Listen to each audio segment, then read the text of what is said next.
everyone, Novels Wonderland here. Thank you all for the love and support you've shown me and the channel. Jujutsu Kaisen having transmigrated as Mahoraga but turned into Maharalo, I've decided to win everything in this world full of higher-ups using my invincible cheat. Novel summary. A born strong person, born with loneliness, teaches you to adapt. He transmigrated and became Lord Mo Shilua, the number one person below the 5 mansions, and he was still an independent individual. Kids, you've won too much. Wait, how did it change from Demon Void Demon to Demon Void Girl? I was cut by a kitchen knife on the first day and burned by the stove on the second day. Haha, Sunua, I have mastered the core of adaptation. Chapter 1 to 54, Mahoraga. Come on, bro, are you kidding me? I don't want to fight Sukuna and Gojo Satoru/Satoru Gojo. Mako knelt on the ground, her knees pressing against the cold, hard alley bricks, her mind in complete turmoil. Just a few minutes ago, she was still dreaming. In the dream, 2 options hung before her eyes like a fork in the road. A. Reconcile with your white moonlight. Or B. Possess the strength of the strongest person below Gojo and Sukuna, elbow strike Sukuna, and knee strike Gojo Satoru/Satoru Gojo. She chose or. Mako scrambled up from the ground, patting the dust off her skirt. I'm so foolish, really, she muttered to herself, her voice soft and sweet yet laced with teeth-gritting resentment. I only knew that fighting would feel great, but I didn't realize I'd have to do the fighting myself. She took a deep breath, feeling the surging, almost explosive power inside her body. Strong. Too strong. She could even feel that if she wanted to, she could punch right through this building and then rip the roof off the building opposite. But who on earth was she? The strongest below Gojo and Sukuna. Yorozu? Kenjaku/Wansua? Yuta? The memory fragments in Mako's head churned chaotically, like a pot of overcooked porridge. Just then, she caught sight of a trash can in the corner of the alley. An abandoned mirror leaned against the side of the trash can, its surface covered in dust, but still capable of reflecting a blurry image. Mako walked over, squatted down, and picked up the mirror. Then, she realized something. She was so short. This feeling was extremely jarring because she could clearly feel the world-destroying power within her, yet she had to view the world from such a short perspective. The image in the mirror left her stunned. Her figure was slender and thin, her skin as deathly pale as if she had never seen the sun. But that wasn't the main point. The main point was, perched on her head was a brownish-tan crosswheel, and on either side of her head, 2 pairs of soft, light gray wings unfurled outward from her temples. Her white, blunt bangs were thick and neat, completely obscuring her eyes. A black blindfold was wrapped around her eyes, yet for some reason, she could still see, her field of vision as clear as if there were no obstruction at all. She had neat, short white hair, but the feeling at the back of her head was different. She reached behind her and pulled forward an extremely long, thick, grayish-purple braid, its end secured with a golden ring, hanging below her waist. Around her neck was a thin black tassel necklace. Her chest was simply wrapped in a few layers of white bandages, and her arms from forearms to wrists were wrapped in layers of white bandages, with thin black rings around her wrists. Her fingernails were pitch black and sharp. She wore a loose, dark gray, white-hemmed long dress of simple cut. Mako stared at the figure in the mirror, her mouth forming a small O shape. It looks quite good. To be honest, it was sacred, eerie, and possessed a certain primal beauty. The combination of the white hair, the black blindfold, and the wings unfurling from her temples created a cool yet wild temperament. She especially liked those 2 pairs of light gray wings. They were soft and fluffy, forming a sharp contrast with the pitch black of her fingertips. But when her gaze drifted upward and locked onto the wheel on her head, she instantly lost her mind. Isn't this fucking Mahoraga? She suddenly stood up, pointing at the wheel on her head in the mirror, her voice cracking. No, that's not right. It's. She looked down at herself again.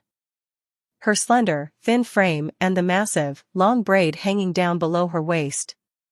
Is it a fucking gender-bent version? Mahoraga? Mako plopped down onto the ground. It took her a full 3 minutes to digest this fact. She was no longer human.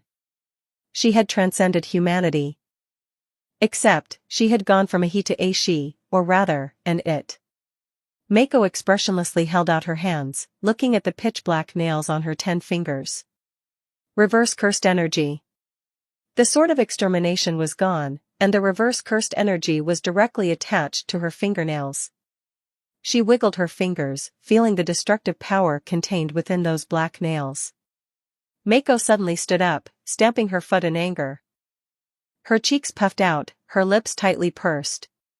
But when she opened her mouth, her words were thunderous. Fuck. Unbelievable, I really am the strongest below Gojo and Sukuna. Better not let me find out who sent me here, or I'll rip your head off and shove it up your ass. After venting, Mako felt a bit of a breakdown coming on. Before transmigrating, she was at least human, but after transmigrating, she wasn't even human anymore. She had become an independent Mahoraga entity, belonging to no sorcerer, with no one named Fushiguro Megumi/Megumi Fushiguro chanting Furuburayura at her. It was a strange feeling. Was it lonely? Not exactly. Mako shook her head vigorously, her long, grayish-purple braid drawing a wide arc in the air before swinging back with perfect accuracy to slap her in the face. Ow. Rubbing her face, she froze again. Does Mahoraga feel pain? No, does she, as Mahoraga, feel pain? She remembered the original work setting. Mahoraga can adapt to any and all phenomena, but that requires a process. With each hit taken, it gradually adapts until it becomes completely immune, and can even adapt to the environment to increase its strength. And as for her, Mako looked at her hands. That power was still there. Strong, ridiculously strong. She felt that her current self could easily slaughter a grade 2 cursed spirit. If she were to face a cursed spirit now, it would probably only take. She extended her right hand and made a gentle clawing motion at the air in front of her. Her black fingernails sliced through the air, leaving an arc of light. Mako sucked in a breath. Awesome. She stood up straight, patted the dirt off her skirt, and began to plan her next move. Where is this? She looked around. Outside the alley was a noisy street, Japanese signs, and a bustling crowd. It had to be Japan, probably some street corner in some city. Looking like this, wouldn't she stand out too much if she walked out? Mako looked at herself in the mirror again. With a crosswill on her head, wings on both sides, a black blindfold over her eyes, a braid dragging behind her down to her waist, and wearing a bandeau and a wide-hemmed skirt, she might as well just tell everyone. I'm not human anymore. Whatever, she muttered to herself. At worst, I'll just say I'm cosplaying. She took a deep breath, straightened her back, took a step, and walked toward the exit of the alley. After just 2 steps, the grayish-purple braid swung back again, but this time she anticipated it, tilting her head to dodge. The golden ring swayed, glinting in the sunlight. Mako grinned. Her sharp, fine teeth were revealed, her smile candid and unrestrained. Whatever, I'm already here anyway. She reached up and touched the crosswill on her head, feeling the slight vibration as it slowly rotated. I am Mahoraga, after all. No, Mahoraga. She corrected herself, her tone carrying a hint of self-deprecation, but mostly a certain bizarre joy. The light at the entrance of the alley grew brighter and brighter. She was about to step into that unfamiliar world. Behind her, the trash can, split in 2, lay quietly, its cut surface as smooth as a mirror. And she was already pondering a question. What should she do if this body gets hungry? Does Mahoraga need to eat?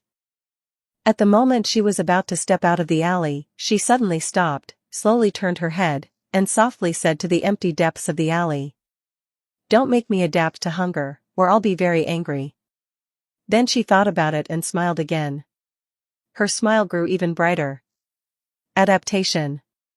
That's right, she is Mahoraga, she can adapt to anything. Mako let out a soft breath, and the sharp, fine smile at the corners of her lips slowly faded, replaced by a calm determination. No need to adapt to anything else, she said to herself.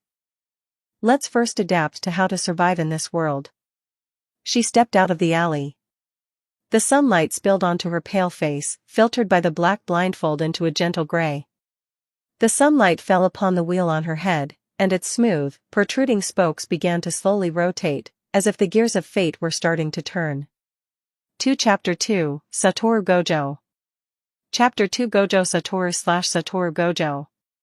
Stepping out of the alley, Mako stared at the main street outside and fell into a silence that lasted for a full 3 seconds. Traffic flowed like water, crowds surged, and shop signs layered over one another. The aroma of takoyaki floated in the air, mixed with car exhaust and pop music. Where the hell was this? Mako looked left and right, the crosswheel atop her head spinning slightly, and the light gray wings at her temples gently fluttering. There was no helping it, in her previous life, she had never been to a big city. The street in front of her house was her entire world, and the most bustling place was the town's wet market. This current spectacle was completely out of her league.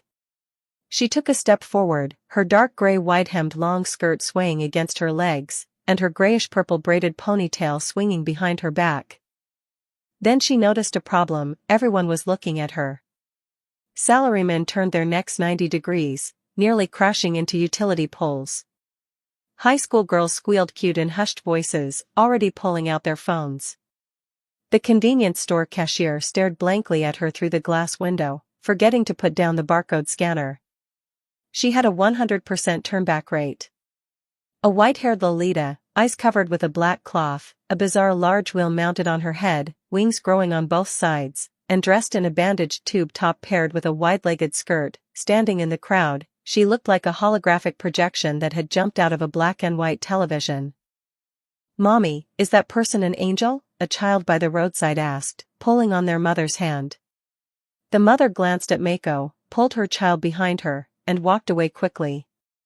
"Not an angel," Mako said, turning her head toward the child as she passed, revealing a mouth full of fine, sharp teeth. "I'm a demon, rawr." The child froze for a second before bursting into tears, and Mako nodded, walking on with a satisfied look. She needed to figure out what city this was and what the timeline was. Where were Sukuna's fingers? What was Gojo Satoru/Satoru Gojo doing, and had Itadori enrolled yet? Information. What she needed most was information. So she should hide. Find a secluded spot, change her clothes, and cover the wheel on her head, but Mako stopped in her tracks. But hide?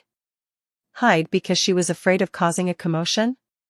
Hide because she was afraid of being discovered by a jujutsu sorcerer? That is the mindset of a loser. Mako took a deep breath. Who was she? Mahoraga, the #1 existence below Gojo and Sukuna, the strongest Shikigami capable of adapting to everything. With the sword of extermination attached to her nails, the power within her body could slaughter any cursed spirit at will. There was no helping it, certified by 15-finger Sukuna, you're worth it. Someone with this kind of power, hiding away just because they were afraid of drawing attention? What a joke. Mako placed her hands on her hips, puffed out her chest, and nodded confidently. I am someone who is going to live in this world. The first step is to walk down the street openly and proudly. She took a step forward, her posture heroic, her momentum like a rainbow. Then, her grayish-purple long braids swung back, smacking her right in the face. What she didn't know was that 50 meters behind her, in the crowd, a certain white-haired man had already been tailing her for a long time. Gojo Satoru/Satoru Gojo had originally only come out today to buy Kakufuku. Ginza had just released a new seasonal limited edition edamame fresh cream flavor, and he had been thinking about it for a whole week. Then, he sensed that cursed energy, powerful, majestic. He tracked it down by following the cursed energy. Then, he stopped in his tracks. He saw a short figure. White hair, a black blindfold, a crosswheel mounted on her head spinning slowly, and 2 pairs of soft, light gray wings growing at her temples. Behind her trailed a long grayish-purple braid, tied with a golden ring. A white tube top, a dark gray wide-legged long skirt, a loose white cloth wrapped around her waist, her arms fully wrapped in bandages, and pitch-black fingernails gleaming with an eerie light. She walked down the street with a confident stride, hands on her hips, while passers-by turned to take photos and whisper, yet she paid them no mind. Gojo Satoru Gojo took off his blindfold. He felt like his Rakugan/six eyes might be broken. No, impossible, absolutely impossible. What the Rakugan/six eyes saw was indeed Mahoraga, but his soul denied it. And that appearance. Gojo Satoru Gojo took a deep breath, put his blindfold back on, and the corners of his mouth slowly curled up. Interesting. Her cursed energy control was perfect, and her presence was completely erased. He followed 50 meters behind, watching her play a prank on the child by the roadside. An independent entity with intelligence who can even speak. She doesn't seem like a Shikigami at all, but closer to a human. Gojo Satoru Gojo's grin grew wider and wider. He quickened his pace. 30 meters, 20 meters, 10 meters. She still hadn't noticed. Gojo Satoru Gojo walked up behind her, reached out, and lightly tapped her on the shoulder. The moment she turned around, Gojo Satoru Gojo bent down close, flashing his most brilliant smile. Yo! The short, white-haired Lolita looked up. Her small face, covered by the black blindfold and white bangs, frowned slightly. Up close, the joint textures of the cross will atop her head were clearly visible, and her light gray wings fluttered gently. 2 seconds of silence. Where did you come from, you white-haired lolicon pervert? Are you looking for trouble? Her voice wasn't loud, but every word felt squeezed out from between her teeth. The thunderous momentum in her tone formed a devastating contrast with her soft, cute face. Gojo Satoru Gojo's smile froze. He opened his mouth, then laughed, laughing even more brilliantly and unrestrainedly. Ha ha ha ha ha ha. A white-haired lolicon pervert? Me? He stood up straight and wiped away an imaginary tear from the corner of his eye. You little thing, though I don't know why you look like this, but, has anyone ever told you that you look exactly like a certain very dangerous existence? Mako stared at him, expressionless. She slowly raised her right hand with its pitch-black fingernails.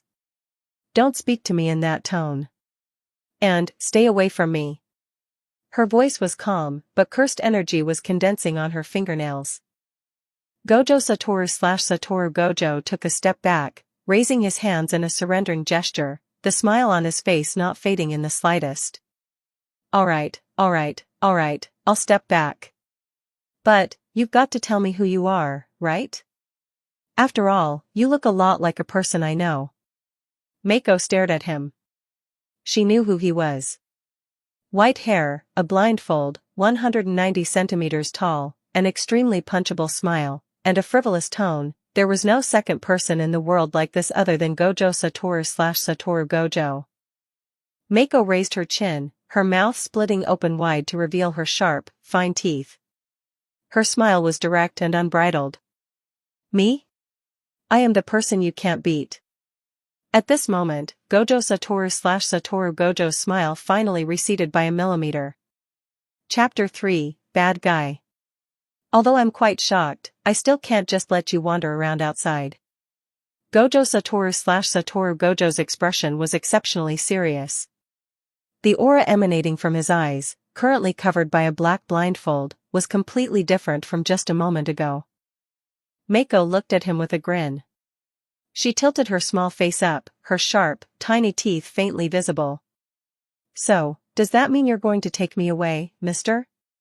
Although being called mister is pretty annoying, Gojo Satoru Gojo's eye twitched, but I really do have to take you with me. Mako's small face scrunched up, her brows furrowed slightly, and her lips trembled faintly. That expression looked as aggrieved as if someone had snatched away her last piece of candy. The cross-shaped wheel on her head rotated slowly by one notch, emitting a faint click sound. Gojo Satoru Gojo tensed his body in alert. Is she about to resist? His Rakugan/Six Eyes were already activated, tightly locking onto the flow of cursed energy within her. Clang! Then he heard a loud wail. Woo, there's a bad man. Gojo Satoru/Satoru Gojo froze completely. It wasn't any attack he had anticipated, it was tears. Bean-sized tears rolled down from under that small face covered by the black blindfold, sliding down her pale cheeks and dripping onto her dark gray skirt. Her voice was shrill and childish, piercing through the clamor of the entire street. Passers-by stopped in their tracks. 1, 2, 10. They saw a tall white-haired man, hunched over, facing a short little girl with a black blindfold over her eyes. And that little girl was wailing loudly. A strange wheel was mounted atop her head, with soft wings growing on both sides, and long braids trailing behind her. She looked like a little cosplayer who had run out of some anime convention. "What's going on here?" someone whispered. "Is that guy bullying a child? Call the police." "Hey, you! Stay away from that kid." Gojo Satoru/Satoru Gojo felt it. Those gazes pierced him like needles. He slowly straightened up and saw that a crowd had already gathered around him. Office workers, housewives, students, convenience store clerks, they were all looking at him, their gazes shifting from suspicion to anger, and from anger to righteous judgment. "Woo, I don't want to go with you." Mako cried even louder. Two small hands wrapped in bandages rubbed her eyes, although her eyes were already completely covered by the black blindfold and her bangs. Her shoulders heaved with sobs, and the long, gray-purple braids behind her swayed gently along with her. Someone had already taken out their phone to call the police. "Hello, is this the police?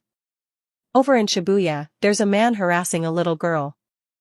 "Yes, white hair, wearing a blindfold, doesn't look like a good guy." Gojo Satoru/Satoru Gojo stood in place. The user of the Rakugan/Six Eyes, the strongest jujutsu sorcerer of the modern era, having faced countless battles, had never retreated. But at this moment, facing a crowd of angry passers-by, facing a wailing, feminized Mahoraga, and facing the impending police, he felt he had met the greatest enemy of his life. The strongest jujutsu sorcerer of the modern era, defeated right here. 10 minutes later. Shibuya Police Station. Gojo Satoru/Satoru Gojo and Mako sat facing each other, staring eye to eye.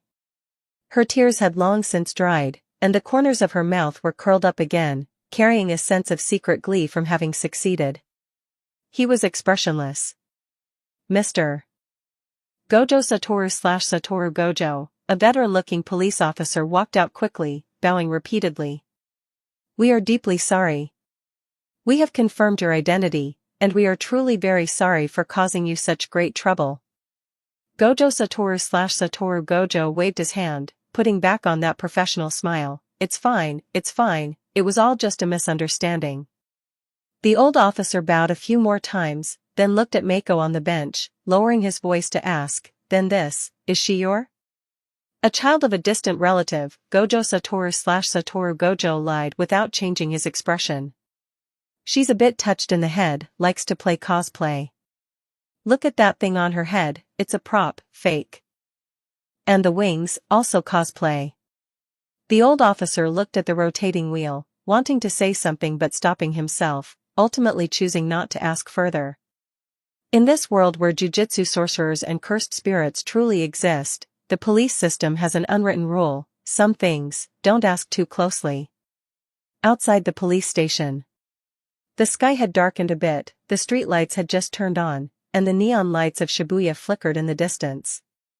Gojo Satoru/Satoru Gojo walked in front, then stopped and turned back. Mako stood at the entrance of the police station, tilting her head to look at him, her face wearing a strange expression that could almost be called anticipation. Gojo Satoru/Satoru Gojo took her hand.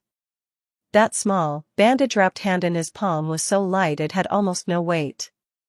Mako was stunned for a moment, then chuckled, tilting her face up to reveal her sharp, tiny teeth. Her tone suddenly became somewhat ingratiating, somewhat sly, like a cat that had stolen a fish. Can we reconcile? Mr. Gojo Satoru/Satoru Gojo? Gojo Satoru/Satoru Gojo looked down at the face mostly covered by the black blindfold. Reconcile? With the person who had just caused him social death on the streets of Shibuya, had him locked in a police station for nearly an hour, and faced him with the most unsolvable attack method of his life, reconcile? He bent down, bringing his face close. The corners of his mouth curled up, that familiar, cheeky smile reappearing. What do you think?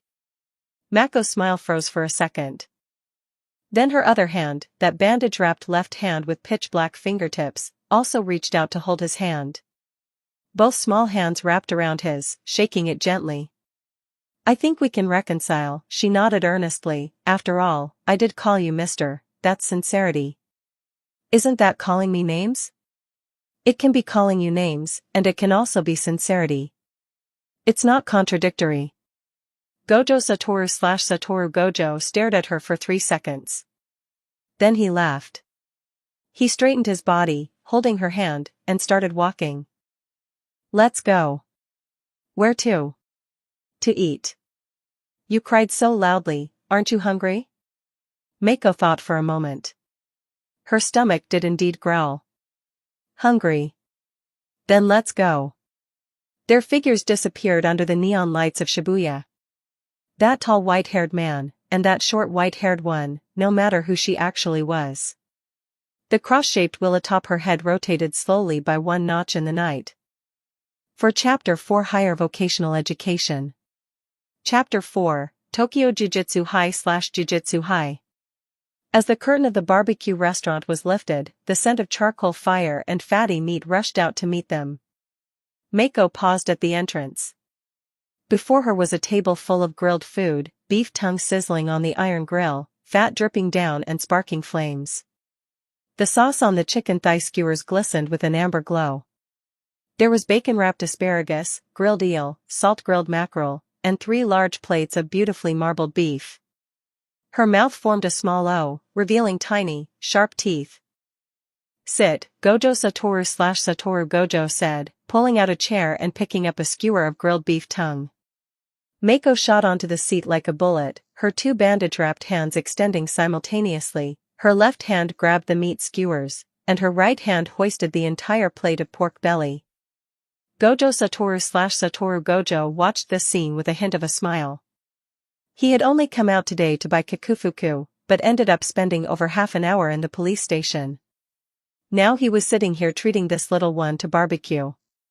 But it was far more interesting than buying kakufuku. I haven't asked your name yet. Mako's cheeks were puffed out like a hamster's as she mumbled, me? Just call me Mako. Gojo Satoru/Satoru Gojo's hand, holding his teacup, stopped in midair. Sadako? A ghost? The one that crawls out of the television?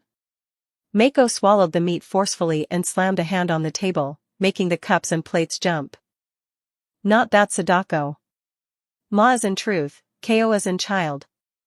Mako huffed and continued to bury her head in the food, eating ravenously. Her eating manners were far from elegant, juices ran down the corners of her mouth, which she wiped away haphazardly with the back of her bandage-wrapped hand. Gojo Satoru/Satoru Gojo only picked up a bite occasionally, his Rakugan/6 eyes constantly observing. The cursed energy inside her was warm and stable, with no malice or killing intent. By the way, Uncle Gojo Satoru/Satoru Gojo, where are you taking me? Jujutsu High. Mako didn't slow down her chewing at all. Oh. Aren't you afraid I'll imprison you? Or trick you and kill you? He intentionally let his expression turn cold, his lips pressed into a thin line, his usually playful face suddenly indifferent. Mako stared at him, then let out a cold snort. Just because I'm afraid, I shouldn't go to your headquarters? She stripped the entire skewer of chicken thigh into her mouth. That's the mindset of a weakling. Her tone was flat, as if she were commenting on the nice weather. Who was she? Mahoraga. The first person under the 5 dwellings. The existence capable of adapting to everything. Gojo Satoru/Satoru Gojo was stunned for a second, then laughed. It wasn't his usual cheeky grin, but a genuine laugh at being amused by her. He leaned back in his chair, hands behind his head. "Oh? Quite confident, aren't you?" Not bad," Mako mumbled in response, her attention already shifted to the salt-grilled mackerel. He didn't know where this confidence came from. That indifference wasn't ignorant arrogance, it was an openness that seeped from her very bones. He remembered her walking down the street with her hands on her hips, pointing at him and calling him a white-haired lolicon pervert, and the way she chuckled at the police station entrance asking, "Can we settle this?"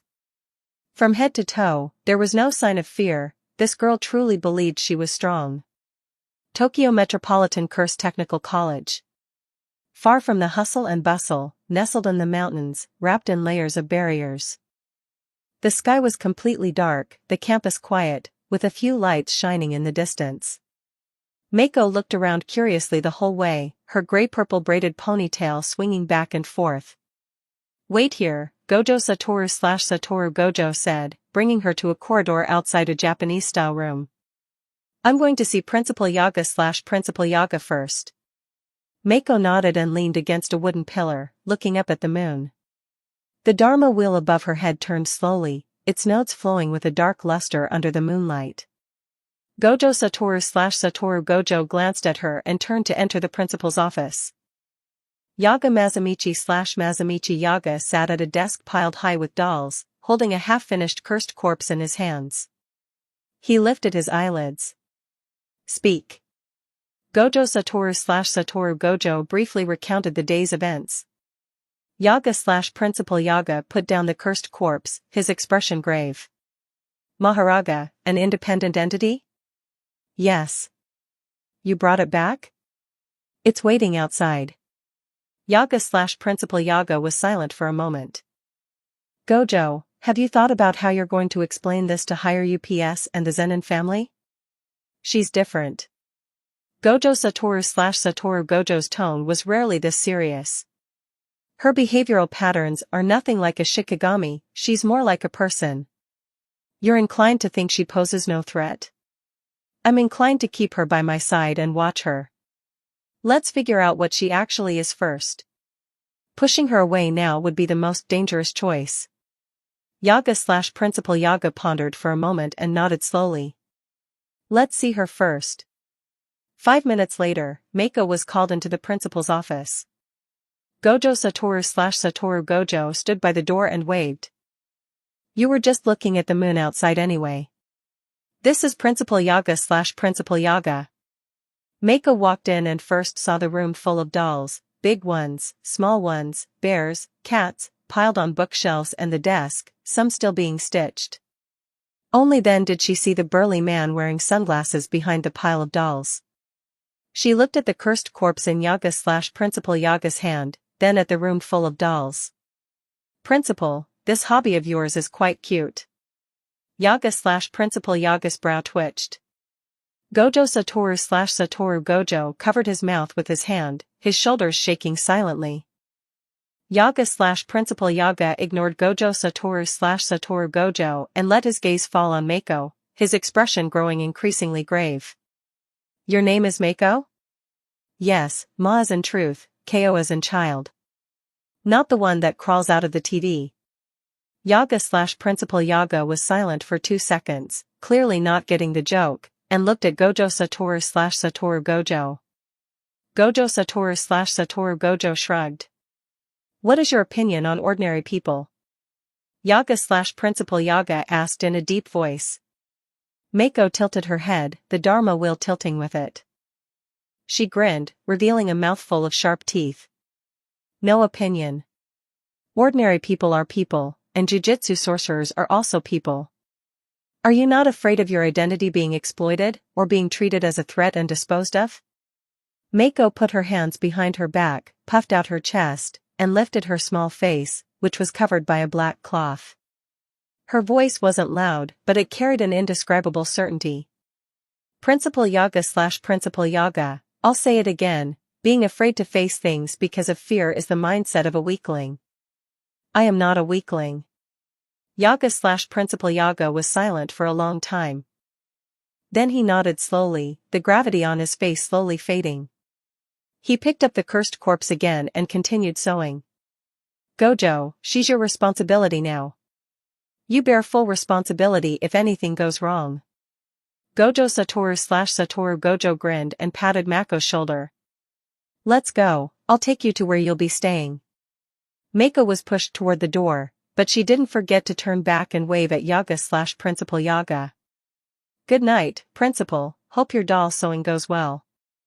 Walking out of the principal's office, Gojo/Satoru Gojo looked down at her. You aren't nervous at all. Nervous about what? Mako yawned, revealing her sharp teeth even more fully. By the way, where am I staying? Can I have a room to myself? I don't want to live with a white-haired pervert like you. You're living on my turf now. That makes it even more important to have my own room. Gojo/Satoru Gojo sighed, reached out, and vigorously ruffled her short white hair, which was soft and smooth. He suddenly remembered something. By the way, you said you were someone I couldn't beat. He bent down, bringing his face close to hers. Are you serious? Mako looked up at him, the corners of her mouth slowly spreading into that sharp, unrestrained smile. What do you think, Mr. Gojo/Satoru Gojo? Moonlight spilled onto her pale face, no one could see the expression beneath the black blindfold. At this moment, the Dharma wheel above her head turned another notch. Clang! Chapter 5, Battle. Gojo/Satoru Gojo noticed it. The Dharma wheel above her head, which had just stopped under the moonlight, moved. The rounded, protruding nodes rotated silently by one notch. It had rotated one notch when Mako was crying earlier, and now it had rotated another. That Dharma wheel of yours. He didn't finish his sentence. Mako's figure suddenly vanished before his eyes. It wasn't teleportation. It was pure speed, too fast for his retinas to capture.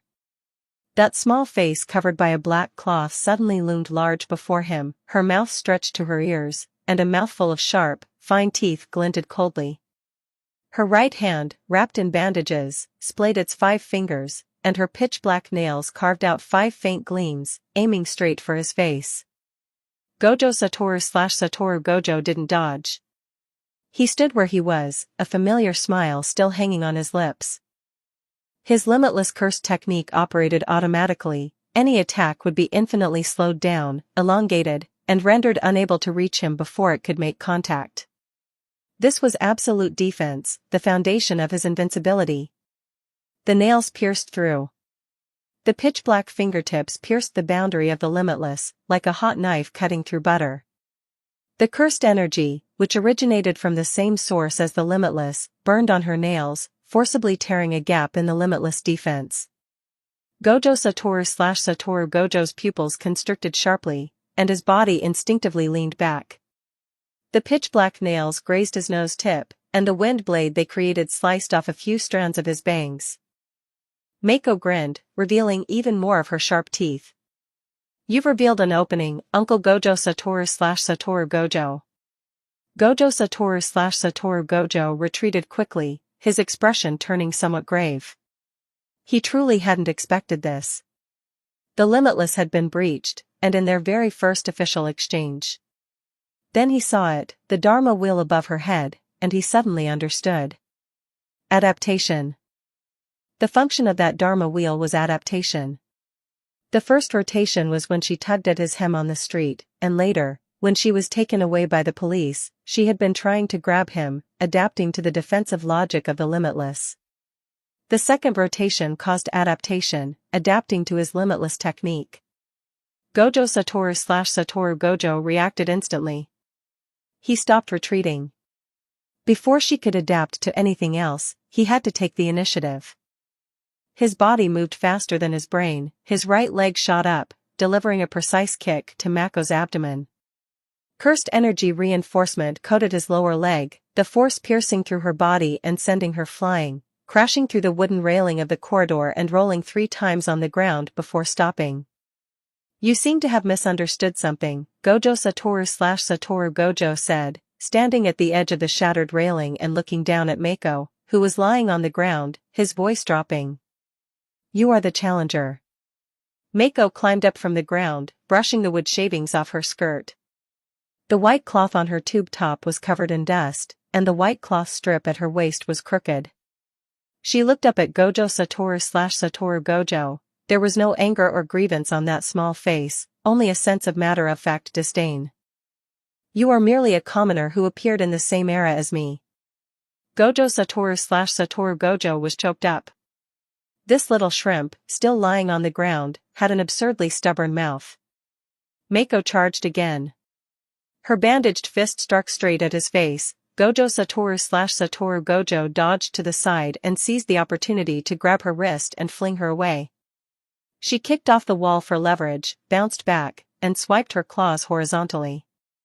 Gojo Satoru Gojo bent backward and delivered a knee strike to her waist, knocking her back again. The two fought from the corridor to the courtyard, wood shavings and gravel flying everywhere. Each time, Mako would lunge, her speed getting faster and faster, only to be knocked away by Gojo Satoru Gojo's more precise taijutsu. But Gojo Satoru Gojo's brow furrowed tighter and tighter. Every one of his strikes was reinforced with cursed energy. An ordinary cursed spirit should have been reduced to powder after taking one punch. Yet Mako had taken a punch, a kick, and a knee strike, but the speed at which she got back up was faster each time. Her slender, fragile body was blocking his cursed energy-reinforced taijutsu with nothing but physical strength. No, it wasn't just physical strength. The wheel above her head was adapting each time she was knocked back, faster and faster.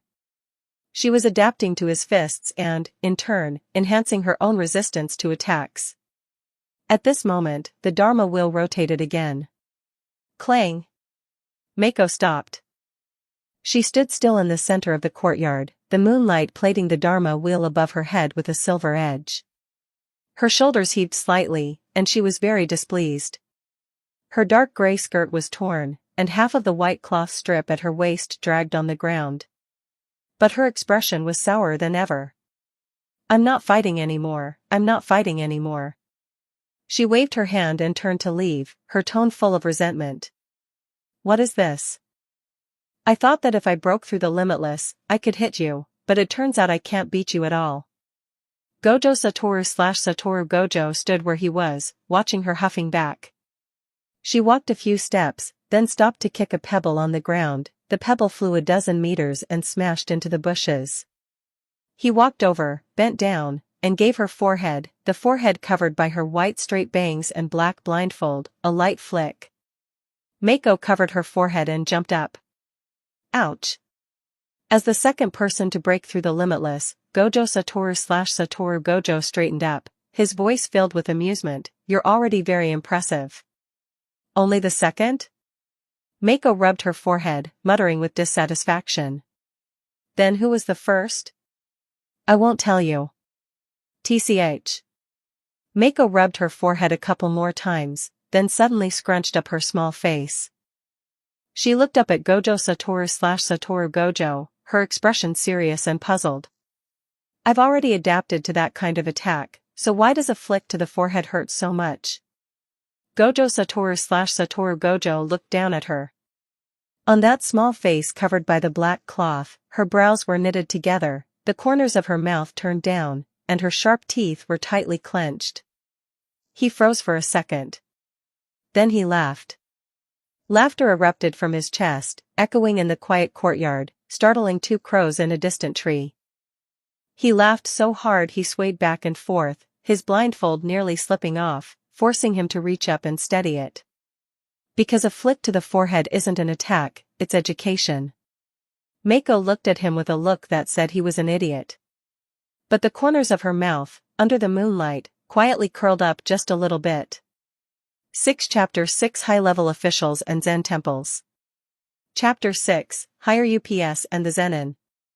Higher UPS learned of Mako's existence far faster than Gojo Satoru Gojo had anticipated. Early the next morning, an emergency summons stamped with the seal of the Jujutsu headquarters was delivered to Tokyo Jujutsu High/Jujutsu High. Gojo Satoru Gojo did indeed go, not to show any respect to those old geezers, but purely because he happened to be free today. He sat in the conference room with his legs crossed, listening to the elders take turns speaking, letting it all go in one ear and out the other. Higher UPS intention was clear: place that mysterious Mahoraga individual on the surveillance list and, if necessary, transfer her to the headquarters for disposal. Gojo Satoru Gojo nodded from start to finish, his attitude suspiciously agreeable. Once they had all finished speaking, he stood up and brushed the dust off his trousers. Are you done? Then I'm leaving. Gojo Satoru Gojo, what exactly do you? She is under my jurisdiction. If you have any objections, come find me. The door closed. The faces of the elders in the conference room looked darker than a stormy day.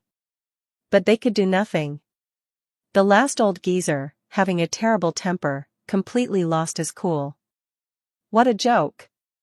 However, in another place, the reaction was far more intense than that of higher UPS.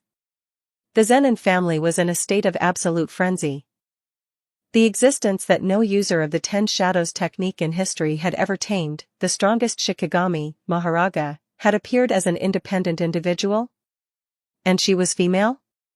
And she had been snatched away by Gojo Satoru Gojo? We absolutely cannot sit idly by. That is the ancestral treasure of the Zenin family. Naoya Zenin stood at the back of the crowd, a disturbing smile hanging on his lips.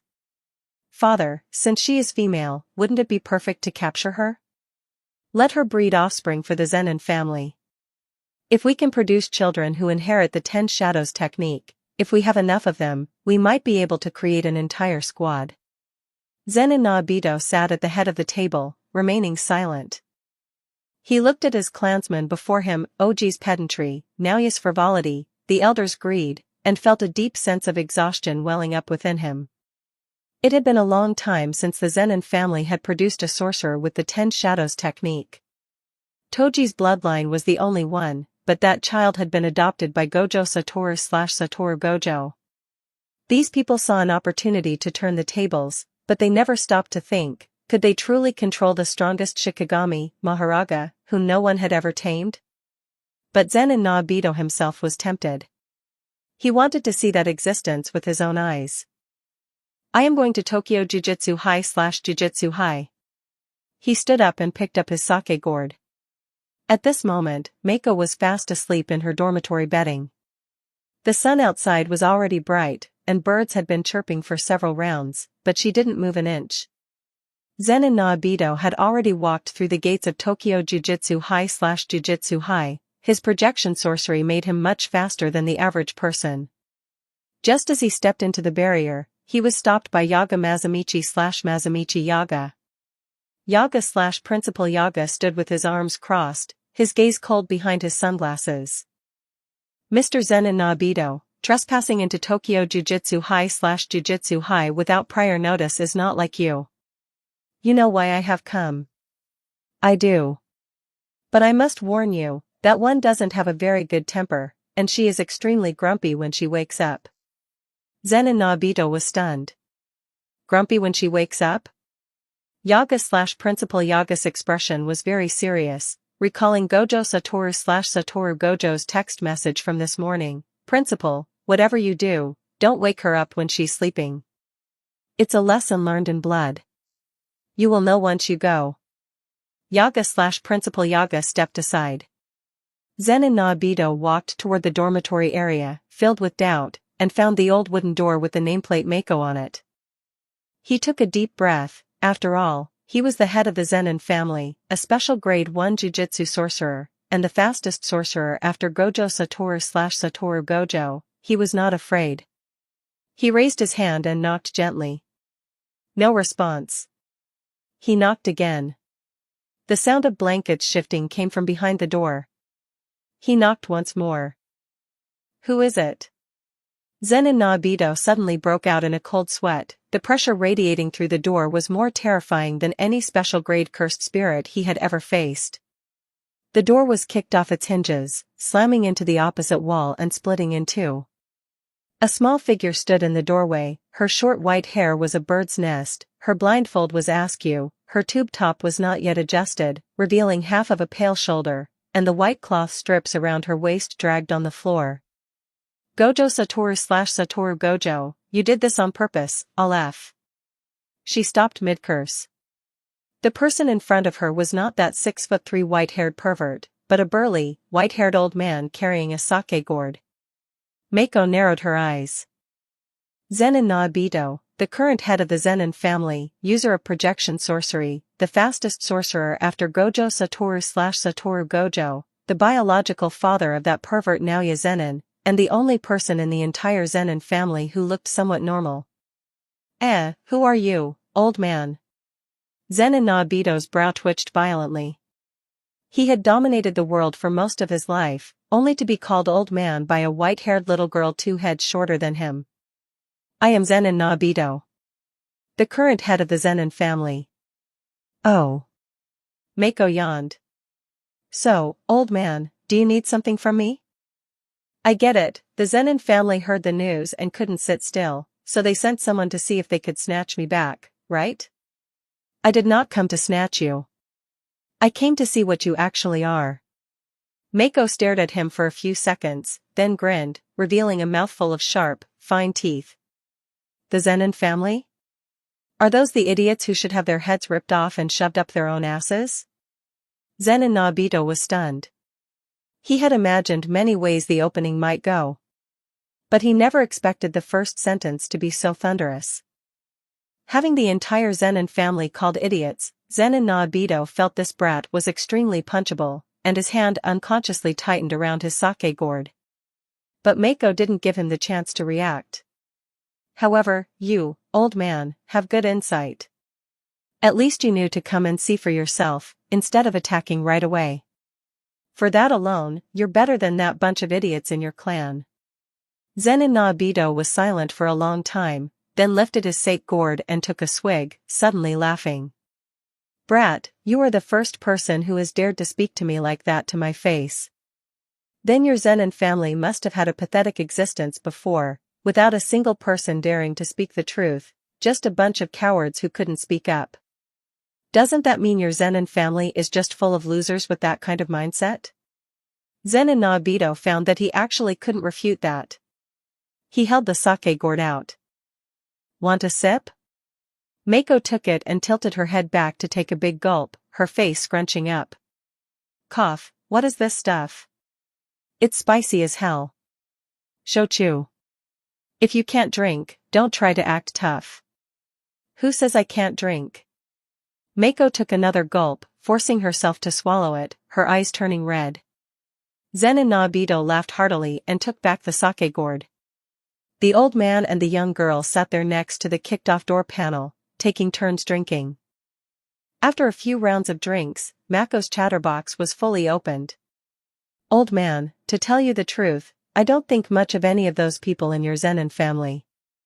Especially that son of yours, Naoya, right? She grinned, her sharp teeth glinting with a cold light. Let him come, I promise I won't kill him. Just crippling him will do. That brat does need someone to set him straight. But go easy on him, he is my son, after all. Fine, I'll give you some face and leave him one leg. Zenin Naobito took another swig of sake and suddenly said, it has been a long time since the Zenin family has produced a sorcerer with the 10 shadows technique. Toji's child is the only one, but he was adopted by Gojo Satoru/Satoru Gojo. The others are all failures. There was no complaint in his tone, just a statement of fact. So you ran over here to see me yourself? Someone had to come and see. In case you really were some dangerous thing, the Zenin family at least needed to know how to deal with it. And the result? The result is that you're just a brat with an even worse temper than mine when you wake up. Zenin Naobito laughed, the lines around his eyes smoothing out. Mako laughed too. This old man was indeed different from the others in the Zenin family, no posturing, no beating around the bush.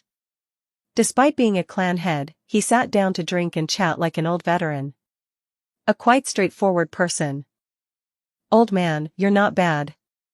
Mako stood up, brushed the wood chips off her skirt, and reached out her hand to him. Once I've beaten up that bunch of idiots in your clan one by one, you can come to Tokyo Jujutsu High/Jujutsu High and I'll treat you to a drink. Of course, you bring your own sake. Zenin no Obito looked at the small, bandage-wrapped hand and reached out to grasp it. His rough palm enveloped her small fist with a firm, balanced grip. I'll remember that. Don't go back on your word when the time comes. The number one under Gojo Satoru/Satoru Gojo does not go back on her word. Yes, yes, yes. Zenin no Obito let go and turned to walk away, but stopped after a few steps. Brat, that wheel above your head, did it turn one notch just now? Mako touched the cross-shaped wheel above her head, the corners of her mouth curling up. Yeah. It adapted to your shochu. Next time I drink it, it won't be spicy.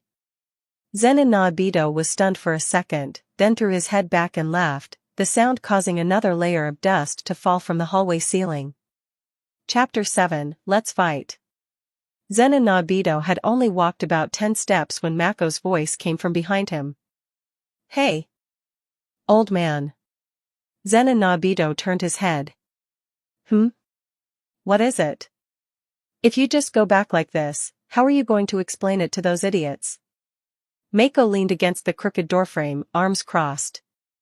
Ha ha ha, that's my business. How about this, come have a fight with me. I'll pull my punches, so you'll have an easier time explaining it when you get back. After all, if even you, the strongest in the Zenin family, have been defeated, they should quiet down for a while. Zenin no Obito turned around and narrowed his eyes.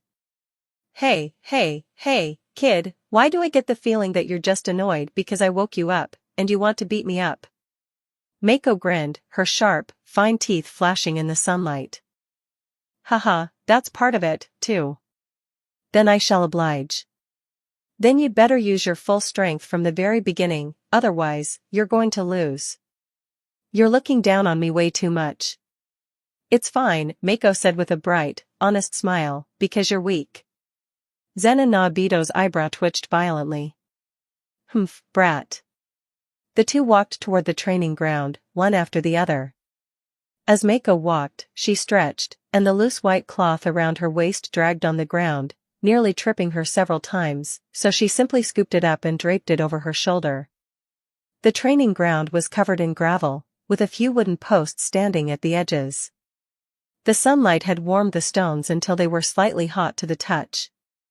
Just as the two of them stood their ground, 3 figures happened to walk in at the entrance of the training ground.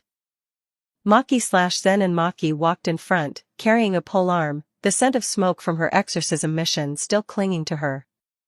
As soon as she looked up, she froze. Standing in the center of the training ground was a short, white-haired little girl. She had short white hair, a black blindfold, a cross-shaped wheel perched on top of her head, and 2 pairs of light gray wings growing from her temples. Standing opposite her was Zenin no Obito. Old man? Why are you here? And, what's going on here? Panda followed behind, his fuzzy face showed no expression, but his ears were pricked up straight. Inumaki Toge Inumaki pulled his collar up. Salmon row. Mako tilted her head to look at them and teased, the audience is here. Old man, is that your granddaughter? Not a granddaughter, Maki/Zen and Maki said, cutting in before him, I am Maki/Zen and Maki. Oh, the one who chose to leave the Zenin family. Mako nodded, her tone as flat as if she were talking about the weather. Not bad, very insightful. Leaving that dump is a good thing. Maki/Zen and Maki's eyes widened. Zenin no Obito had already burst into laughter. That mouth of yours. In all my years, this is the first time I've met someone who can offend people even more than Gojo Satoru/Satoru Gojo. I'm just telling the truth. Mako walked to the center of the training ground and turned to face Zenin no Obito. Come on, old man, use your best technique. Zenin no Obito reined in his smile and slowly assumed his starting stance. A steady, heavy wave of cursed energy unfurled. Projection sorcery, using one's own field of vision as a screen. Dividing 1 second into 24 frames, planning out the entire trajectory of movements in advance, and having the body strictly replicate those movements. Opponents touched by the palm are forced to be bound by the 24-frame rule, and if their movements deviate, they become stiff and frozen for 1 second. In a battle between experts, 1 second is enough to be fatal. Zenin Naobito's figure crossed the entire training ground in 1/24th of a second, his right palm pressing precisely onto Mako's shoulder. Mako did not resist, she even deliberately took a step forward to meet him. The freezing effect triggered. Zenin Naobito focused cursed energy into his right fist and slammed a heavy punch into Mako's chest. Clang, a sound like metal colliding exploded across the training ground. A stinging pain shot through Zenin Naobito's knuckles, and the recoil traveled up his wrist to his shoulder, shaking him back a step. Mako didn't budge an inch. Where the fist had struck her chest, not even a red mark was left. At the edge of the training ground, Maki/Zenin Maki gasped. "Are you kidding me? The old man is a veteran grade 1 Jujutsu sorcerer. A direct hit imbued with cursed energy, and it didn't even leave a mark." Panda's dark circles widened into perfect circles. Inumaki Toge/Toge Inumaki's lower face retreated completely into his collar, letting out only a low tisk. Zenin Naobito felt pressure like a mountain pressing down on his shoulders. Standing in front of this short, white-haired girl, he felt that he wasn't facing a person, but an endless wall. "You've got to be kidding, right? Kid, this, you." "Old man," Mako interrupted, her voice dropping. "What's wrong with you? How did your mindset get worse? If you give up because of this, I'll look down on you for the rest of my life. If you stop attacking because of this, that's the mindset of a loser." The cross-shaped wheel above her head rotated 1 notch. Clang, a long echo rippled across the training ground. The nodes on the wheel lit up one by one with a dim, flowing light. Zenin Naobito stood stunned for a long while, then laughed. Cursed energy erupted violently, the gravel beneath his feet was sent rolling outward by the shockwave, and the air around him twisted into a transparent vortex. A continuous, 24-frame offensive poured down like a violent storm. The ceaseless attacks bombarded her from every angle, each punch imbued with maximum cursed energy reinforcement. Mako was knocked from the center of the training ground to the east side, then back to the center from the east. Gravel exploded beneath her feet, and dust filled the air. The final punch slammed into Mako's forehead. The cursed energy exploded in a ring of shockwaves, blowing away all the surrounding gravel. Clang! The wheel rotated another notch. In the instant that notch turned, Zenin Naobito's technique was decomposed, absorbed, and nullified. Zenin Naobito felt his punch lose all its force, like a clay ox entering the sea. He stepped back and lowered his hands. His shoulders heaved, and sweat rolled down his temples. "I've lost." Mako's grin stretched to her ears. "That was already very good, old man." Her body sank slightly. "I'm full." Mako's figure suddenly loomed large in Zenin Naobito's field of vision, pure, unadorned, violent speed.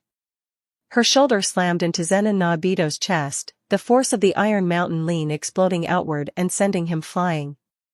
Boom! Zenin Naobito smashed into the stone wall at the edge of the training ground, the wall cracking in a spiderweb pattern.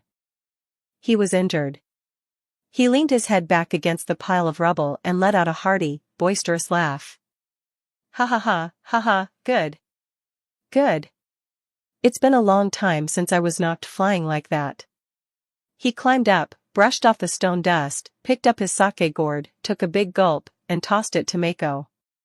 Mako caught it and took a gulp, too. This time, she didn't cough. "Not bad, I'm used to it. I'll bring something better next time." Zenin Naobito turned and walked away, his figure disappearing frame by frame at the end of the tree-lined path, his laughter still echoing in the air. The training ground was silent. Maki/Zenin Maki, Panda, and Inumaki stood rooted to the spot like 3 statues pinned in place. Maki/Zenin Maki opened her mouth, then closed it. Panda subconsciously tugged at the fur on his belly. Inumaki pulled his collar up above the bridge of his nose. Mako turned and walked toward them. The sunlight shone from behind her, and the cross-shaped wheel above her head cast a huge shadow that enveloped the three of them. The three of them simultaneously recoiled half a step. Mako walked up to them and stopped. "You three." Her voice was flat. Panda was already calculating where to protect himself if he got beaten up. Mako opened her mouth. "Which way is the cafeteria?" 8 Chapter 8 Teacher. Chapter 8, Teacher. Tokyo Jujutsu High/Jujutsu High Cafeteria. Mako sat at the table, with 3 layers of plates stacked in front of her. Her hands never stopped, a rice ball in her left, grilled meat in her right, her cheeks bulging like a squirrel hoarding food for winter. Her gray-purple braided ponytail hung behind the chair, the golden hair tie swaying gently as she buried her head in her frantic eating. Across the table, Maki/Zen and Maki, Panda, and Inumaki sat in a row, their food barely touched. It wasn't that they weren't hungry, they just couldn't tear their eyes away. Just over 10 minutes ago, this white-haired loli had been in the training ground, slamming Zen and Nobito into a wall and shattering it. Now, she was hugging a miso soup bowl, gulping it down, then wiping her mouth with the back of her bandage-wrapped hand and letting out a satisfied sigh. Mako set down the bowl, her face, covered by a black cloth, turning toward the three of them. "You three are pretty decent. Why do you keep staring at me? If you have something to say, just say it." All 3 of them jumped. Finally, Maki/Zen and Maki spoke up first. "Who exactly are you? Why did the old man come looking for you? How were you able to take his full force attack without a scratch?" Mako was just about to speak. "I'm back, Mako." Gojo Satoru/Satoru Gojo walked into the cafeteria with his long legs, carrying 2 paper bags, his face wearing that usual punchable grin. "Looks like your appetite is good." "Oh, you're back, the strongest pervert of the modern era." Mako didn't even look up. "Hey. Show me some respect, my students are right here." Gojo Satoru/Satoru Gojo walked to the table, turned to face Maki/Zen and Maki, Panda, and Inumaki, his tone becoming light and playful. Come, let me introduce you. This is Mako, and starting today, she is your combat teacher." Silence. Maki/Zen and Maki's chopsticks dropped onto the table. Panda's dark circles almost slid off his face. Inumaki pulled his collar up to his forehead. "Her? Teach us?" Maki/Zen and Maki's voice cracked. Gojo Satoru/Satoru Gojo shrugged. "Is there a problem? You should have witnessed her strength just now." The 3 of them recalled the cracked stone wall in the training ground and swallowed hard in unison. "Gojo Satoru/Satoru Gojo, did you ask for my opinion?" Mako looked up, a grain of rice still hanging from the corner of her mouth. "Aren't I asking now?" "That's called informing, not asking." "It's about the same." And Gojo Satoru/Satoru Gojo leaned in, lowering his voice. "I managed to secure something really impressive for you." Stop dawdling." Gojo Satoru/Satoru Gojo pulled a pitch-black card from his pocket and held it out to her between 2 fingers. It was a Jujutsu sorcerer identification card. Name, Mako. Rank, Special Grade Sorcerer. Mako took the card and looked down at it for 3 seconds. Her expression froze. Gojo Satoru/Satoru Gojo crossed his arms, his chin slightly raised, his tone incredibly smug. "What's wrong? Are you so moved you're going to cry?" Mako slowly looked up, her face extremely gloomy. "That's really infuriating." The 3 across the table stretched their necks. Panda read out the text. "Mako, Special Grade Sorcerer? Special grade?" Maki/Zen and Maki almost bounced off her chair. In the entire Jujutsu world, special grade sorcerers could be counted on one hand. "Teacher Mako," Panda gestured seriously with his furry paws, "special grade is already the highest ranking. You can count them on one hand in all of Japan." Maki/Zen and Maki rarely agreed, her gaze complex. She wanted strength, and what did it mean to have someone who could crush the old man as a teacher? Inumaki also nodded seriously, Pollock Row.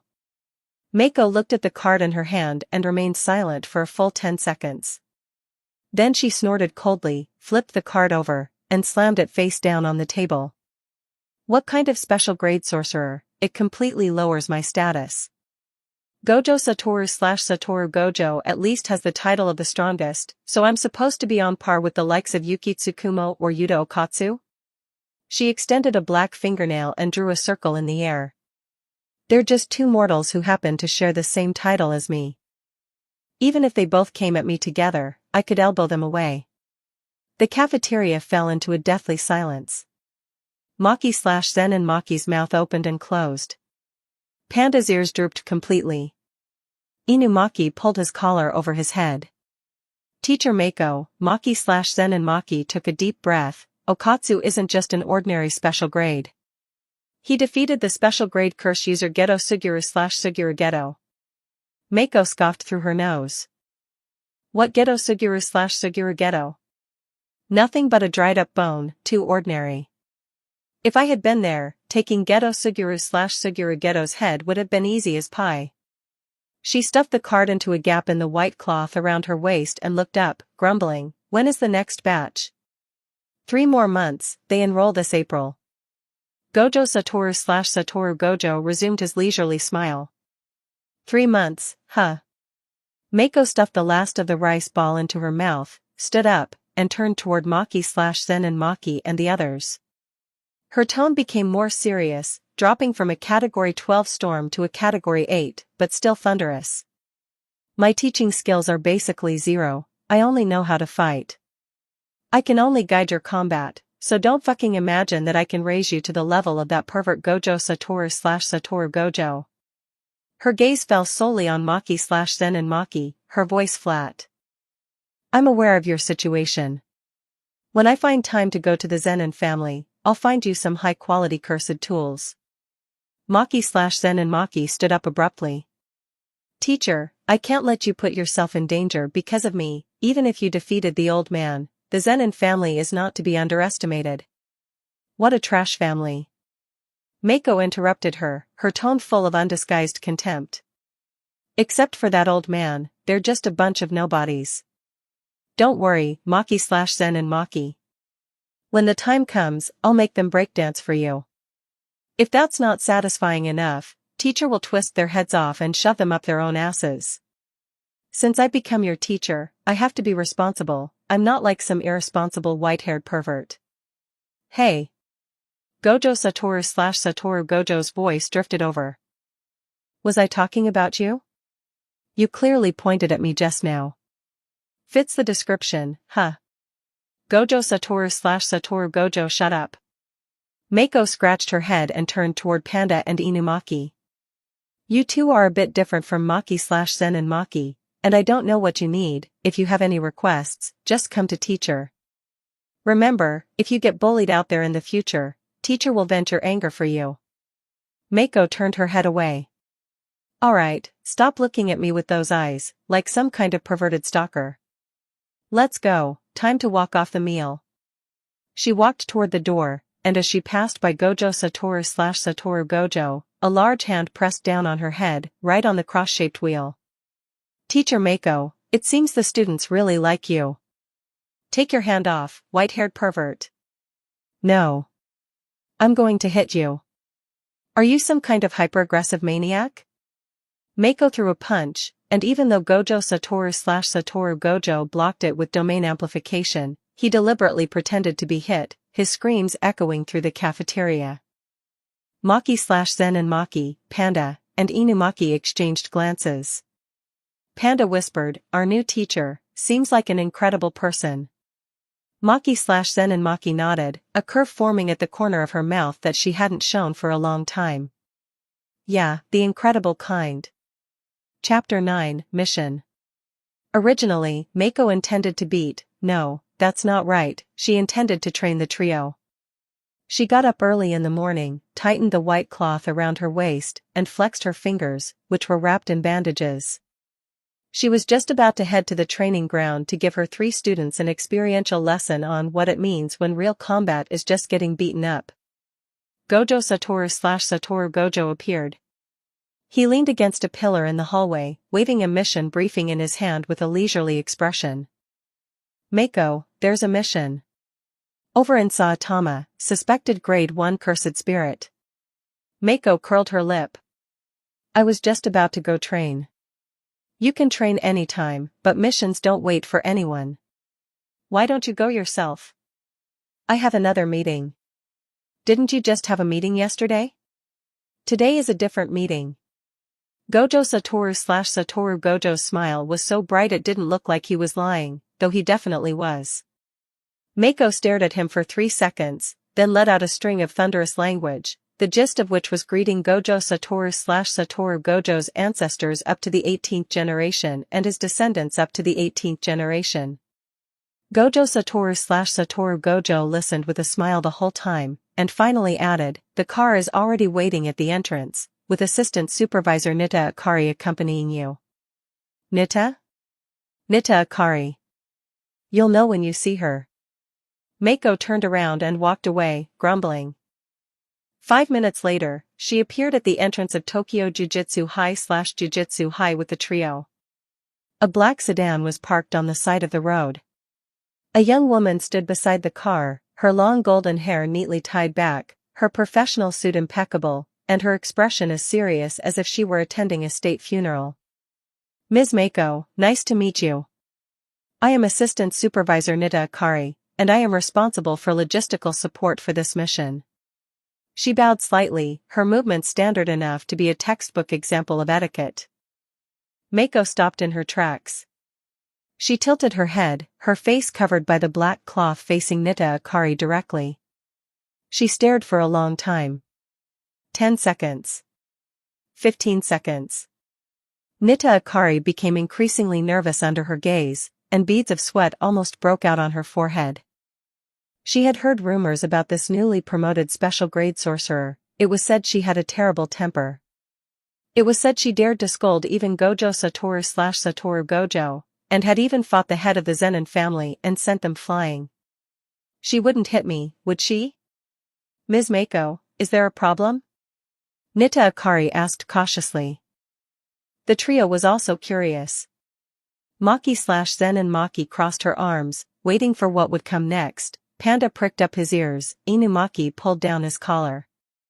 Mako extended a pitch-black fingernail and pointed at Nita Akari. You look quite pretty. The whole scene went quiet. Maki/Zen and Maki put her hand to her forehead. Panda covered his face with his paws. Inumaki chimed in, tuna. The golden hair is very distinctive, Mako pondered for a second, then gave a thumbs up, her mouth grinning from ear to ear, a real beauty. This person's train of thought was even more abstract than Satoru Gojo's. Satoru Gojo's abstraction at least had some logic to it, while Mako's abstraction was a completely untraceable random event. Nita Akari's face flushed slightly, but she maintained her professional demeanor. Thank you for the compliment, please get in the car. The group got into the car. Mako sat in the passenger seat, staring at Nita Akari the entire time, making her hands almost unable to steady the steering wheel. The trio huddled together in the back seat, exchanging glances. Panda's gaze, is our teacher a bit off? Maki/Zen and Maki's gaze, you're only just realizing that now? Inumaki's gaze, Pollock Row. The car ride took about 40 minutes. After arriving at the destination, Nita Akari got out of the car and deployed the curtain. She raised her arm, her voice clear and solemn, born of darkness, darker than darkness. Purify the filth and impurity. A black barrier descended from the sky, enveloping the entire abandoned supermarket. The color of the curtain was as deep and thick as ink, with faint blue light at the edges, cutting off all sight from inside and outside. Mako stood under the curtain and scratched her head.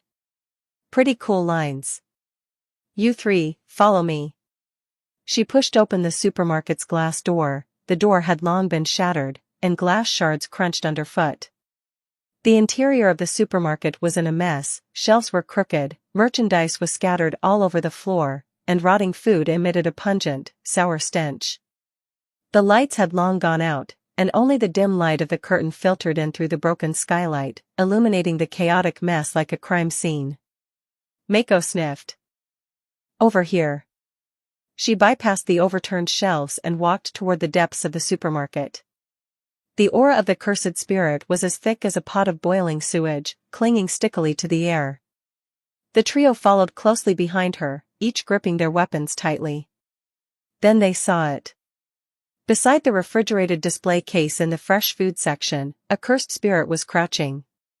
Its head resembled a lizard, its long, slender snout opening and closing, its forked tongue flicking in and out. But its body was like a burly ape, with knotted muscles, a hunched back, and two thick arms hanging to the ground, its nails carving deep grooves into the floor. Its whole body was covered in gray-green scales, emitting the stench of rotting flesh. Mako stood still. The trio lined up behind her, waiting for their teacher's first instruction. Shit. Mako extended a pitch-black fingernail, pointing directly at the cursed spirit. Fuck you. The cursed spirit raised its head, its forked tongue stopping in midair. You're fucking ugly. Looking like that, you should rip your own ass off, chop it up, and make yourself eat it. You failed product that looks like a cross between an ape in heat and a lizard. Even your mother would have to buy a standing room ticket and run away overnight if she saw you. The cursed spirit was dumbfounded by the cursing. Its intelligence was completely unable to process the content being output by this white-haired creature. However, it sensed hostility, so it opened its mouth and let out a hoarse roar, kicked its hind legs off the ground, and its massive body lunged toward Mako. Mako didn't dodge. She raised her right hand and spread her fingers. The reverse cursed energy on her fingernails erupted with a blinding white light, like 5 burning short swords. Her hand pierced through the cursed spirit's offensive, grabbed the scales on its chest, dragged the entire massive body over, and slammed it heavily onto the ground. The supermarket floor tiles shattered, and the cursed spirit lay sprawled out, white smoke rising from its chest where it was being scorched by the reverse cursed energy, and it let out a painful howl. Just this kind of little piece of trash. Mako stepped on the cursed spirit's chest and turned to the trio. Let me tell you, here is how you should fight it. Its upper body defense is decent, it has a lot of strength, and it seems to have no openings. In reality, it's full of openings. She bent down, grabbed the cursed spirit's tail, and hoisted it up completely. The cursed spirit struggled in the air, its thick arms flailing wildly, but as soon as Mako gave the base of its tail a light squeeze, it immediately went limp. So noisy. Mako backhanded it with a slap. With a crisp slap, the cursed spirit's head was knocked 90 degrees. What are you making all that noise for? Since when do bugs get to interrupt? The trio watched this scene, their expressions caught between shock and awkwardness. This was indeed teaching, but this method of teaching looked like animal abuse no matter how you looked at it, although cursed spirits don't count as animals. 10 Chapter 10 Special Grade. Chapter 10 Special Grade. Teacher Mako began to explain the characteristics of beast-type cursed spirits to her students. Look here, Mako said, pointing to the lower body of the cursed spirit. For cursed spirits with animal characteristics like this one, their body structure mimics certain traits of living creatures. Its torso and limbs are covered in scales, providing relatively high defense. However, she flipped the cursed spirit over and pointed to a certain indescribable area. Its butt isn't protected by scales. When dealing with this kind of thing, you just land a solid elbow strike right on this spot. Although cursed spirits don't have digestive organs, as long as their external structure mimics biological features, the defense in that area will inevitably be weaker than elsewhere. The expressions of the trio became extremely subtle all at once. Maki/Zen and Maki's mouth twitched, Panda didn't know where to put his paws, and Inumaki pulled his collar up below his eyes. Maki/Zen and Maki, lend me your blade. Maki/Zen and Maki hesitated for a second before handing over her polearm katana. Mako took it with one hand, flicked her wrist, and aimed the tip of the blade at the area of the cursed spirit unprotected by scales. The cursed spirit began to struggle frantically, letting out a wail 10 times more miserable than before. Just like this. the tip of the blade pierced in. The cursed spirit's wail spiked a full octave higher, its four legs kicking wildly in the air. Mako pulled the blade out, stabbed it back in, and pulled it out again, all with an expressionless face. Maki/Zen and Maki watched her blade and her brow twitched. She suddenly felt like she never wanted to use this sword again. Teacher Mako, Panda raised a paw cautiously. We've already understood the teaching method, so we can move on to the next part. Maki/Zen and Maki nodded vigorously. Inumaki Toge/Toge Inumaki nodded frantically, his collar nearly flying off. Fine then. Seeing that the desired effect had been achieved, Mako returned the polearm katana to Maki/Zen and Maki. When Maki/Zen and Maki took the blade, her hands were trembling. Then, Mako extended her right hand and lightly slashed across the cursed spirit's neck with her jet black nails. Reverse cursed energy flashed by like a beam of white light, the cursed spirit's wailing came to an abrupt halt, and its massive body turned into gray-purple dust, falling to the ground with a rustle.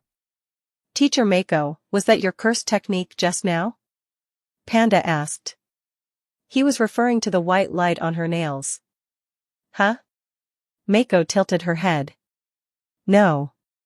She didn't finish her sentence. A terrifying sense of intimidation came from beneath their feet.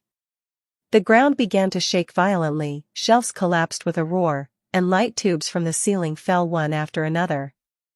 The trio froze simultaneously. That cursed energy was too terrifying, crushing in from all directions like the water pressure of the deep sea.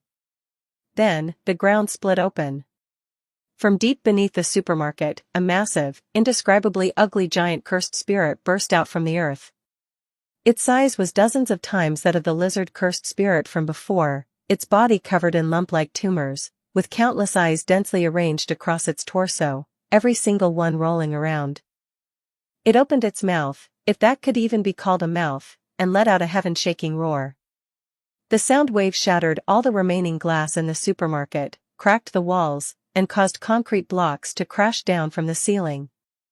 The entire supermarket was wrecked. Special grade. These two words flashed through the minds of the trio simultaneously. Inumaki pulled down his collar and opened his mouth, wanting to chant a cursed speech, but he wasn't sure if his cursed speech would be effective against a cursed spirit of this caliber.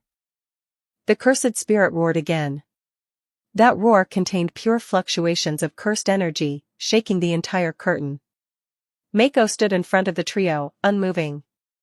Her white bangs were blown slightly upward by the air currents, revealing a corner of the black blackout cloth underneath. Her gray-purple braided pigtails flew backward in the violent turbulence of cursed energy, and the golden hair rings jingled. A vein mark seemed to appear on her forehead. A mere clown, daring to bark at me. The moment her voice fell, her figure vanished from where she stood. The next second, she appeared directly in front of the giant cursed spirit. This time, she retracted her claws, not because it was a tactic she couldn't use, but simply because she wanted to beat this ugly thing into dust with her own hands. She clenched her bandage-wrapped fists, her knuckles cracking. The first punch slammed into a tumor on the cursed spirit's abdomen. The tumor burst, and purple blood gushed out. The cursed spirit let out a painful and angry roar, countless eyes turned toward her, firing dense cursed energy bullets from their pupils. Mako didn't dodge or evade, her second punch had already landed, followed immediately by the third, the fourth. Her fists poured down on the cursed spirit like a violent storm. She controlled the strength of every punch. If she had used full force, it would have been over in one hit. But she didn't want it to die too quickly. Ora ora ora ora ora ora ora. Her punching speed grew faster and faster, so fast that it left afterimages in the air, so fast that the shockwaves from her punches blew away the surrounding ruins. The cursed spirit's tumors burst one after another, and purple blood gushed from hundreds of wounds like a fountain. It dyed her short white hair, her bandaged tube top, and her dark gray skirt purple. Her entire body was soaked in the cursed spirit's blood, only the face covered by the black cloth and the cross-shaped wheel slowly rotating above her head remained blindingly clean. The final punch. Mako pulled back her fist, then, from bottom to top, landed an uppercut on the cursed spirit's body. The cursed spirit's massive body was sent flying upward, pausing for a split second in midair, and then it exploded from the inside. Purple blood, shredded flesh, and cursed energy residue poured down from the sky like a torrential rain. It started to rain cursed spirit.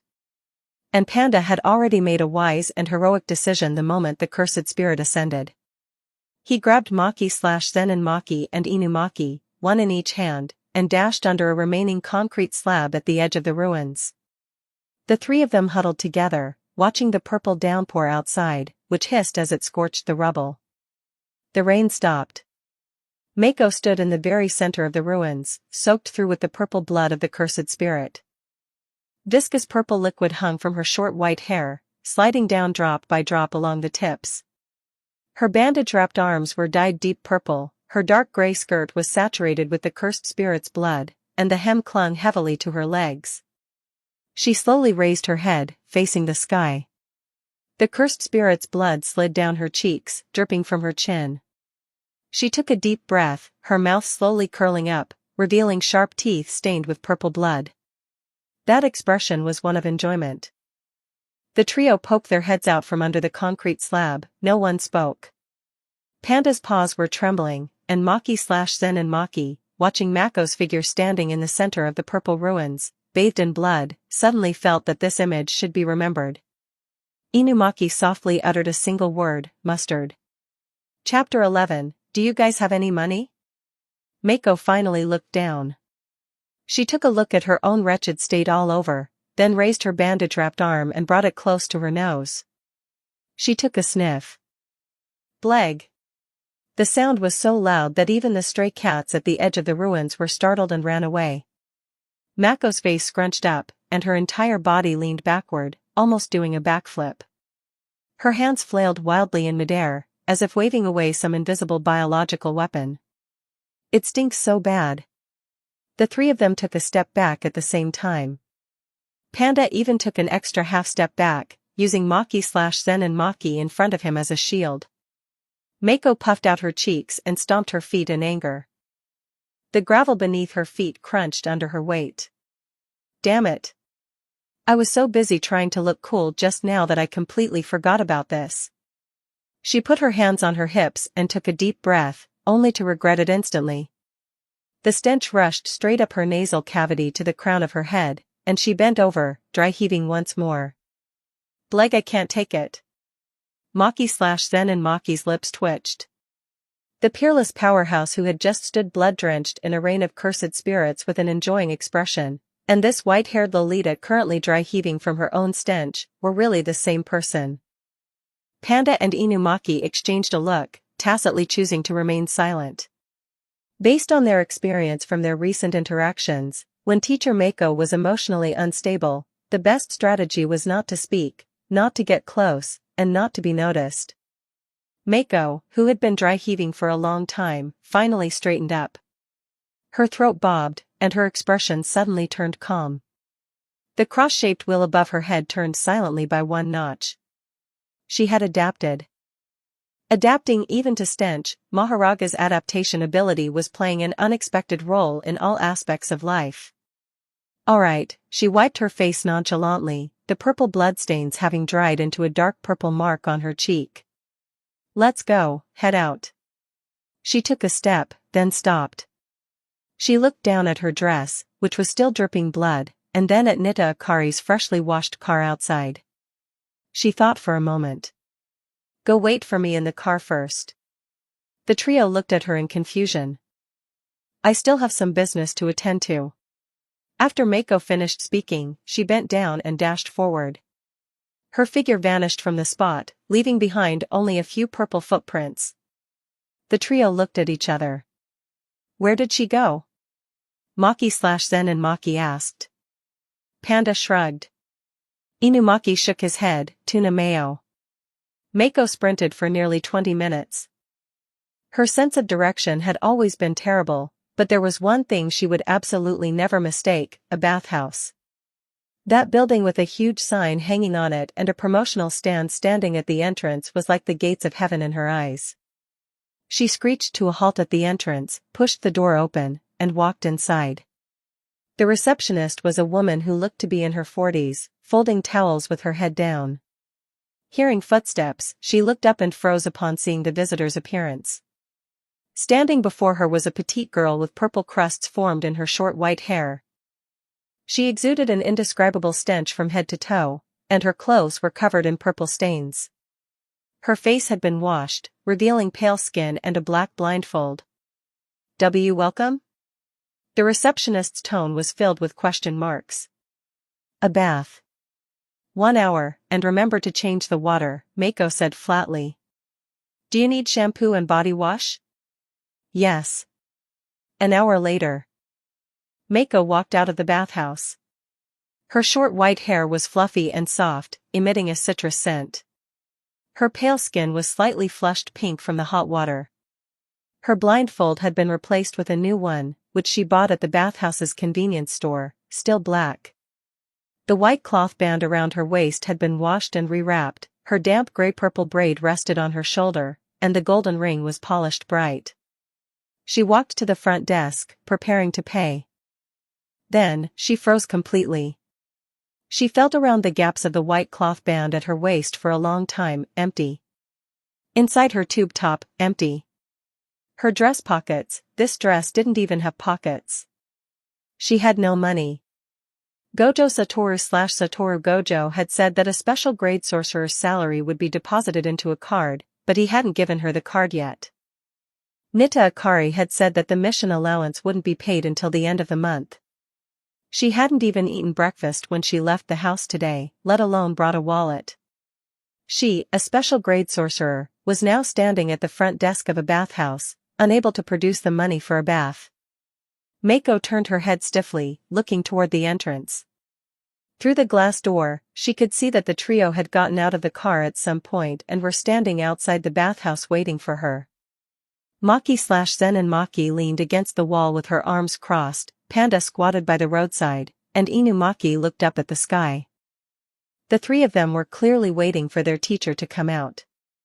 Mako's gaze lingered on her three students for a second, then she retracted it. No way. This was too embarrassing. She had just so coolly blown up a special grade cursed spirit with one punch. If she let her students know now that their teacher didn't have money to pay for a bath, how could she teach them in the future? Although her teaching style was zero foundation, pure practical combat, she still needed her dignity. Even if it was fake dignity, it was still dignity. Mako spoke up. The receptionist smiled at her. The smile carried the relief of "You're finally going to pay." I forgot to bring money. The smile froze. Huh? The receptionist's voice pitched up slightly. You don't mean to. The rest of her words weren't spoken, but her eyes said it all. Slip out without paying? Mako instantly blew up. No. I'm not trying to dine and dash, I mean, bath and dash. I'll pay, I really will. I just forgot it. I'll go back and get it and bring it to you right away, don't look at me with those eyes. The receptionist was clearly skeptical. Having worked in this industry for so many years, she had seen too many people who forgot their money. But the person in front of her had reeked and worn tattered clothes before washing, and now she was clean, with a new cloth band and a new blindfold. She indeed didn't look like someone who came to freeload a bath on purpose. And although her tone was rushed, she didn't seem to be lying. Well, there's no helping it, the receptionist sighed. These kinds of things do happen from time to time. But you have to leave something behind as collateral, then come back to redeem it once you get the money. Mako was stunned for a moment. Collateral. What she had on her to use as collateral, the cross-shaped wheel, she couldn't break it off, and doing so would be too horrifying anyway. The thin black rings on her wrists were too tight to take off. The golden ring was for tying her braid, without it, her braid would fall apart. The white cloth band used as a belt, no, her skirt would fall off. She realized she didn't have a single thing on her body that could be used as collateral. Mako took a deep breath, could you? No tabs allowed, the receptionist flatly refused. An extremely complex expression surfaced on Mako's face, 3 parts shame, 3 parts anger, 3 parts embarrassment, and 1 part wanting to dig a hole on the spot and crawl into it. Her mouth opened and closed, closed and opened, her fingers unconsciously pinching her skirt. Outside the door, Maki/Zen and Maki frowned. Why isn't our teacher out yet? It's been almost 20 minutes. Panda peered inside through the glass door. She seems to be standing at the front desk, not moving. Inumaki pulled down his collar slightly and tilted his head. Mustard? Let's go in and check. Maki/Zen and Maki pushed open the glass door. The 3 of them walked into the bathhouse, just in time to see Mako standing at the front desk, staring blankly at the receptionist. Mako's face bore an expression of being driven into a corner, looking like a completely different person from the powerhouse who had just stood blood-drenched in the rain of cursed spirits with an enjoying smile. Teacher? Maki/Zen and Maki called out tentatively.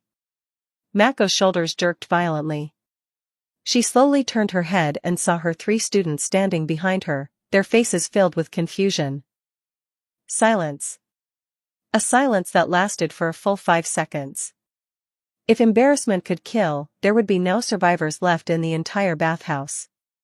Finally, Mako spoke. Her voice carried a thunderous impatience, but it sounded more like a bluff. Do the 3 of you have any money? The trio was stunned for a moment. Then, Panda was the first to react, silently pulling his wallet out of his fur. Mako snatched it, counted out a few bills, and slapped them onto the front desk. Keep the change. She turned and strode toward the exit, her back straight as a board, but her ears were so red they looked like they were about to bleed. Teacher, Maki/Zen and Maki caught up. Were you just? Shut up. I just wanted to. Nothing happened. Mako didn't look back. If anyone dares to speak a word of today's matter, tomorrow's training intensity will double. Panda and Inumaki looked at each other, simultaneously raising their paws to make a zipping motion over their mouths. They saw nothing, they knew nothing. Chapter 12, Yeri Shoko. Chapter 12, Yeri Shoko/Shoko Yeri. Back at Tokyo Jujutsu High/Jujutsu High, Mako walked at the very front, fuming. Her short white hair, freshly washed, still carried the faint scent of citrus, but her expression had absolutely nothing to do with being refreshed. The embarrassment of being seen by 3 students without enough money to pay the bill was still burning fiercely in her heart. She spun around suddenly to face the trio. Her bandage-wrapped fingers pointed at them one by one, her pitch-black nails gleaming coldly in the setting sun.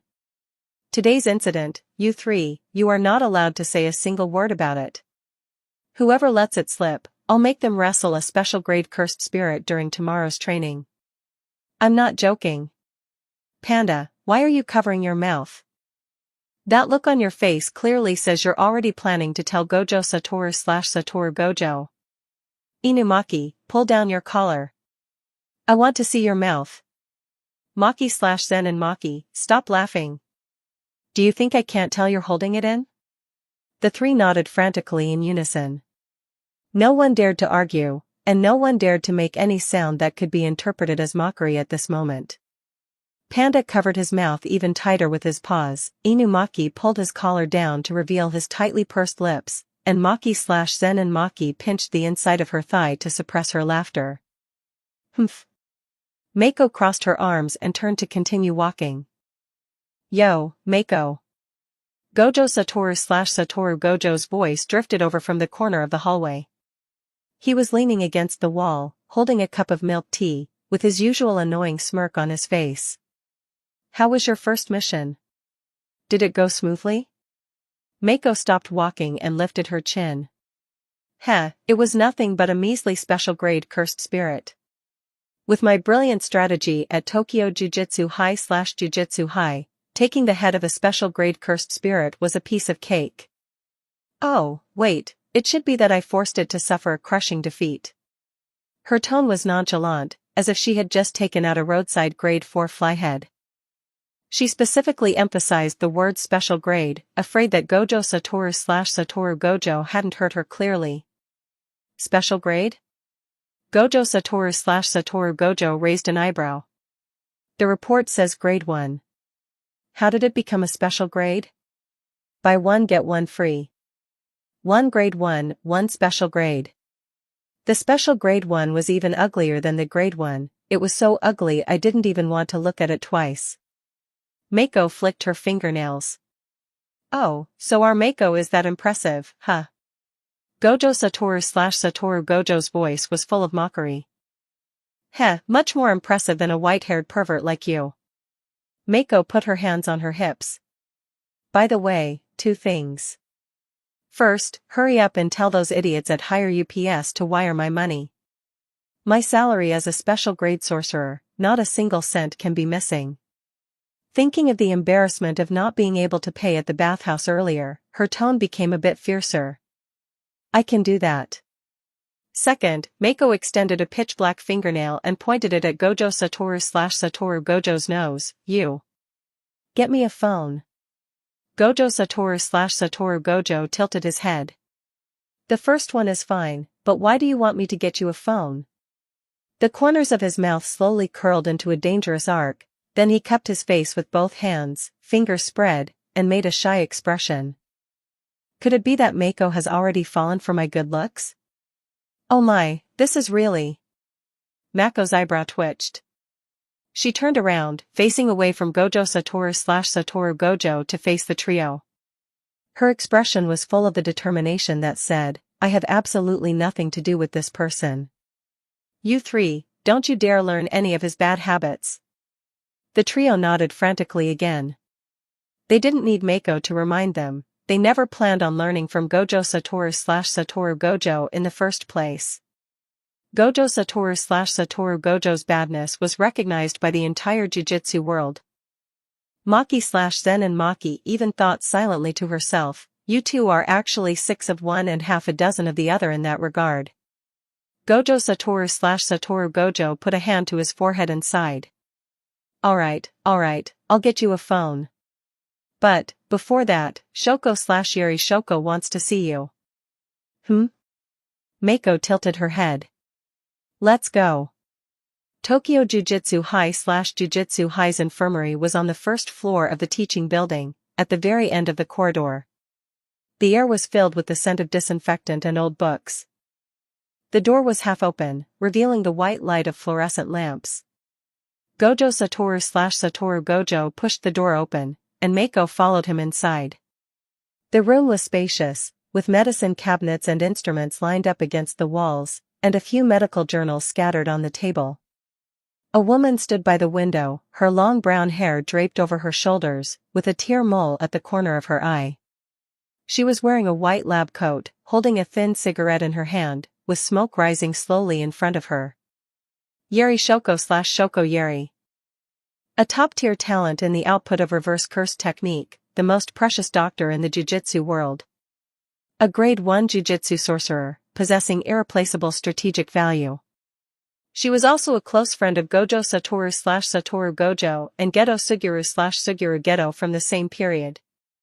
Shoko/Yuri Shoko, I brought her.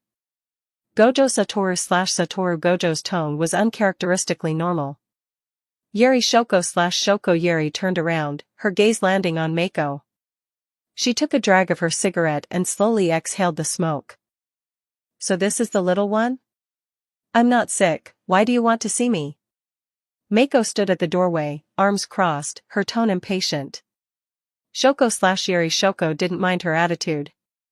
She flicked the ash off her cigarette and looked at Gojo Satoru/Satoru Gojo. Did you tell her? Not yet. Alright. Shoko/Yuri Shoko walked over to Mako and crouched down.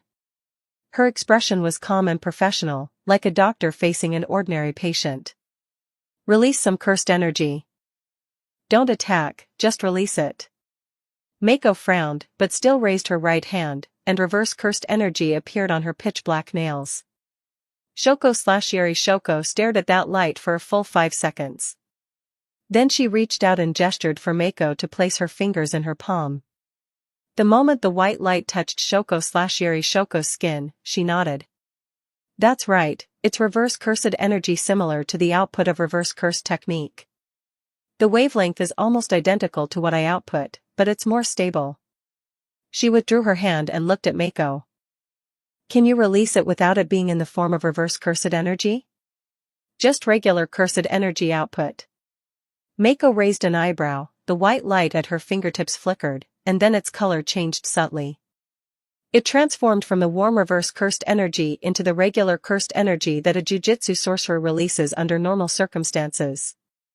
Shoko/Yeri Shoko was silent for a long time. She stood up and looked at Gojo Satoru/Satoru Gojo. Her expression was twice as serious as before. Do you know what this means? What? Gojo Satoru/Satoru Gojo's voice was very soft. She has the chance to replace me. Shoko/Yeri Shoko flicked the ash off her cigarette. Or even surpass me. Gojo Satoru/Satoru Gojo didn't respond. Then he smiled, his tone returning to his usual teasing manner. And this one is really impressive, she can break through limitless. A direct breakthrough, not a trick. He leaned closer to Mako and reached out to ruffle her hair, but was slapped away by Mako. Breakthrough limitless? Shoko/Yeri Shoko was truly surprised this time. The way she looked at Mako changed. Mako pursed her lips, crossed her arms, her tone full of impatience. I just analyze the operational logic of the technique, fully understand the underlying rules, and evolve targeted moves. After analyzing Limitless, I learned an attack that cuts through space, breaking through the Limitless defense. She said this in a flat tone, as if she were saying that the food in the cafeteria today was too salty. It's nothing special, anyone who isn't stupid can do it. Gojo Satoru/Satoru Gojo's smile faded slightly for a moment. He remembered the sparring match in the courtyard that night, he had already noticed it when they were at the police station and eating earlier. This one had been trying to reach him, but was blocked by the Limitless technique. The wheel had turned one notch then. Later, during their duel, her will turned another notch in an instant during the battle, instantly breaking through the absolute defense he was so proud of. She spoke nonchalantly, but he knew what that speed of analysis meant. It meant that as long as she was given enough time and contact, she could adapt to any technique in this world. Interesting. Shoko/Yeri Shoko relit a cigarette. Come to me for regular checkups from now on. Your physique and cursed energy structure have no precedent in the entire jujutsu world, and I need to create a file. Oh. Mako responded, turned around, and was about to leave. Shoko/Yeri Shoko smiled, a rare occurrence. Mako strode out of the infirmary. Chapter 13, Fushiguro Megumi/Megumi Fushiguro. Over the past few days, Maki/Zen and Maki, Panda, and Inu Maki had been trained by Mako until they were nearly sent to the afterlife. They gathered before dawn every day, and running laps as a warm-up was just the appetizer. The subsequent combat training involved Mako personally stepping in, taking them out one by one with a punch, or two at a time with a kick. So, when Mako announced that they would have a day off, the three of them felt like the sun had risen from the north. Mako left the three of them in the dorms to recover and went off to find Gojo Satoru/Satoru Gojo. She pushed open the door to Gojo Satoru/Satoru Gojo's office and immediately blurted out, "It's so boring. Do you have anything fun?" Gojo Satoru/Satoru Gojo was playing on his phone with his feet propped up on the desk. Hearing this, he looked up and revealed a meaningful smile. Oh? I'm going to meet a child. A child? Mako leaned against the doorframe with her arms crossed. Yeah, I suppose you could say I adopted him. Mako's expression instantly became subtle. Suppose you could say? Why did that phrasing sound so familiar? She rummaged through her fragmented memories. Fushiguro Megumi/Megumi Fushiguro had said the exact same thing to Itadori back then. I suppose you could say he's my benefactor. Identical phrasing. Was this some kind of code? What's with that look? Gojo Satoru/Satoru Gojo tilted his head. Nothing. Let's go. The two left Tokyo Jujutsu High/Jujutsu High, and for once, Gojo Satoru/Satoru Gojo walked along the road seriously without any nonsense.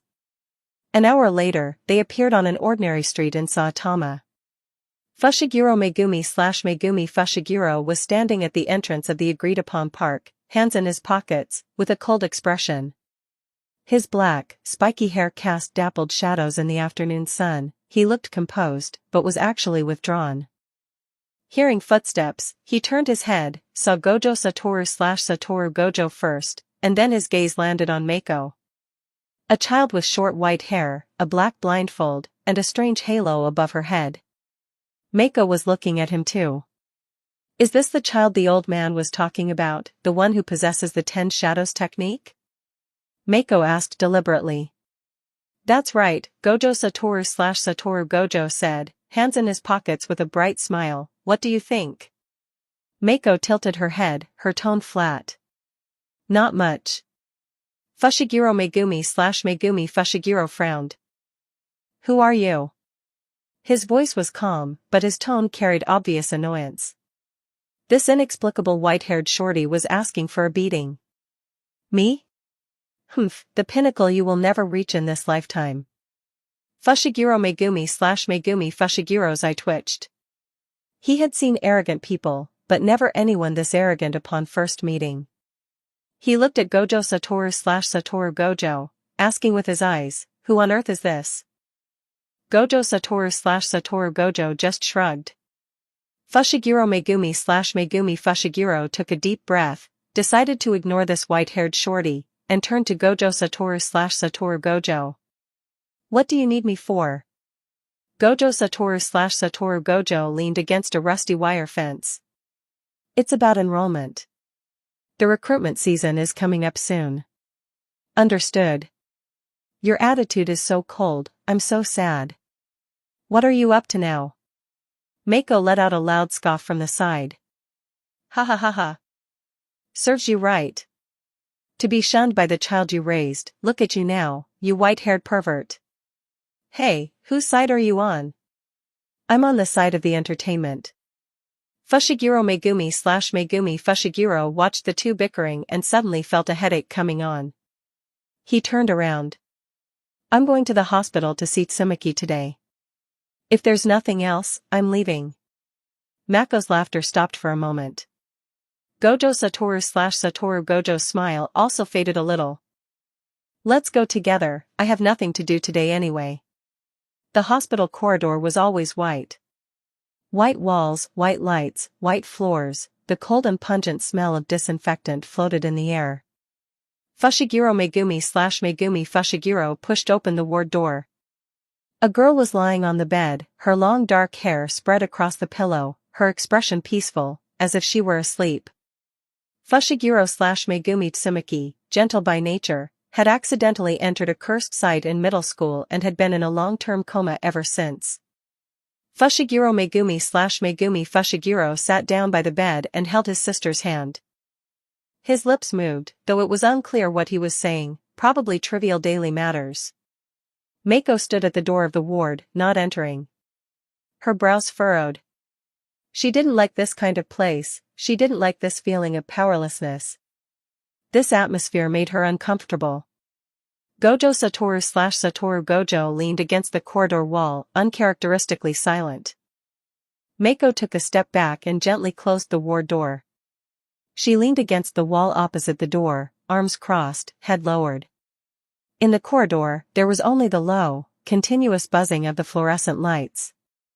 What's wrong? Are you in a bad mood?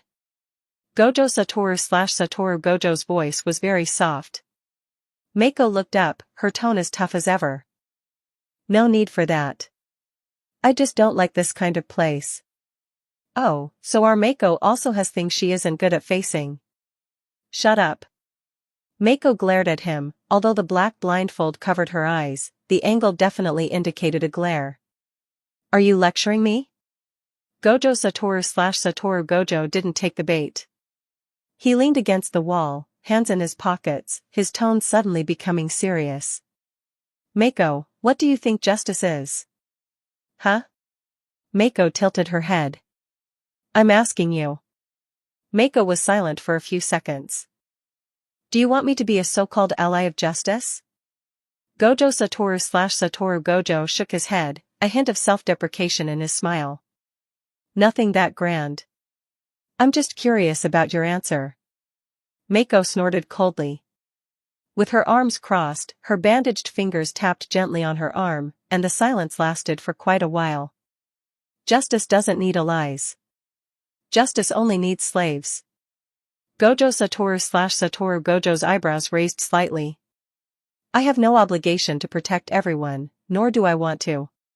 Mako turned her head to look at the light-filled window at the end of the corridor.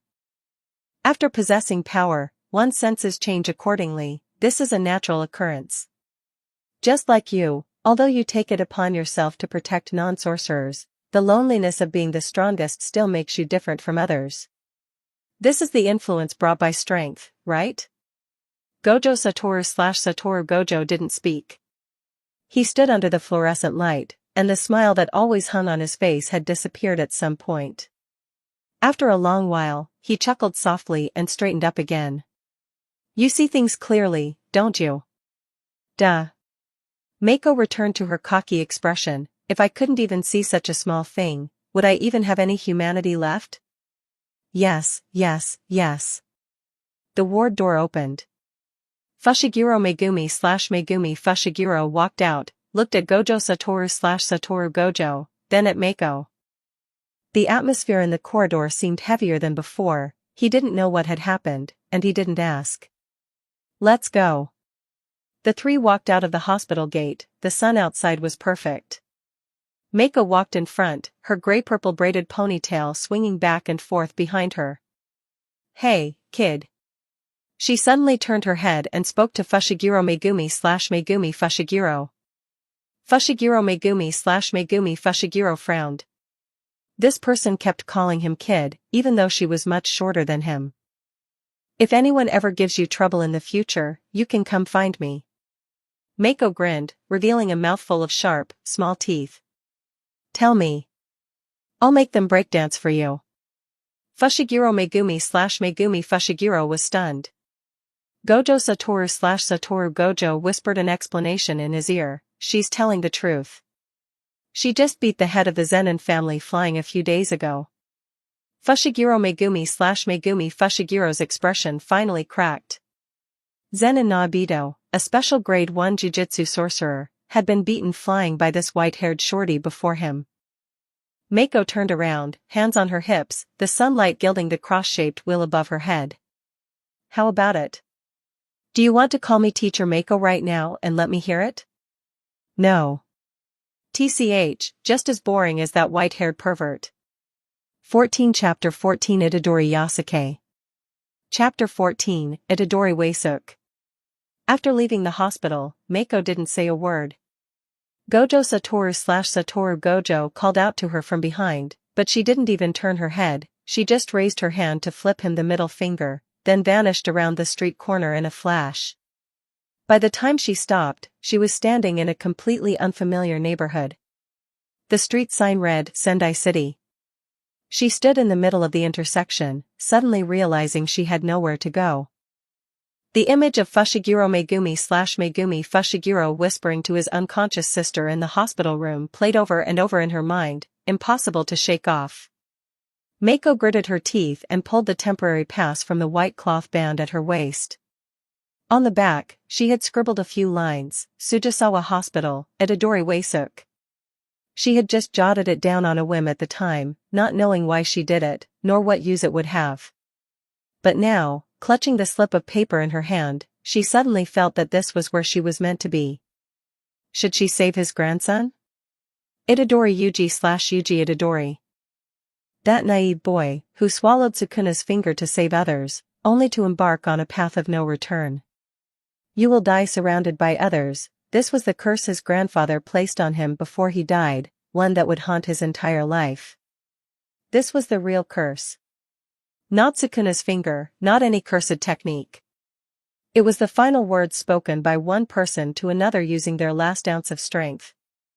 And the person who spoke this curse was lying in one of the rooms in this very hospital. Sujisawa Hospital.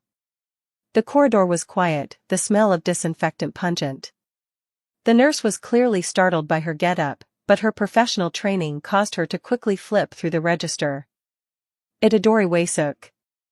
Room 409, turn right at the end of the hall. 409, the door was ajar, and the ticking of an ECG monitor drifted from inside. Mako kicked the door open and strode in. Lying on the hospital bed was an old man, gaunt and gray-haired, with wrinkles on his face as deep as scars. He had been looking out the window, but turned his head slowly upon hearing the commotion. Those cloudy eyes landed on Mako without a ripple of emotion. "Which family's kid are you, barging in without even knocking?" Mako walked to the bedside and looked down at him. "I came here specifically to find you, Itadori Waisuk." "Should I save your grandson?" The old man didn't answer. After a long while, he spoke, his voice very soft. "That brat Yuji, do you know him?" "I don't. But I know what he is going to experience." Mako's voice was cold and clear. "He will experience suffering he will never forget for as long as he lives.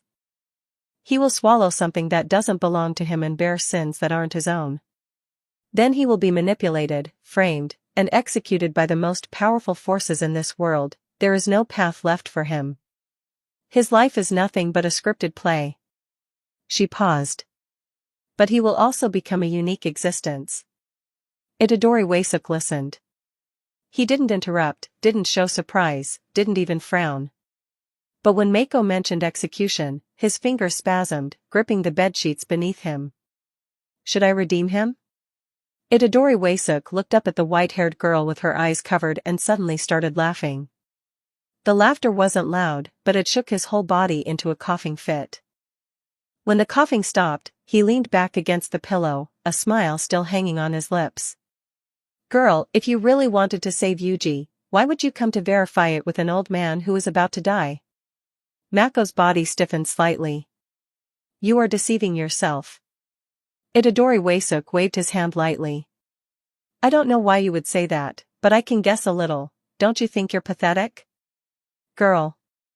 Mako didn't answer. "Hasn't your heart already told you the answer?" The old man's voice was calm and resolute. He turned his head, his gaze cloudy yet clear as day. "I don't know what all that stuff you said is, and I don't know if I should believe you. But based on what you've told me so far, you're probably a liar." He paused. "But if it's true?" His voice faded away. The only sound left in the room was the ticking of the ECG monitor. Itadori Waisuk closed his eyes, the smile on his lips not fading. "You really are cunning, Itadori Waisuk. What a total pain." "You win." "I don't want to change some of his paths either, but you got one thing wrong." With that, Mako revealed a confident expression. "The pathetic one is you, isn't it? You don't even have the guts to look me in the eye. Don't go around defining others as pathetic. Absolutely terrible. You really are a strange little girl." The old man opened his eyes. "Don't young people nowadays know how to respect their elders?" Mako turned and walked toward the door. "Hey," Itadori Waisuk's voice came from behind. Mako stopped in her tracks but didn't turn around. "Sorry, girl. Humph, I'm the bigger person, so I won't hold it against you this time. After all, I am the strongest," she said in a low voice. Then she strode out of the hospital room and slammed the door shut. The nurse in the hallway was startled by the noise, and when she poked her head out, she only saw a white-haired figure disappearing into the stairwell. Mako stood on the hospital steps. The sunlight in Sendai was gentler than in Tokyo, shining on her pale face and filtered into a soft gray by her blindfold. She took a deep breath, shaking the image of that wrinkled face out of her mind. Deceiving oneself, pathetic, humph, that's just the mindset of the weak. She pulled out the temporary pass and looked at the crooked handwriting on the back. Then she flipped it over. The characters Mako on the front were somewhat blurred by the crease. Special grade sorcerer, I guess that's about right. She stuffed the paper back into her waist and patted it. Then she put her hands on her hips and shouted at the sky. "Let's go. Going back to eat ramen." Chapter 15, Femfall. 3 months later. April 2018. The cherry blossoms on the Tokyo Jujutsu High campus were in full bloom, their petals drifting down onto the repaired corridor. Gojo Satoru Gojo led Fushiguro Megumi Fushiguro through the school gates. Fushiguro Megumi Fushiguro carried a shoulder bag, his expression indifferent. He glanced at the crater on the training ground, his lips twitching imperceptibly. This is Tokyo Jujutsu High. Aren't you excited? Not really. Gojo Satoru Gojo sighed. You and Mako will definitely get along. He looked left and right. Speaking of which, where did that white-haired shorty run off to? In a corner of the cafeteria, Maki/Zen and Maki and the other two were eating. Maki/Zen and Maki was half-heartedly poking at her chashu pork, Panda was rubbing his stomach, and Inumaki was quietly drinking miso soup. Have you seen Mako? Gojo Satoru Gojo leaned in. Maki/Zen and Maki mumbled a few syllables, her voice too quiet to be heard clearly. Panda lowered his paws. Teacher Mako went to the Zenin family to get a cursed tool for Maki/Zen and Maki. Inumaki added a line. Tuna mayo. Gojo Satoru Gojo raised an eyebrow and smiled. Oh, she's even more invested than I am. At the door, Fushiguro Megumi Fushiguro heard every word. 3 months ago, that white-haired person who flipped him the bird before disappearing had said, since I've become a teacher, I have to take responsibility. He thought it was just casual talk. It seemed it wasn't. The Zenin family headquarters. Mako stood before the massive mansion gates, hands on her hips, looking up at the family crest on the door. Her grayish-purple braids swayed behind her, the golden hair rings reflecting the blinding sunlight. She had changed into a new blindfold today, and the white cloth around her waist was tied neatly. After all, she was here to collect a debt, so she couldn't look too shabby. Out of the way. The guard stepped aside. She kicked the gate open. Several training members of the Zenin family in the courtyard turned around. Seeing a short, white-haired lowly swaggering down the stone path, their expressions shifted from confusion to anger. Who goes there? Trespassing into the Zenin family. Before he could finish, the speaker was sent flying by an elbow strike, slamming into a rockery so hard he got stuck. A few more rushed forward, but Mako swung her arm and sent them flying one by one, her movements as casual as swatting flies. Using no cursed energy, pure physical strength alone allowed them to experience the joy of flying. Anyone else? No one else rushed forward. She dusted off non-existent dust from her hands and continued walking inside. In the inner courtyard, 3 figures blocked her path. Zenin Naobito stood in the middle, holding a wine gourd, his expression helpless. Zenin Naoya stood on the right, his blonde hair meticulously combed, with an unpleasant smile playing on his lips. Zenin Oji stood on the left, his old face written all over with hostility and arrogance, looking at her as if she were a stray cat that had broken into the house. Kid, you caused such a big scene just to ask for a few cursed tools for Maki/Zen and Maki? Naobito spoke. Otherwise? Did you think I came to visit you? Naobito chuckled. Just as he was about to agree, Zenin Oji let out a cold snort behind him. A trash without cursed energy doesn't deserve to use the Zenin family's cursed tools. And you, a Shikigami who popped out of nowhere, just because you got lucky and defeated the clan head, you dare to show off here? What kind of place do you think the Zenin family is? He didn't finish. Mako was instantly beside him, her speed so fast that no one could track her trajectory. She stood in front of Zenin Oji, looking up at the old man who was much taller than her. Hey, old man. Her voice was as light as greeting an old acquaintance. Zenin Oji's pupils shrank, his legs feeling as if they were nailed to the ground. You seem very dissatisfied with me? The corners of Mako's mouth split to her ears, revealing a mouth full of sharp, fine teeth, as her voice suddenly spiked. Are you looking down on me, you bastard? Zenin Oji instinctively drew his sword. The long blade unsheathed in an arc, a slash infused with cursed energy aiming straight for Mako's neck. Mako raised a single finger. She simply flicked her bandage-wrapped finger, her fingertip tapping the edge of the blade. The blade shattered, cracks spread like a spiderweb, and the entire sword broke into countless fragments, clattering to the ground. Immediately after, she threw a punch. Her fist slammed into Zeninoji's chest, a terrifying force piercing through his body. Zeninoji was sent flying backward like a cannonball, smashing through the courtyard wall and embedding deep into the stone wall behind it. Debris fell pattering down. Embedded in the wall, his limbs twitched, completely unable to move. The entire place fell silent. Naoya froze on the spot. His eyes widened, his pupils trembling violently. That terrifying aura, the pure, unadorned absolute strength at the moment Mako punched, was exactly the same as Toji's. That heavenly tyrant, the existence that first made him understand what a strong person truly was. Now, the back of this white-haired shorty overlapped with Toji's. Naoya's body was trembling. Mako noticed his gaze and turned her head. "What are you looking at, you sleazy blonde? Looking for a beating?" Naoya didn't argue. He just stared at her, his lips moving slightly, his pupils still trembling. "Hurry up, old man. I'm here today to get the cursed tools for Maki/Zen and Maki." Mako turned to Naobito. Naoya's voice cut in from the side, very quiet, as if mumbling to himself. "A powerhouse like you, why do you care about that trash?" His voice was shaking. "You're clearly the only one who can comprehend the strength of Gojo Satoru/Satoru Gojo and Toji. Why? Why do you care about a piece of trash? Maki/Zen and Maki has nothing.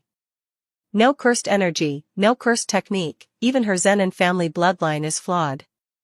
A powerhouse like you should stand at a higher place. Why waste your time on a piece of trash?" His roars echoed in the courtyard. The members of the Zenin family lowered their heads one after another, none of them daring to speak up.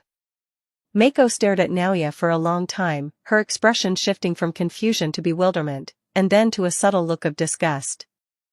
What was wrong with this guy? Why did he suddenly get so worked up? Was he losing his mind? Could he have been scared out of his wits by her punching Ugi?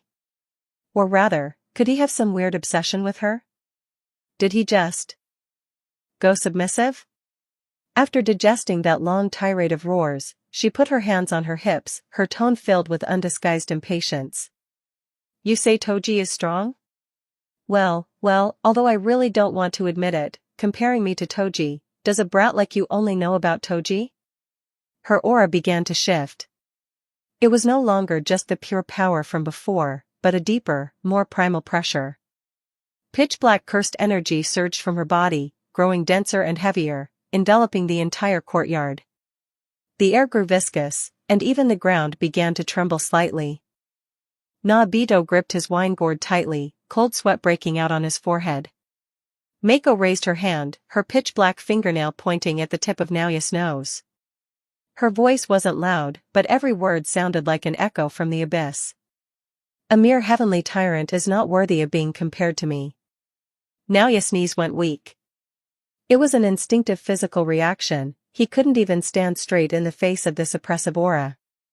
Mako withdrew her aura and turned back to Naobito, her tone returning to its usual impatience. "Lead the way, old man." And, she glanced sideways at Naoya out of the corner of her eye. "In the future, let your son broaden his horizons."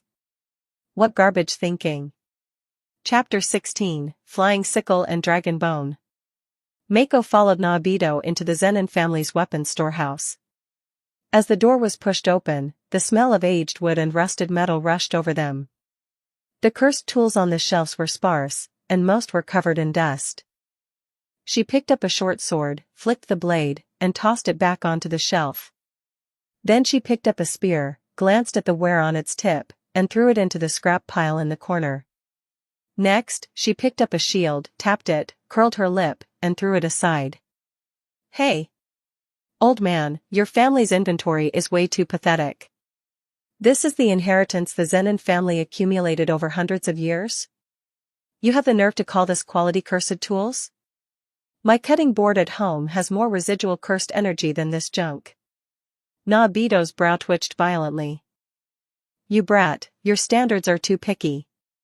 Any of these items outside would have jujutsu sorcerers fighting tooth and nail over them. Just this? Looks like certified trash to me.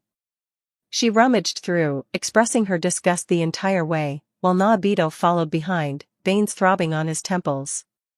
When they reached the deepest part of the storehouse, Mako suddenly stopped.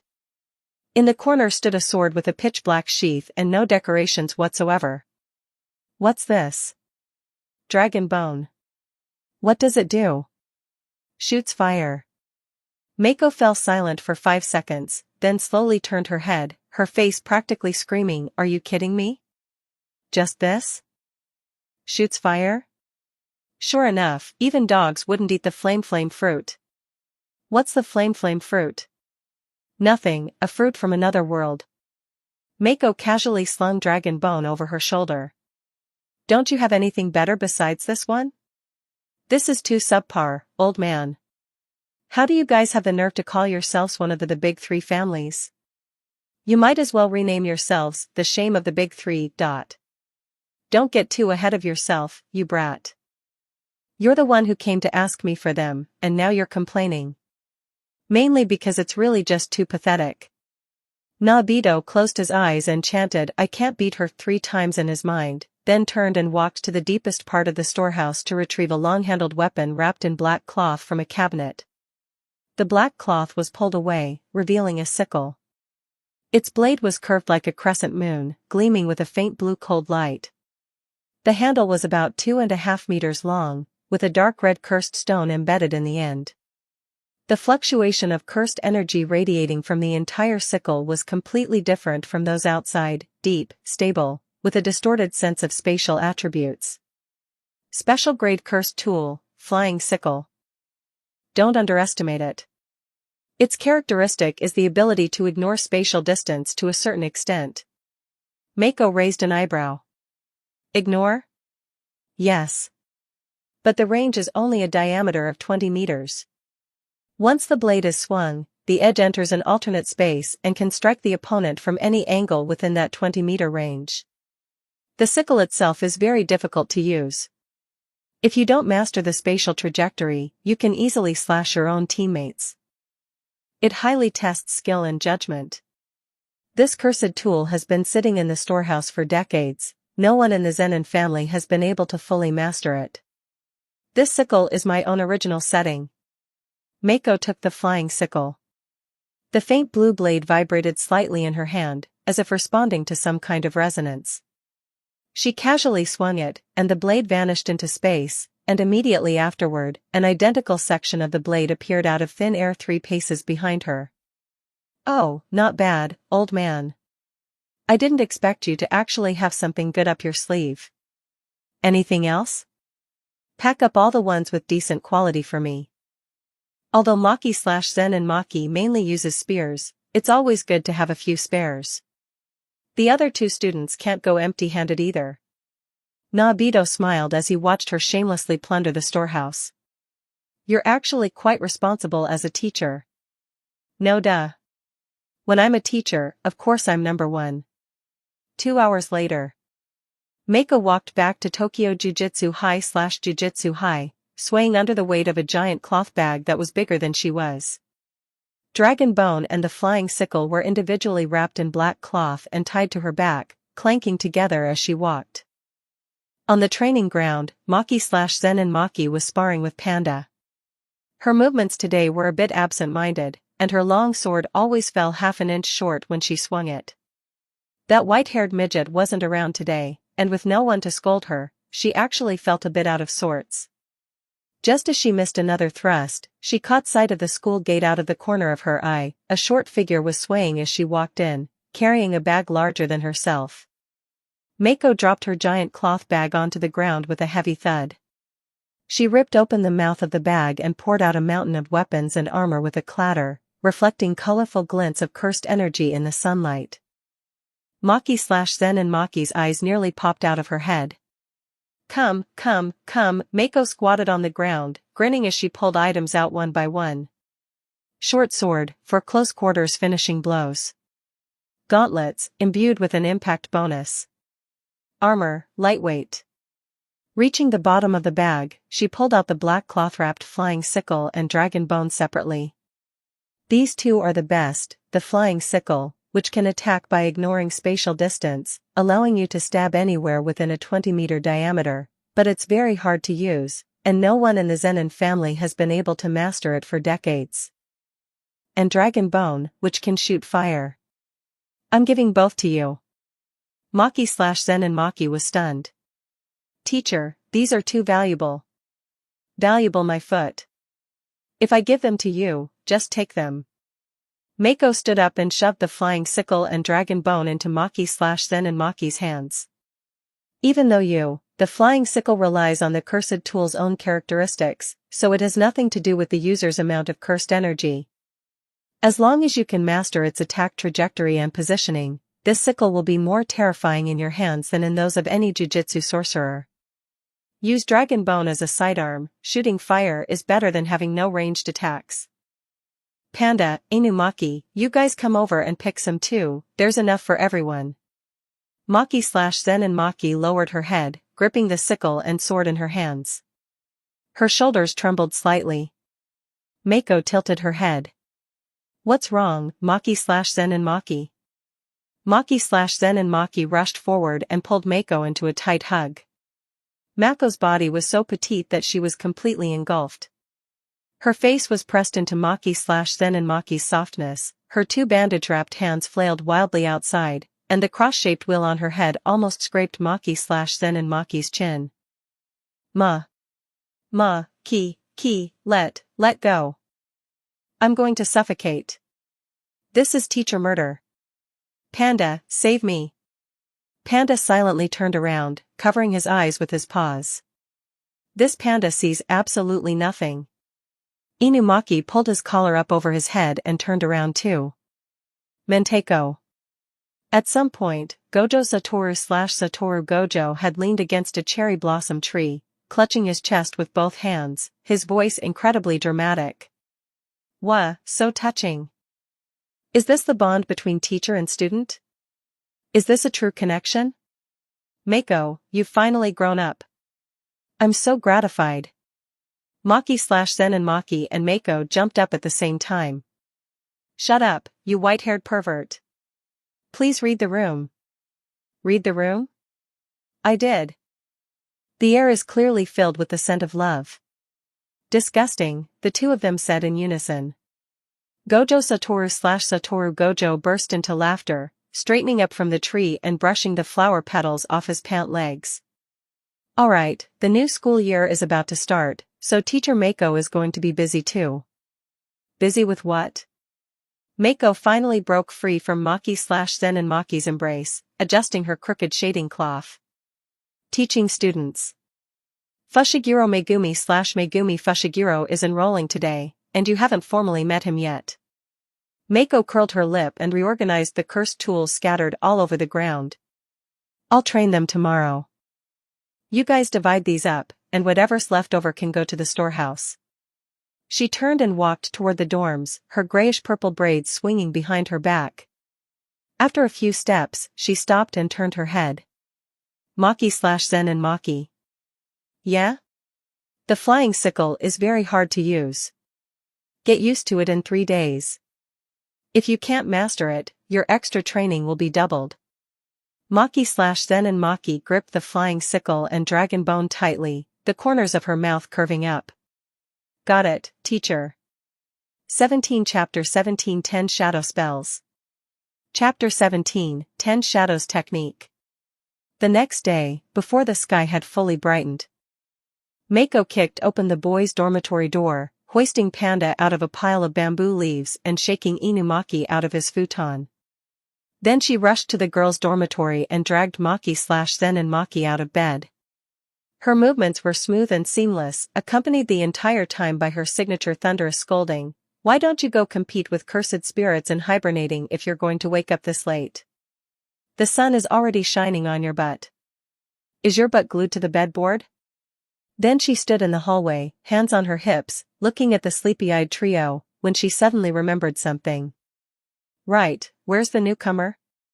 The newcomer, Fushiguro Megumi Fushiguro, had already been taken to the training ground by Gojo Satoru Gojo. He stood in the morning mist, hands in his pockets, with a cold expression and a smug look on his face. Seeing Mako marching over grandly with the trio, he merely nodded slightly. Fushiguro Megumi Fushiguro, from today on, you're under my supervision. I don't care what that white-haired pervert Gojo Satoru Gojo taught you, but here with me, even Gojo Satoru Gojo has to get down on his knees and sing Conquer for me. Understood, he replied, his voice completely flat. Very well. Let's test your strength first. Mako took a few steps back, rolling her bandage-wrapped wrists. Bring it on. Fushiguro Megumi Fushiguro didn't hold back. He formed hand signs, the shadow beneath his feet rippling like water as two divine dogs, one black and one white, leaped out of the shadows, landing soundlessly. Mako curled her lip. Just two dogs? Where's the great serpent? Where's New? I'm really being looked down upon by my own student. She flicked her fingernails. I'll just play around with you first. She didn't use her full strength. She suppressed her power to an extremely low level, intentionally slowed her speed, and even put away the sword of extermination. The two divine dogs lunged simultaneously, the black dog attacking her lower body while the white dog pinned her from the side. Mako dodged the black dog's bite with a sidestep and sent the white dog tumbling with a backhand slap. Nice teamwork, but where is your master? Before her voice could fade, Fushiguro Megumi Fushiguro had already rushed her from the flank. Taking advantage of the gap while Mako was tangled with the two dogs, he lowered his stance to close the distance, aiming a straight right punch at her shoulder. With her back to him and her attention entirely on the two dogs, Mako casually swung a back fist behind her. That punch landed squarely on Fushiguro Megumi Fushigiro's chest. Whoa, what the? Mako turned her head, only to see Fushiguro Megumi Fushiguro blasted backward. He flipped halfway in the air, landed on his feet, and slid 7 or 8 meters across the gravel ground before finally stopping. He had crossed his arms to absorb the impact, but his arms were still trembling violently, as if they had been electrocuted. He had expected her strength to be immense, but he hadn't anticipated that a casual swing would have this much power. Sorry, I didn't realize it was you, Mako said, scratching her head. Fushiguro Megumi Fushiguro took a deep breath, lowered his trembling hands, and stopped holding back. The shadow beneath his feet expanded rapidly, resembling a dark swamp. The ground shattered as the great serpent soared into the sky from the shadow, its scales pitch black, its body as thick as a water bucket, swallowing Mako whole in one bite. Immediately after, a sharp cry echoed from the sky. New dived from high above, its wings blocking the morning light as the golden lightning wrapped around its feathers discharged violently, striking Mako directly while she was trapped in the great serpent's mouth. Boom! The shockwave blew away all the gravel, sending smoke and dust billowing everywhere. Fushiguro Megumi Fushiguro did not let his guard down. He didn't believe he could defeat a special grade sorcerer so easily. His fingers had already formed the hand sign for Toad, and the shadow under his feet remained liquefied, ready to dodge at any moment. The smoke cleared. Mako stood at the bottom of the crater, holding the great serpent by its tail with one hand. The massive body was like a jump rope in her hand. She swung it around twice and slammed it hard against the two divine dogs rushing toward her. The three Shikigami collided, flying backward and snapping a crooked tree at the edge of the training ground. A few wisps of white smoke rose from where she had been struck by lightning, and her white hair was slightly frizzy, but there wasn't even a single scorch mark on her skin. Cold sweat broke out on Fushiguro Megumi Fushigiro's forehead. Mako patted the dust off herself, kicked off the ground, and charged forward, her speed a whole level faster than before. She clenched her right fist and aimed straight for his front. Just as her fist was about to strike, a pink shadow flashed, the toad's tongue shot out even faster, wrapping around Fushiguro Megumi Fushigiro's waist and dragging him to the other side of the training ground. Mako's punch hit empty air. Looking up, Fushiguro Megumi Fushiguro was already sitting on Nu's back. Nu flapped its wings and soared high into the sky above the training ground, circling at an altitude high enough to look down on the entire Tokyo Jujutsu High/Jujutsu High. Mako stood on the ground, looking up at him, and instantly started stomping her feet in anger. "You bastard! Humph, how underhanded. Fushiguro/Megumi, I despise you. How dare you play the high ground against an idiot strategy?" Panda poked Maki/Zen and Maki with his claw. Did teacher just insult herself? Maki/Zen and Maki pushed up her glasses. Yeah, she said high ground against an idiot. Right now, she's the one on the low ground. Inumaki pulled down his collar. Salmon. Panda hesitated for a moment before speaking up. Teacher, you seem to have insulted yourself. Mako's ears twitched, and her face instantly flushed red. Shut up, Panda. Your training volume is doubled today. She looked back up, staring at Fushiguro Megumi Fushiguro in the sky, and took a deep breath. Her thigh muscles suddenly bulged beneath her skirt, and the muscle fibers under her bandages made a sound like a tightening bowstring.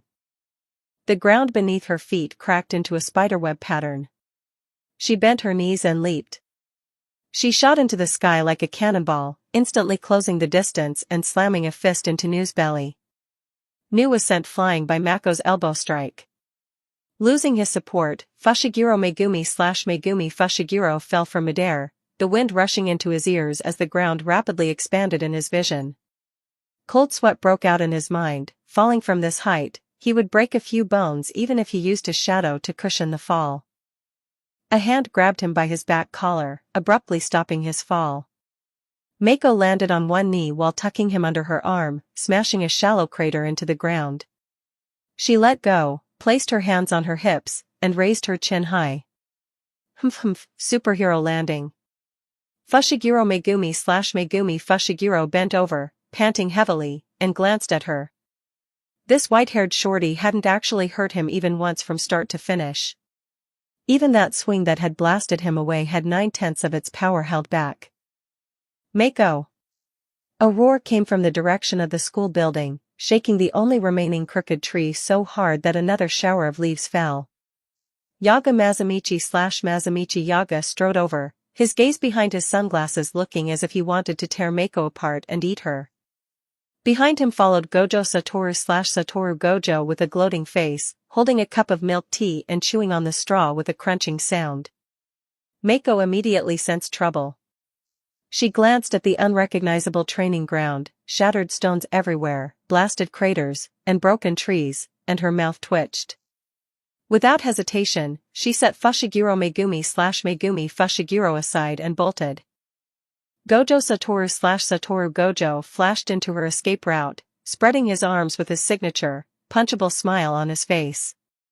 Hey, Teacher Mako, aren't you going to report the training results to the principal? Mako didn't even pause. She swiped her thumb across her nose, her mouth twisting to reveal a mouth full of sharp, tiny teeth, and gave a confident snort. Useless white-haired pervert, if you want to stop me, you're a million years too early. Exerting power in her legs, she leaped directly over Gojo Satoru Gojo's head. Her grayish-purple braids traced a perfect parabola in the air, the golden hair rings flashing for an instant in the sunlight, before she disappeared over the other side of the outer wall. There was a dull thud as she landed, and her footsteps grew more and more distant. Yaga/Principal Yaga rushed over in a rage, only to see a white-haired head disappear over the wall. He turned to glare at Gojo Satoru Gojo, his fists cracking. Gojo, why didn't you stop her? Oh? Gojo Satoru Gojo tilted his head and took a sip of his milk tea, his expression as innocent as an angel descended from heaven. What's wrong, Yaga/Principal Yaga? Yaga/Principal Yaga closed his eyes, the veins on his temples bulging. His voice sank, carrying a deep-seated hatred suppressed for over a decade. It seems I need to give you a taste of your school days again. Chapter 18, Overheated.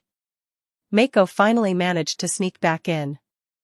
She climbed over the wall behind the Tokyo Jujutsu High/Jujutsu High and landed silently, then crept through the corridor while hunching over. She even held onto her Dharma wheel with her hand, terrified that the sound it made would give her away. Bypassing the training ground, bypassing the cafeteria, and passing the cherry tree in front of the dormitory building, victory was in sight. As long as she could push open the dormitory door, crawl into bed, and pretend that everything from this morning had never happened, Yaga/Principal Yaga couldn't possibly drag her out of bed. Mako. At the corner of the corridor, Yaga Mazamichi/Mazamichi Yaga stood with his arms crossed, his gaze behind his sunglasses as calm as the sea before a storm. Standing behind him was Gojo Satoru/Satoru Gojo. That white-haired pervert was clutching a huge bump on top of his head. The corner of Mako's mouth twitched. "Hello, Principal. Come in." 3 minutes later, there were 2 people kneeling on the soft couch in the principal's office. Mako was on the left, and Gojo Satoru/Satoru Gojo was on the right. Both of them had a large bump on their heads. Mako's was right in the center of her forehead, and Gojo Satoru/Satoru Gojo's was on the upper left of his head. The 2 knelt straight, neither daring to speak first. Yaga/Principal Yaga stood before them, holding a long, thin pointer in his hand. His sunglasses reflected the light, making it impossible to see his eyes, but it wasn't necessary to see them. The pointer tapped twice lightly in the air, the sound making both of them shrink their necks simultaneously. Mako covered the large bump on her head with both hands, her sharp, tiny teeth biting down hard on her lower lip. "Damn it, why does it hurt so much? Why haven't I adapted? I can even adapt to the attacks of a special grade cursed spirit. Why does Yaga/Principal Yaga's little stick still hurt so much when it hits? This isn't scientific. This doesn't follow the laws of adaptation." Yaga/Principal Yaga snorted coldly and gave her another hit with the little stick in his hand. With a crisp thwack, it landed right on the back of the hand she was using to cover her bump. Mako hissed, drawing in a sharp breath, her posture of covering her hand and her head forming a strangely symmetrical shape. "Ow. Principal Yaga/Principal Yaga." Beside her, Gojo Satoru/Satoru Gojo couldn't hold it in and snorted with laughter. His shoulders shook with laughter, completely forgetting that he was also kneeling on the soft couch and also had a large bump. "Ha ha ha ha, Mako, that sound you just made, ha ha ha ha, it was like a cat that had its tail stepped on." Thwack. Yaga/Principal Yaga's little stick landed precisely next to the bump on Gojo Satoru/Satoru Gojo's head, instantly adding a symmetrical new bump. Gojo Satoru/Satoru Gojo's smile froze on his face. Mako laughed back without hesitation, her voice even louder than Gojo Satoru/Satoru Gojo's. "Ha ha ha ha. Serves you right. That's what you get for laughing at me." Retribution came as fast as a tornado. "You're still laughing? This is all your fault. If you hadn't wrecked the training ground into that state. Blame me?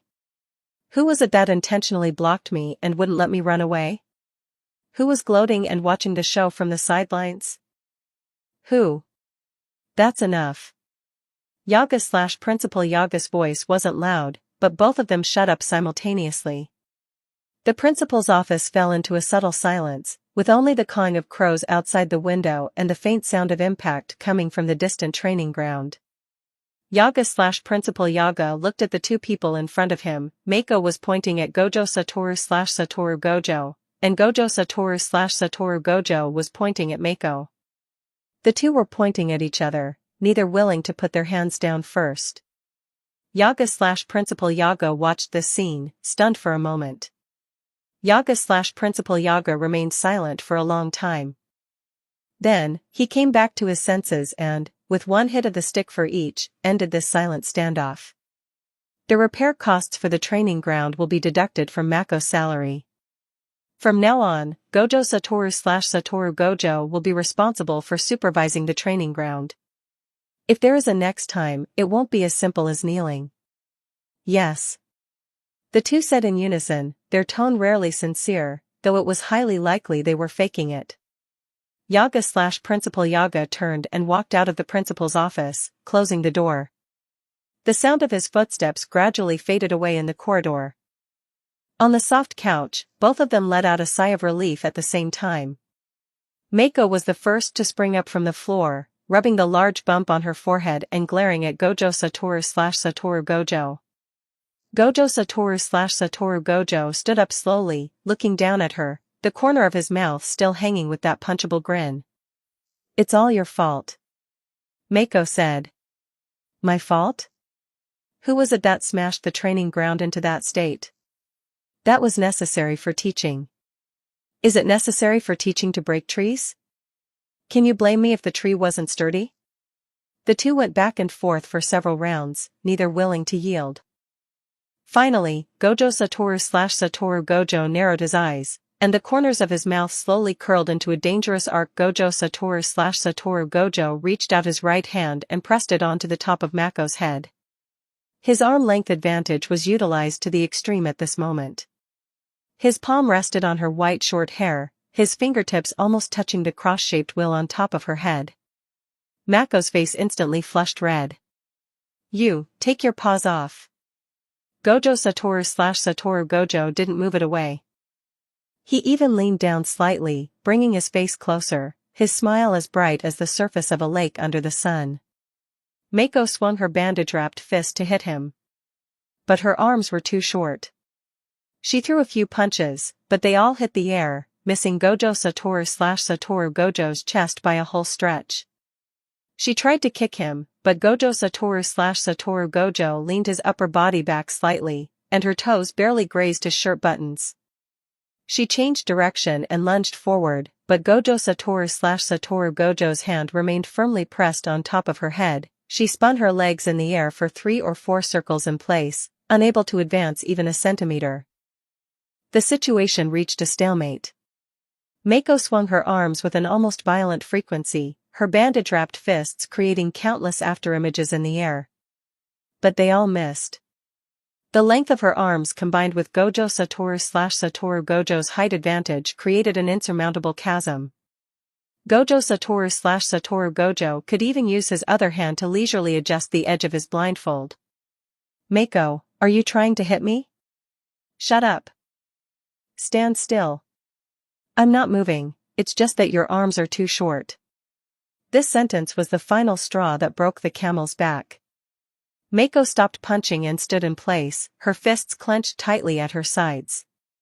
Her shoulders were shaking, and the blindfold beneath her white bangs trembled slightly. The silence lasted for several breaths. Then she suddenly tilted her head back and let out an earth-shattering roar. "Aha aha ha! Gojo Satoru/Satoru Gojo! Take your hand off me! You're making me so mad. This is so infuriating. I swear I'm going to rip your head off and shove it up your ass. You just wait, sooner or later, I'll make you kneel and call me Lady Mako." Gojo Satoru/Satoru Gojo looked at the completely overheated shorty under his palm, his smile bright to an unbelievable degree. Mako's roar once again echoed throughout the entire Tokyo Jujutsu High/Jujutsu High. The crows on the roof were startled into flight, the trio in the cafeteria shrank their necks simultaneously, and the last crooked tree beside the training ground lost 2 more leaves. Yaga/Principal Yaga stopped on the corridor at the other end of the school building and rubbed his temples. In the end, the only one who came out of Yaga/Principal Yaga's room was an annoyed-looking Mako, while Gojo Satoru/Satoru Gojo had been stuck into the wooden floor headfirst. 19 Chapter 19 Two-Faced Sukuna. Chapter 19 Ryaman Sukuna. Time is short. Under the dual pressure of teacher Mako's practical training and Gojo Satoru/Satoru Gojo's theoretical knowledge, the student's strength grew at a visible rate. The cost was that the training ground had to be repaired twice. June 2018. 5 o'clock in the afternoon, shortly after the dismissal bell rang at Tsujisawa Third High School in Miyagi Prefecture. Itadori Yuji Itadori walked out of the school gate alone with his school bag on his back, the setting sun stretching his shadow long. He had just sent his grandfather to be cremated that morning. The ceremony was very simple, with only the staff and himself in attendance. The urn was temporarily stored at the hospital, and he had to go retrieve it. His grandfather's final words were still spinning in his mind: "You are strong, so you must help others. You will die surrounded by others." Itadori tightened his collar and walked toward the hospital. Miyagi Prefectural General Hospital. After completing the paperwork, Itadori took a jar from the staff member. The jar was not big, nor was it heavy. This was the last thing his grandfather left behind. After the flames extinguished, a person's final weight was surprisingly only this much. "Mr. Itadori, please accept my condolences," the staff member said in a low voice. Thank you." Itadori came back to his senses, hugged the jar, and turned around. Just then, he heard footsteps, steady and unhurried, coming toward him. "You are Itadori Yuji Itadori, right?" A boy wearing a black uniform with a peculiar hairstyle walked out of the shadows.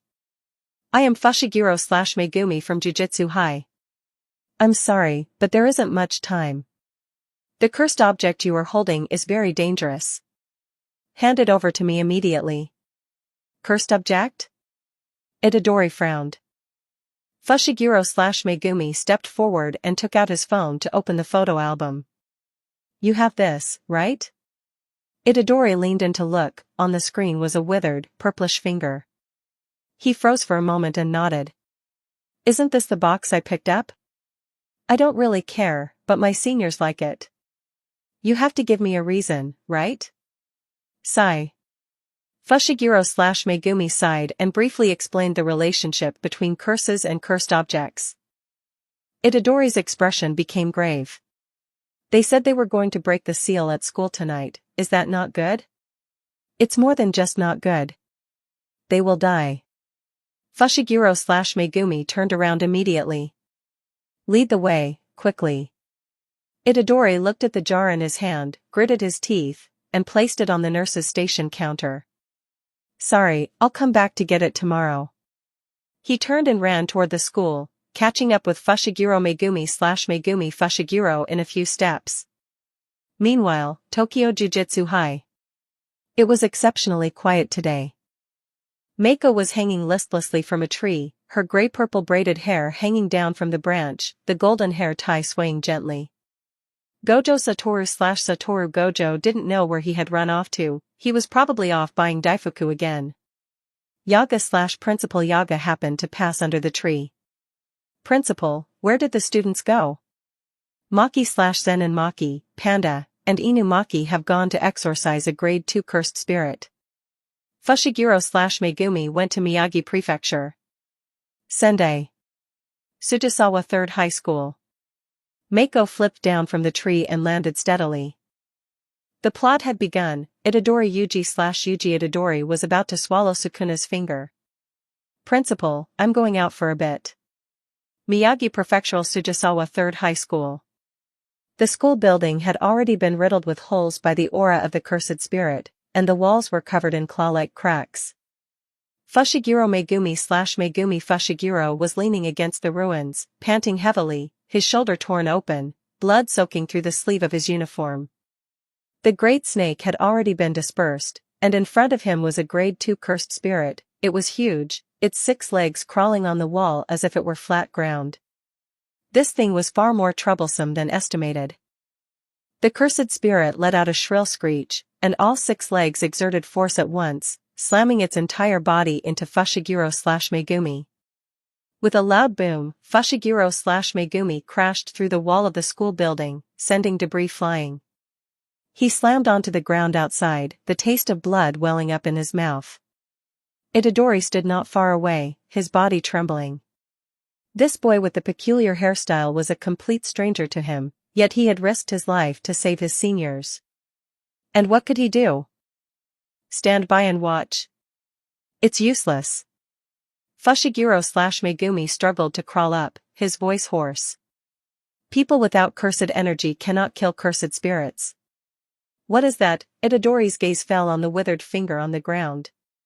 When the cursed spirit crashed through the wall, the box flew out of Fushiguro/Megumi's pocket, the seal tape came undone, and the thing inside rolled to his feet. Itadori looked at it, his grandfather's words flashing through his mind. Then it's enough if I also have cursed energy, right? Idiot. Give it to me. You will be consumed by Sukuna. Fushiguro/Megumi struggled to rush over, but his injuries slowed his movements by a full beat. Itadori raised his hand and opened his mouth. Stop, don't. Fushiguro/Megumi's roar was desperate and powerless.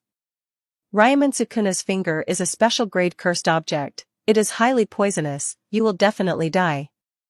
But if. A terrifying aura that was suffocating descended from the sky. A short figure landed between Itadori and Fushiguro/Megumi.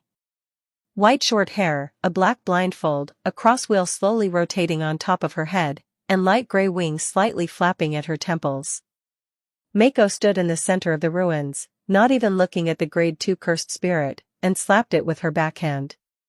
Reverse cursed energy erupted in a dazzling white light on her pitch-black nails. The cursed spirit didn't even have time to wail before it directly turned into gray-purple powder. Teacher Mako. Quick, Fushiguro Megumi/Megumi Fushiguro pointed at Itadori, struggling. It was already too late. Itadori Yuji Itadori had swallowed the finger. The air froze for several breaths. Then, a completely different, terrifying aura erupted from Itadori, an ancient, evil cursed energy that carried the scent of 1,000 years of bloodshed. Black markings appeared on his face, the corners of his mouth split into an arc that did not belong to Itadori Yuji Itadori, revealing sharp teeth that did not belong to a human. There was no time to mourn the grade 2 cursed spirit. The one who appeared next was the strongest jujutsu sorcerer in history, the master of the core of binding vows, the absolute powerhouse, the loneliness of standing at the top, the one who taught you love was Ryaman Sukuna. The king of curses had descended. The fingers Fushiguro/Megumi used to prop himself up on the ground were trembling, Sukuna's oppressive force made even his soul shudder. And standing at the very front, Mako faced the newly descended king of curses head-on. Sukuna stood in the moonlight, his whole body radiating a purple-black cursed energy. He slowly raised his hand, looked at his fingers, squeezed them, and felt the body he had regained after 1,000 years. Then he opened his mouth and let out a low, pleasant laugh. Finally, seeing the light of day again. This era, he looked around, his gaze sweeping over the school building, the utility poles, and the city lights in the distance. Women and children are everywhere. Ha ha ha ha ha, ah ha ha ha ha ha. Chapter 20, Utterly Crushed. Ryaman Sukuna looked at the short, white-haired person before him, his four eyes narrowing slightly. He had just awakened from 1,000-year seal, logically, he should first focus on the pink-haired brat he was possessing, as well as this baffling era. But at this moment, his attention was completely captivated by the existence before him, a short figure whose height only reached his chest, with a crosswheel perched atop her head, wings growing from her temples, and her entire body wrapped in bandages. The aura radiating from her was neither human nor cursed spirit, it was closer to that of a Shikigami.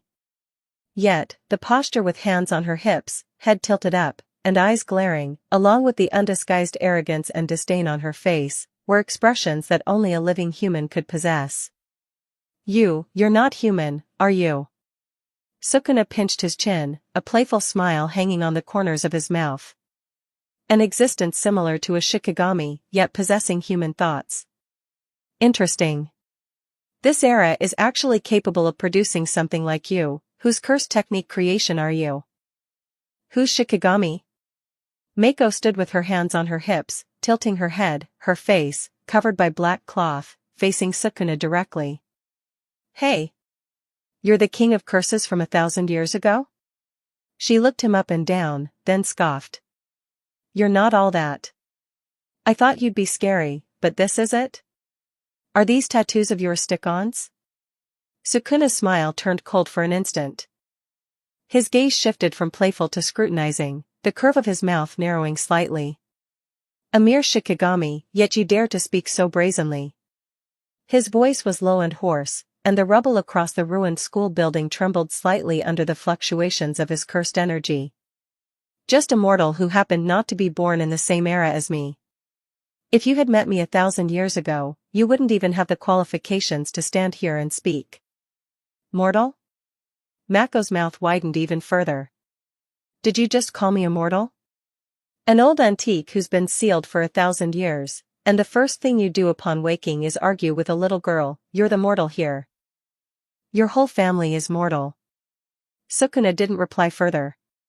His figure vanished from where he stood, the speed so fast that the air was torn apart, emitting a sharp sonic boom. The next instant, he appeared before Mako, his right fist, wrapped in cursed energy, striking directly at her abdomen. This punch was not held back, the full power of the King of Curses, a full power strike from one finger. Clang, the fist slammed solidly into Mako's stomach. A thunderous sound like metal colliding exploded in the night sky. Then came a faint, ominous click. Sukuna's wrist bent at an unnatural angle, joints dislocated, tendons torn. The recoil force shot up his forearm to his shoulder, the muscles of his entire right arm trembling violently. Yet Mako didn't budge. Her feet didn't even slide back an inch. She merely looked down at the bandages on her stomach, not even a wrinkle remained there. Sukuna looked down at his dislocated wrist, silent for a breath. Then he grinned. Excitement lit up all four of his eyes simultaneously, his mouth stretching to his ears, revealing a mouthful of sharp teeth. Reverse curse technique repaired his wrist in an instant, the bones clicking back into place. He shook his hand, flexing the newly reattached joint. Interesting. There was a layer of genuine pleasure in his voice, no longer mocking or playful, but the excitement of a hunter discovering prey. Too interesting. Your body, what a perfect physique. That's not all. Mako didn't wait for him to adjust his stance. She took a step forward, her entire aura shifting abruptly. Her bandage-wrapped fist slammed upward toward Sukuna's chin. Sukuna dodged by tilting his head, his left fist countering toward her temple. Mako ducked under the arc of his fist, a strike with her elbow slamming into his chest, followed immediately by a right hook smashing into his face. Sukuna's face was knocked to the side, his body involuntarily staggering backward. Just as he stabilized his center of gravity, Mako had already circled to his side, sweeping a leg against the back of his knee, then jumping up to knee him in the lower back. The speed was so fast that Sukuna couldn't counter. It wasn't that he wasn't fast enough, he was the king of curses, his taijutsu had crushed everything 1,000 years ago. But with only the cursed energy of one finger, his cursed strength was truly unsightly. Boom, a punch sent Sukuna flying, crashing through the remaining half of the school building's wall, his entire body embedding into a pile of rubble. Sukuna stood up from the rubble, the smile on his face not fading, but becoming even more fanatical.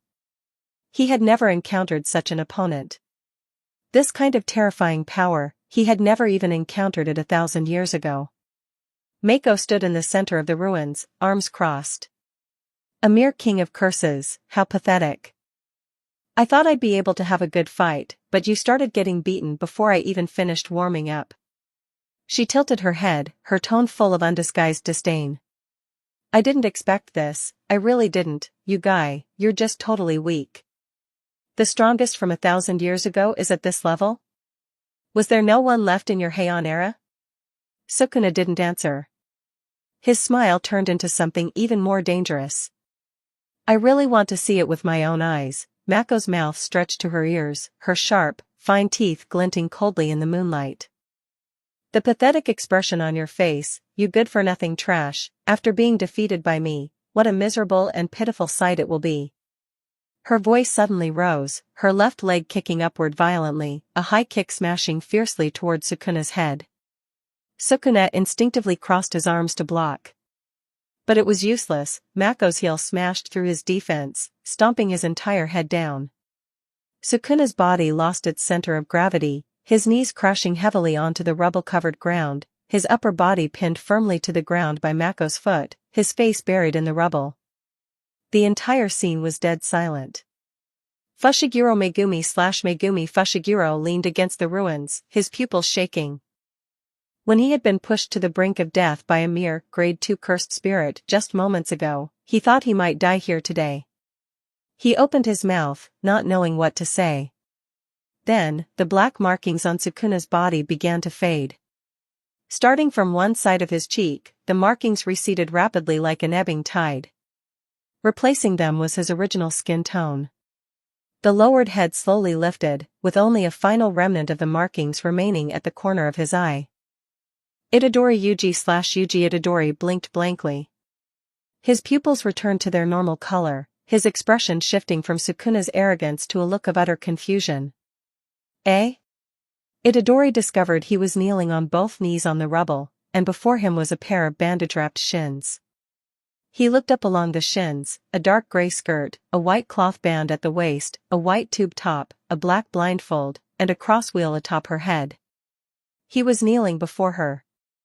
Kneeling perfectly straight. Mako looked down at him. The foot she had just been using to stomp on Sukuna's head had already been retracted. Looking at Itadori's face filled with confusion, she reached out and patted his head.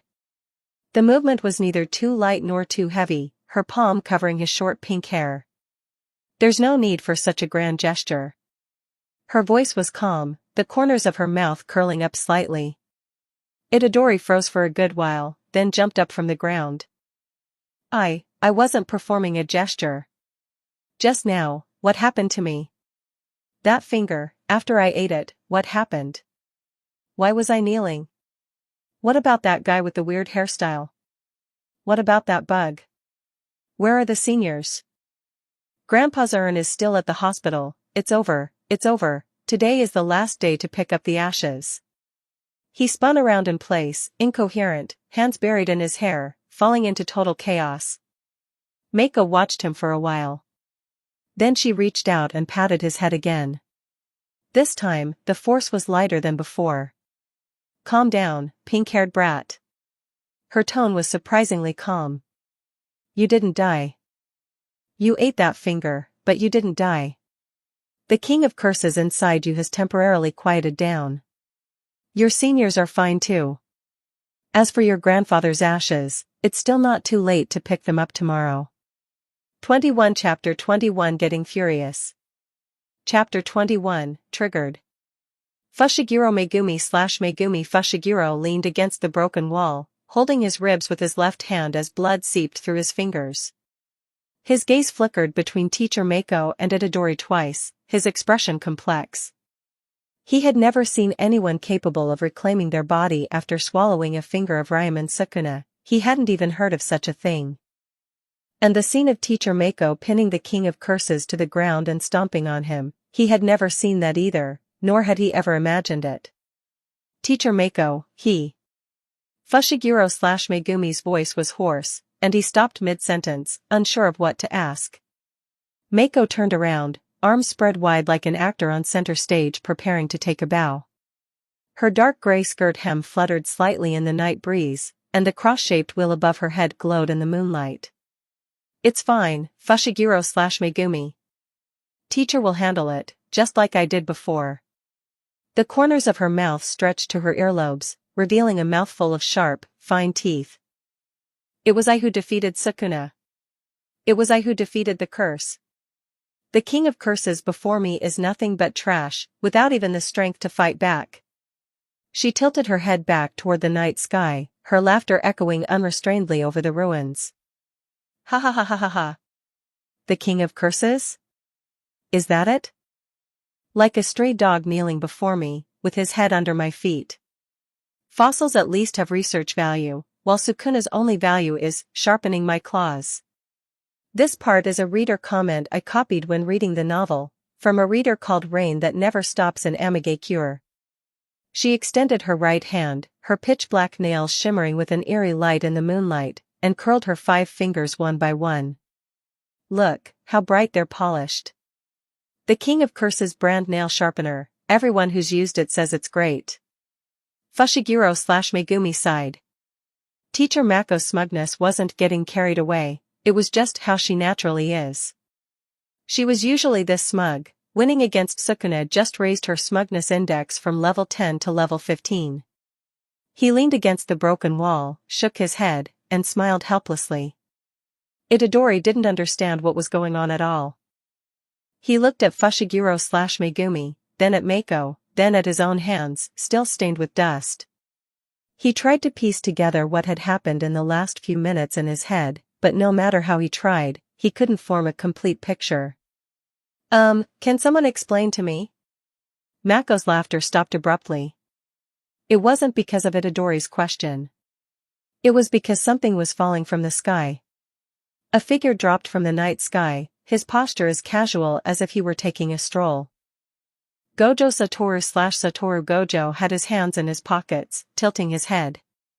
His gaze first swept over Fushiguro Megumi/Megumi Fushiguro, who was slumped against the broken wall, then looked at Itadori Yuji/Yuji Itadori, who was supporting Fushiguro/Megumi, and finally landed on Mako. When that gaze rested on her, it lingered for a full beat longer. Yo, Gojo Satoru/Satoru Gojo said. Megumi, didn't you say you were just coming to pick up the cursed object? How did it end up like this? Fushiguro Megumi/Megumi Fushiguro leaned against the wall and said, there was an accident. We were attacked by a cursed spirit, and then he swallowed the finger. For real? For real. Gojo Satoru/Satoru Gojo walked up to Itadori, bent down, and looked at him closely. The black blindfold blocked his expression, but Itadori could feel that invisible gaze scrutinizing him from head to toe. Itadori felt uncomfortable being stared at, and just as he was about to say something, Gojo Satoru/Satoru Gojo suddenly reached out and touched his forehead. Hey! Itadori slapped Gojo Satoru/Satoru Gojo's hand away. What are you doing? Interesting. Gojo Satoru/Satoru Gojo straightened up, his tone still light. Swallowed Ryaman Sukuna's finger and can still regain control of his body. What's your name? Itadori Yuji/Yuji Itadori. Itadori Yuji/Yuji Itadori. Gojo Satoru/Satoru Gojo repeated the name, as if saving it to his memory. Hey! Gojo Satoru/Satoru Gojo. Mako's voice exploded. She put her hands on her hips, glaring at him angrily. You're such a buzzkill. At this moment, you should be kneeling on the ground worshipping my brilliance. I just made Sukuna kneel. Crushed him head on. Without any suspense. You didn't even see the live broadcast, you should feel lifelong regret and sigh about it on your deathbed. Sorry for not being able to see Master Mako's battle back then. Gojo Satoru/Satoru Gojo tilted his head to look at her, then tapped his right fist into his left palm. Mako, so it was you. I actually didn't recognize you just now. Smoke started rising from Mako's forehead, not a metaphor, it was literally smoking. She took a deep breath, suppressing the tick mark that was expanding on her forehead. Were you deliberately ignoring me just now? You clearly saw me. You clearly looked at me first. You did it on purpose. Gojo Satoru/Satoru Gojo didn't answer her question. He put his hands in his pockets, looked up at the night sky, and suddenly let out a long sigh, his expression becoming unusually troubled. But, what do you think I should do now? He took his right hand out of his pocket and counted on his fingers. Originally, you were a target for execution by higher UPS, unreported independent Shikigami, suspected Mahoraga variant, potential special grade threat, and so on. The charges against you alone are enough to open a trial. And now, you've gotten involved with this Itadori Yuji/Yuji Itadori, who swallowed Sukuna's finger and can still control his body. He spread his hands. It's over, it's over. What do you say we do? This isn't just one extra crime, it's 10 extra crimes. Then he took off his blindfold. The blue Rakugan/six eyes shimmered in the moonlight, but right now, those eyes were brewing something terrible. His mouth curved downward, the corners of his eyes started to turn red, and his whole body slumped as if all his strength had been drained. Mako, I'm sorry, woo-woo, his voice carried a crying tone, but not a single tear fell. It seems I can only execute you. Don't worry, I'll help you collect your body. I'll scatter your ashes on the Tokyo Jujutsu High training ground, so you can watch the students train even after you die. Woo-woo, so touching, I'm almost moved by myself. A clear tick mark appeared on Mako's head. Her white bangs were blown up slightly by the air wave, and the cross-shaped wheel on her head started to tremble, making a constant clicking sound. The rubble beside her trembled, the cursed energy residue on the ground evaporated, and air began to diffuse outward in circles of cursed energy with her as the center. Fushiguro Megumi Fushiguro decisively grabbed the back of Itadori's collar. His movement was as fast as lightning, as if the wounded man who couldn't even stand up against the broken wall just a moment ago was someone else. Eh?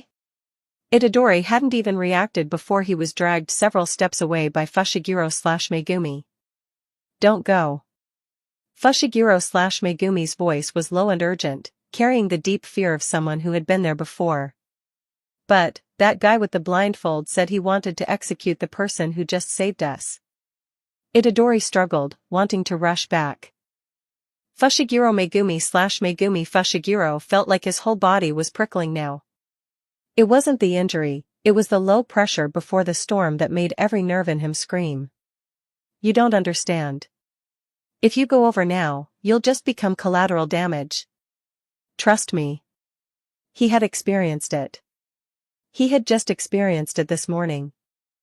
Teacher Mako's thunderous language was AoE damage, it didn't distinguish between friend or foe. Higher UPS? Her voice suddenly rose, shaking the only remaining half of the ceiling above the ruins. He, a bunch of motherfucking purebred idiot sows. They dare. If they really dare to compete with me. She extended her right hand, her 5 pitch-black nails shimmering with eerie light in the moonlight, and then suddenly clenched her fist. I'll plant them all upside down in that concrete floor at Tokyo Jujutsu High/Jujutsu High. Take off all their pants. Let Fushiguro Megumi Fushiguro's divine dogs bite their balls off. And then let the toad breed with them. The ruins were silent for a full 5 seconds. Then Yuji Itadori let out a blank, eh? His mouth opened into a circle, his brain struggling to process the information he had just received, but it couldn't quite manage it. Planting them upside down in concrete? Taking off pants? Divine dogs biting balls? The toad breeding? Didn't this white-haired person just say, defeated the curse a moment ago? How did it suddenly become such a specific, violent threat? Was she joking or serious? Fushiguro Megumi Fushiguro buried his face in his palms. He didn't want to see a Shikigami named for this purpose. He didn't want to imagine the scene of the divine dogs and the toad executing this command. I refuse. He said, his voice squeezed out from between his teeth. Chapter 22, Genius Cursed Spirit. Gojo Satoru Gojo fell silent. He stood where he was, his black blindfold covering his eyes, making it impossible to see his specific expression, but that habitual smile on the corner of his mouth had vanished. Mako's speech from just a moment ago was echoing repeatedly across his cerebral cortex, and every time it felt like being blasted with another unlimited void. It wasn't because he couldn't withstand the impact of those images, but because his Rakugan/6 eyes were uncontrollably breaking those images down into infinite frames, analyzing them frame by frame, rendering them frame by frame, and etching them deep into his memory. Higher UPS planted upside down into the concrete. Fushiguro Megumi Fushiguro's divine dogs biting higher UPS balls. A toad breeding with higher UPS. These 3 images played on a loop in his mind at a rate of 1 frame every 24th of a second. Mako. His voice was so calm it didn't sound like his own. HM? What? Mako stood with her hands on her hips, her anger not yet subsided.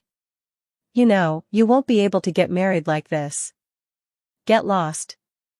Gojo Satoru Gojo's mouth curled back up, and that cheeky smile returned. He adjusted his blindfold, packed up those images unsuitable for public recollection, compressed them, and threw them deep into his memory. Mako looked at the dazed Itadori. Alright, stop messing around. Let's talk business. What should we do about this little sunshine named Itadori? Itadori froze for a moment, then his face flushed red at a speed visible to the naked eye. He subconsciously reached up to touch the back of his head, running his fingers through his short pink hair and scratching, his earlobes turning red enough to drip blood. Little sunshine, that's way too cheesy. I'm just an ordinary high school student, not some little sunshine. Besides, I just swallowed that finger earlier and almost turned into a monster. Mako tilted her head at him, her smile deepening. Someone who blushes when complimented, thinks of saving others first when in danger, manages to take back their body after swallowing a special grade cursed object, and whose first concern after taking it back is for their seniors. If someone like that isn't a little sunshine, then what are they? I told you, I'm not. Itadori's face turned even redder.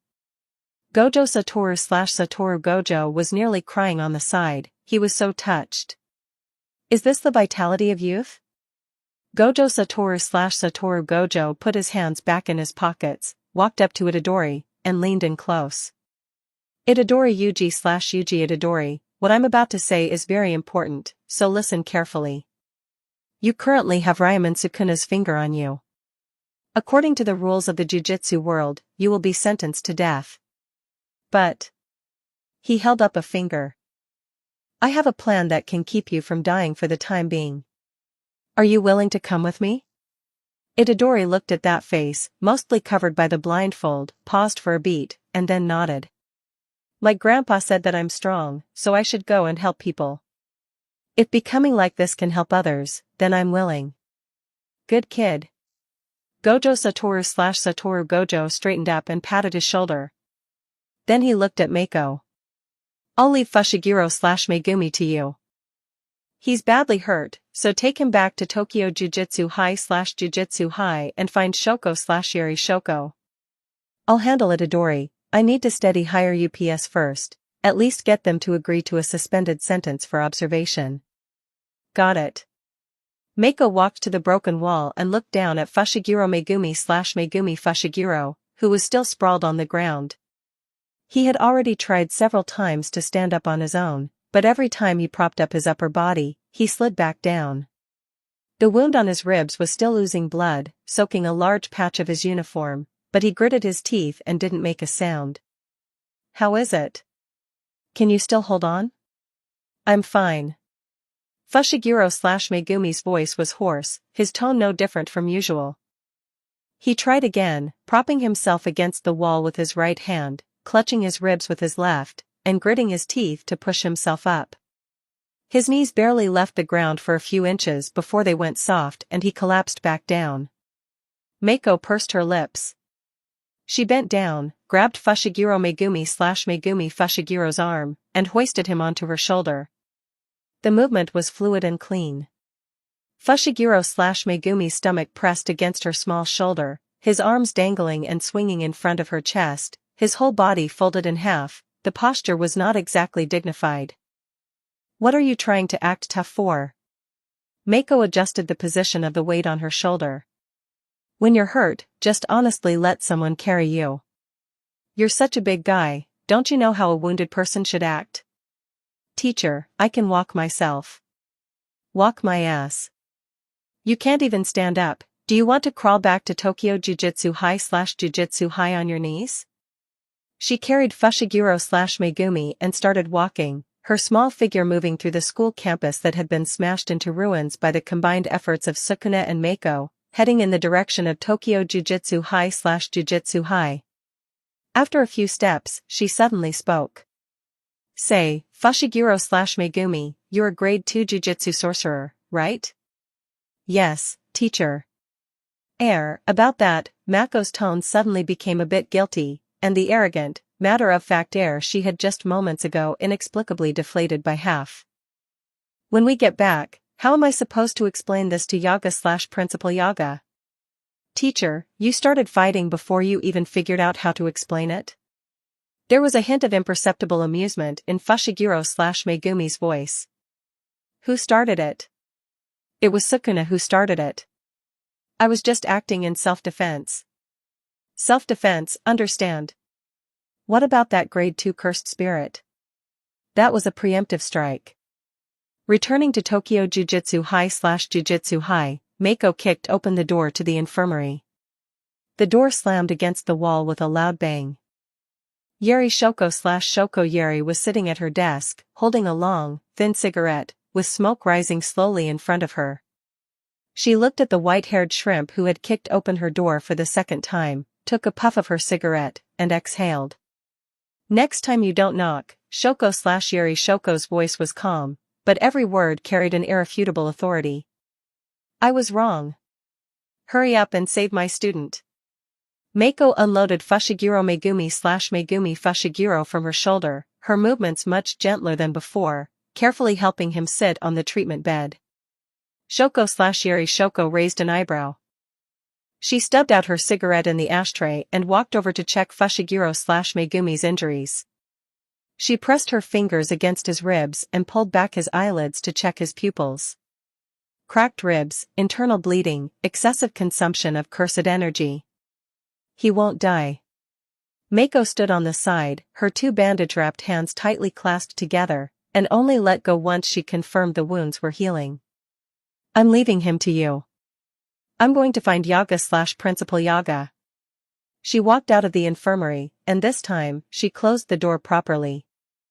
The door to the principal's office was ajar, and warm yellow light spilled out through the crack. Mako took a deep breath and knocked on the door. Come in. Yaga Mazamichi Yaga sat at a desk piled with dolls, sewing a cursed corpse. Seeing Mako enter, he put down his needle and thread, his gaze behind his sunglasses landing on her. What is it? It's about the issue with Fushiguro Megumi Fushiguro's mission this time. Mako briefly reported the situation. Fushiguro/Megumi went to retrieve the special grade cursed object, encountered a grade 2 locust cursed spirit, the cursed object was swallowed by a Dodori, Sukuna descended, and then she arrived. Gojo Satoru/Satoru Gojo has already gone to handle the Itadori situation, so it should be fine. Yaga/Principal Yaga nodded.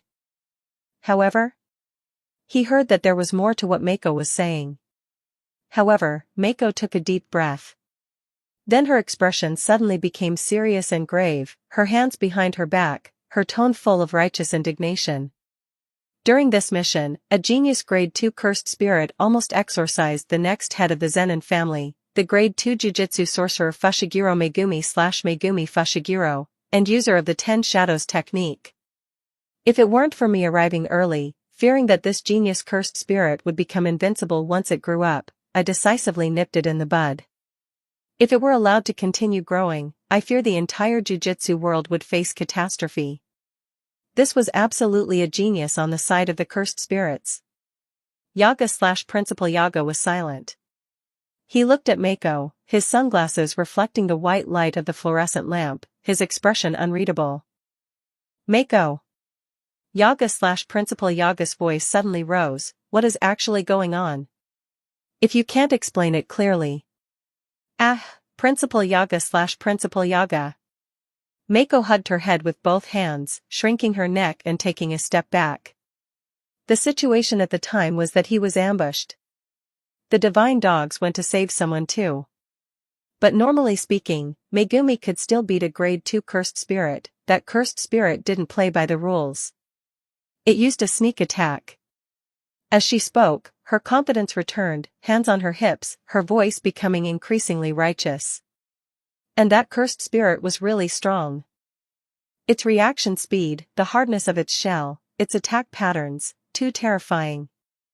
It was definitely a genius among cursed spirits. If we don't get rid of such a potential threat early, it will definitely become a disaster in the future. That kind of terrifying talent is something even Gojo Satoru/Satoru Gojo couldn't hope to match.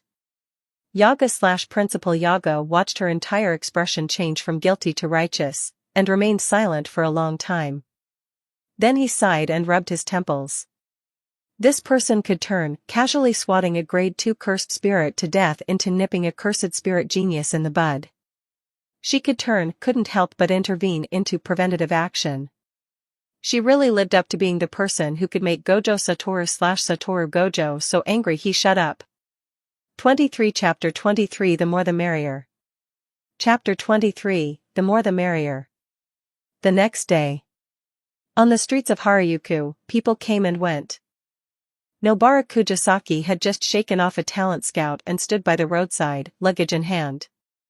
The sunlight hit her face, and a bright smile hung on the corners of her mouth. Nobara Kujisaki. Rejoice, boys, the splash of color has arrived. Itadori Yuji Itadori stepped forward with a smile and extended his hand. I'm Itadori Yuji Itadori, from Sendai. Nice to meet you. His smile was as bright as the morning sun. Fushiguro Megumi Fushiguro just nodded slightly, his voice calm. Fushiguro Megumi Fushiguro. Kujisaki Nobara Kujisaki's gaze lingered on each of them for a beat, and she silently gave them a first impression score. Itadori, countrified, the type who definitely ate boogers when he was a kid. Fushiguro Megumi, pretentious, the kind of guy who would set a grease-covered seagull on fire for fun. She looked around. The bustle of Harajuku was worlds apart from the mysterious ancient castle she had imagined Jujutsu High to be. Seriously, what a terrible environment. Gojo Satoru Gojo chimed in from the side with a smile, clapping his hands. Alright, since it's rare for the 3 first years to be together, how about a little Tokyo sightseeing? Disneyland? Itadori's eyes lit up. Ginza. Kujisaki Nobara Kujisaki raised her hand. Roppongi. Gojo Satoru Gojo's smile was as bright as ice cream in the sun. 10 minutes later, the 3 of them stood in front of an abandoned building in Roppongi, facing a gloomy ruin. Itadori's smile was still on his face, but it had stiffened. Kujisaki Nobara Kujisaki's fists clenched, making a cracking sound. This isn't any kind of sightseeing, this is a field test. The 3 of them thus completed their first mission as companions of the Tokyo Jujutsu High first year class. After returning to Tokyo Jujutsu High Gojo Satoru Gojo arranged their dorms, and Fushiguro Megumi led the 2 of them to get familiar with the school buildings. Itadori looked around while Kujisaki Nobara Kujisaki silently kept score in her head. The 3 had just sat down in the classroom and hadn't even had a chance to catch their breath when a roll call horn sounded in the corridor. A thunderous voice exploded from the direction of the training ground. Get to the training ground in 1 minute. Let me see the quality of you newbies. Itadori sprang up. What's happening? Is it an earthquake? Kujisaki Nobara Kujisaki looked at Fushiguro Megumi, who's shouting. Fushiguro Megumi Fushiguro was silent for a good while. He didn't answer, just stood up, pushed his chair back under the table, and walked toward the training ground. Itadori and Kujisaki Nobara Kujisaki looked at each other and hurriedly followed. On the training ground, a short figure stood in the very center. Itadori's footsteps faltered. He had seen this face before, last night on the ruins of Sujisawa Third High School. This was Kujisaki Nobara Kujisaki's first time seeing Mako. Her first reaction, this white-haired loli is shorter than me, has a weird wheel on her head, and wings on both sides, is she cosplaying? Her second reaction, that roar from just now that made the windows shake came out of this small body? Her third reaction, this is our teacher? She looked down at her nails and hammer, then back at the short white-haired girl, and silently put a question mark on her Tokyo Jujutsu High career in her heart. Mako watched the 3 of them slowly walk to the center of the training ground, the smile on her face growing wider. You young people of this generation, you've finally arrived. Hee hee. Itadori raised his hand. Say what you have to say. Mako put her hands on her hips. Report, are you a teacher at Tokyo Jujutsu High? Itadori asked very seriously. Mako's smile froze for a moment. She didn't answer Itadori, but instead slowly turned her head, her face covered by a black cloth facing directly in Fushiguro Megumi Fushiguro's direction. Fushiguro Megumi Fushiguro immediately felt something was wrong, his body instinctively taking half a step back. Hey! Fushiguro Megumi Fushiguro. Mako's voice suddenly rose. Did you not introduce me to him? Huh? Yesterday I carried you back to Tokyo Jujutsu High. Shoko Yuri Shoko treated your wounds. I reported to Principal Yaga for you, and on the way, I even treated you to Odin, although you paid and I ate it, and yet you didn't even mention the existence of me, your teacher, to the new student? Itadori opened his mouth, wanting to say that he had actually already met her yesterday, but Mako's speaking speed didn't give anyone a chance to interrupt. Fushiguro Megumi Fushiguro. Do you even have any humanity, you guy? As the most representative figure of Jujutsu High, me. Mako. Special grade sorcerer. Shouldn't I be the first person you introduced? Could it be that you've forgotten your own heart? You guy. Fushiguro Megumi Fushiguro stood in place, his expression not changing much. He was already used to it. This level of thunderous language belonged to the daily communication level in Teacher Mako's output library. He could even calculate how many rounds today's training would take in his head while being scolded. Nobara Kujisaki stood to the side, her expression changing from confusion to shock, and from shock to being unable to hold it together. She watched Mako gesticulating wildly as she berated Fushiguro Megumi Fushiguro, then nudged Itadori with her elbow, lowering her voice. Is she really our teacher? Itadori scratched his head, probably. Yes. Yesterday she saved me and Fushiguro Megumi in Sendai. Saved you? Yeah, I haven't quite figured out the specific process, but anyway, she swatted a really big bug to death, and then beat a guy named Sukuna until he knelt. Kujisaki Nobara Kujisaki raised her eyebrows. Sukuna. Ryaman Sukuna. King of Curses. Before coming to Tokyo Jujutsu High, she had crammed on the basics of the jujutsu world and knew that Ryaman Sukuna was the most dangerous existence in the history of jujutsu. And this white-haired lowly in front of her, who looked even shorter than herself, beat that king of curses until he knelt.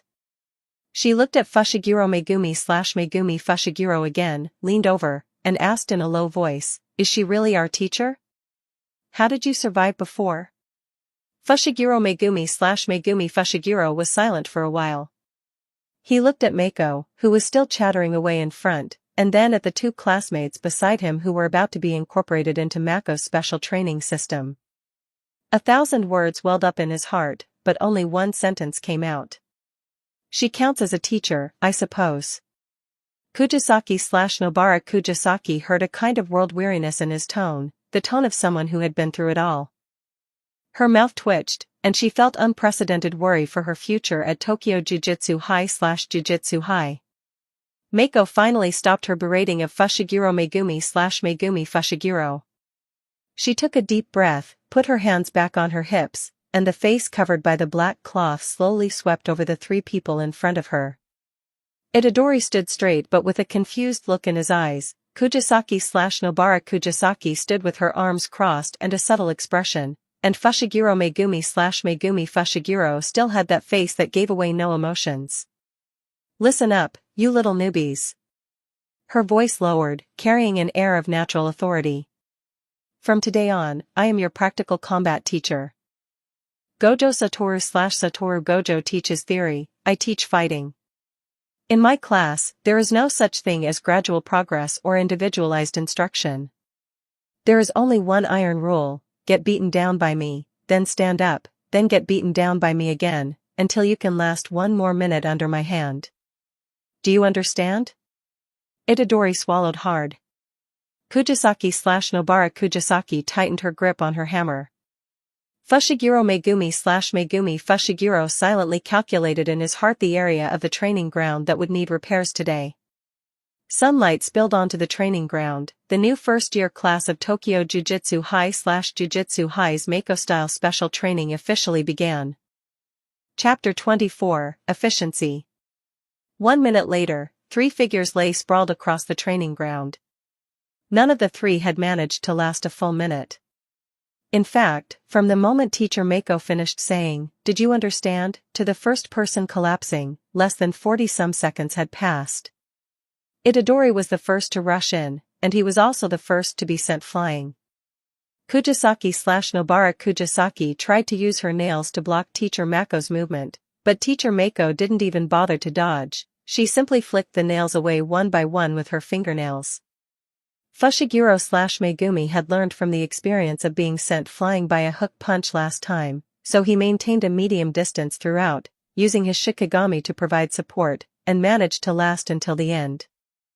Of course, lasting until the end meant he was the last one to fall, with a difference of only about 5 seconds. Teacher Mako brushed the non-existent dust off her hands and glanced down at her wrist, checking a non-existent watch. That's about it. Let's call it a day. It's already quite late as it is. She tightened the white cloth belt around her waist, walked over to the 3 of them, and tilted her head as she looked at the 3 dead dogs on the ground. Gojo will probably teach you theory tomorrow, so make sure to rest up tonight. How are you all doing? Do you need me to carry you back? Itadori raised a thumb from the ground, his face still buried in the rubble. No need. Teacher.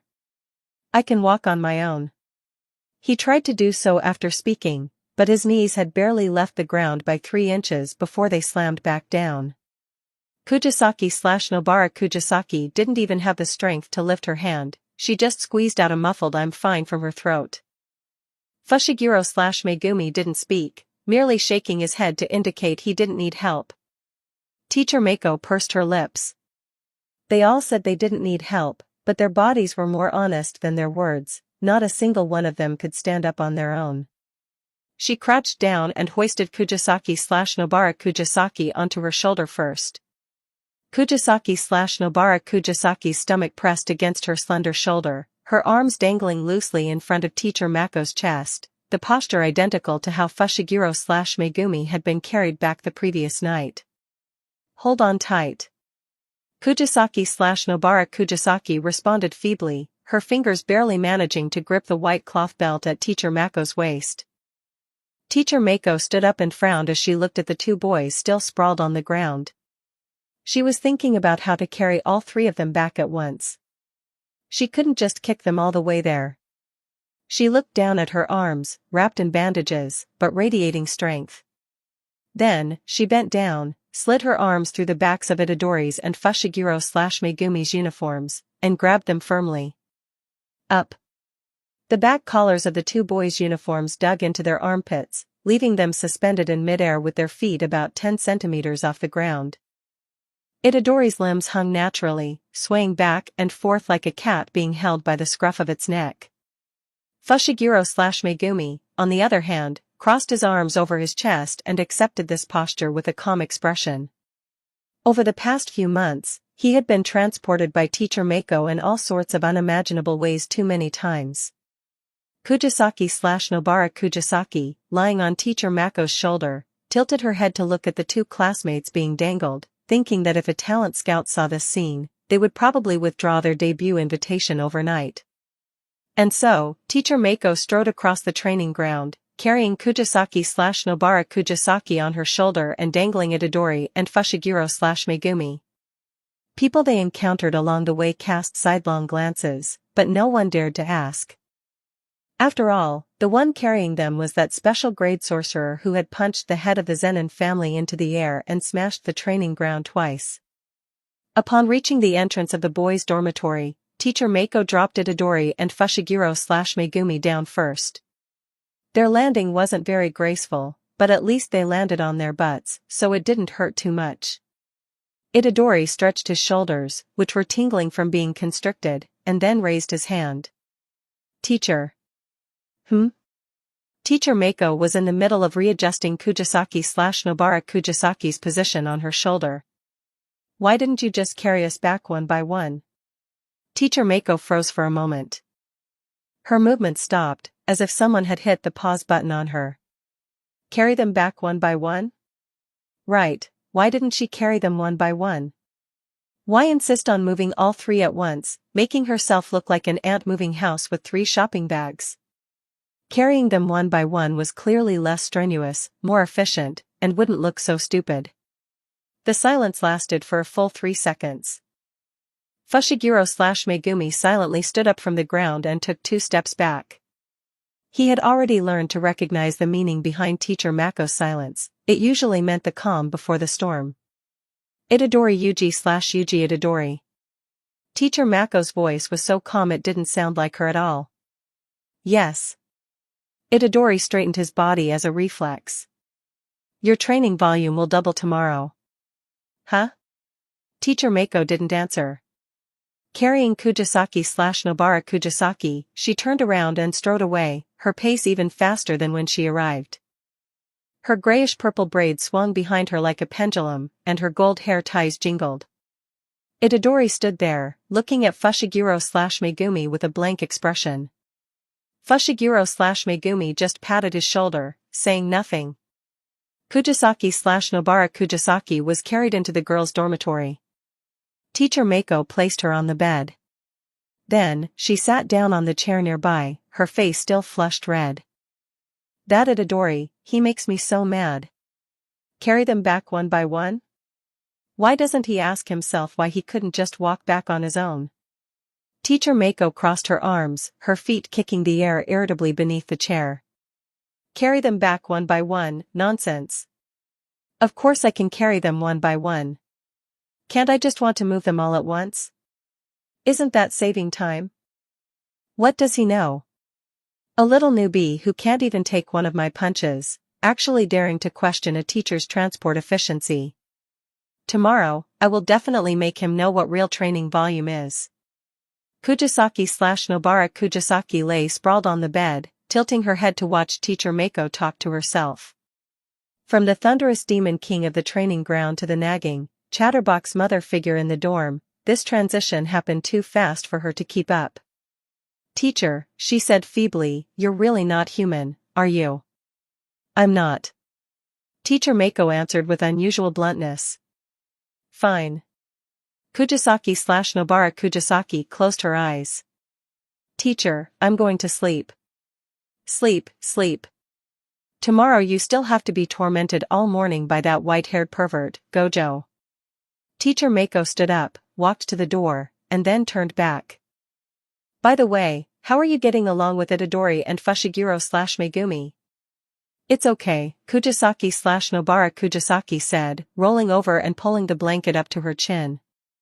Itadori is pretty fun, Fushiguro/Megumi is a bit dull. That's good then. Teacher Mako opened the door, her voice dropping a notch. Good night. The door closed. Kujisaki/Nobara Kujisaki lay in the darkness, listening as Teacher Mako's footsteps gradually faded away in the hallway. After a while, she fished her phone out from under her pillow, the light from the screen illuminating her face. Tokyo Jujutsu High/Jujutsu High first years. Nobara Kujisaki, are you two still alive? Itadori Yuji/Yuji Itadori, alive, but tomorrow is probably looking grim. Nobara Kujisaki, same here. What is the deal with that white-haired teacher anyway? She flicked all my nails away with one hand today, and those were nails infused with cursed energy. Flicked them away. Itadori Yuji/Yuji Itadori, Fushiguro/Megumi and I were almost killed yesterday. I heard from Fushiguro/Megumi afterwards that Teacher Mako swatted a grade 2 cursed spirit to death with her hand, and she also beat Sukuna up. Nobara Kujisaki? What on earth did you go through yesterday? Nobara Kujisaki, Fushiguro/Megumi, are you there?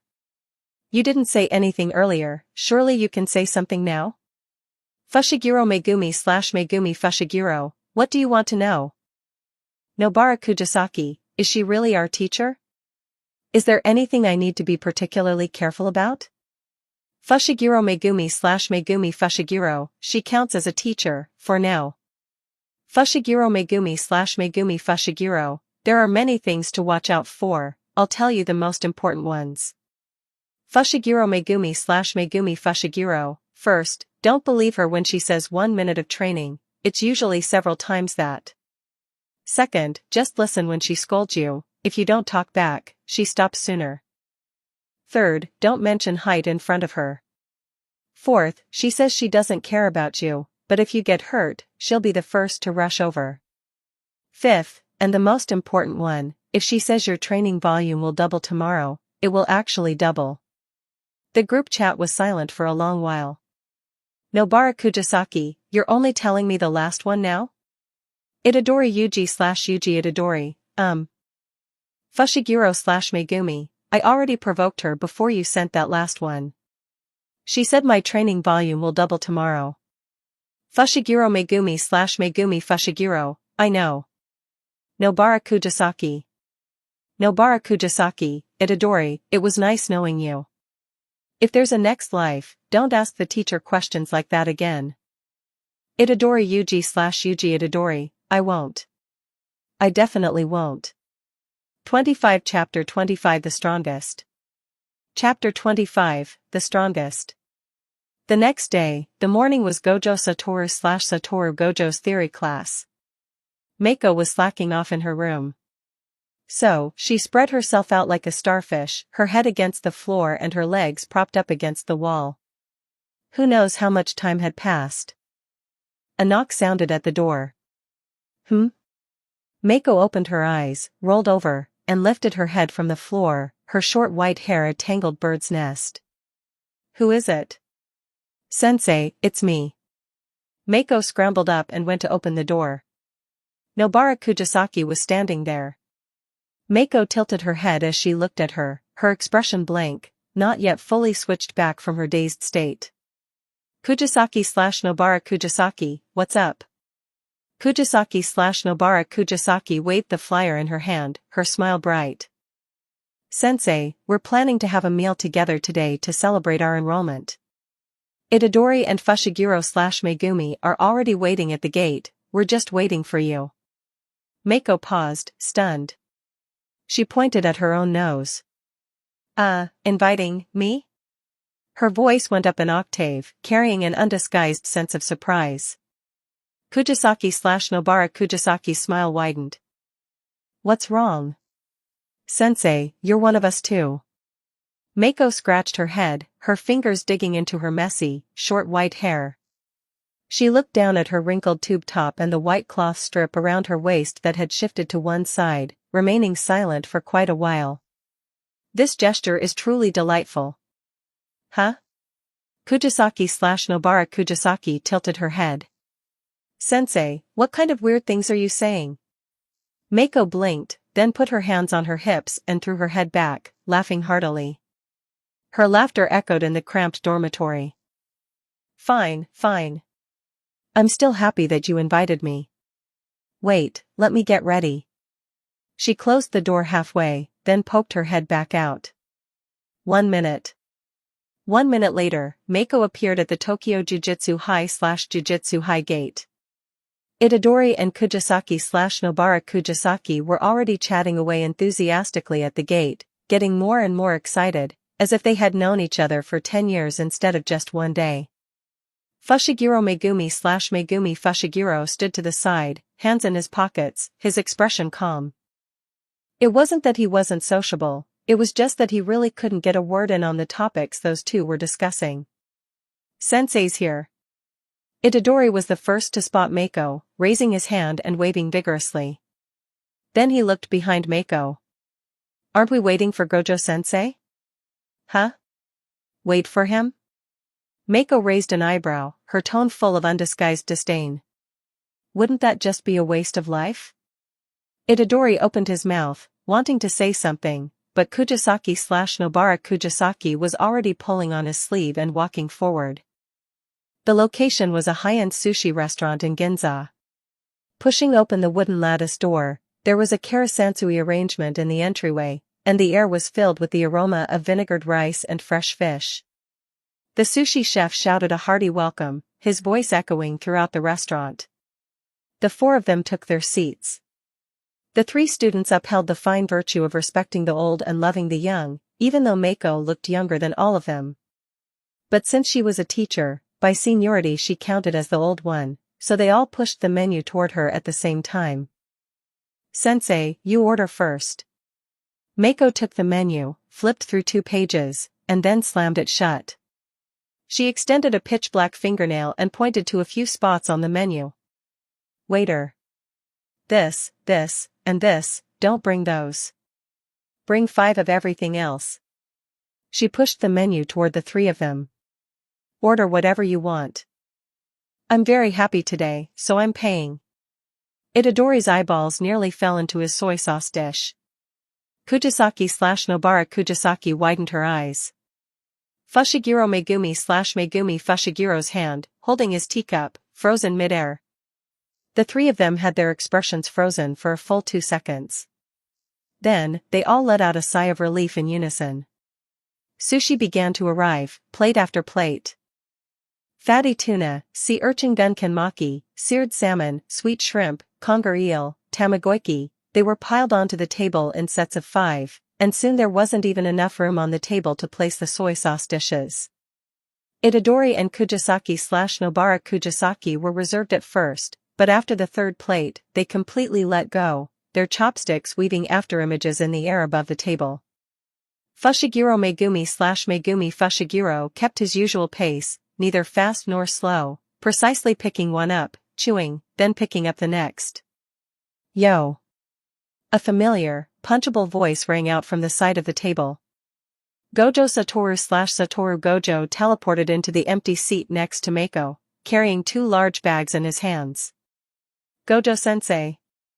Itadori shouted.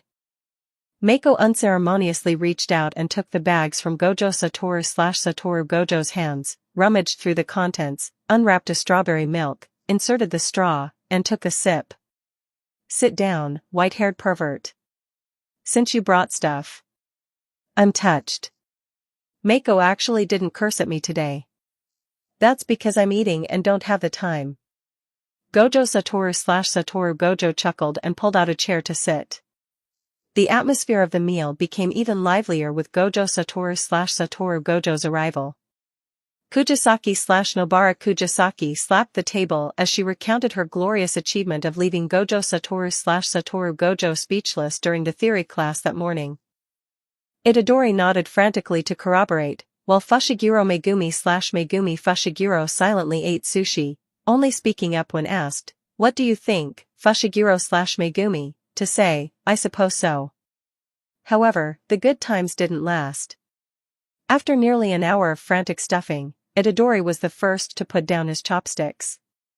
Then came Kujisaki/Nobara Kujisaki, her expression having shifted from competitive to a profound sense of despair.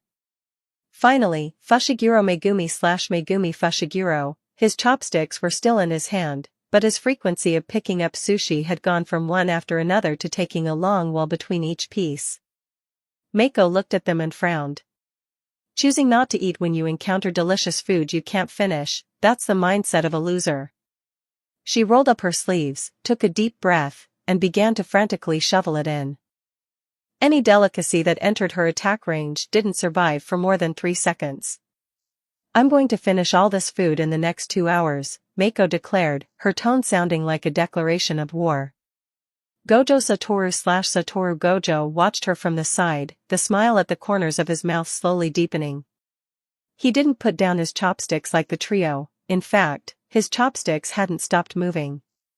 It was just that his way of eating was different from Mako's. Reverse curse technique. He was using reverse curse technique on his own stomach. A second before Mako devoured her food, it was as if the incantation for reverse curse technique rang out above the sushi restaurant, not a real incantation, but Gojo Satoru/Satoru Gojo's stomach silently declaring its victory. The stomach wall tissue was constantly refreshing under the drive of reverse curse technique, digestive juices were secreted at an inhuman speed, and the food was broken down into the most basic nutrient molecules the instant it entered his stomach.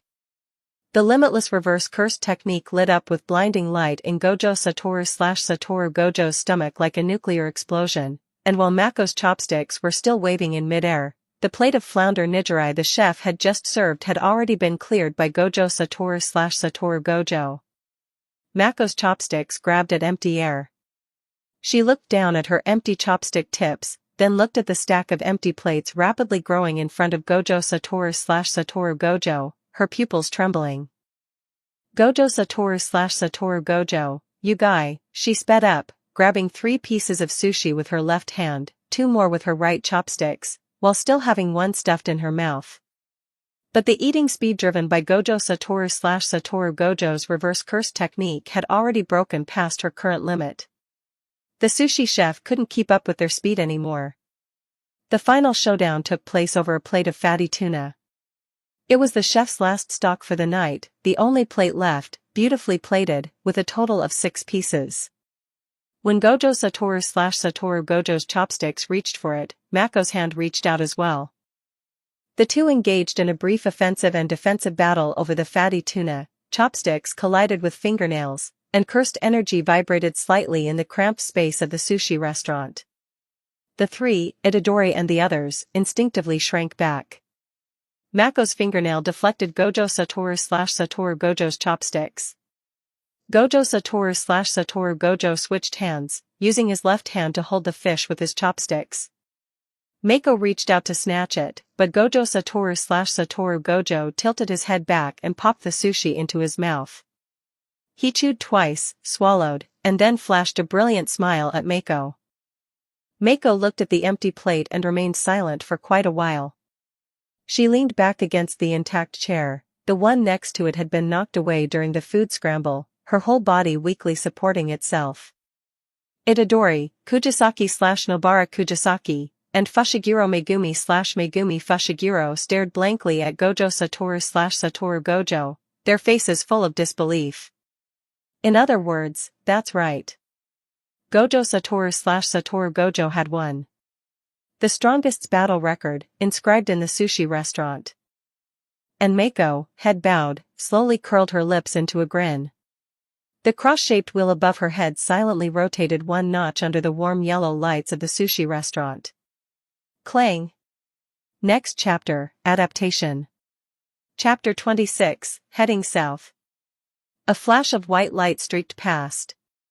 The endless void in Gojo Satoru/Satoru Gojo's mind was spreading deep into his consciousness. His chopsticks were still gripped in his hand, his fingertips still stained with the grease of the fatty tuna, and the remnants of the dipping sauce from his last mouthful of sea urchin benkan maki remained at the corner of his mouth. But he could no longer feel his stomach. He leaned back against the chair, a button on his white shirt having popped open at some point. The warm, yellow light of the sushi restaurant shone on his white hair, casting layered shadows over the stack of empty plates in front of him. He looked down at his chopsticks, then at the new sushi being continuously brought to the table, the last of the kitchen stock. He took a deep breath, his chopsticks trembling as they reached for the next plate of sushi. "Have I lost?" he muttered to himself, his voice so soft that only he could hear it. But the plate of sushi wavered before his eyes, splitting into 2 shadows, then 4. For the first time, his Rakugan/6 eyes could not focus. Am I, Gojo Satoru/Satoru Gojo, ultimately unable to eat any more?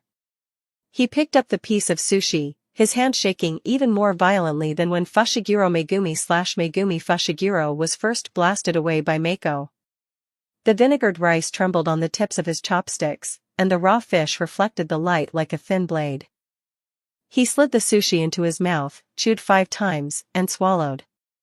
Then he slumped back against the chair, letting out a long, long sigh. Eating until now really was just too exhausting. He looked toward the battlefield of delicacies. Mako sat across from him, her straight white bangs slightly dampened by sweat and clinging to her forehead. Her blindfold had shifted, revealing a small patch of pale skin at the corner of her eye. The stack of empty plates in front of her was neck and neck with the one in front of him. But her chopsticks did not tremble, the corners of her mouth were still curled up, and her face, largely obscured by the black fabric, was filled with composure. Gojo Satoru/Satoru Gojo watched as Mako unhurriedly picked up the last piece of salmon belly, watched her turn the sushi over to dip the fish side into a little soy sauce, and watched her close her eyes, chew twice, and then break into a satisfied smile. His remaining fighting spirit suddenly reignited. He gritted his teeth, the veins on the back of his hand bulging, and his chopsticks creaked in his grip. He did not want to admit defeat, did not want to give up, and did not want this strongest showdown to end with him conceding. I cannot stop, I cannot stop. The battle is not over yet.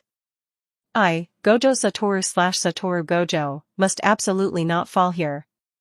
His voice echoed through the sushi restaurant, making the empty plates on the table clatter. He picked up the sushi. His movements were clean and crisp, his chopsticks as steady as his hand when wielding a blade in battle. He put the sushi into his mouth, chewed exactly 10 times, his Adam's apple bobbed forcefully once, and he swallowed. 1 minute later. The chopsticks dropped onto the table with a crisp sound. Gojo Satoru Gojo slumped back against the chair, his hands hanging limply at his sides. He had fought to the very last moment with the posture of the strongest jujutsu sorcerer, but the battlefield of sushi was never a battlefield for a jujutsu sorcerer. In the end, I couldn't let Lady Mako have her fill. I am truly sorry. He tilted his head, his voice weak and listless. His black blindfold had slipped to one side, revealing half of a pale blue eye. Then he closed his eyes and was completely out of commission. Mako put down her chopsticks and wiped the soy sauce from the corner of her mouth. She looked down at the slumped Gojo Satoru Gojo, then at the stack of empty plates in front of her, which was one plate higher than his.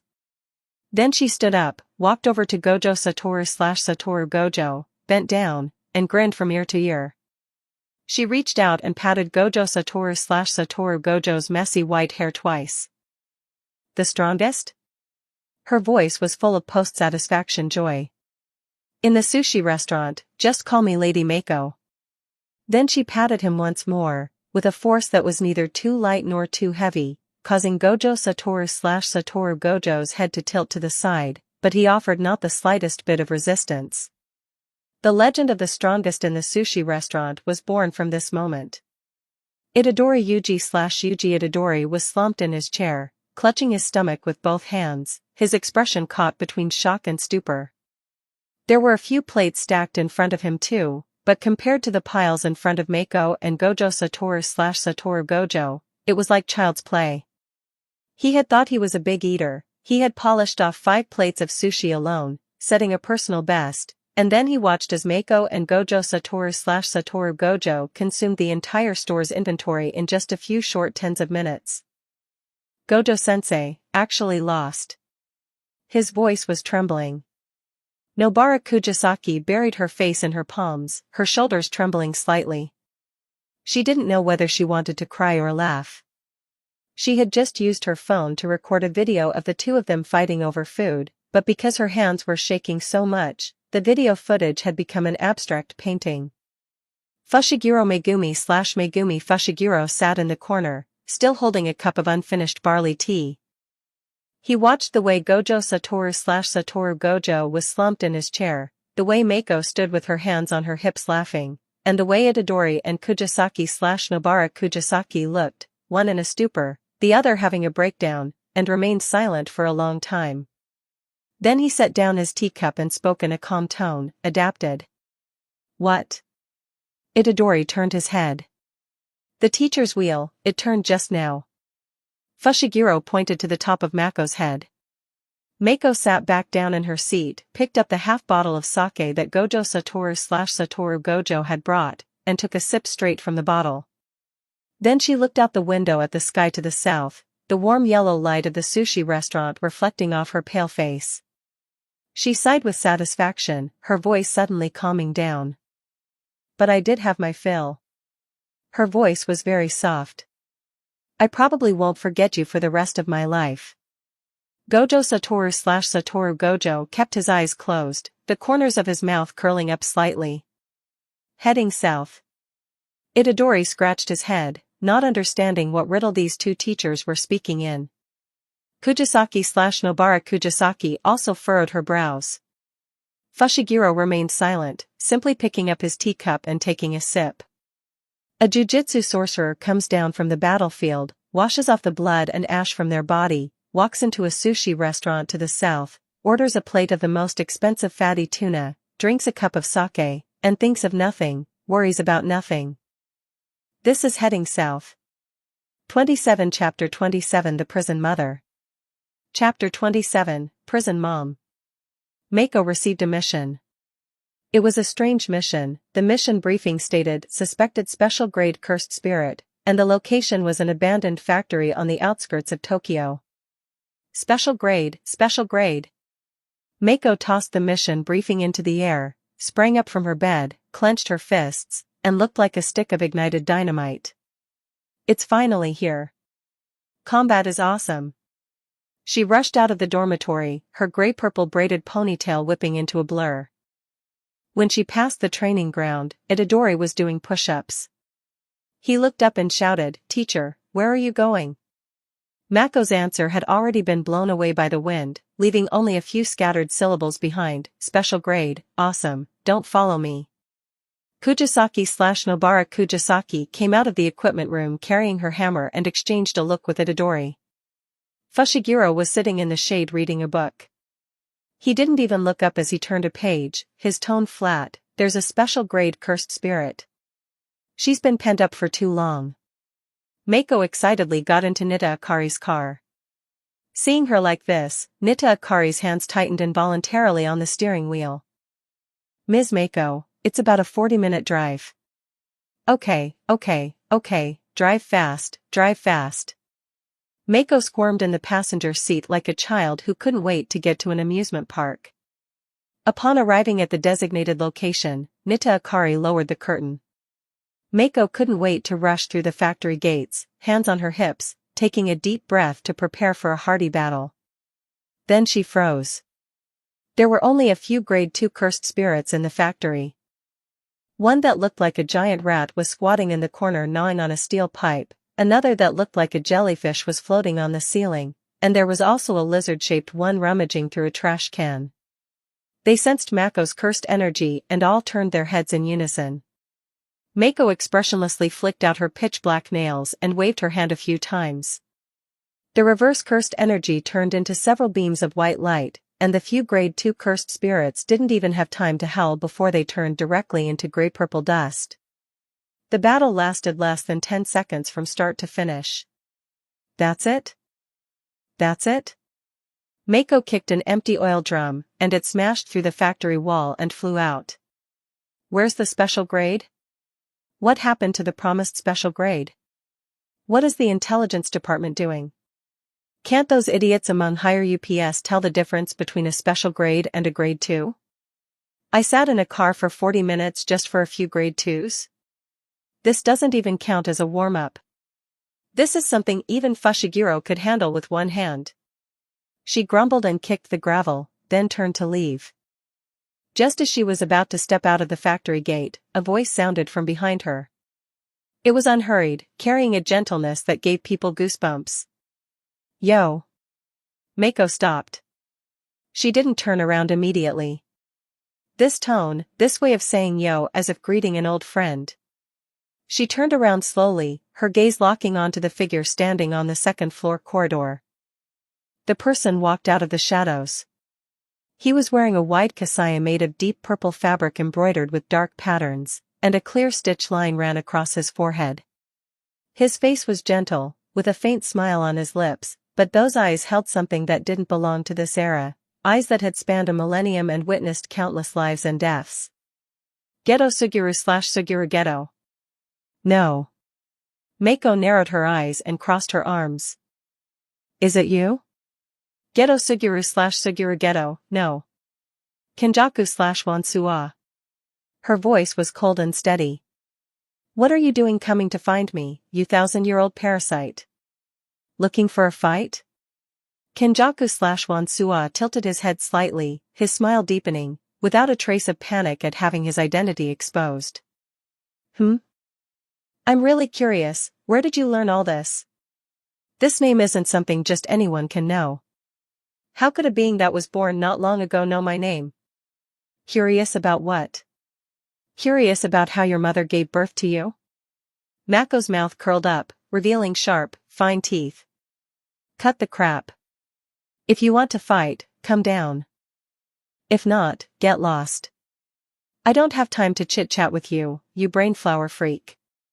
I don't believe I can beat you, Kenjaku/Wansua said, completely unbothered by her mockery. He walked slowly down from the second floor, the hem of his kasaya dragging on the dusty stairs, his demeanor as composed as if he were taking a walk in his own garden. I've come to make a deal with you. A deal? Mako raised her eyebrows. Kenjaku/Wansua stood a few steps away from her, hands crossed inside his kasaya sleeves, his smile gentle. Mako immediately mocked him, a 1,000-year-old parasite occupying someone else's corpse, wanting to talk to me about a deal? What do you have to trade with me? That brain of yours that's been stitched up who knows how many times? Or your collection of junk cursed objects you've hoarded for 1,000 years? Fushiguro would think your things are too dirty to use as training aids. Where do you get the nerve to stand in front of me and talk about a deal? If the stitches on your face were even a millimeter more crooked, your whole brain would fall out, wouldn't it? Kenjaku/Wansua listened to this rapid-fire mockery without his expression changing in the slightest. That gentle smile remained on his lips, as if it were nailed there. Are you finished? If you are, let's talk about what you're really thinking. Mako was about to speak, but Kenjaku/Wansua cut her off with his next words. You are thinking about whether you could have done better. Itadori Waisuk, you went to see him, but why didn't you go to see him earlier? Why didn't you stop Itadori Yuji Itadori before he swallowed the finger? You clearly knew everything and possessed the power to change everything, but you hesitated. His tone remained gentle, as if he were narrating a story that had nothing to do with him. Mako was suddenly somewhat confused. How did this guy know? Could it be that he had been observing her all along? Mako felt a sense of foreboding.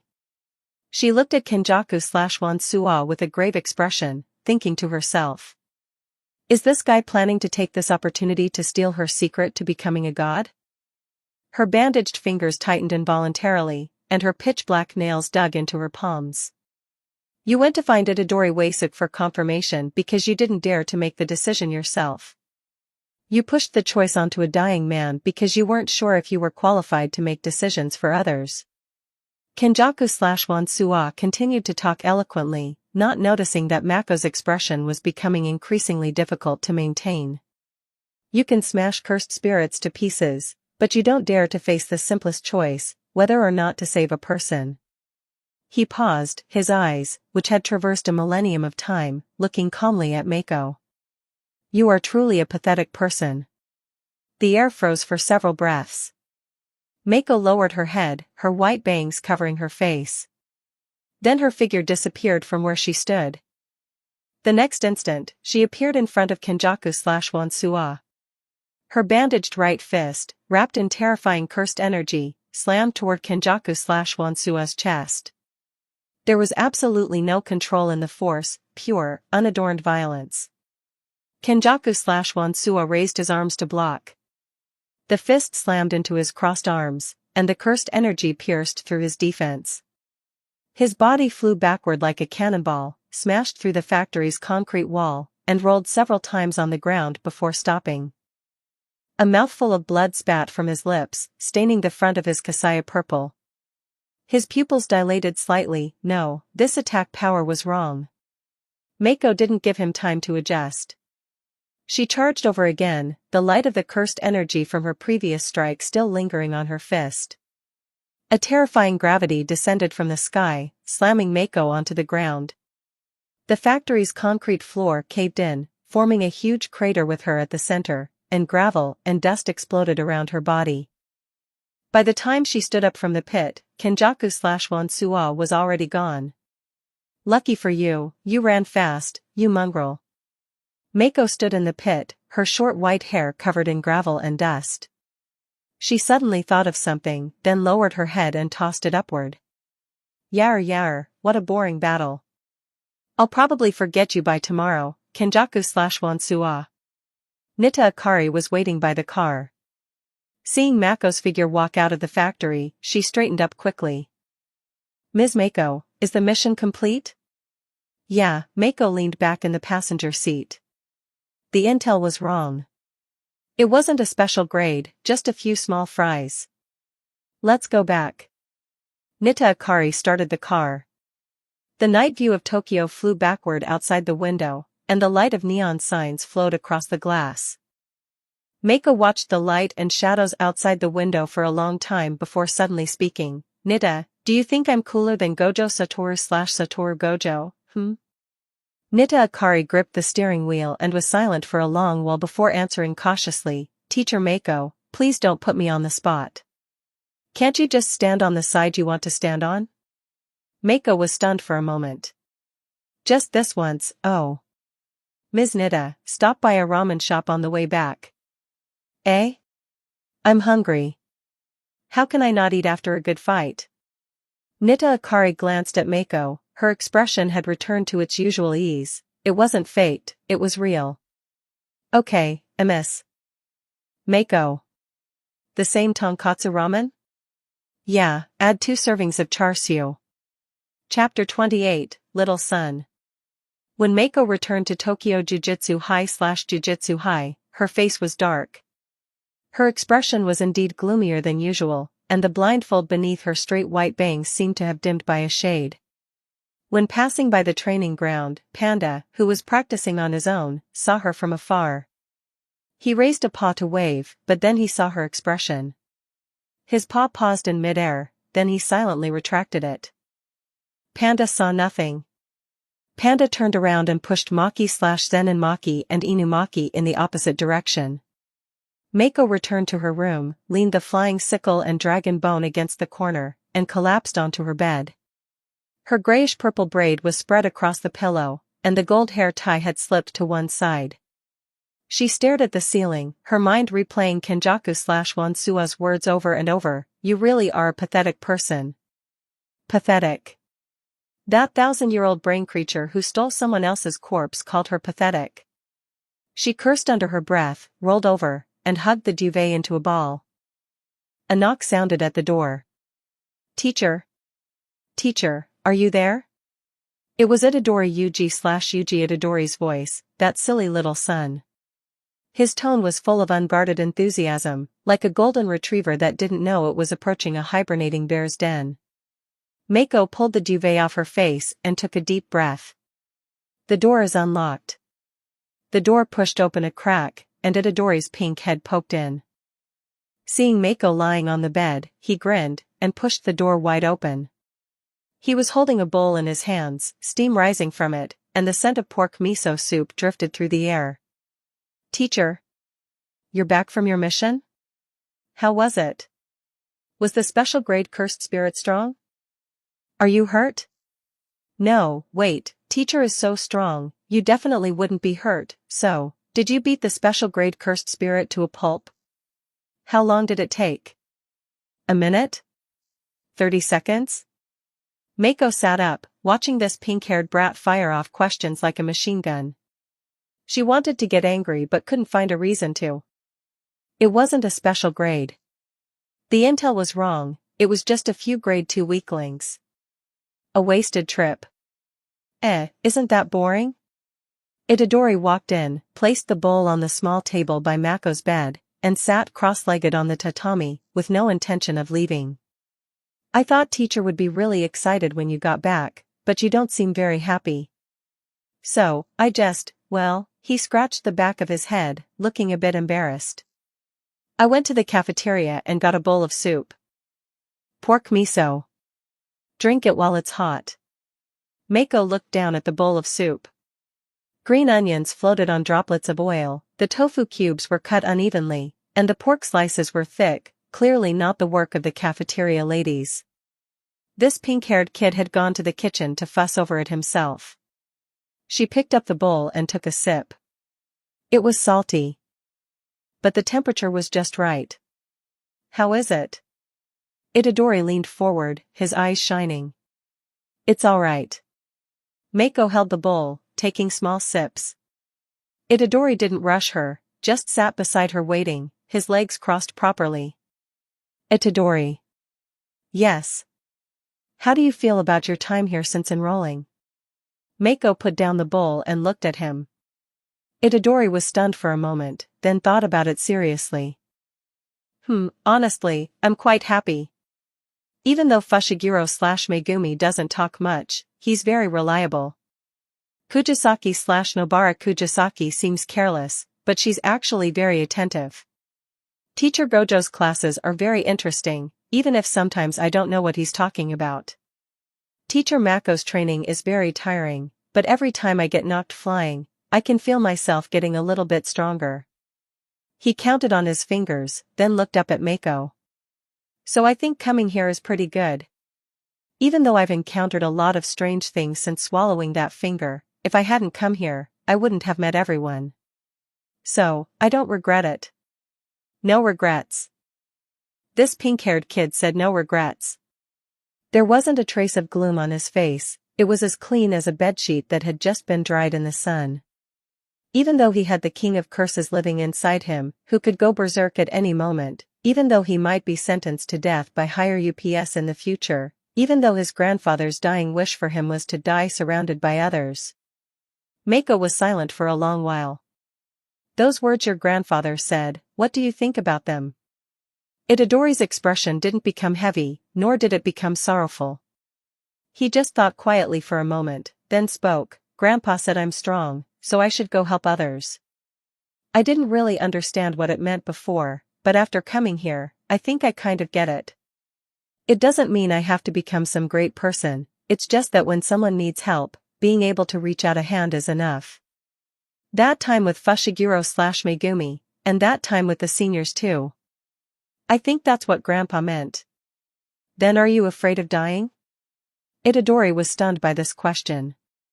He looked down at his open palms, the hands that had just been demonstrating training moves were now resting quietly on his knees. I am afraid. But more than death, I'm afraid of dying without having done anything. This silly kid's answer was too clean, so clean that it made her feel that her own hesitation lately was ridiculous. Teacher? Itadori tilted his head. What's wrong? Nothing. Mako placed the empty bowl on the table, stood up, and stretched her shoulders. By the way, Itadori, last time you asked me why I didn't carry you all back one by one. Itadori's expression changed instantly. His body instinctively recoiled, and he waved his hands frantically in front of him. Teacher, I've already reflected on that. I really have. I shouldn't have asked that kind of question. Fushiguro/Megumi explained it to me later. He said your carrying method has its own logic. He's right. Mako put her hands on her hips and grinned. My carrying method naturally has its own logic, but since you asked, kid, it means you have an opinion about my training intensity.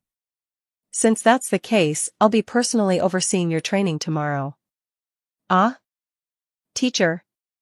I came here to bring you soup. I came to look after you. You can't do this to me.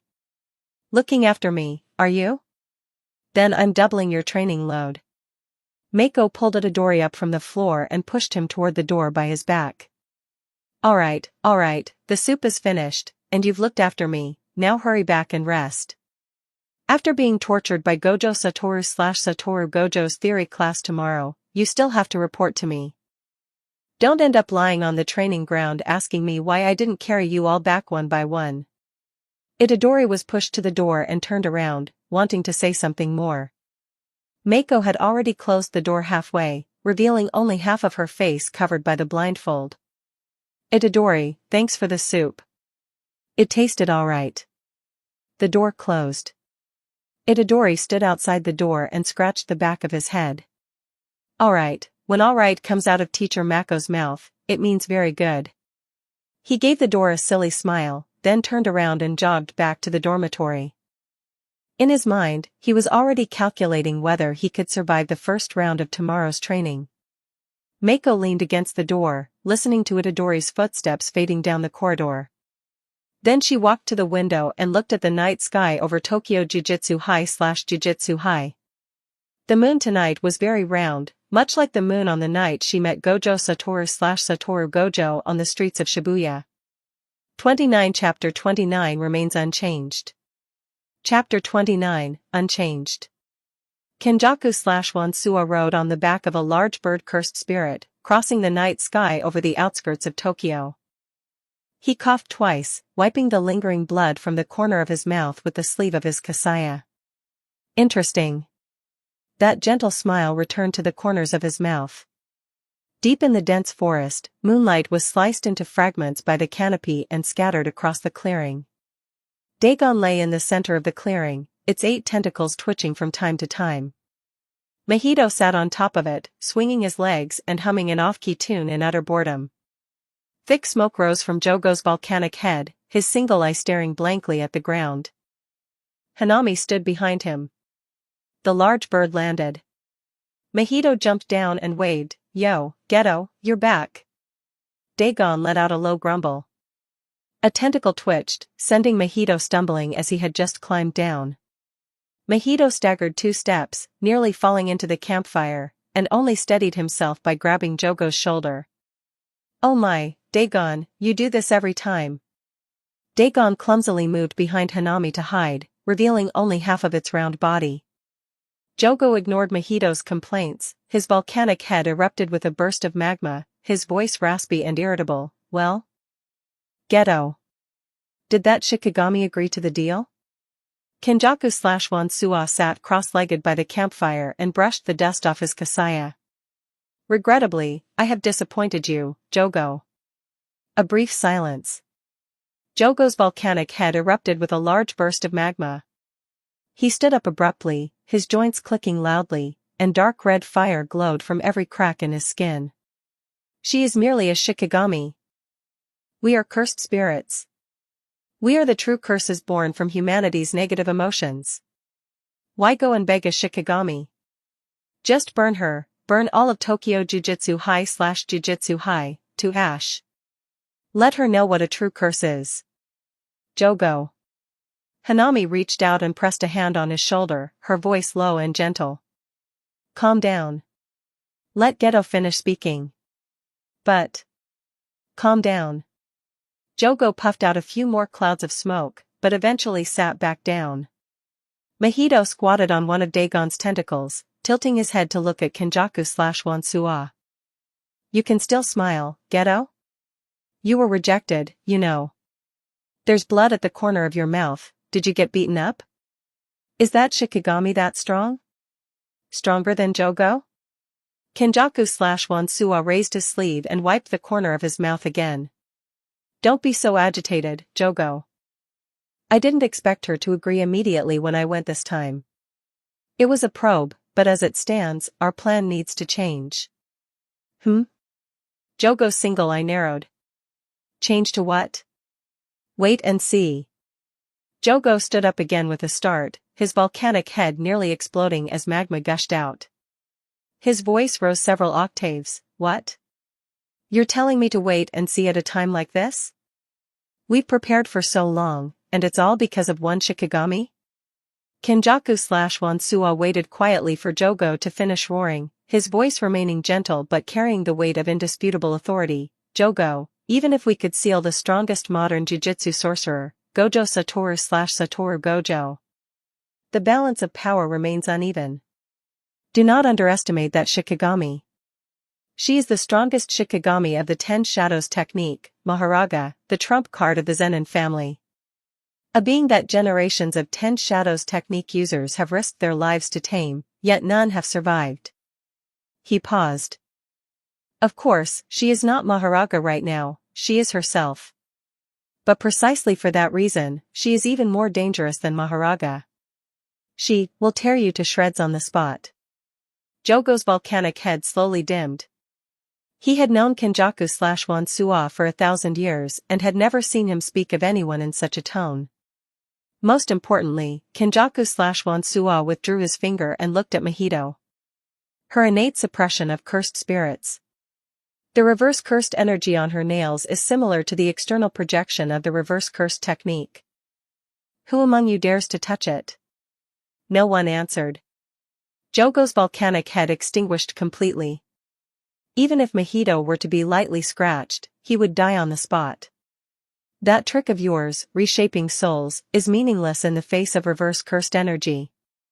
Mahito pulled his hand back, looking down at his palms covered in stitches, then at the wound on Kenjaku/Wansua's fingertip that was still sizzling. For the first time, a look appeared on his face, the most primal instinct a creature feels when facing its natural predator. A final wisp of smoke rose from the top of Jogo's head, and he said nothing. Dagon poked half its body out from behind Hanami, letting out a low string of grumbles, its 8 tentacles hanging limply on the ground. A long silence. The campfire crackled. Jogo finally spoke again, his voice raspy and low. "What is your plan?" "Wait and see, and then what?" "I am going to find some things. You all stay in Dagon's domain, and do not show yourselves without my signal. Especially Mahito, you must absolutely not approach that Shikigami, not even to take a glance from afar." The reason Kenjaku/Wansuwa was so concerned about Mahito was that Mahito's idol transfiguration was an especially crucial key in Kenjaku/Wansuwa's plan. Mahito pursed his lips. Fine, I won't go." He curled himself entirely into the pile of Dagon's tentacles, revealing only half his head.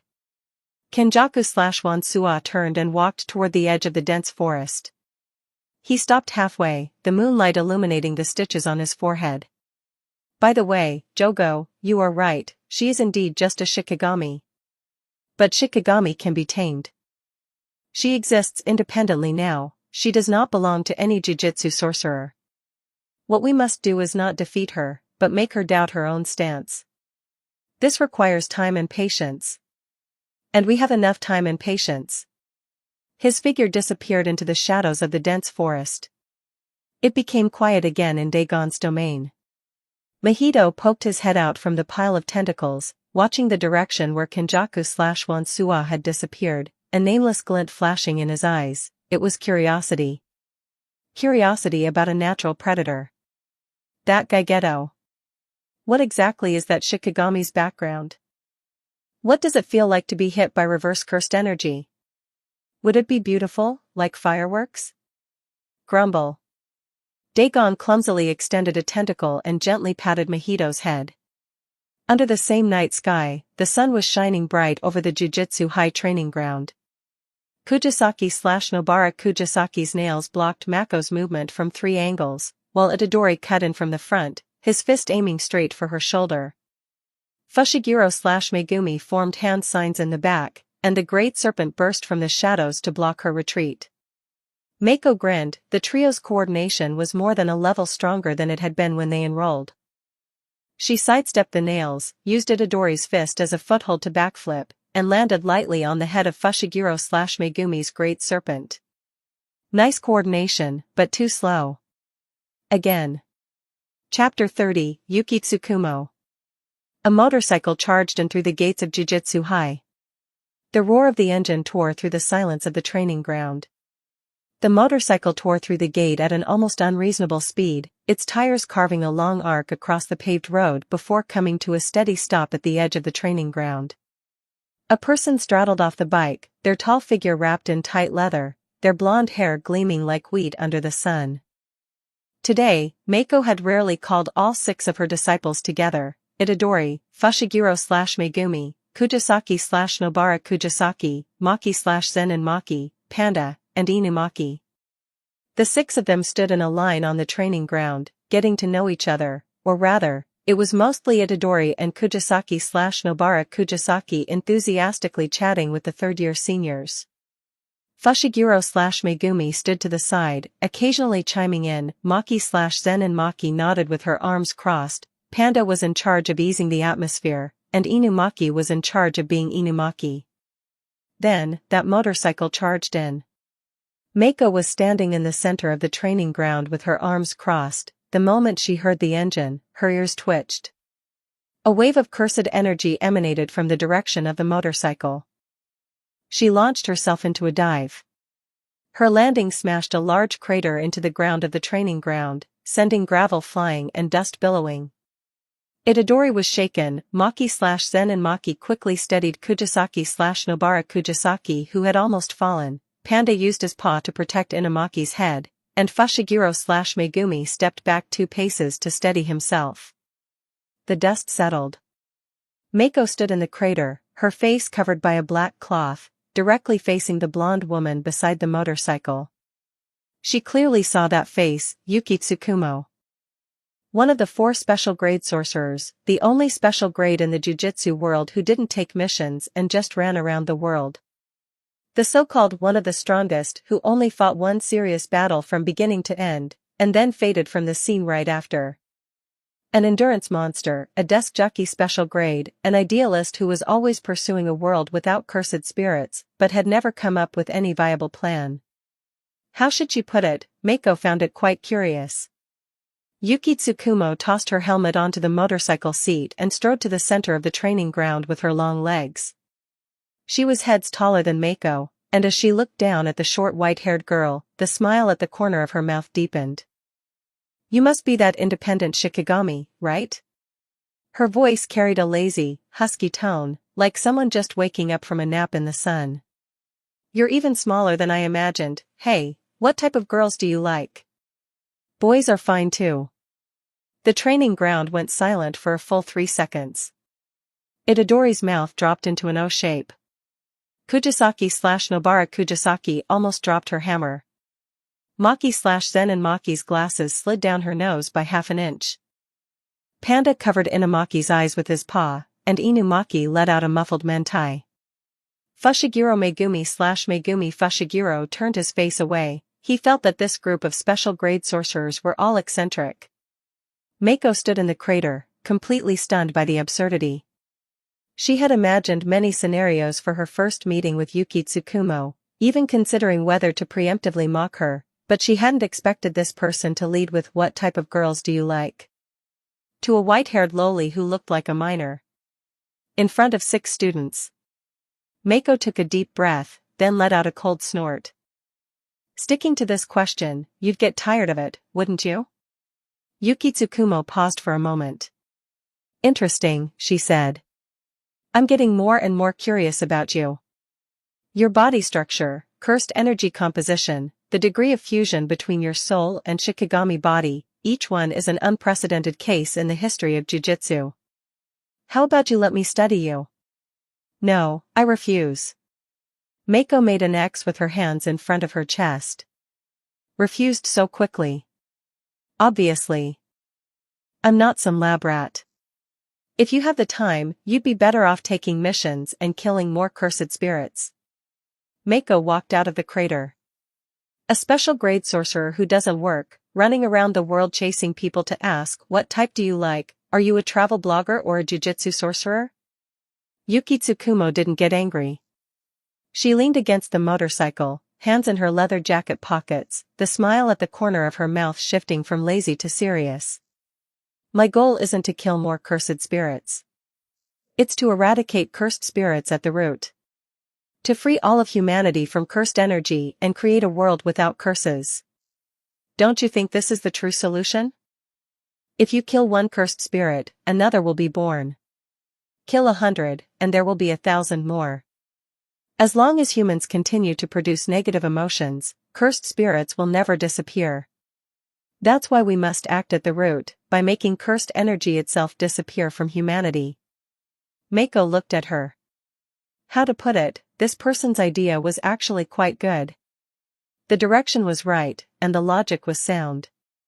Cursed spirits are produced by human negative emotions. If all of humanity became jujutsu sorcerers, then cursed spirits would naturally go extinct. But the problem was, she couldn't do it. The only one who could do this was probably that 1,000-year-old brain creature, Kenjaku/Wansua. And Kenjaku/Wansua's method was the ultimate delusion of a madman. And then what? Mako lifted her chin. Yuki Tsukumo, you've been out for so many years, have you achieved it? Is there any progress in your plan? Is there a thesis? A viable proposal? Even a pilot project that could be implemented? Yuki Tsukumo's eyebrow twitched. You've been running around outside for so many years, while the pressure on the jujutsu world has grown, cursed spirits have become stronger, and the mortality rate of sorcerers has gotten higher every year. While you pursue a world without cursed spirits, you don't even take on the missions right in front of you. Mako crossed her arms. If you really want to do something big, you might as well come back. Even just reducing the pressure on the jujutsu world a little is better than running around the world like you do now. There's nothing wrong with ideals, but you can't just hold up the banner of ideals while dumping the mess of reality onto everyone else. Yuki Tsukumo fell silent. She leaned against the motorcycle with her arms crossed, her blonde hair fluttering gently in the wind. The two stared at each other for quite a while. The silence between the two special grade sorcerers made the entire training ground afraid to make a sound. Itadori and the other 5 watched them nervously, no one knowing if they would continue arguing or start fighting the next second. "You really dare to say that?" Yuki Tsukumo finally spoke. "When have I ever not dared to say something?" Finally, Yuki Tsukumo shrugged. "Everyone has their own path. You make sense, but my idea isn't wrong either. However, forget it for today. I originally wanted to chat with you, see if there was any room for cooperation, and maybe study your body while I was at it. Since you don't agree, I won't force you. Forcing a special grade sorcerer to be a research subject, I'm not that crazy." She climbed onto the motorcycle, put on her helmet, and the engine roared again. Before leaving, she turned her head to take one last look at Mako. "Let's chat next time, when you're willing to let me study you. Then you can wait slowly. Probably until Sukuna learns to do charity." The motorcycle sped away, kicking up dust. Mako stood on the training ground, watching that figure gradually fade into the distance. Itadori leaned in and whispered, "Teacher, who was that?" "Yuki Tsukumo.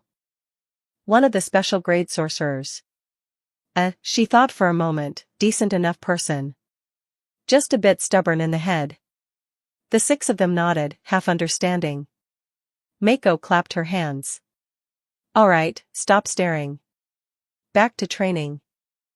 You haven't finished today's quota yet." The sounds of collisions and heavy breathing rang out on the training ground once more. 31 Chapter 31 Luring the Tiger Away from the Mountain. Chapter 31 Luring the Tiger from its lair. In the morning, Nita Akari hurriedly walked into Tokyo Jujutsu High/Jujutsu High. Mako was leaning against a crooked-necked tree by the edge of the training ground, snoring.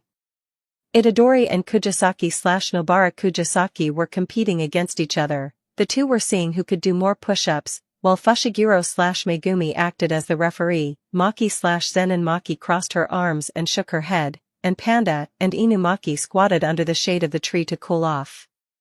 This crooked-necked tree had actually survived countless devastations on the training ground, boasting the strongest vitality in Tokyo Jujutsu High/Jujutsu High.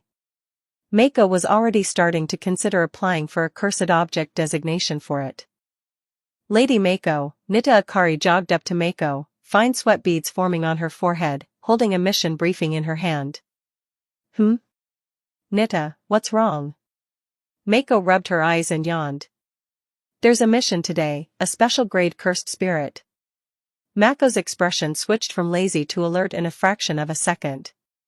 She tilted her head and looked at Nita Akari. Last time they said it was a special grade cursed spirit, but it turned out to be just a few grade 2 cursed spirits. How dare they call something that Fushiguro Megumi/Megumi Fushiguro could exorcise a special grade? I don't believe a word those idiots from higher UPS say. Let Gojo Satoru/Satoru Gojo go. Nita looked embarrassed, unsure whether to hand over or retract the mission briefing in her hand. Mr. Gojo Satoru/Satoru Gojo has gone to a meeting. Mako froze for a moment. Leaning against the crooked-necked tree, her fingers tapped unconsciously. A meeting. Gojo Satoru/Satoru Gojo went to a meeting. Going to elbow strike a special grade cursed spirit herself? Why did something feel off? It was the same last time. Do those idiot sows from higher UPS think they are very clever? Luring the tiger from the mountain, no, luring the white-haired pervert away, and then leading her to another place? Nita, Mako's voice suddenly deepened. Yes? Gojo Satoru/Satoru Gojo is called to a meeting, and someone comes to deliver a special grade mission. Don't you find the script very familiar? Nita Akari hesitated to speak several times, but each time she opened her mouth, she was blocked by Mako's not listening gesture. Throughout it all, Mako leaned against the tree with her arms crossed, her expression completely unchanged. In the end, Nita really had no choice and was dragged by Mako to sit down at the edge of the training ground. Nita sat on the stone bench looking utterly hopeless, while Mako squatted beside her, continuing to watch Itadori and Kujisaki/Nobara Kujisaki compete, occasionally offering a couple of comments. Itadori, straighten your arms. Kujisaki/Nobara Kujisaki, don't lose your rhythm. 2 hours later. A black sedan parked at the entrance of Tokyo Jujutsu High/Jujutsu High. Ijichi Kiyotaka/Kiyotaka Ijichi got out of the car, holding another mission briefing, and walked hurriedly toward the trio of Itadori, Fushiguro/Megumi, and Kujisaki/Nobara Kujisaki. Mako's gaze instantly locked onto Ijichi. What was he doing looking for Itadori and the others? Itadori-kun, Fushiguro/Megumi-kun, Kujisaki/Nobara Kujisaki-san, Ijichi pushed up his glasses. There is a mission for you. The Juvenile Detention Center, a Grade 2 cursed spirit. Itadori pumped his fist in an okay gesture. Mako strode over, with Nita Akari jogging behind her. Mako walked up to Ijichi, her face covered in black cloth facing him directly. The overwhelming pressure made Ijichi take half a step back involuntarily. What is their mission? Ijichi handed over the mission briefing. Mako took it, glanced at it, and then the fingers holding the paper slowly tightened. Grade 2 Cursed Spirit. Juvenile Detention Center. Each of these terms seemed normal on its own, but put together, along with Gojo Satoru/Satoru Gojo being called to a meeting, she understood completely. Higher UPS were planning to lure the tiger from the mountain. While Gojo Satoru/Satoru Gojo was held up in the meeting room, they would lure her to another place for that so-called special grade mission. And then let Itadori, Fushiguro/Megumi, and Kujisaki/Nobara Kujisaki go to the juvenile detention center alone. What awaited them there was not a grade 2 cursed spirit, but a special grade cursed womb. Without external interference, Itadori would be forced to let Sukuna take over his body there. Veins bulged on Mako's forehead. Her bandage-wrapped fingers squeezed the mission briefing into a crumpled ball of waste paper.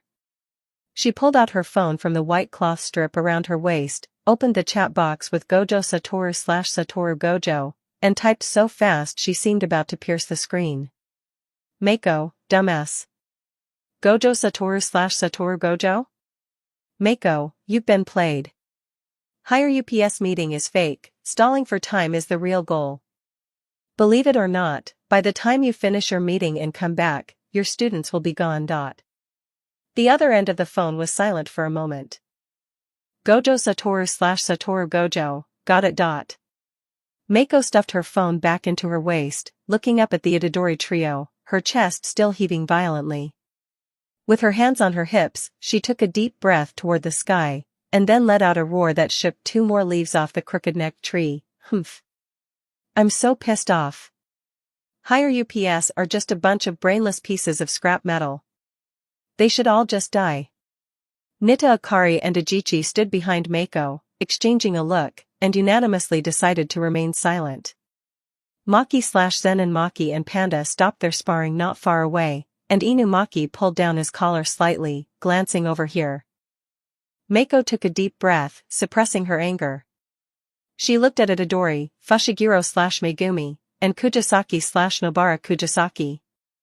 She had been looking at these 3 faces for several months now. Itadori, that goofy little son, Fushiguro/Megumi, that silent, brooding, yet unreliable brat, and Kujisaki/Nobara Kujisaki, that hot-tempered but attentive loudmouth girl. You 3, remember this for me. Mako's voice wasn't loud, but every word carried an irrefutable certainty. From now on, you are not allowed to treat your own safety like a pile of crap. You only have one life. Once it's gone, it's gone. No mission, no cursed object, no bigger picture, none of it is worth more than your lives. Do you understand? Itadori nodded vigorously, looking like he had taken it to heart, but Mako knew damn well that this guy. Kujisaki/Nobara Kujisaki clenched her fists. Fushiguro Megumi/Megumi Fushiguro was silent for a beat, and then also nodded. For this mission I will go personally. Itadori opened his mouth to say something, but Mako poked his nose with a pitch-black fingernail. Cut the crap, I'm going. Those idiots from Higher UPS just want to get you killed while Gojo Satoru/Satoru Gojo is away. Do they think I'm stupid? Do they really think I, Mako, am a pushover? She withdrew her finger, her gaze scanning across the three faces one by one. Remember this, if you run into an enemy, shout loudly, "Help me, Teacher Mako." Itadori's throat moved, and then he let out a smile brighter than the sun. Yes. Teacher. Kujisaki/Nobara Kujisaki muttered softly from the side, "TCH, actually pretty cool." After being glared at fiercely by Mako, she immediately shut her mouth.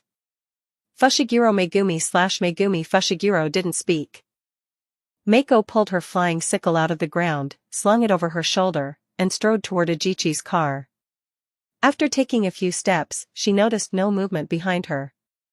Turning around to see the Itadori trio still standing in place, she furrowed her brows.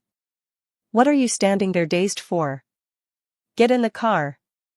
Are you waiting for those idiots from Higher UPS to assign you a second fake mission? The three snapped out of it and hurriedly followed. Nita Akari and Ajichi exchanged a glance, sighing at the same time. When Gojo Satoru/Satoru Gojo was away, Mako was the most lawless existence in Tokyo Jujutsu High/Jujutsu High. A minor assistant supervisor like them couldn't possibly stop her. And to be honest, they didn't want to stop her either. Higher UPS actions were indeed going too far. If even Teacher Mako didn't stand up, what could they, as assistant supervisors, do? The car drove out of Tokyo Jujutsu High/Jujutsu High's gate, heading in the direction of the Juvenile Detention Center. Mako sat in the passenger seat, while Itadori, Fushiguro/Megumi, and Kujisaki/Nobara Kujisaki squeezed into the back seat. For the first time, they all felt the sense of security of being protected by their teacher. Each was lost in their own thoughts, and no one spoke. Chapter 32, Special Grade Cursed Womb. Outside the Juvenile Detention Center. The curtain had been lowered, a black barrier enveloped the entire building, cutting off all lines of sight from inside and outside. When Mako arrived with the three of them, a mother was kneeling at the entrance of the Juvenile Detention Center. Her hair was disheveled, her eyes red and swollen, her hands clutching the ground tightly, dirt under her fingernails. Seeing someone arrive, her gaze bypassed Mako walking in front and darted toward Itadori, Fushiguro/Megumi, and Kujisaki/Nobara Kujisaki behind her. Please save my son. His name is Tadashi, he's inside. He was just locked in there, he didn't do anything wrong, please, bring him out. Kujisaki/Nobara Kujisaki knelt down to support the mother's arm, her voice lowered, carrying a softness rarely seen. We will do our best. Please stand up, the ground is cold. Itadori nodded vigorously, his knuckles white from clenching his fists. Fushiguro Megumi/Megumi Fushiguro didn't speak, but he summoned his white dogs. The white Shikigami paced back and forth at the edge of the curtain, their noses twitching constantly. From beginning to end, the mother didn't look at Mako once. Her gaze lingered only on the three students, as if the white-haired shorty standing in front didn't exist. Mako didn't say a word.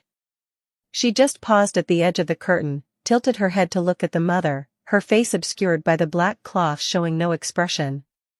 Then she was the first to step into the Juvenile Detention Center. The interior of the building had been completely eroded by the Cursed Womb's domain. Doors and windows disappeared, corridors twisted, walls covered with dark red veins resembling blood vessels, expanding and contracting with a low-frequency pulse. The air was filled with a thick smell of blood and a rotten, sweet scent. With every step, one could feel cursed energy surging from all directions like a tide. They found Tadashi's remains. The boy was curled up in a corner, his clothes still intact, but his skin had turned grayish-white. Itadori crouched down, intending to lift the remains. Fushiguro/Megumi reached out to stop him. He hit and injured innocent people while driving before he died. He is not an innocent person. So what?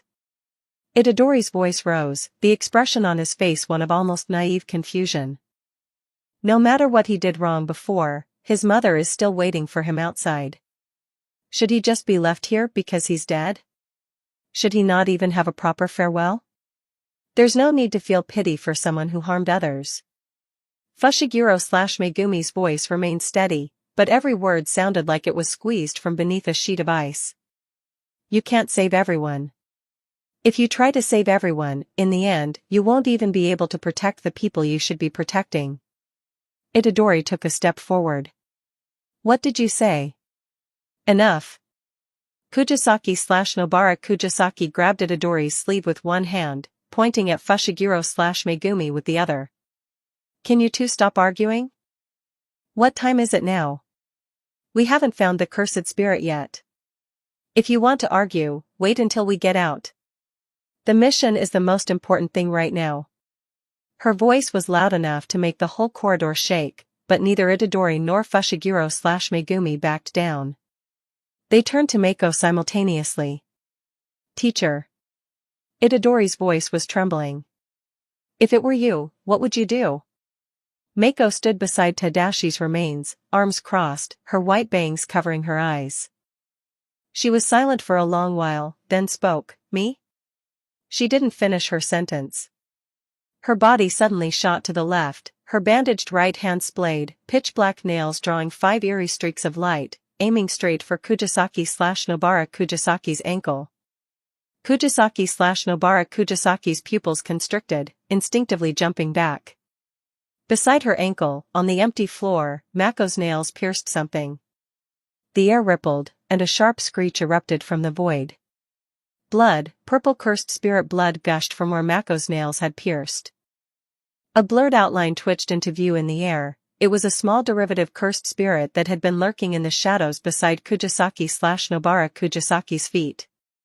Mako plucked the cursed spirit from the ground, took a look at it in her hand, and casually threw it against the wall. The wall was dented, and the cursed spirit turned into grayish-purple dust. Pretty capable, hiding for so long.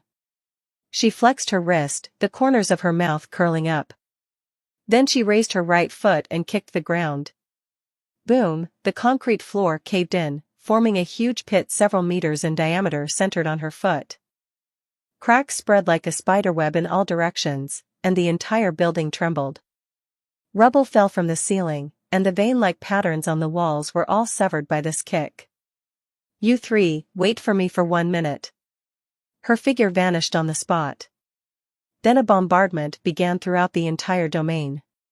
Mako had no target, nor did she need one. She carried out carpet bombing in the special-grade cursed womb's domain in the most primitive way. She rampaged through the domain, destructive and unstoppable. That special-grade cursed womb, for these few hours, it was the absolute master of this domain. But now, this short, white-haired person was rampaging in its domain, every punch bringing her closer, every strike grazing its vitals. It wanted to flee, but the domain was its home and also its cage. It had no way to leave its own domain, and this intruder was dismantling all its hiding spots in the most violent way. The final punch. Mako punched through the last layer of the domain's barrier, grabbed the cursed womb by the tail, and dragged it out from its hiding spot. The cursed womb let out a piercing screech, multiple eyes turning toward Mako simultaneously, firing dense beams of cursed energy from their pupils. Mako didn't dodge or evade, those beams didn't even leave a scorch mark on her. She dragged the cursed womb through the corridor she had wrecked, past the rubble-covered floor, and past the 3 students still standing there. She threw the cursed womb onto the ground and stepped on its chest. This ugly thing is probably it. She extended her right hand, her pitch-black nails piercing directly through the cursed womb's chest. The white light of reverse cursed energy was injected into the cursed womb's body from her fingertips. The cursed womb's body began to disintegrate from within, scales flaking off, flesh melting away, the dark purple body turning into grayish-purple dust in the white light inch by inch. A few seconds later, only a small pile of dust and a withered, purple finger remained on the ground. Sukuna's finger. Mako bent down to pick up the finger and wiped it on her skirt. Then she turned around, walking toward Itadori with a mischievous look, waving the finger in front of him. Yo, Sukuna, how is it, how is it? As long as you admit you're not as good as me, I'll give it to you. A mouth appeared on Itadori's face. The mouth split open from Itadori's cheekbone, lips cracked, teeth sharp. Stinking brat, you're nothing but a Shikigami, and you dare to bargain with me? Itadori froze for a moment, then slapped his own face. A crisp slap, and the mouth was slapped back. Don't talk on my face whenever you want. It's terrifying. He rubbed his face, looking at Mako helplessly. Teacher, can you stop teasing him? Every time Sukuna talks, I feel something moving under my skin, it's super uncomfortable. Mako laughed heartily and tucked the finger into the gap of the white cloth strip at her waist. Alright, I won't tease our cultured Sukuna anymore. As for why she didn't just feed it to Itadori, Mako thought about it, she still had to ask Gojo Satoru/Satoru Gojo first. She wasn't Gojo Satoru/Satoru Gojo, she wasn't good at making decisions that required long-term consideration. Sukuna inside Itadori watched Mako put the finger away through those eyes, snorted coldly, and didn't speak again. Itadori and Fushiguro/Megumi were still standing there, the silence between them heavier than the shouting during their argument earlier. Just now, while looking for the cursed womb and waiting for the teacher, this issue had been temporarily shelved. But now that the cursed womb was dead and Sukuna's finger had been recovered, the shelved issue resurfaced. Disagreements in values can never be solved by a single argument, and they both knew this well. Mako looked at the two of them, speechless. You two, so noisy. She walked between Itadori and Fushiguro/Megumi, pressing down on both their heads with her hands, pushing their heads down, then let go. You both have a point. Itadori wants to bring the remains back, that's right, if someone dies, someone should collect the body, no matter what they did in life. Fushiguro/Megumi says you can't save everyone, that's also right, you can't carry everyone's corpse for the rest of your life. She paused. But you two listen to me, you are more important than anything else. Itadori lowered his head, Fushiguro/Megumi turned his face away. Teacher. Kujisaki/Nobara Kujisaki suddenly spoke. Mako turned to look at her. That move just now, thanks. Kujisaki/Nobara Kujisaki rarely thanked people, but she hadn't noticed that cursed spirit lurking beside her feet at all. Mako waved her hand and turned to walk toward the exit of the juvenile detention center. The three followed behind, walking out of the curtain with the remains. The mother was still kneeling there. Seeing someone come out, she looked up, her gaze passing over Mako walking in front, and landing on the remains being carried by Itadori behind. 33 Chapter 33, Sushu. Chapter 33, Sukuna. After returning, Mako called Itadori to the edge of the training ground. The sky had already darkened, and the shadow of the crooked tree swayed in the evening breeze. Mako leaned against the tree trunk, arms crossed, her face, covered by a black cloth, turned toward Itadori. Call Sukuna out for me. Itadori scratched the back of his head. Teacher, last time you dislocated his wrist, so he gets annoyed whenever he sees you now. Let him be annoyed. Call him. Itadori sighed, closed his eyes, and lowered his mental defenses. A few seconds later, a mouth split open on his cheekbone, with chapped lips and sharp teeth, emitting an impatient click of the tongue. You brat, you better have a good reason. Hey! Sukuna, I have a question for you. Mako put her hands on her hips, the corners of her mouth already curling up. Sukuna's mouth paused for a beat, his lips curling downward in a distinct arc. It's you again, you Shikigami. Oh, the king of curses. Hit me then, go ahead and hit me. Mako leaned her face close to Itadori's cheekbone, making a face with her bandage-wrapped fingers. Oh right, it seems you actually did hit me last time, and your wrist got dislocated. Want to try again? Will your wrist break first this time, or will my bandages get dirty first? Itadori's body began to tremble, not because Sukuna was angry, but because Itadori himself was holding back laughter. He covered his mouth with his hand, his shoulders shaking. Sukuna's mouth remained silent for a good while, then let out a low growl that was almost gritted through teeth. Damn brat. If you have the guts, come inside. I'm not going in there.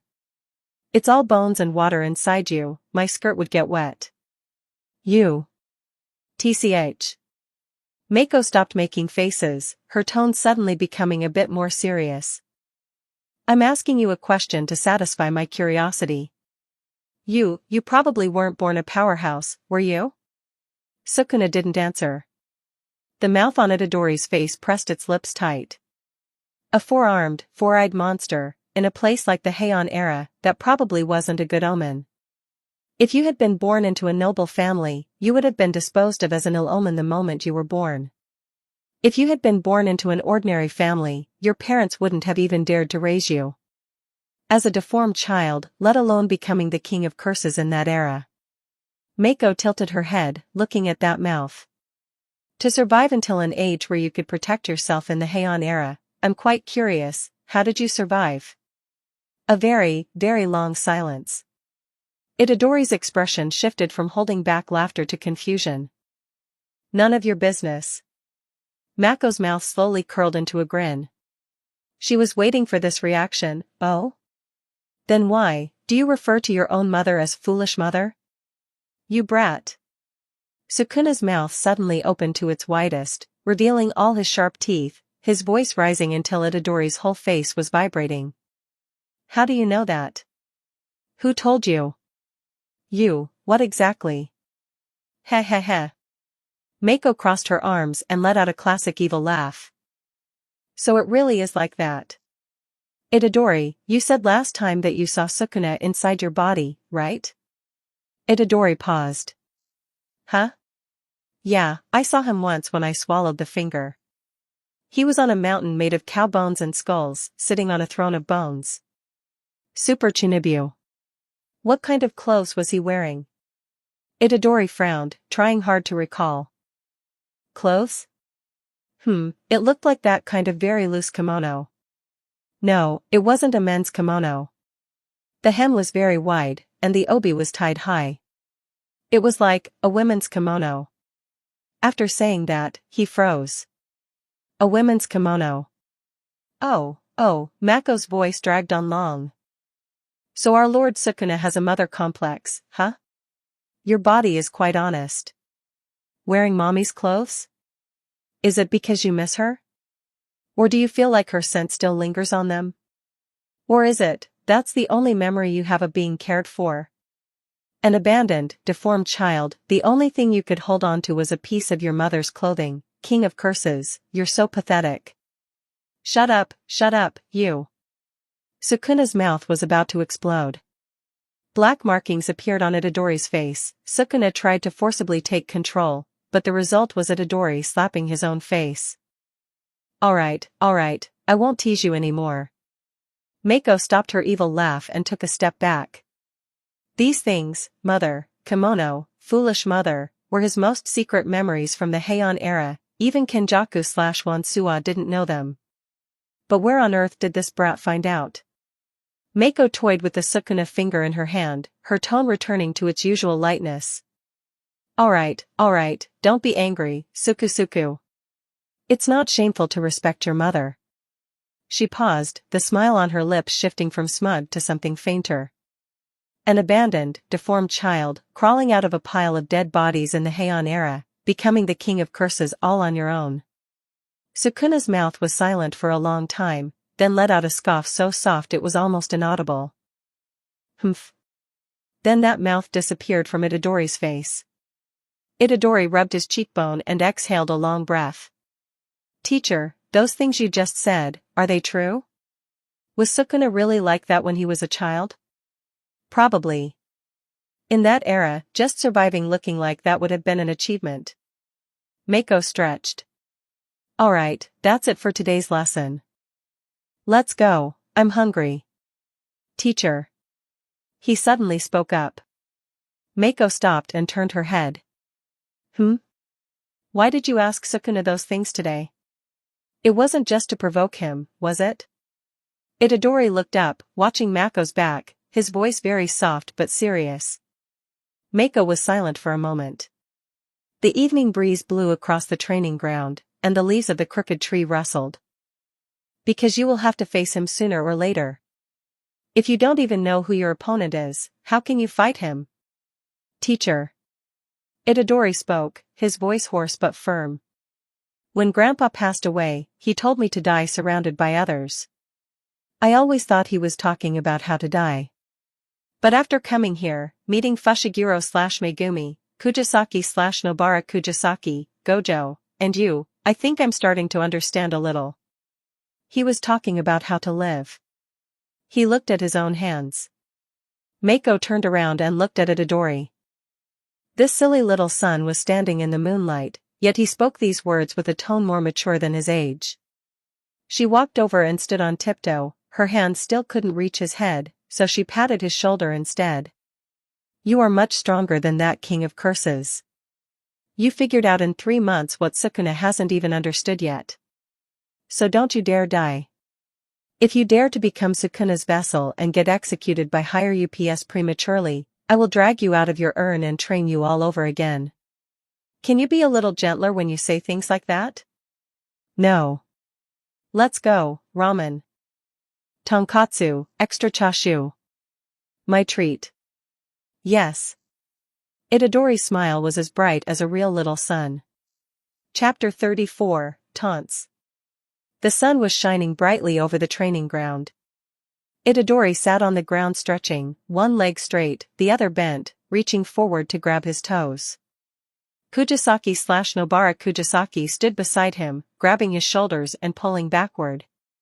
Ah, easy, easy, easy. Why are your arms as hard as iron plates? I can't even twist them. Those are muscles. The muscles I worked so hard to build. Muscles, my foot. This is just dead weight. Fushiguro/Megumi, come take a look. Isn't his arm a whole size thicker than last week? Fushiguro Megumi/Megumi Fushiguro sat in the shade, flipping through a book on jujutsu theory without even looking up. He adds extra training every day, it would be weird if they weren't thicker. Fushiguro/Megumi, at least take a look. I know without looking. Maki/Zen and Maki and Panda were sparring on the other side of the training ground. Maki/Zen and Maki's Naginata danced in the sunlight, creating a silver flash as she thrust 3 times. Panda blocked the first 2 with his gauntlets and dodged the third by turning to the side, simultaneously throwing a right punch that grazed past Maki/Zen and Maki's ear. Maki/Zen and Maki jumped back to create distance, shaking her wrist, which had gone numb from the impact. Not bad, Panda. Your strength is greater than last week. I'm making progress every day. Panda smiled honestly and retracted his fist. Mako leaned against the trunk of a crooked tree, arms crossed, watching the 6 students in front of her. Itadori and Kujisaki/Nobara Kujisaki's bickering continued sentence after sentence. Fushiguro/Megumi turned another page of his book, and Maki/Zen and Maki and Panda's weapons clashed, sending out a spray of sparks. The sunlight shone on the group of kids, making their sweat glisten. The corners of her mouth curled up involuntarily. She was looking forward to seeing these little rookies elbowing each other with the Kyoto group at the Goodwill Exchange event. Itadori raised his hand. Teacher? Sukuna says he has something to tell you. Itadori's expression was a bit subtle, as if the messenger himself didn't quite understand the content of the request. Huh? Why is he looking for me? Does he want to cry? Mako tilted her head, the smile from before still hanging on her lips, completely unaware of what was about to happen. A mouth appeared on Itadori's cheek.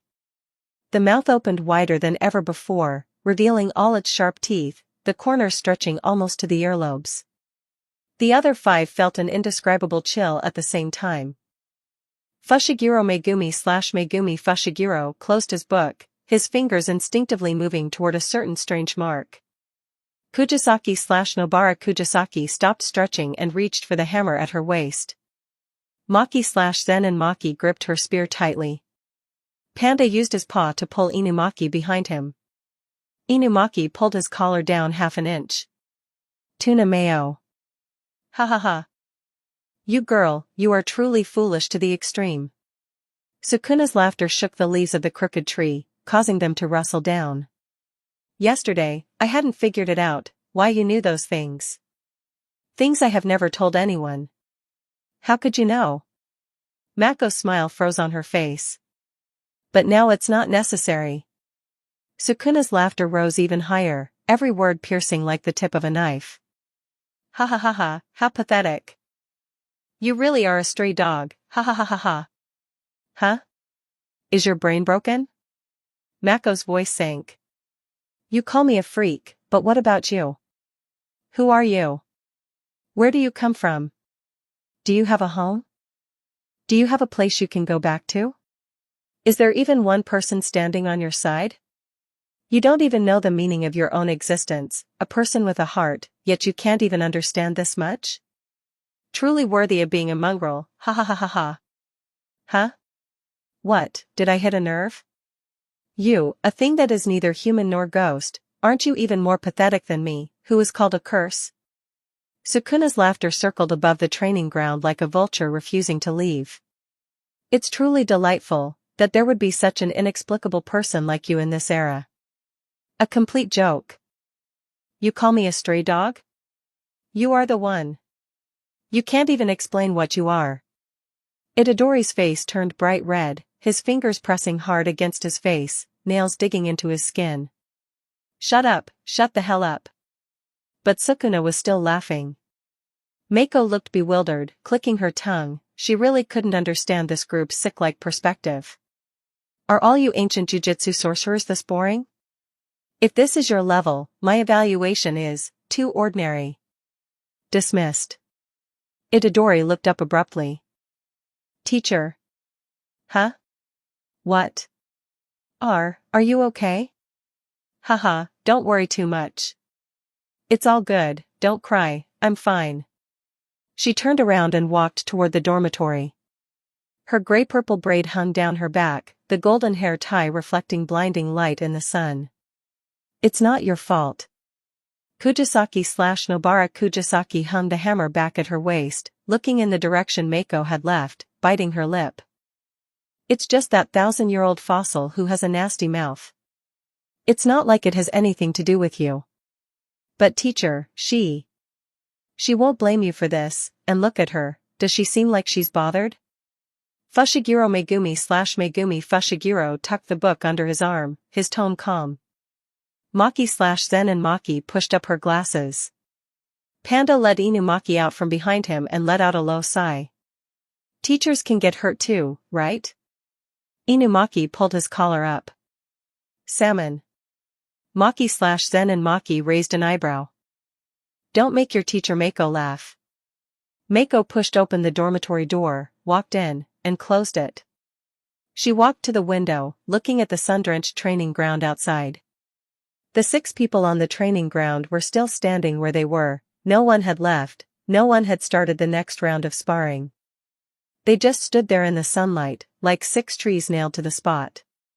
A bunch of sons of bitches, are they all goddamn ancient philosophers? 1, 2, 3, all of them coming to psychoanalyze me. Am I their patient? And they're all fucking quacks to boot. She kicked the bed frame. The bed frame shook, and the pillow rolled off the head of the bed and hit the floor. But then again, this just goes to show that you guys are all the same kind of people. Seriously, you haven't changed a bit. She kicked the bed frame again. And Kenjaku/Wansua, did those two add each other as friends in secret and hold daily tea parties to discuss how to psychoanalyze me? 35 Chapter 35 Argument. Chapter 35 Argument. For the past few days, Mako had really had no energy. After returning to her dormitory from the training ground, she hadn't stepped out once. It wasn't that she didn't want to get up, it was just that she didn't know what to do if she did. Train the students? Those little newbies were already capable of practicing on their own. Bicker with Gojo Satoru/Satoru Gojo? Just thinking about that smug, annoying grin of his made her feel irritated. She just lay there, watching the fluorescent light on the ceiling shine from morning till night, watching the light outside the window turn from white to yellow to black and back to white again. On the 5th day, she finally crawled out of bed. She was hungry. She walked to the cafeteria, sat in a corner, and stacked a pile of plates about half a meter high in front of her. When the cafeteria lady saw her, she froze for a moment, then immediately began moving ingredients to the back kitchen without a word. The taste was the same as usual, but it felt like something was missing. After finishing the last bite, she left the cafeteria and walked aimlessly down the corridor of Tokyo Jujutsu High/Jujutsu High. Gojo Satoru Gojo strolled over from the other side of the corridor, holding a cup of milk tea, the straw crunching between his teeth. He walked up to the crooked tree, looked down at Mako beneath it, and tilted his head. Yo, isn't this the salted fish queen of our Tokyo Jujutsu High/Jujutsu High? Have you flipped over today yet? Mako didn't open her eyes. Get lost. Not flipped yet? Then let me help you. Gojo Satoru Gojo squatted down beside her and reached out to poke her shoulder. Mako slapped his hand away. He placed his milk tea on the grass and sat cross-legged beside Mako. The two of them just sat there, one leaning against the tree, the other sitting cross-legged, in silence for a long time. You guy, do you even have a heart? Mako suddenly spoke, her voice very soft, as if squeezed from deep within her throat. Gojo Satoru Gojo tilted his head to look at her, his lips curling into their usual arc. I do. My heart is in the left side of my chest, moderate in size, functioning normally, beating about 60 times a minute. I'm not asking about your heart as an organ. I'm asking about your heart. Mako opened her eyes, but didn't look at Gojo Satoru Gojo. She looked up at the twisted branches of the crooked tree above, at the cluster of tender green buds on the canopy. Why did you want to become a teacher? Gojo Satoru Gojo's smile faded for a fleeting moment. This question came too suddenly, without any preamble, unlike her usual aggressive, abrasive style. Why are you asking this all of a sudden? You answer me first. Gojo Satoru Gojo put the milk tea on the grass, rested his hands behind his head, and leaned against the crooked tree. Because the current jujutsu world is a stagnant pool. Higher UPS sit on high issuing orders, while the young are treated as disposable tools, tossed away after use. He paused, his voice lacking its usual flippancy. They all left this system in their own way. I stayed behind, not because I agree with this system, but because I want to tear it down and rebuild it. To cultivate capable companions, break the monopoly of the big three families, drag those old fossils among higher UPS off their pedestals, and ensure my students don't have to write their wills before they turn 20. After he finished, he turned his head to look at Mako. What about you? Because I like it. Mako's answer was crisp and decisive, almost without any thought. I like watching those little newbies go from being beaten into the ground by me to being able to last a minute under my hand. I like watching them bicker with each other, cover for each other, and entrust their backs to one another. Watching them get covered in dirt and grime on the training ground, then get back up and continue. She leaned against the crooked tree. I don't have any grand ideals about reforming the jujutsu world. I became a teacher simply because I wanted to. Gojo Satoru Gojo didn't speak. He stared at her profile for a long while, a flicker of emotion passing through his pale blue eyes that she couldn't quite catch. So that's why you refused to kill Itadori before? He said. It wasn't a question, but a statement. What does that have to do with anything? I just think a person has the right to decide their own fate. Besides, I became their teacher at your invitation. The leaves of the crooked tree rustled in the evening breeze. Silence spread between the two, and neither spoke first. Gojo Satoru Gojo put down the milk teacup in his hand, uncrossed his legs, and sat up straight. He took off his blindfold, revealing a pair of pale blue eyes, his expression becoming serious. Mako. If you remain in this state, you might no longer be suitable to be their teacher. Mako's pupils contracted. What did you say? I said you are not suitable to be a teacher right now. You are very strong. You are better at fighting than anyone I have ever met. But this isn't a matter of strength, it's about your mindset. Gojo Satoru Gojo's tone held no accusation, no mockery, just a calm statement of fact. Do you think a teacher only needs to make their students stronger? No. A teacher must also tell them why they need to become stronger, and what they should do after they become stronger. Mako stood up, her bandage-wrapped hands clenched into fists. I did teach them. I told them to call my name if they encountered danger. I told them their lives are more important than face. That is protection, not education. Gojo Satoru Gojo also stood up, a full head taller than her. By what right do you? By the right that I am their teacher. Gojo Satoru Gojo looked down at Mako, his expression still serious, but he didn't back down. You view yourself as their guardian, but you never view yourself as a part of the jujutsu world. You scoff at the rules of this world, treat higher UPS with disdain, and shut out any faction that tries to recruit you. It's not that you don't want to pick a side, it's that you disdain picking a side. Because subconsciously, you feel they aren't worthy. He paused, those pale blue eyes appearing exceptionally clear under the moonlight. Yaga/Principal Yaga said it very clearly, there is no such thing as a death without regrets for a jujutsu sorcerer. A person chooses to become a jujutsu sorcerer of their own volition, not because of someone else's invitation. Mako stood there, her expression hidden behind the light-blocking cloth, invisible to anyone. This suffocating feeling like a python coiling around her, the pressure like a fierce tiger descending a mountain. The wind rustled the leaves of the crooked tree, carrying Gojo Satoru Gojo's last sentence into her ears. You and I have a fundamental disagreement in values, Mako. You think a teacher only needs to keep their students alive, while I think a teacher must ensure their students live meaningfully. You protect them because you like them. I protect them because I want them to become the next generation that changes the jujutsu world. We look like we are doing the same thing, but our starting points are completely different. You are free. Because you are Mahoraga, and I am a jujutsu sorcerer. Mako was silent for a long time. So long that Gojo Satoru Gojo thought she wouldn't speak again. Then she suddenly smiled, not the arrogant, boisterous laughter she usually had, but a faint smile, one where even she wasn't sure if she was really smiling. Heart? If one has to prove themselves just because they were scolded for not having a heart, that is the mindset of a loser. I have nothing to prove. I just want to watch those little newbies grow up. That is all.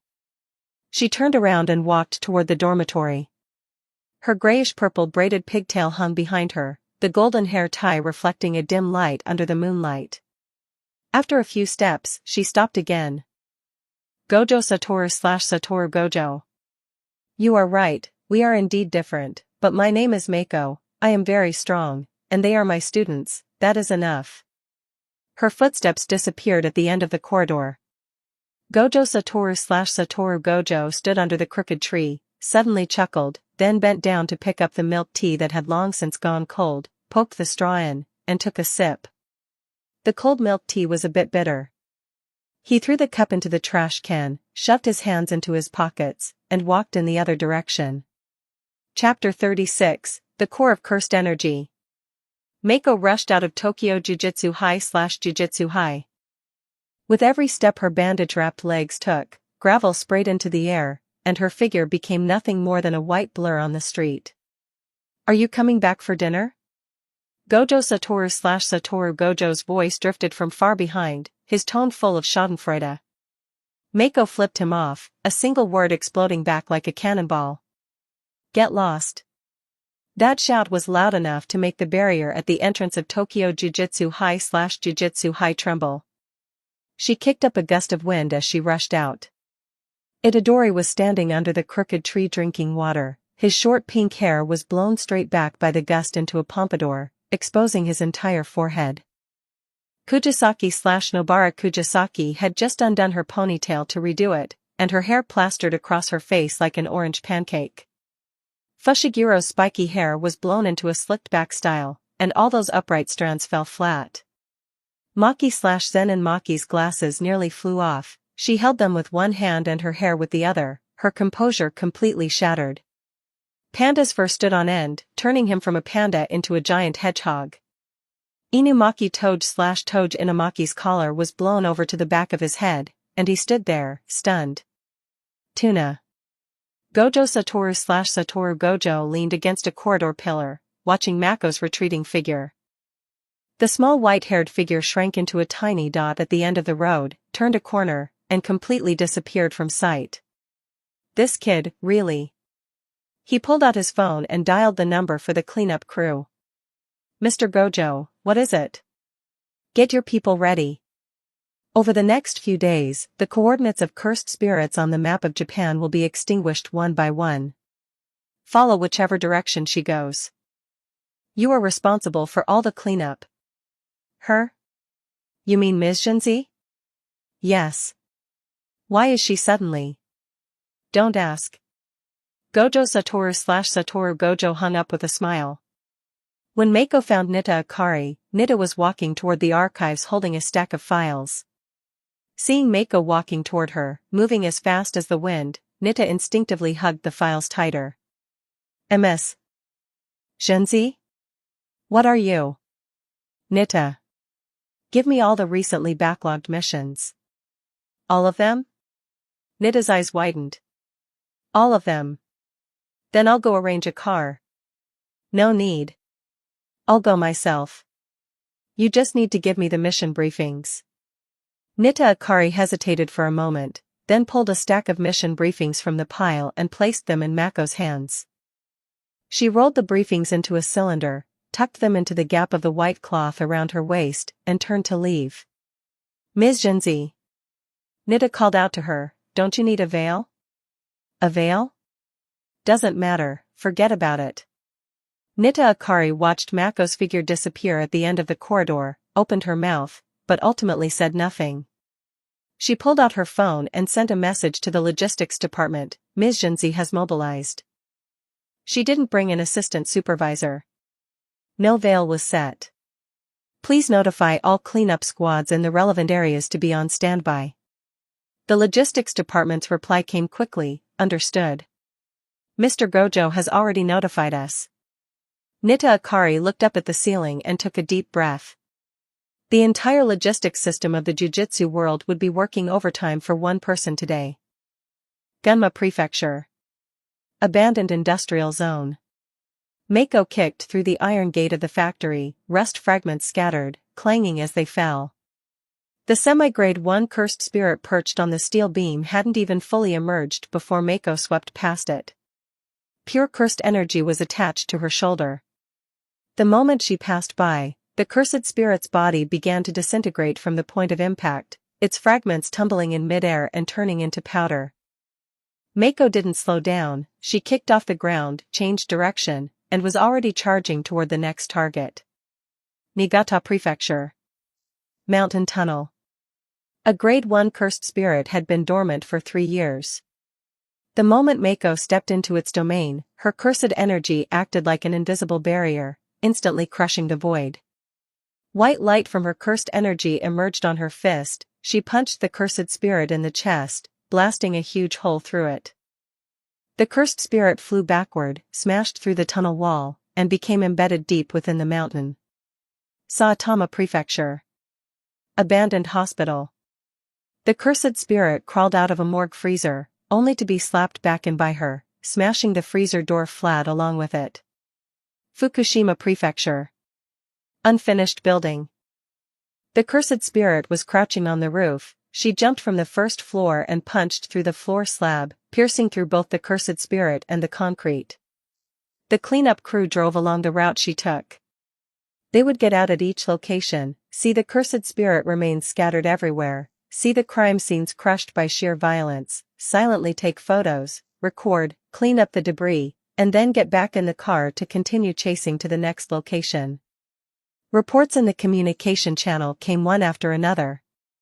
2 grade 1s in Gunma cleared. The grade 1 in Niigata that had been on the run for 6 years is confirmed dead. 3 semi-grade 1s in Saitama eliminated simultaneously, assumed to be the work of the same person. The grade 2 cursed womb in Fukushima was also taken out, its eggshell was punched through before it even hatched. Just how many is she going to take out? No one answered the last question. Mako never stopped throughout the entire process. Her pace never faltered. When she encountered cursed spirits, they were either rammed to death or casually slapped to death. She used nothing but her fists, cursed energy, and speed, the purest form of violence. With every punch she threw, she could feel the flow of cursed energy through her muscle fibers becoming smoother and smoother.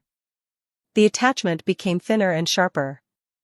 No need to think, no need to predict, her body automatically found the most suitable angle, and cursed energy automatically attached to her fist in the most suitable amount.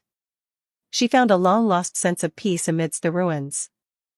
Outskirts of Sendai. The last location. Abandoned General Hospital, a grade 1 cursed spirit was entrenched on the top floor. Cursed energy fluctuations covered the entire building, and low-level cursed spirits derived from it were crawling in the corners of every floor. Mako stood at the hospital entrance, shook her wrists, and white cursed energy condensed on her fists once more. She rushed in. The top floor.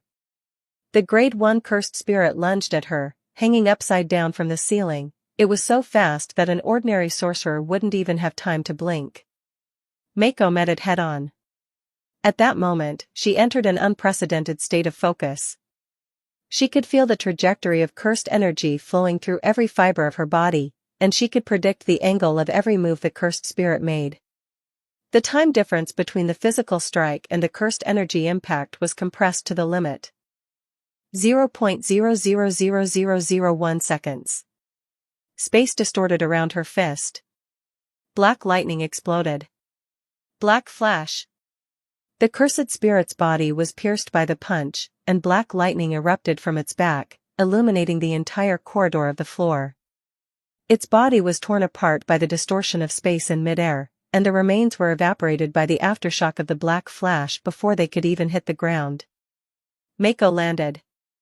A few last wisps of black lightning still coiled around her fist, emitting a faint crackling sound in the air. On her bandage-wrapped knuckles, the black lightning slowly dissipated. She looked up and laughed. Her laughter exploded from the top floor of the abandoned hospital, shattering all the remaining glass in the corridor and causing the crows on the branches outside the window to fly away in alarm. Ha ha ha ha, ha ha ha ha. I've mastered the core of cursed energy. This is what fighting is all about. She stood in the center of the ruins with her hands on her hips. Throughout heaven and earth, I alone am the honored one. She laughed enough.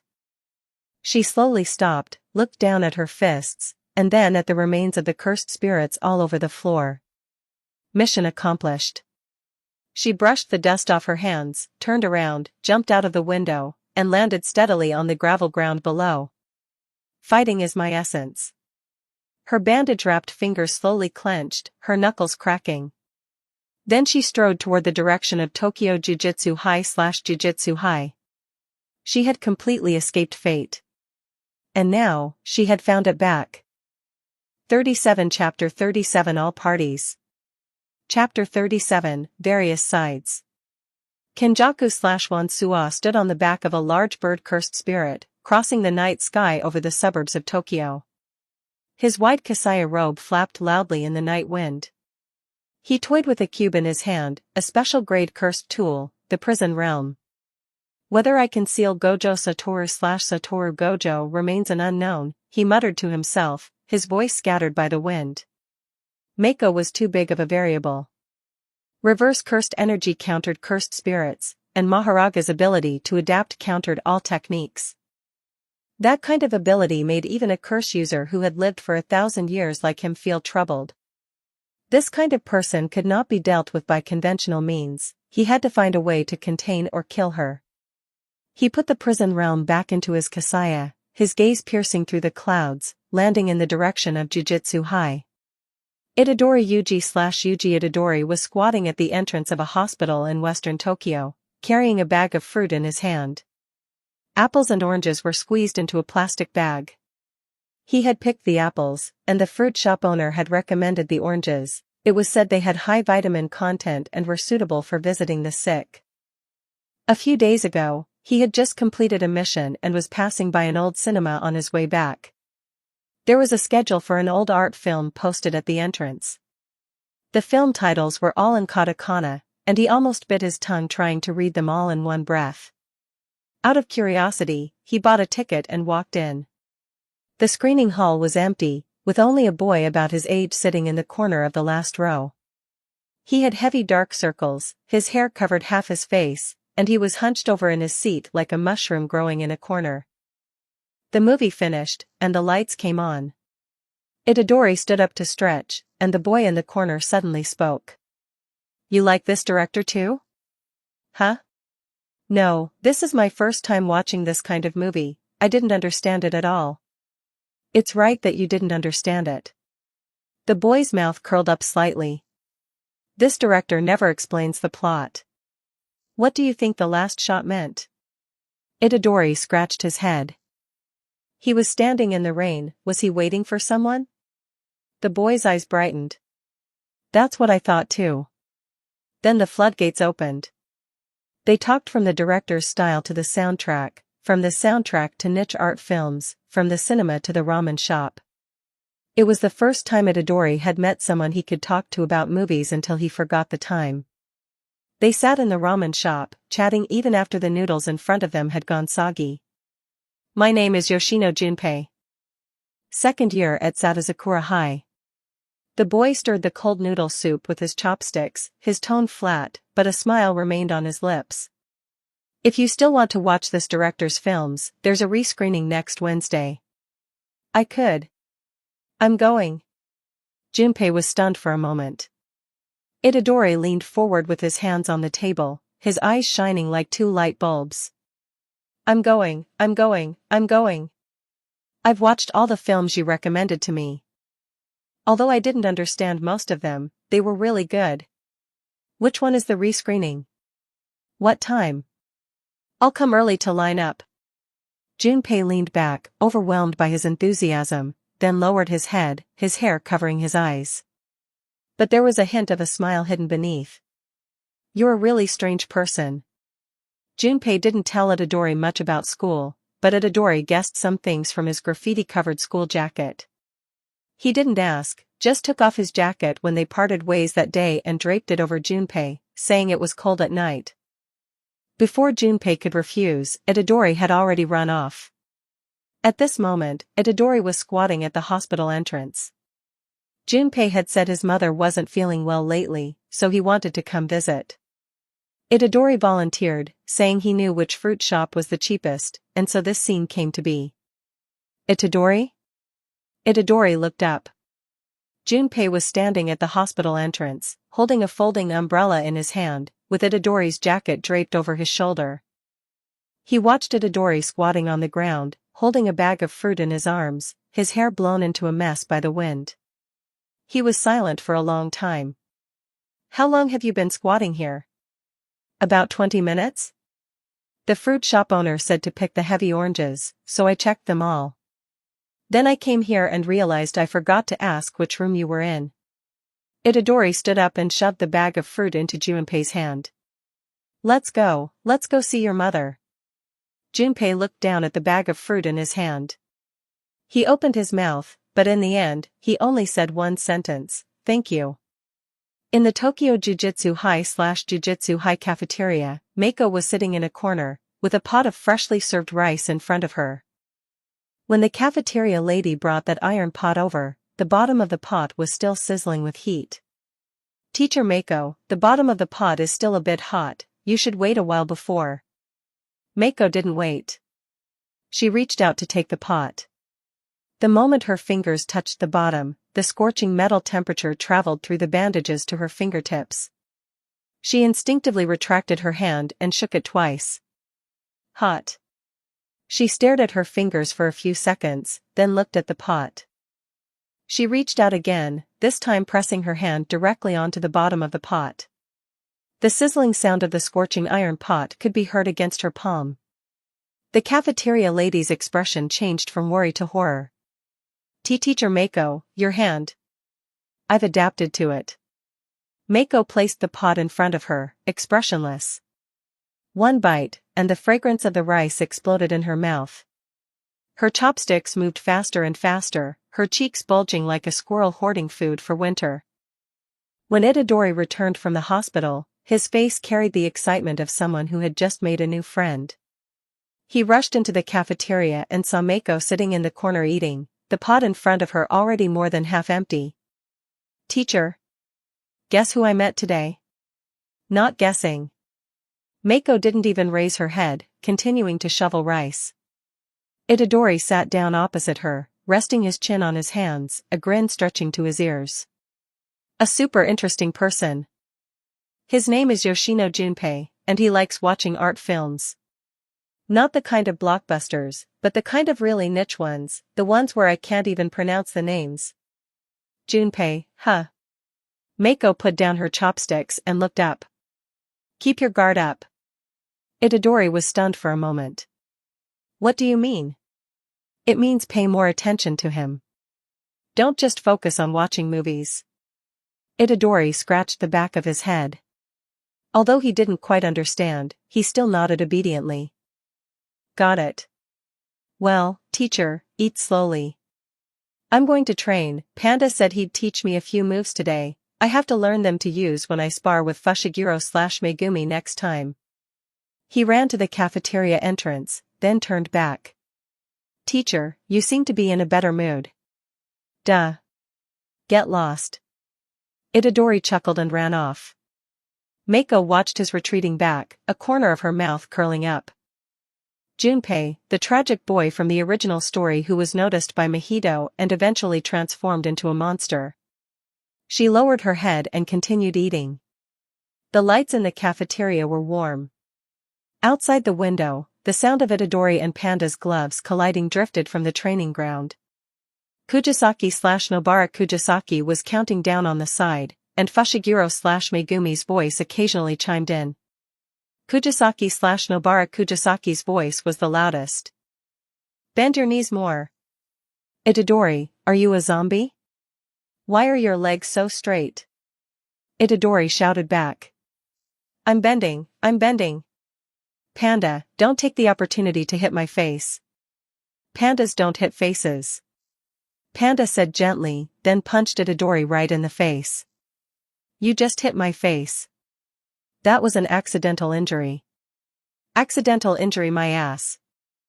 At that angle, it's impossible for it to be an accidental injury.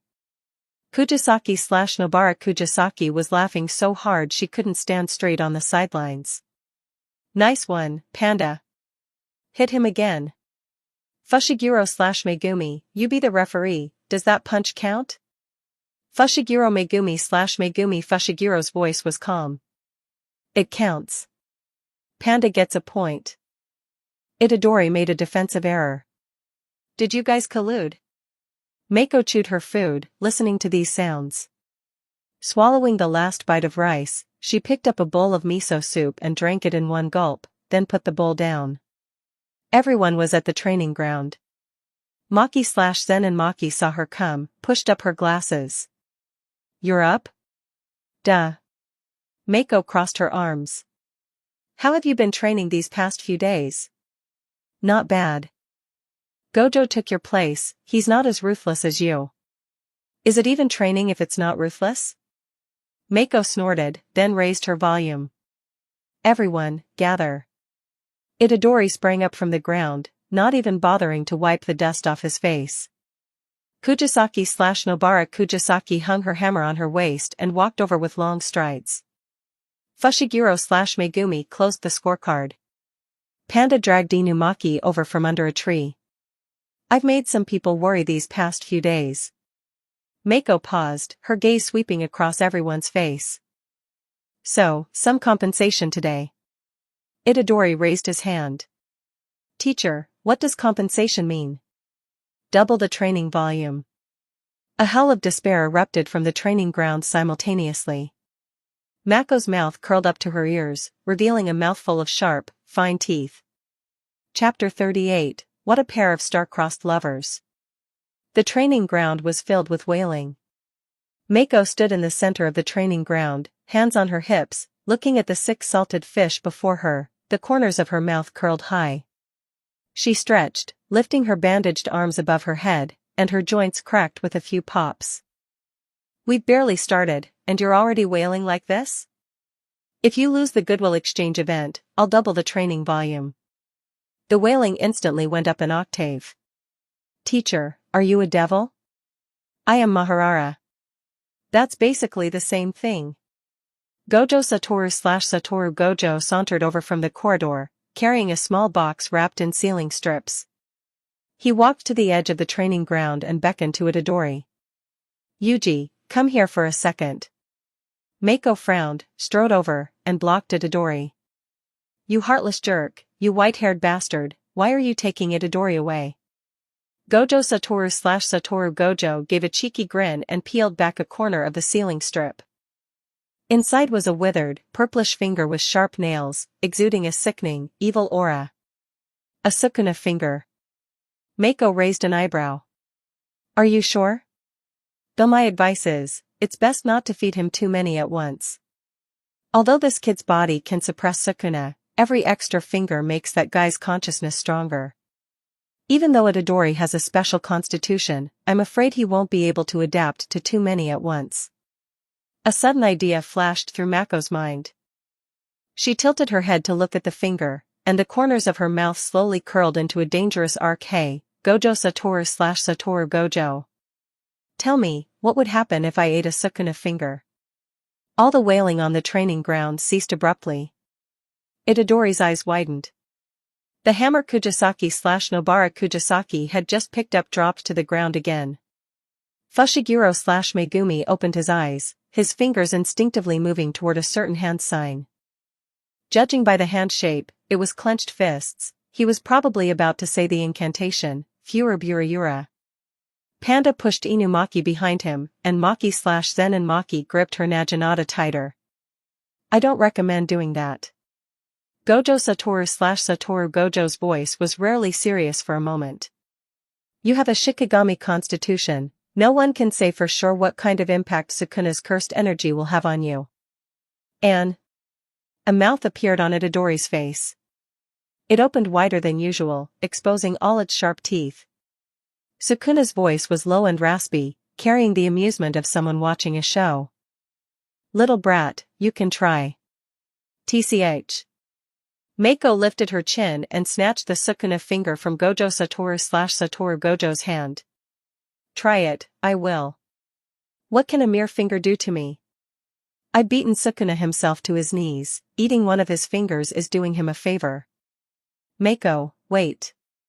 Gojo Satoru Gojo reached out to stop her, but Mako had already shoved the finger into her mouth and swallowed it. 1 second. 2 seconds. 3 seconds. Mako closed her eyes, then snapped them open. Her face went from pale to purple in a very short amount of time. She opened her mouth, and the Sukuna finger was spat out faster than it had been swallowed, rolling twice on the ground. Ugh, tui.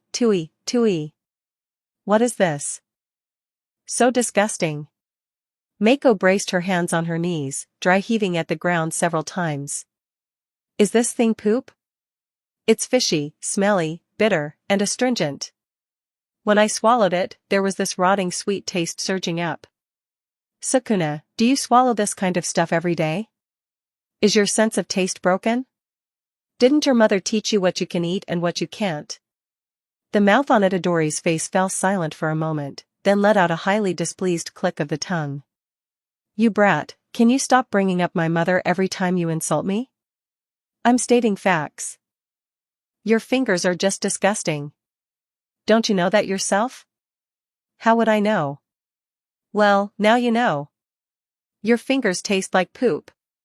That's the taste of being air-dried for 1,000 years. It's not poop. Poop is poop. Itadori was caught in the middle, his face turning from white to red. In the end, he gave up on thinking and chose to stand there in a daze. Mako bent down, picked up the saliva-covered finger from the ground, and wiped it on her skirt. Then she walked straight up to Itadori and shoved the finger into his mouth. "Come on, open up. It was meant for you anyway." Before Itadori could react, there was already a finger in his mouth. He swallowed it instinctively, then froze in place. This finger was covered in teacher Mako's saliva. Gojo Satoru/Satoru Gojo was silent for a second. Then he reached out to cover his mouth, and his shoulders began to shake violently. The shaking spread from his shoulders to his chest, and he leaned against a crooked tree, bursting into unbridled laughter. Oh. I see. So that's it. Mako, you deliberately covered this finger in your own saliva, and then personally fed it to Yuji. Is this the legendary indirect kiss? Gojo Satoru/Satoru Gojo. Mako's voice was so calm it didn't sound like her own. Gojo Satoru/Satoru Gojo didn't stop at all, laughing until he doubled over. So Mako is going for a teacher-student romance. How full of vitality. I get it now. You had already planned this when you said swallow the finger earlier, didn't you? You really are something, beating around the bush. If you like him, just say it. Gojo Satoru/Satoru Gojo. Look, you're blushing.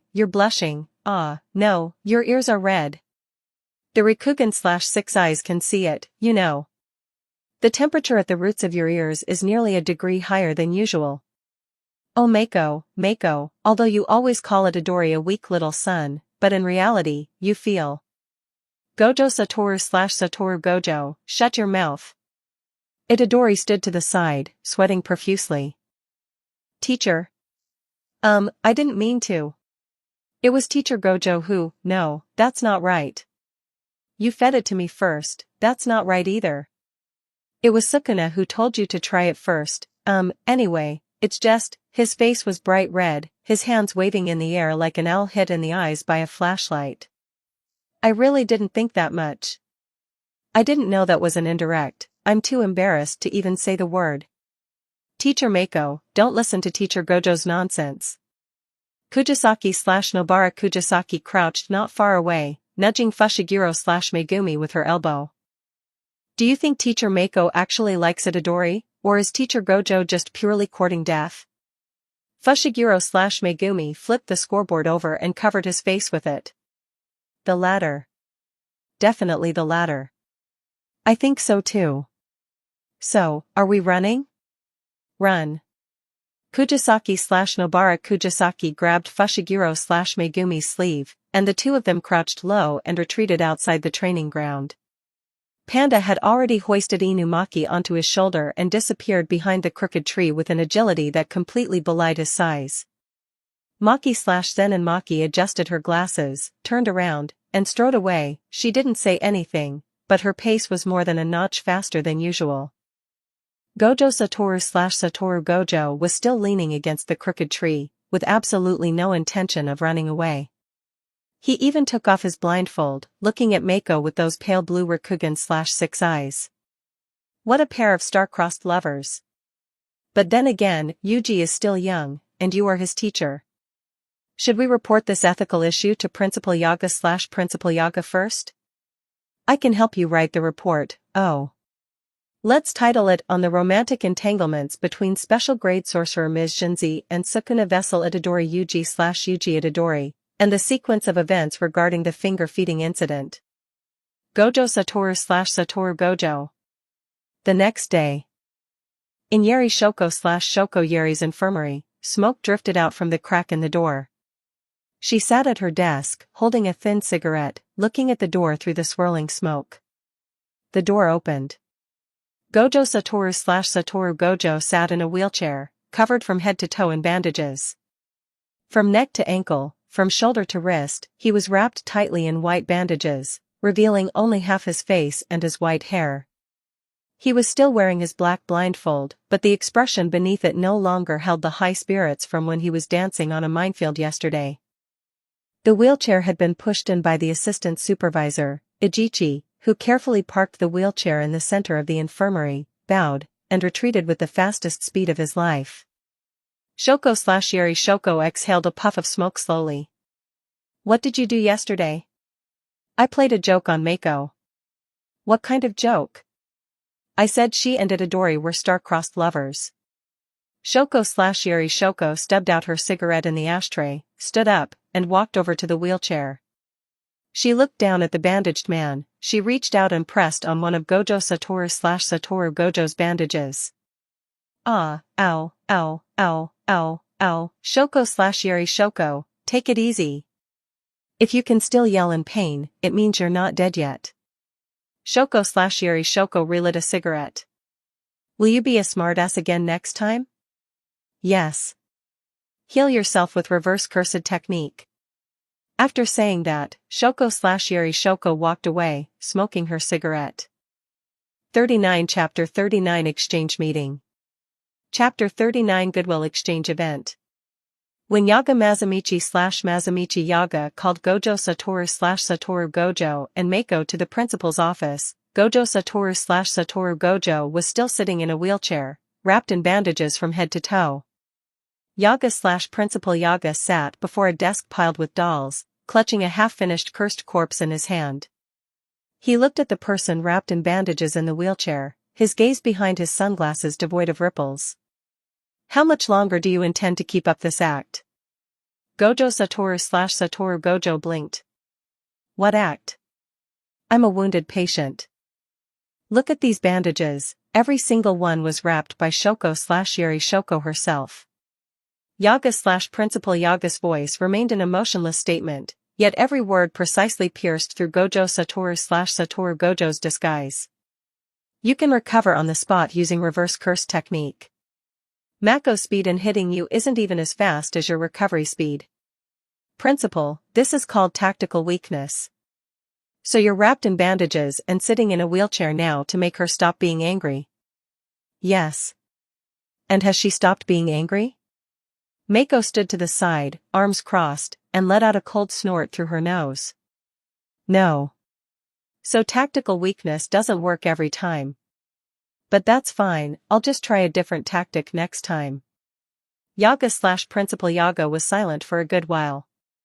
He looked down at the half-finished cursed corpse in his hand, suddenly feeling that in all his years of sewing dolls, he had never wanted to drive a needle into something as much as he did right now.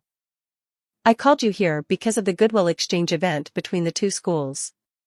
I'm going to meet with Principal Gakuganji from Kyoto Jujutsu High/Kyoto Jujutsu High School later to discuss the procedures and rules for this year's Goodwill Exchange event. According to the regulations, I need to bring a teacher along. Gojo, you. I'll go. Gojo Satoru/Satoru Gojo stood up from the wheelchair. The bandages slid off him, piling up in circles on the wheelchair seat. He stretched his neck, his joints cracking twice, then adjusted his blindfold, the corners of his mouth curling up. I mostly just want to go and watch Mako roast that old man. I'm going too, Mako said, raising her hand. Mako, you aren't. I am a combat instructor. A formal position. A special grade sorcerer. I'm more qualified to go than this white-haired pervert. Mako put her hands on her hips, her mouth already curling up to reveal sharp, fine teeth. Gojo Satoru/Satoru Gojo added a final blow from the side. That's right, that's right. Besides, he said at the meeting with higher UPS that for an independent Shikigami like Mako, since her safety cannot be confirmed, she should be imprisoned immediately. If she couldn't be imprisoned, she should be executed. All higher UPS present voted in favor, and only I voted against it. Mako, didn't I have your back? Mako slowly turned her head and glanced at Gojo Satoru/Satoru Gojo. You voted against it because you wanted to keep me for yourself to play with.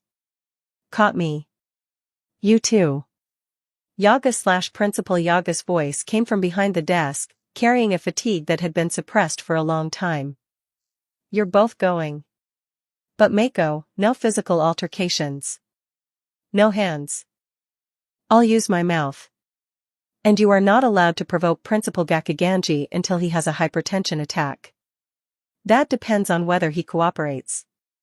Mako cracked her knuckles, turned around, and strode out of the principal's office. Gojo Satoru/Satoru Gojo followed behind. When he passed by Yaga/Principal Yaga, he stopped for a moment and patted the principal's shoulder. "Don't worry, I'll keep an eye on her." "Probably." Yaga/Principal Yaga did not answer. He simply flipped the half-finished cursed corpse over and discovered that, without realizing it, he had sewn the needle and thread into the shape of a little person with a spinning wheel on its head.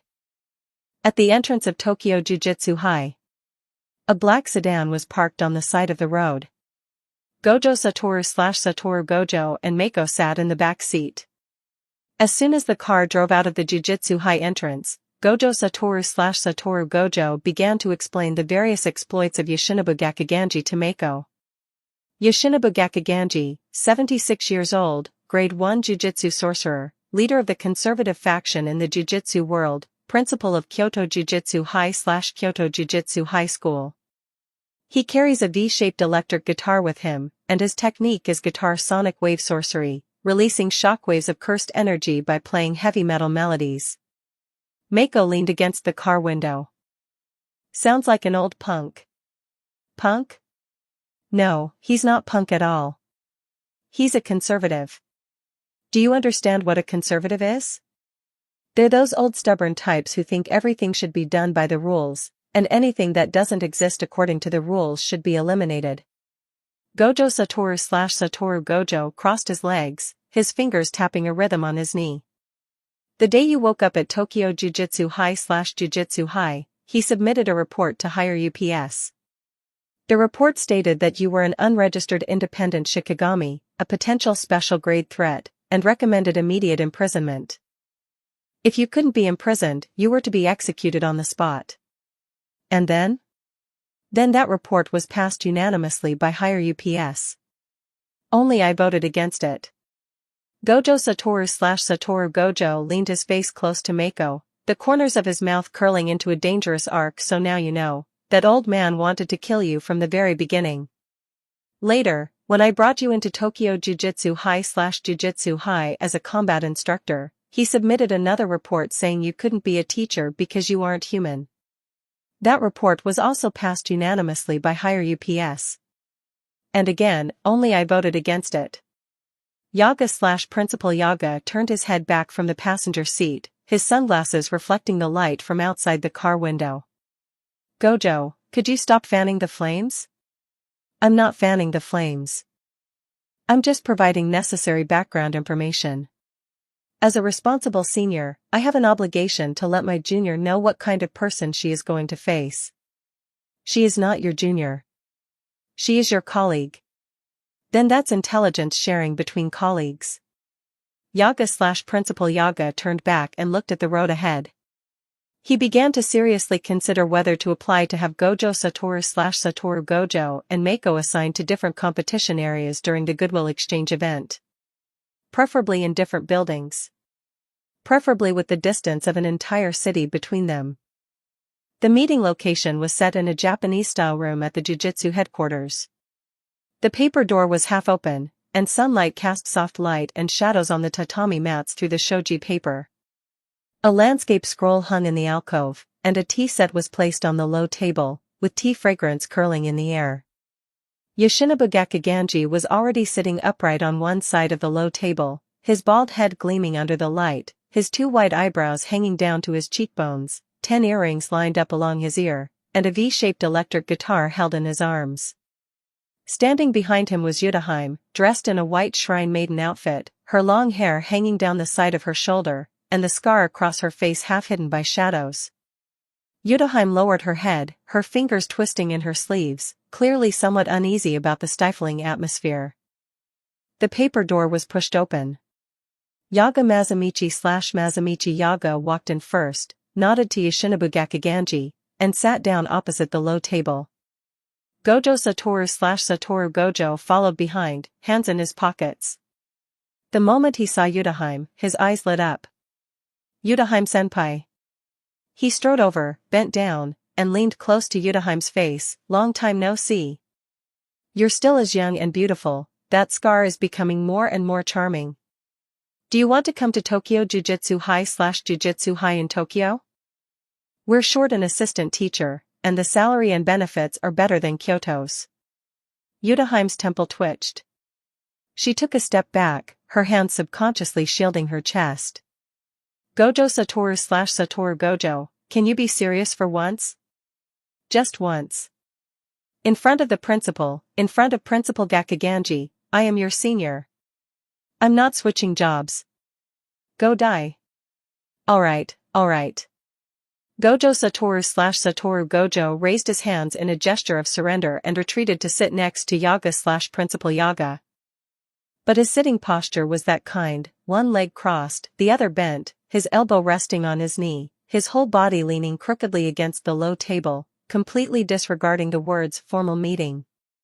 Chapter 40, Go F*** your mother. Mako walked in. Standing at the doorway, her face covered by a black cloth was directed straight at Gakuganji. Gakuganji looked back at her. He had seen this face in photos, short white hair, a black blindfold, the cross-shaped wheel on top of her head, and light gray wings at her temples. But the photos completely failed to convey what could only be felt when standing in the same space. Oppression. This aura made the 76-year-old leader of the conservative faction feel a chill in the warm Japanese-style room. Old geezer. The teacup in Gakuganji's hand nearly slipped from his grasp. He had lived for 76 years and had seen countless arrogant young people, but never before had anyone dared to call him an old geezer in the very first sentence of a formal meeting. He steadied the teacup, the tea sloshed at the rim but did not spill. But his two white eyebrows had already begun to tremble slightly. Mako strode to the low table and plopped down directly across from Gakuganji. With her arms crossed over her chest, she stared straight at him with an annoyed expression. Although he couldn't see pupils behind the black cloth covering her eyes, Gakuganji could clearly feel that gaze piercing his face like two nails. Gojo Satoru Gojo sat cross-legged beside Mako, hands crossed over his knees, a standard smile of someone enjoying the chaos hanging on his lips. Yutaheim stood behind Gakuganji, her gaze darting back and forth between Mako and Gakuganji. She could feel the atmosphere deteriorating. Yaga/Principal Yaga spoke first, attempting to bring the atmosphere back on track. Principal Gakuganji. Regarding the flow of this year's Goodwill Exchange event, I suggest continuing with last year's team battle format, but adding some new rules. Itadori Yuji Itadori must be excluded from the Goodwill Exchange event. Gakuganji interrupted Yaga/Principal Yaga. His voice was low and raspy, every word carrying an irrefutable stubbornness. He is the vessel for Sukuna. Allowing him to participate in the Goodwill Exchange event is putting the students of Kyoto Jujutsu High/Kyoto Jujutsu High School in danger. I have already submitted a formal request to hire UPS to advance the execution date of Itadori Yuji Itadori. It will be carried out immediately after the Goodwill Exchange event ends. Yutaheim stood behind Gakuganji, her lips moving, her fingers twisting inside her sleeves. Principal Gakuganji, can the matter of the execution be reconsidered? Itadori has had no record of losing control so far. Besides, with both Gojo Satoru Gojo and teacher Mako, two special grade sorcerers, watching, safety at the Goodwill Exchange event should be guaranteed. Yutaheim. Gakuganji didn't turn back, merely raising his hand. Yutaheim swallowed the rest of her words, lowered her head, and bit her lip. Gojo Satoru Gojo could hear a sound coming from Mako. The bubbling sound of water rising from the bottom of a kettle before it boils. The corners of his mouth curled higher, he leaned toward Mako's ear, his voice neither loud nor soft, just right for everyone present to hear. Hey, Mako. He is looking down on you. The student you worked so hard to teach, he says he'll execute him, and he does so without even a word. We are special grade sorcerers who crawled our way up, let's not lose face. Show some spirit. Mako sprang up from the tatami mat.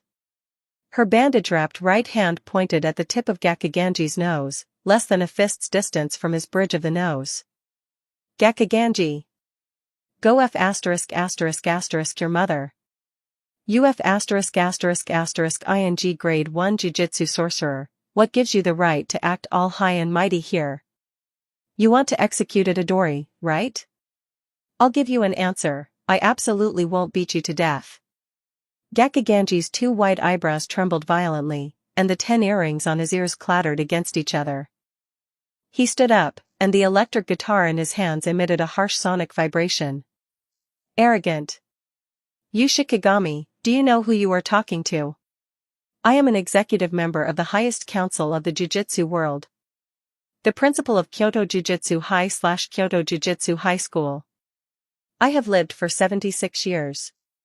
76 years and all you learned was how to play the guitar like trash. Gakkiganji's white eyebrows grew even longer in his rage. What did you say? I said your guitar playing is trash. Heavy metal rock isn't just strumming a few chords and calling it rock. You must have bought that V-shaped guitar just to use as a decoration. Mako said, hands on her hips, her mouth grinning from ear to ear. Do you think you look cool when you play the guitar? No. The way you play isn't even as good as a sneeze from Fushigiro's divine dogs.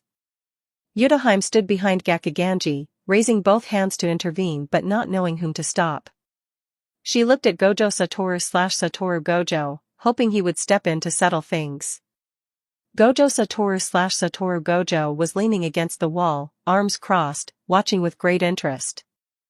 A standard smile of someone enjoying the chaos hung on his lips, and he nodded occasionally. Yutaheim took a deep breath and shouted in a low voice toward Gojo Satoru/Satoru Gojo. Gojo Satoru/Satoru Gojo. You brought this person here, at least control her. I can't control her. She is special grade, and I am special grade, we are equals. Besides, I think she's right. Gojo Satoru/Satoru Gojo shrugged. That old man from your Kyoto Jujutsu High/Kyoto Jujutsu High School really does look down on people. Itadori is my student, and he is her student too. You guys said you wanted to execute him without even sending a notice. That's really not decent. Although I'm not exactly decent either, at least I sent a text message. That text message of yours only had 3 words. 3 words is still a notice. Gakkiganji's fingers, gripping the electric guitar, pressed out a few chaotic notes on the fretboard. The sound waves darted around the small Japanese-style room, and the landscape scroll in the alcove was shaken crooked. Do you think you can do whatever you want just because you are special grade? The Jujutsu world has its own rules. Sukuna's vessel must be executed. This is a resolution passed by all of higher UPS. What right do you have to oppose the entire Jujutsu world by yourself? What right? Mako's voice suddenly deepened, but every word hit the tatami mat with more weight than the yelling just now. Mako pointed at his nose, her gaze behind the blindfold piercing that old face like nails. I'll say this here, Itadori will participate in the Goodwill Exchange event. He will stand in the arena, and if you say you'll execute him again, say it to my face. Let's see if your electric guitar is faster, or if my claws are faster. Enough. Mako's mouth opened halfway, then closed. The sonic waves from Gakkiganji's electric guitar also gradually dissipated into the air. Mako, you've gone too far this time. Mako glanced at Yaga/Principal Yaga, then at Gakkiganji. Then she snorted coldly and plopped back down onto the tatami mat. Gojo Satoru/Satoru Gojo let out a sigh of disappointment from the side. That's it? I haven't seen enough yet. Yutaheim glared at him fiercely. Yaga/Principal Yaga turned to Gakkiganji, his voice returning to his usual steady tone. Principal Gakkiganji, we can discuss the issue of Itadori Yuji/Yuji Itadori separately. Regarding the Goodwill Exchange event, let's talk about the flow first. Gakkiganji was silent for a moment. Then he slowly sat back in his seat. He picked up his teacup and took a sip, it had already gone cold. He glanced at Mako opposite him. Mako was tilting her head, her face covered by the black cloth facing the window, looking at a pine tree in the courtyard as if nothing had just happened. The flow. Gakkiganji spoke, his voice raspy. For this year's Goodwill Exchange event, I suggest adopting a team battle format. Both sides will field 5 participants to compete for control in a designated area. The first side to reach the required score wins. Yaga/Principal Yaga nodded. That's acceptable. The specific rules can be refined before the event. What about the time? Next month. The specific date will depend on the weather and the arrangement of the venue. Then it's settled. Throughout the entire discussion, Mako kept staring at Gakkiganji, motionless. Every time Gakkiganji looked up, he could see that face covered by the black cloth facing him. Yudahime muttered behind her, "This atmosphere is even more oppressive than last year." Gojo Satoru/Satoru Gojo leaned against the wall, the smile on his lips never fading. Gakkiganji had spent the whole time discussing the flow of the Goodwill Exchange event and didn't mention the execution of Itadori again. It wasn't because he didn't want to, but because that white-haired shorty opposite him made him swallow his words every time he wanted to say something with her gaze. This invisible oppression was more effective than yelling. 41 Chapter 41 Ear Feathers. Chapter 41, Ear Feather. Hello everyone, this is the author, Meow Meow, who doesn't like fish. I have read all your comments, but due to some issues with my account, many comments were hidden. If my friend hadn't told me, I wouldn't have even seen some of them. I'd like to respond to everyone here. Regarding the character portrayals, I will pay more attention to them and steer them back on track in the future. As for what some people mentioned about Mako being broken, I've already changed the parts with Itadori's grandfather and Kenjaku/Wansua. The part with Sukuna needs a major overhaul, but I'm currently in a verification period, so I'll fix it once that's over. Regarding the swearing, it's essentially because I can't think of that much trash talk. I happened to be watching The Boys and copied Soldier Boy's way of speaking. If you all don't like it, I'll be sure not to write any more swearing. Also, the book is indeed written using AI. If there's anything else wrong, please keep commenting, and I'll pay attention. Customer support is already looking into the account issue, so hopefully, I won't miss any more comments in the future. After returning, Yaga Mazamichi/Mazamichi Yaga called Mako alone to the principal's office. Mako. Yes. Mako stood before the desk, hands behind her back, her posture uncharacteristically upright. I am very dissatisfied with your performance in the Japanese-style room today. Principal Gakkiganji is already 76 years old, you've angered him so much his eyebrows have grown 3 inches longer. That's because his eyebrows were already that long to begin with. Mako. Fine, my mistake. Mako lowered her head, but the corners of her mouth were still upturned. Yaga/Principal Yaga watched her, suddenly feeling a weariness seeping from the depths of his bones. When he was a teacher, Gojo Satoru/Satoru Gojo and Geto Suguru/Suguru Geto would cause trouble every other day, and he would chase after them to clean up the mess. Back then, he thought that things would be better once he became principal. Principals don't have to manage students directly, just teachers. As it turned out, once he became principal, he discovered that teachers were even harder to manage than students. Gojo Satoru/Satoru Gojo had gone from being a student to a teacher, but his ability to cause trouble hadn't diminished in the slightest. Now there was an additional Mako, whose ability to cause trouble was even greater than Gojo Satoru/Satoru Gojo's. Mako. Yaga/Principal Yaga took off his sunglasses and rubbed the bridge of his nose. The next time you see Principal Gakkiganji, you are not allowed to call him an old geezer. Then what should I call him? Call him Principal Gakkiganji. Fine. Yaga/Principal Yaga waved his hand. Mako turned and walked to the door, her hand was already on the doorknob when she stopped again. Mako exited the principal's office and strode toward the training ground. Under the crooked tree, the 6 of them, Itadori, Fushiguro/Megumi, Kujisaki/Nobara Kujisaki, Maki/Zen and Maki, Panda, and Inu Maki, were already waiting.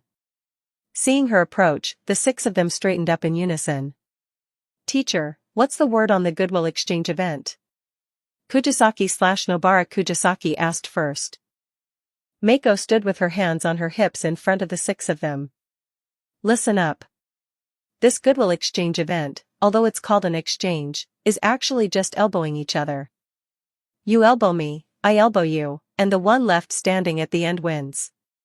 We are going to win this year. Are you confident? Yes. Itadori shouted first.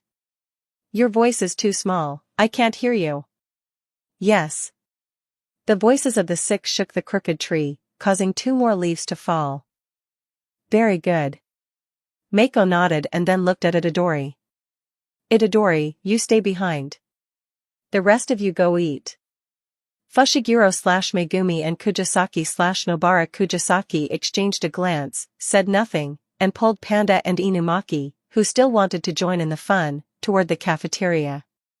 Maki/Zen and Maki walked at the back, pushed up her glasses, and left as well. Only Mako and Itadori remained on the training ground. Teacher, what's up? Itadori scratched the back of his head, the excitement from shouting the slogan still on his face. Mako didn't speak.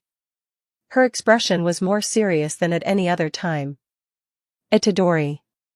For this goodwill exchange event, you must be careful, and then be careful again. Itadori's smile gradually faded. What's wrong? Teacher Mako. Isn't the goodwill exchange event just a match against the students from Kyoto Jujutsu High/Kyoto Jujutsu High School? You punched a hole through that special grade cursed spirit at the juvenile detention center last time. The goodwill exchange event won't be more dangerous than that, right? No. Mako took a deep breath. This goodwill exchange event will be the most brutal, the most violent, the most terrifying, the most. She paused, seemingly searching for a suitable word.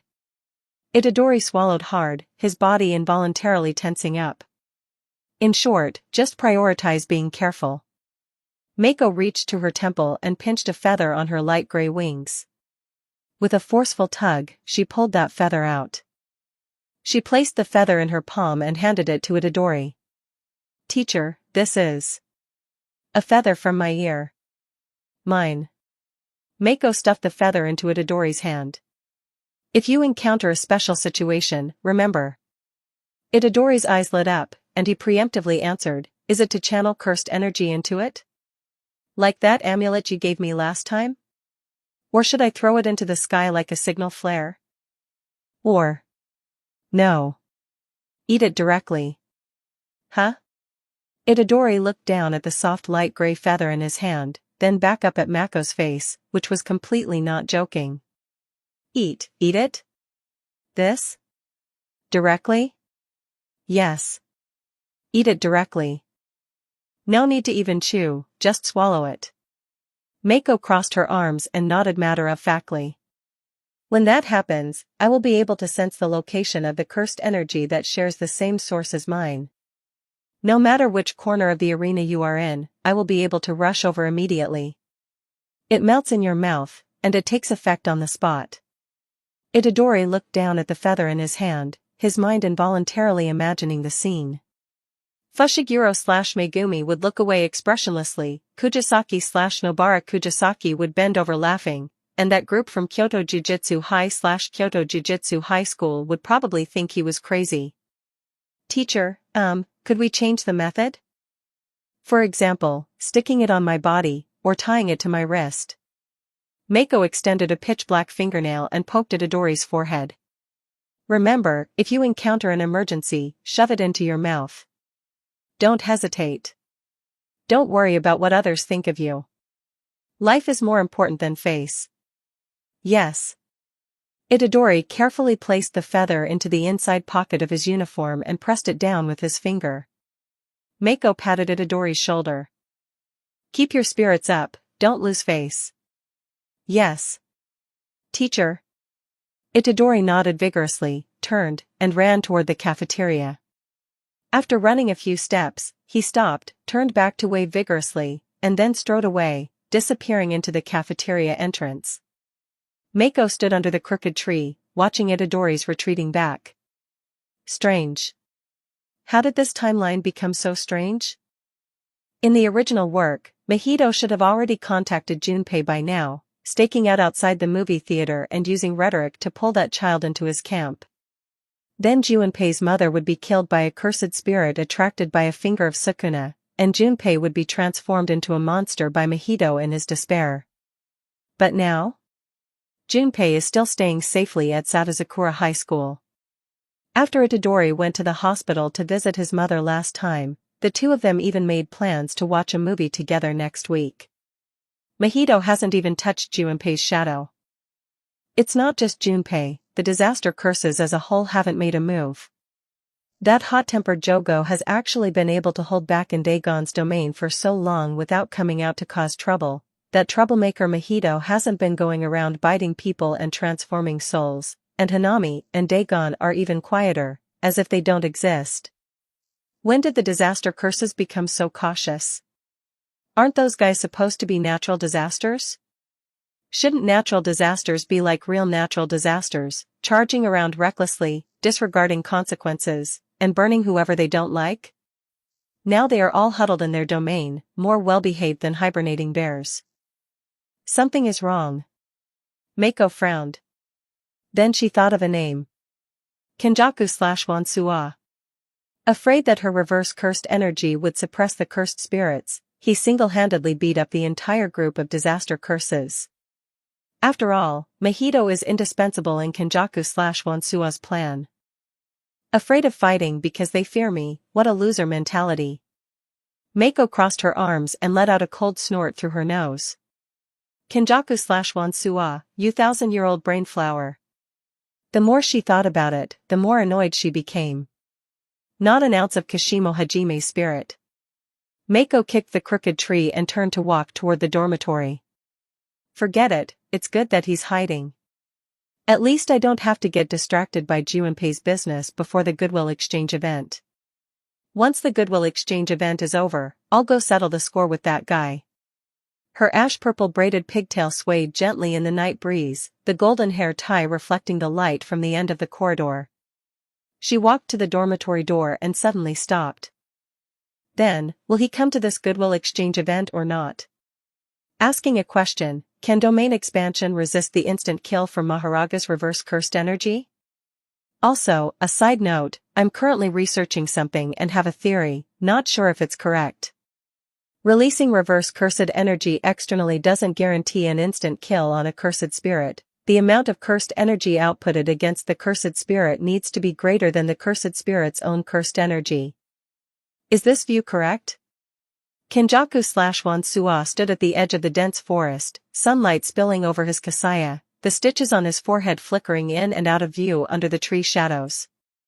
Inside Dagon's domain, the campfire was still crackling.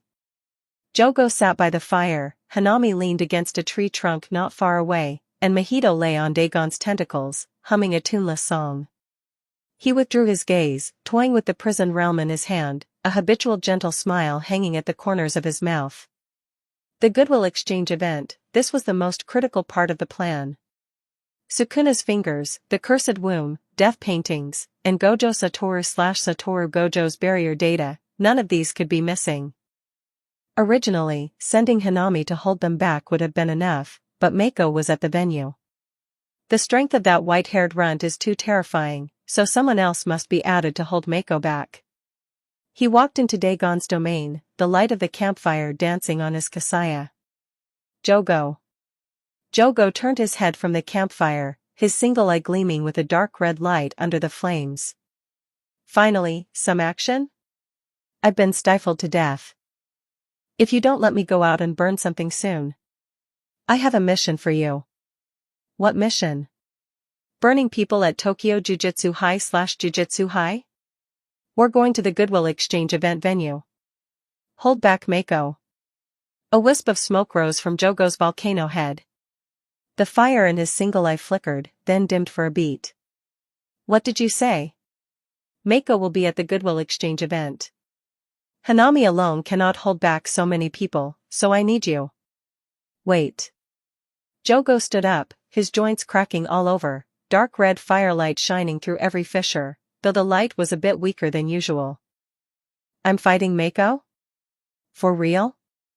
That white-haired Shikigami? The one with reverse cursed energy on her fingers? I'm going to fight her? His voice jumped a whole octave, and his volcano head spewed out a thick cloud of smoke. Ghetto, have you misunderstood something? I am Jogo, I am a cursed spirit. If I fight her, I have absolutely no chance of winning. Isn't me going just a suicide mission? Kinjaku/Wansua did not answer immediately. He walked to the campfire and sat cross-legged opposite Jogo, the hem of his kasaya spreading out on the grass. His movements remained calm and elegant, as if he were drinking tea in his own courtyard. Jogo, you are afraid of her. It's not fear. It's... Jogo paused to rephrase. It's reason. I am a rational cursed spirit. I know what I can fight and what I can't. That Shikigami, her reverse cursed energy is like sulfuric acid when it touches me. What would I be doing if I went up there? Serving as a whetstone for her? You are a cursed spirit. You are a true curse born from the negative emotions of humans.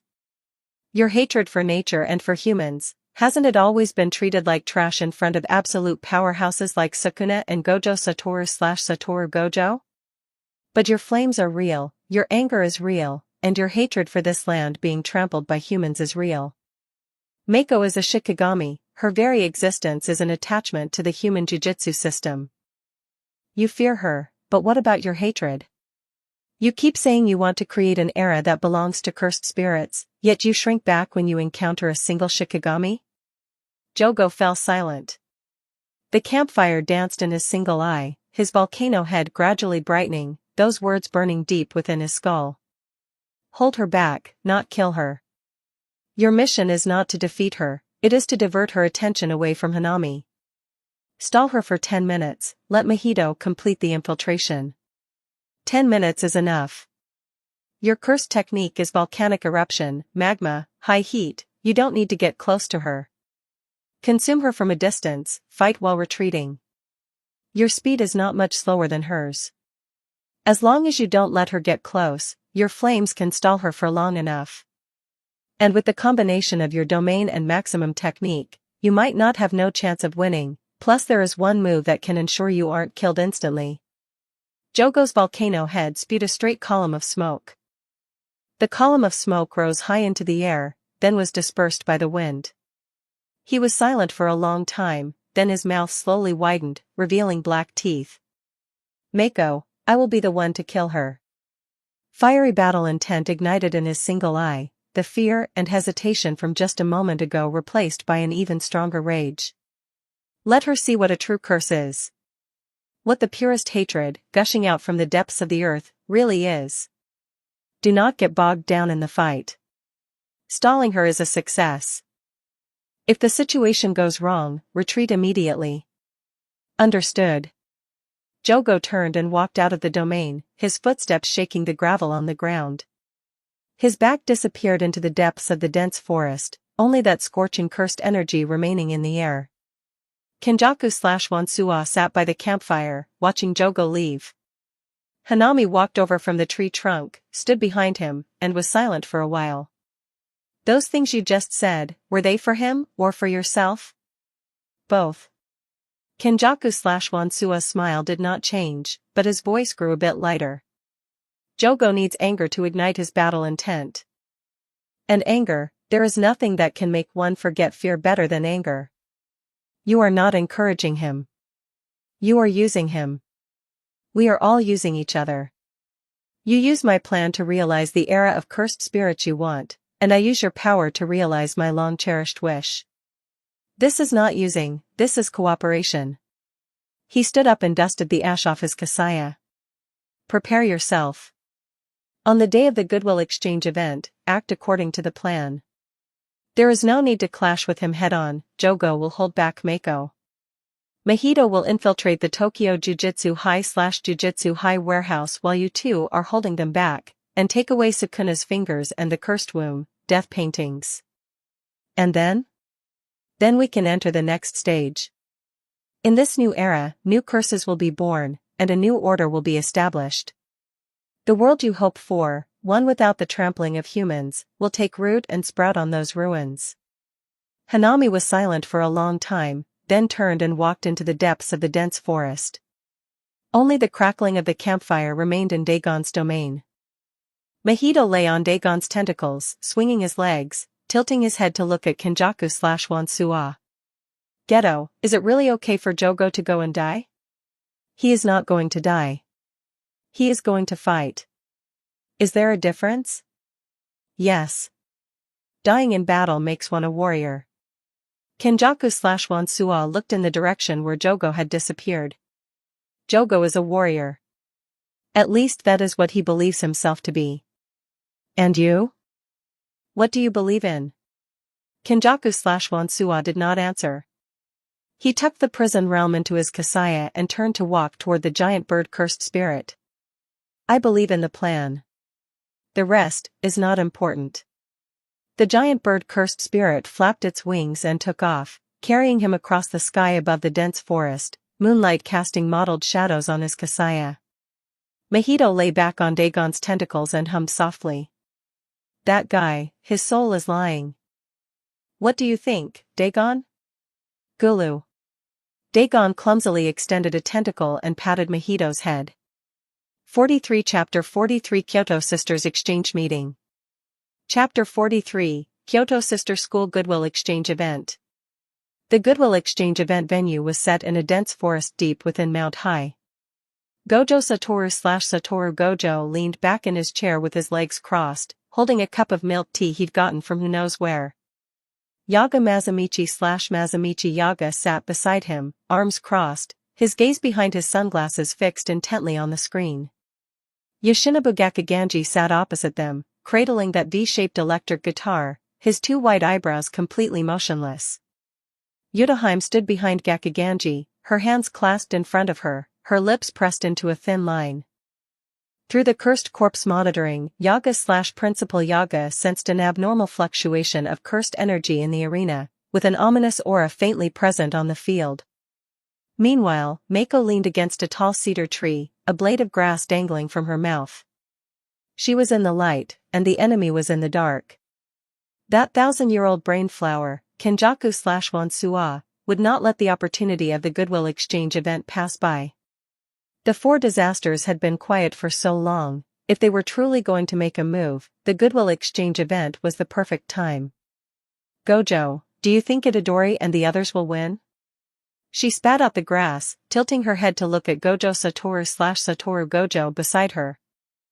Gojo Satoru/Satoru Gojo's lips curled up, his hands tucked into his pockets. Even through his blindfold, one could feel the certainty in his azure eyes. They will win. His tone held no hesitation. As soon as he spoke, the sky above the arena suddenly changed color. A pitch-black curtain descended from the sky. The edges of the curtain shimmered with a dark purple light under the sun, like a giant mouth swallowing the entire dense forest. The moment the curtain fell, Mako rushed out. Her bandage-wrapped calves stomped cracks into the ground, her figure moving as fast as a bolt of white lightning. She slammed a fist into the wall of the curtain. Ripples spread across the surface of the curtain, bouncing her entire body back. Mako flipped in the air and landed steadily. As expected. She raised an eyebrow. This curtain was specifically set up to target her and Gojo Satoru/Satoru Gojo. Others could enter and exit freely, but only the two of them were blocked outside. That guy Kenjaku/Wansua, he certainly calculated well. The nodes on the cross-shaped wheel above Mako's head lit up one by one with a dim, flowing light. The structure of the curtain, the flow of cursed energy, the trigger mechanism of the repulsion attribute, all these things would be completely analyzed within the single second that the wheel rotated.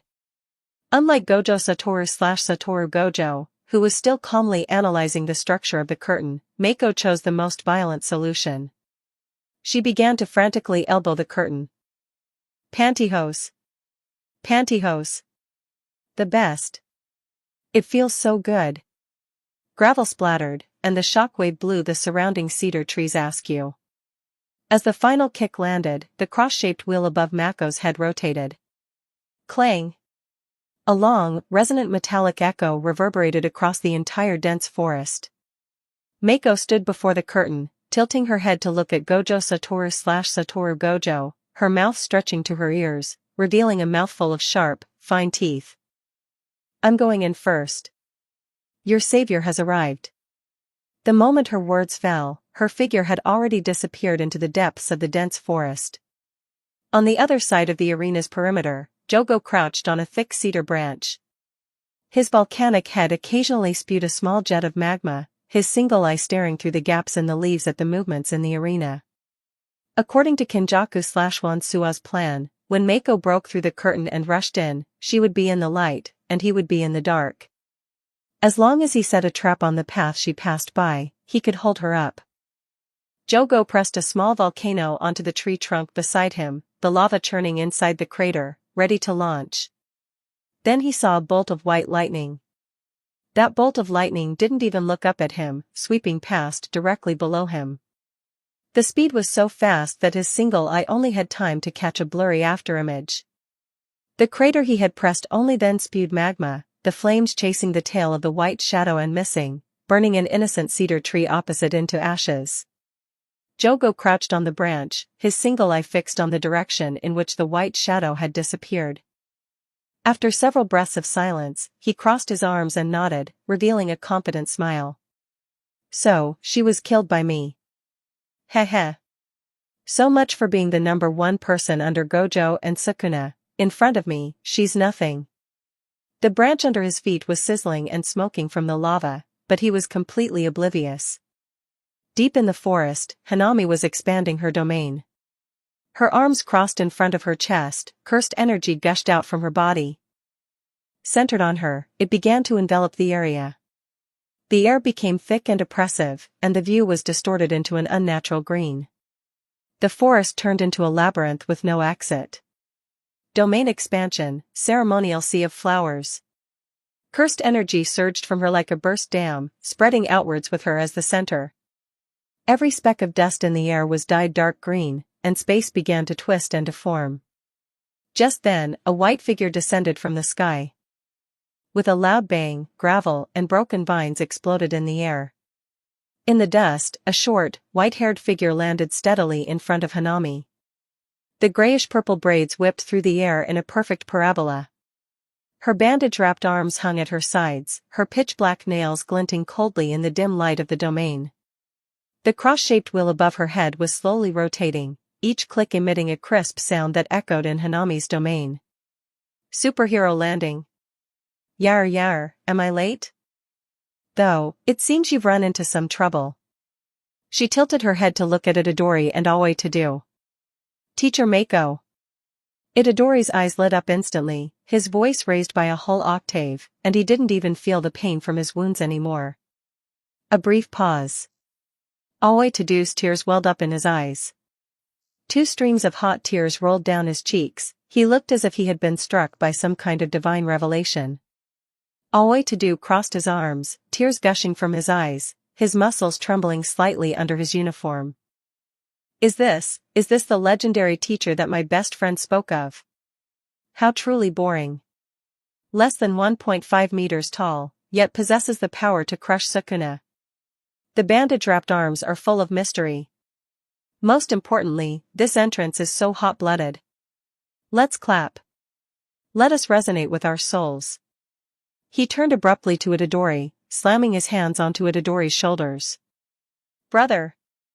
Your teacher is simply too cool. Aoi Todo, now is not the time to cry. A teacher is a guide of the soul. Arms are merely decorations. Hanami could no longer feel Jogo's presence. No, it wasn't that she couldn't feel it, it was that she had been distracted, sensing the cursed energy fluctuations on the perimeter of the arena since a moment ago. Jogo's cursed energy had exploded for an instant, and then vanished. Was he killed by this woman? What did you do to Jogo? Mako blinked. Jogo? She didn't remember at all that she had passed by a burning tree on her way in. Hanami did not press the issue. She slammed her hands together, and all the vines within the domain surged simultaneously toward the 3 of them, Mako, Itadori, and Aoi Todo, covering the sky and the earth. Mako crossed her arms, her feet motionless, only tilting her head to glance at Itadori and Aoi Todo. Can you 2 hold out for 1 minute? We can. Itadori's voice was firm. If my best friend can do it, how could I retreat? Aoi Tadu's tears had not yet dried. 1 minute. Mako cracked her neck, her joints making a clicking sound. The game of house ends here. Chapter 44, A Real Fight.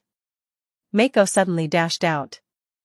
The ground beneath her feet cracked in a circular pattern as she kicked off, launching herself like a cannonball. Inside Hanami's domain, countless vines surged from all directions. Mako stepped on the first vine to vault herself up, flipping in the air to smash the second vine with her elbow.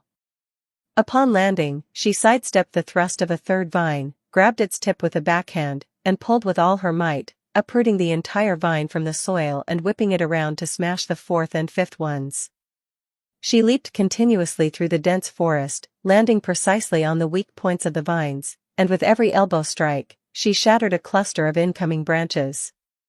Hanami stood in place, waving its hands frantically as more and more vines burst from the ground, but its attack rhythm was completely ruined. It watched the white figure rushing closer and closer through layers of obstruction, and for the first time, fear appeared in the eyes hidden deep within its sockets. Stop. Stop it. I command you to stop, you are nothing but a mere Shikigami. Mako charged toward Hanami with a savage look on her face, her mouth stretched wide to her ears. This is truly delightful. However, I am being watched by my student, after all, I cannot afford to look bad.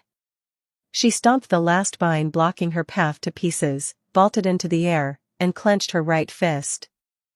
She threw a punch. The fist slammed into Hanami's chest, cursed energy piercing through its body and blasting a huge hole out of its back.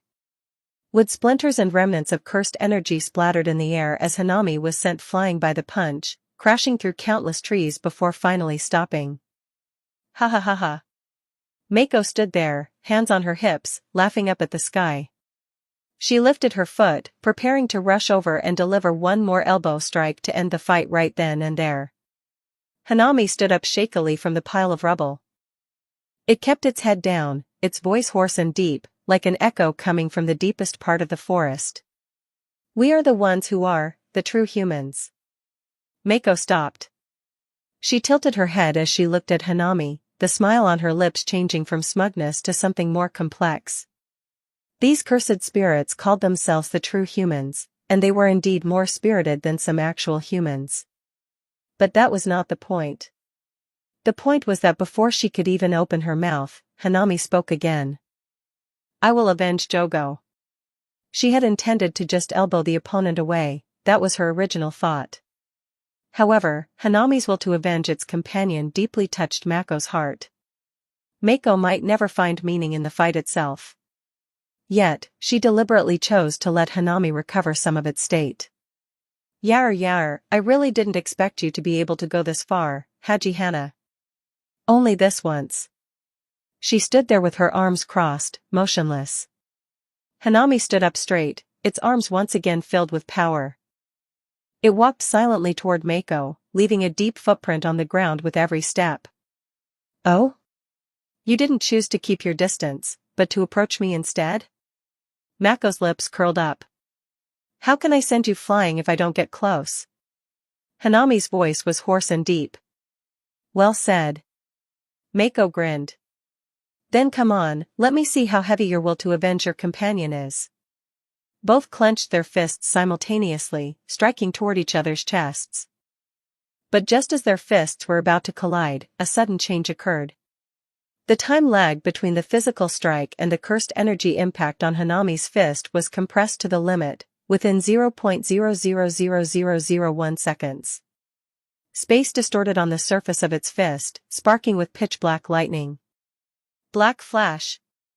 Pitch black, sharp lightning exploded from Hanami's fist, slamming into Mako's face.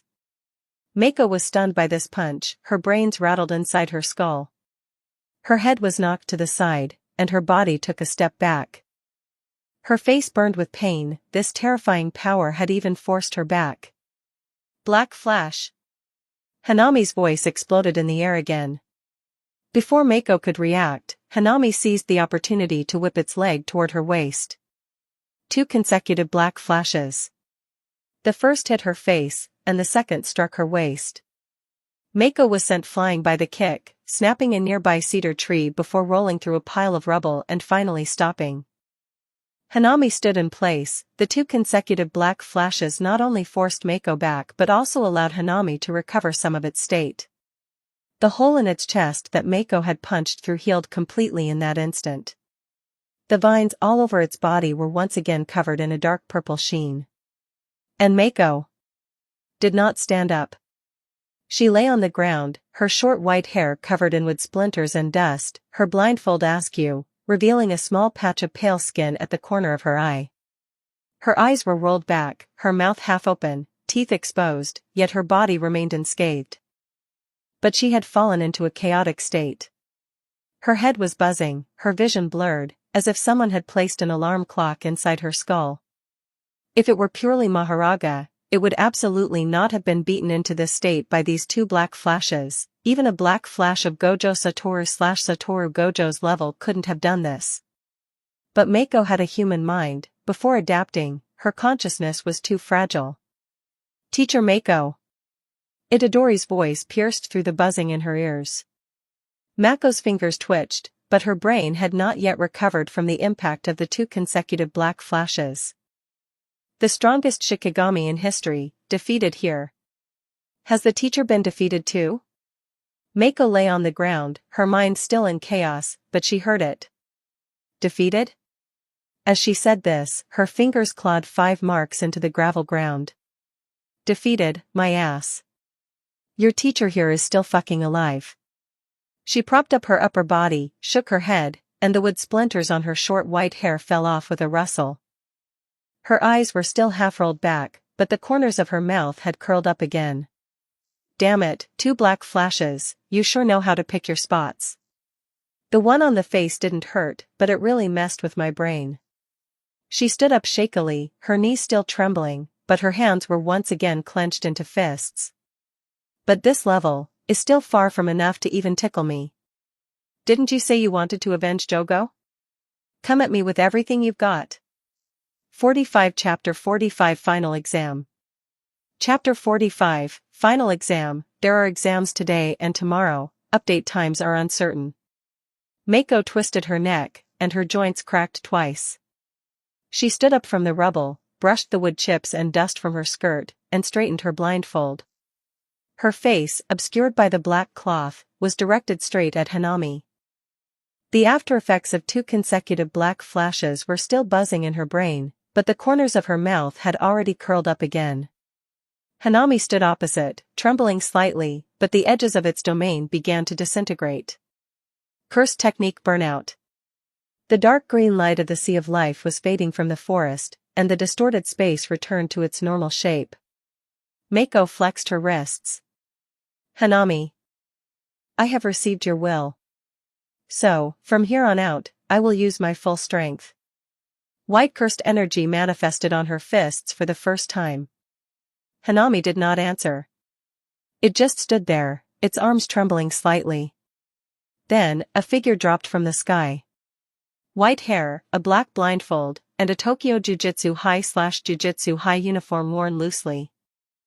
Gojo Satoru/Satoru Gojo landed beside Mako, carrying something in his hand, a still-smoking volcano head. It was Jogo. Jogo's single eye was rolled back, its mouth half open.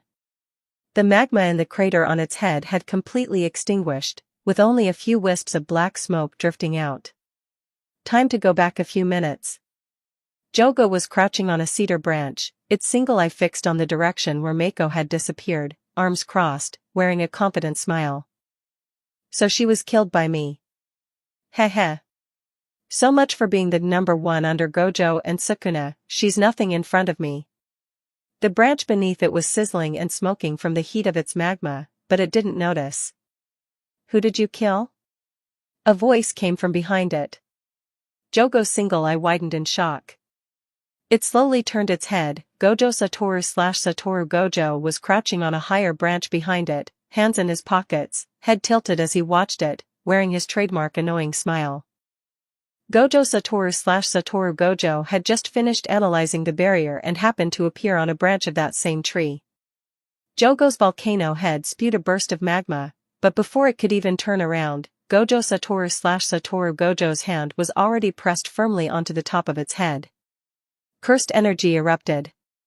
One shot. At this moment, Gojo Satoru Gojo kicked Jogo's head away. Jogo's head traced a parabola through the air and rolled to Hanami's feet. Hanami hurriedly bent down to catch Jogo, clutching the still-smoking volcano head tightly to its chest. Jogo. Hanami's voice was hoarse as it looked down at the Jogo in its arms. Gojo Satoru Gojo stood beside Mako, his right index and middle fingers pressed together, cursed energy condensing into a point of purple light at his fingertips. He turned his head to look at Mako, the corners of his mouth curling into a dangerous arc. Mako, move aside for a second. Mako stepped aside. The point of light at Gojo Satoru Gojo's fingertips suddenly expanded. Hollow technique, purple. A torrent of cursed energy erupted from his fingertips, like a sphere piercing through the heavens and earth, swallowing both Hanami and Jogo. The ground was plowed into a deep trench, and the trees and vines along its path were pulverized the instant they touched the light. After the smoke cleared, there was nothing left. Only a charred trench extending deep into the dense forest remained. It was unclear whether they had died or escaped. Gojo Satoru Gojo lowered his hand, blew away the residual smoke of cursed energy from his fingertips, and turned to look at Itadori and Tadou. Yo, Yuji. Not bad. Then he turned to look at Mako, hands in his pockets, bent over to bring his face close to hers, wearing his signature annoying smile. Mako, you're not so great either. You're pathetic, just pathetic. Mako clicked her tongue and let out a cold scoff. What do you know? That was tactical. Besides, your students are about to be turned into pancakes, and you're still standing here making sarcastic remarks. Mako rolled her shoulders. Her own attack methods were indeed too limited. Reverse cursed energy was her trump card for suppressing cursed spirits. If the opponent were someone like Gojo Satoru Gojo. But she did have one ruthless move up her sleeve. Mahoraga's adaptation to all phenomena occurs in 3 progressive stages. Enduring attacks to increase resistance, seeing through the logic of the technique to become immune to attacks, and after complete analysis, actively generating targeted countermeasures. The core of the limitless technique is to infinitely insert space between the target and oneself, ensuring conventional attacks can never touch the user. And once Mahoraga completes its analysis, it autonomously generates 2 methods to bypass it. Cursed energy mutation and infiltration, rewriting its own cursed energy attributes to penetrate the infinite barrier. The world-cutting slash, which doesn't attack Gojo Satoru Gojo directly but instead severs the entire space he occupies, bypassing the barrier of distance to deal damage. These 2 solutions were inherent countermeasures derived from Mahoraga's own analysis. Sukuna only replicated the easier-to-use world-cutting slash after observing it. The path of cursed energy mutation could not be replicated by Sukuna's own technique system, so he abandoned it. She had already thoroughly grasped the logic of the limitless technique during her previous fight with Gojo Satoru Gojo. After the wheel turned twice, she already knew the answer. As for why it was the world-cutting slash, she didn't know either. But she had never used this move on anyone. Mako lifted her chin and looked at Gojo Satoru Gojo. You managed to land one sneak attack and you're already so complacent you've forgotten yourself? If this is all you're capable of. She extended a pitch-black fingernail and pointed it at the tip of Gojo Satoru Gojo's nose. Then I might have to consider taking down the so-called strongest. Gojo Satoru Gojo's smile didn't falter in the slightest. Oh? And how do you plan on doing that? Forget it, I'm afraid I'll scare you into tears. The 2 glared at each other for a long while, then both snorted simultaneously and turned their backs to one another. Itadori stood to the side, looking from Mako to Gojo Satoru Gojo, completely at a loss for words. Aoi Tadou stood silently beside Itadori. The battle was over, what followed was the aftermath. Inumaki was leaning against a tree, blood still staining the corner of his mouth. He had been the first to engage Hanami, and the backlash from his cursed speech had severely injured his throat. For the moment, he couldn't even speak the names of rice ball fillings. Fushiguro Megumi Fushiguro was half-kneeling not far away, his uniform shredded by vines, with a wound on his ribs that was still seeping blood. Maki/Zen and Maki stood in front of Inumaki, one lens of her glasses shattered. Mako walked up to Inumaki and squatted down, examining the injury to his throat. Salmon. Inumaki wheezed out the word, his voice even softer and raspier than usual. Don't speak. We're going back to find Shoko/Yeri Shoko. Mako helped him up from the ground, her movements gentler than they had ever been. Then she straightened up and scanned her surroundings. Fushiguro/Megumi and Maki/Zen and Maki could still walk, but they were severely injured. Inumaki needed support, and Kumo Noritoshi was also badly hurt. She clicked her tongue, walked over to Fushiguro/Megumi, and proceeded to scoop him, Maki/Zen and Maki, Inumaki, and Kumo Noritoshi up all at once, as if they were sacks of potatoes.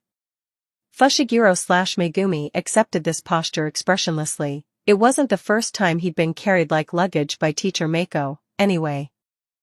Itadori and Tadu could still walk on their own. Mako glanced back at them. Itadori, Tadu, keep up. Yes.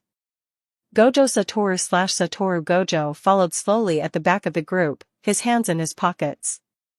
As he passed the charred trench blasted out by purple, he glanced at the empty ground at the end of the gully before averting his gaze and continuing forward. Upon returning to the entrance of the observation room, Yoshinobu Gakuganji was standing there, clutching his electric guitar. His two white eyebrows still hung down the sides of his cheekbones, and his 10 earrings reflected a dim light under the corridor lamps. He saw Mako walking over with the students slung over her shoulder and let out a cold scoff. Mako saw him too and let out an even louder scoff. Old geezer. Gakuganji's eyebrows twitched, but he didn't say a word. Then, Mako set Kumo Noritoshi down. He turned and walked into the observation room, leaving behind a series of heavy footsteps. Yaga/Principal Yaga walked out of the observation room, saw the 3 students Mako was carrying, and nodded. Shoko/Yeri Shoko is already waiting in the infirmary. The Goodwill Exchange event team battle ends here. The individual matches are postponed until tomorrow. Everyone, get your wounds treated first. Kujisaki/Nobara Kujisaki ran over from the other end of the corridor. Her uniform was also torn in several places, but she was still clutching her perfectly intact hammer. Seeing Mako carrying 3 people on her shoulder, she froze for a moment before laughing. Teacher, you're playing Porter again. Shut up. You're injured too. Get to the infirmary. Got it. Kujisaki/Nobara Kujisaki caught up to Mako's pace and walked beside Itadori. Itadori, are you really okay? I'm fine. That guy Tadu's clapping is even scarier than that special grade cursed spirit. Even after the fight, he kept going on about some soul resonance. I think I might have made a very troublesome friend. That's a best friend. Not trouble. Tadu's voice came from the back of the group, filled with matter-of-fact certainty. Itadori sighed. Shoko/Yeri Shoko was already waiting at the door.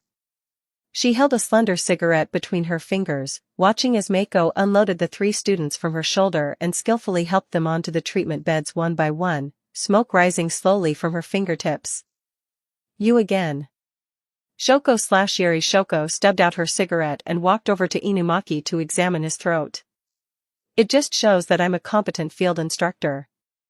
Students getting injured just means the training intensity is sufficient. Students getting injured means the teacher failed to protect them. Hey!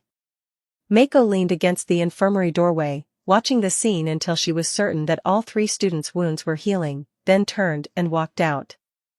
Chapter 46, Summary. After the Goodwill Exchange event team battle ended, 4 teachers and 2 principals sat in a Jujutsu high conference room. It was already dark outside the window, and post-match reports and preliminary analyses of the cursed spirit attack were spread out on the conference table. Several surveillance screens were still lit, replaying chaotic footage from various corners of the arena during Hanami's surprise attack. Yaga Mazamichi Yaga sat with his hands crossed on the table, a thick stack of casualty reports laid out in front of him. Gojo Satoru Gojo lounged in his chair with his legs crossed, tapping his fingers idly against his knee. Yoshinobu Gakuganji sat opposite him. Yutaheim sat beside him, twisting her fingers inside her sleeves.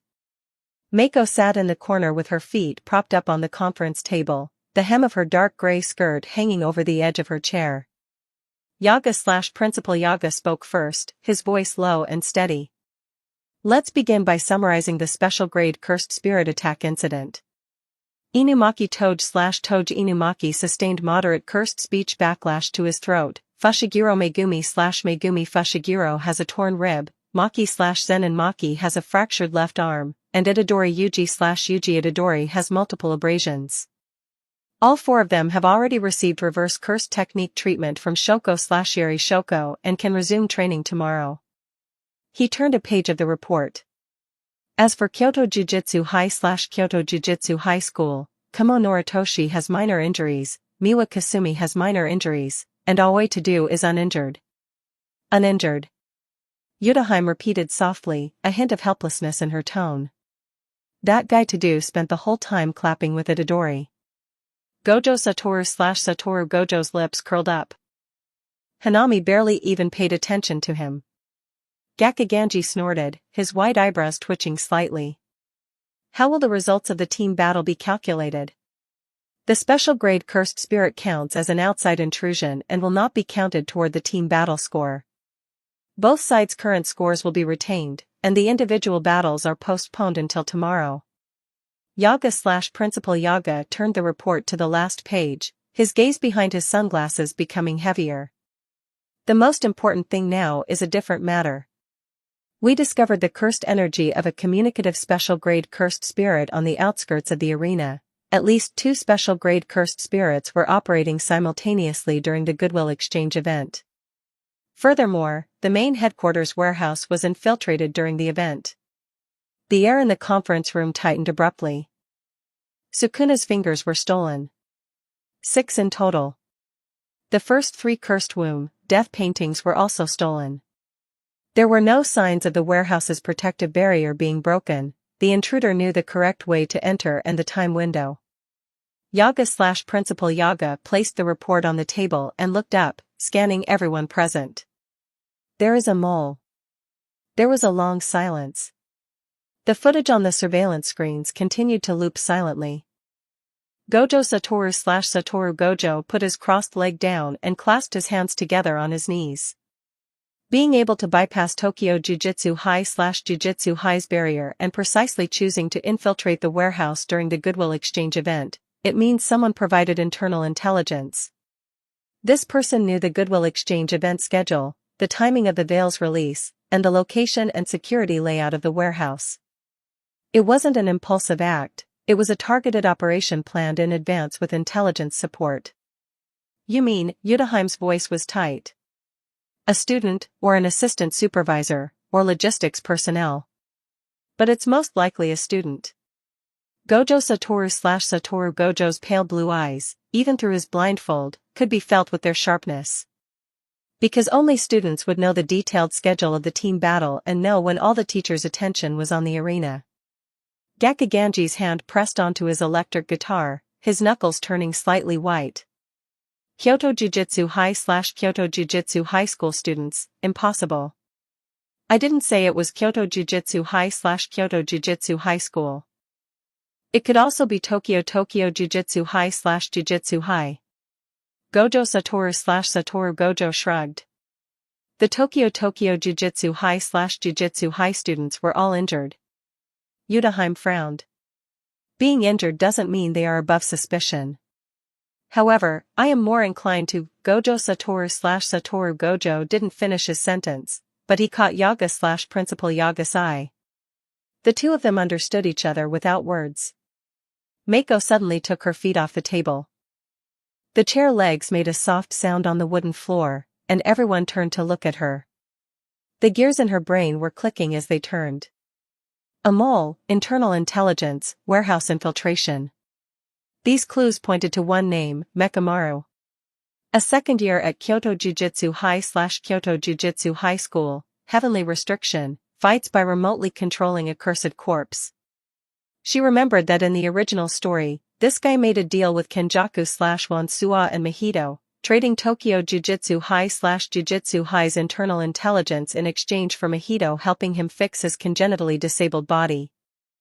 Mako's favorability toward this person was probably zero. Trading the safety of his companions for his own body, no matter how many extenuating circumstances he had, she had noted this debt. She shook her head. Forget about it, it doesn't matter. Several people turned to look at her at the same time. Yutaheim frowned, the scar on her face made especially clear by the fluorescent lights. This kind of thing is important, isn't it? There could be a student who is a traitor, a special grade cursed spirit collecting Sukuna's fingers in secret. How can this not matter?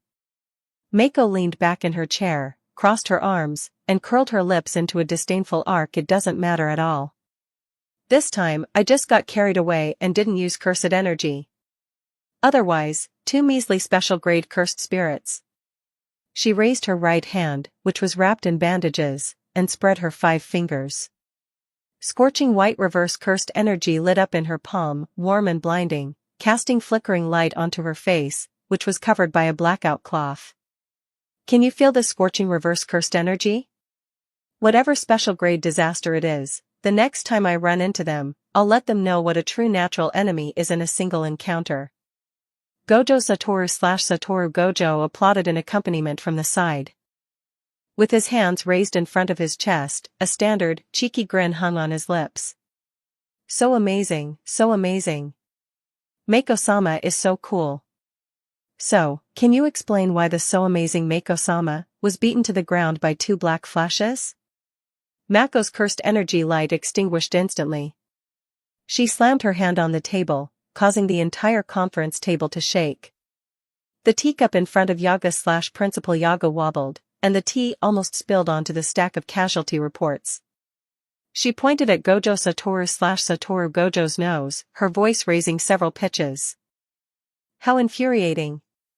Gojo Satoru/Satoru Gojo. You guy, are you looking down on me? No, I'm just stating facts. The fact is, I should be the MVP of this incident. Gojo Satoru/Satoru Gojo shoved his hands into his pockets and tilted his head, looking at Mako, the smile on his face not suppressed in the slightest by her imposing manner. Yutaheim buried her face in her palms. Gakuganji closed his eyes, his white eyebrows twitching slightly. Mako and Gojo Satoru/Satoru Gojo were still glaring at each other from opposite ends of the table. Individual battles tomorrow. Everyone go back and rest tonight. Mako, no more slamming the table. Meeting adjourned. Gojo Satoru/Satoru Gojo sprang up from his chair and walked toward the door with his hands in his pockets. He paused when he passed by Mako and leaned down, getting close to her ear. By the way, when you said you could take the heads of 2 special grade cursed spirits, were you serious or just bragging? Mako tilted her head to look at him, her lips slowly curling. What do you think? I think you're bragging. Then just take it as me bragging. Anyway, next time there's a chance, I'll show you what a true. She raised her right hand and slowly made a fist, her knuckles cracking with a click. She didn't finish the sentence, but the action of clenching her fist carried more weight than any words. Gojo Satoru/Satoru Gojo glanced at her, the smile on his lips fading for a moment before returning to its usual arc. He straightened up and walked out of the conference room, his footsteps fading away in the hallway. Only Mako was left in the conference room. She looked down at her clenched fist, her black nails gleaming faintly in the light. 47 Chapter 47 Ants. Chapter 47, Ants. The Goodwill Exchange event came to an end in the dense forests of MT High. There was no interference from any special grade cursed spirit during the individual matches, and the subtle camaraderie formed between the students of Kyoto Jujutsu High/Kyoto Jujutsu High School and Tokyo Jujutsu High during the team battles turned into all-out brawls during the individual bouts. In the end, Tokyo Jujutsu High won by a narrow margin on the scoreboard. Victory belonged to Jujutsu High. The closing ceremony was held at a temporary venue at the foot of MT High, with students from both schools standing in 2 rows facing each other. The air no longer held the tense, explosive atmosphere of the opening ceremony. Itadori and Aoi-to-do stood at the very front of the line, their fists still held in a fist bump position, not yet pulled back. Mako stood in the teacher's line, arms crossed. She looked at the group of Kyoto Jujutsu High/Kyoto Jujutsu High School students opposite her. Kumo Noritoshi was looking down at the ground, Miwa Kasumi was secretly waving to Kujisaki/Nobara Kujisaki, and Aoi-to-do still had hot tears hanging on his face, and suddenly felt a bit dazed. The Goodwill Exchange event. For this group of students, it was proof of their growth, a field of hard work, and something they would laugh about when they looked back on it later. And for her? She tilted her head to look at the bald old man holding an electric guitar opposite her, the corners of her mouth slowly curling into a dangerous arc. How about the teachers have a match too, Principal Gakuganji? Your Kyoto Jujutsu High/Kyoto Jujutsu High School teacher lineup is quite impressive. Yutaheim is semi-grade 1, and you are grade 1. Gojo Satoru/Satoru Gojo and I, pick whichever one you want. Or the 2 of us can go together, and you all can go together, how about that? Fair, right? Gakuganji snorted coldly, his 2 wide eyebrows twitching slightly, and the strings of the electric guitar in his arms emitted a low resonance.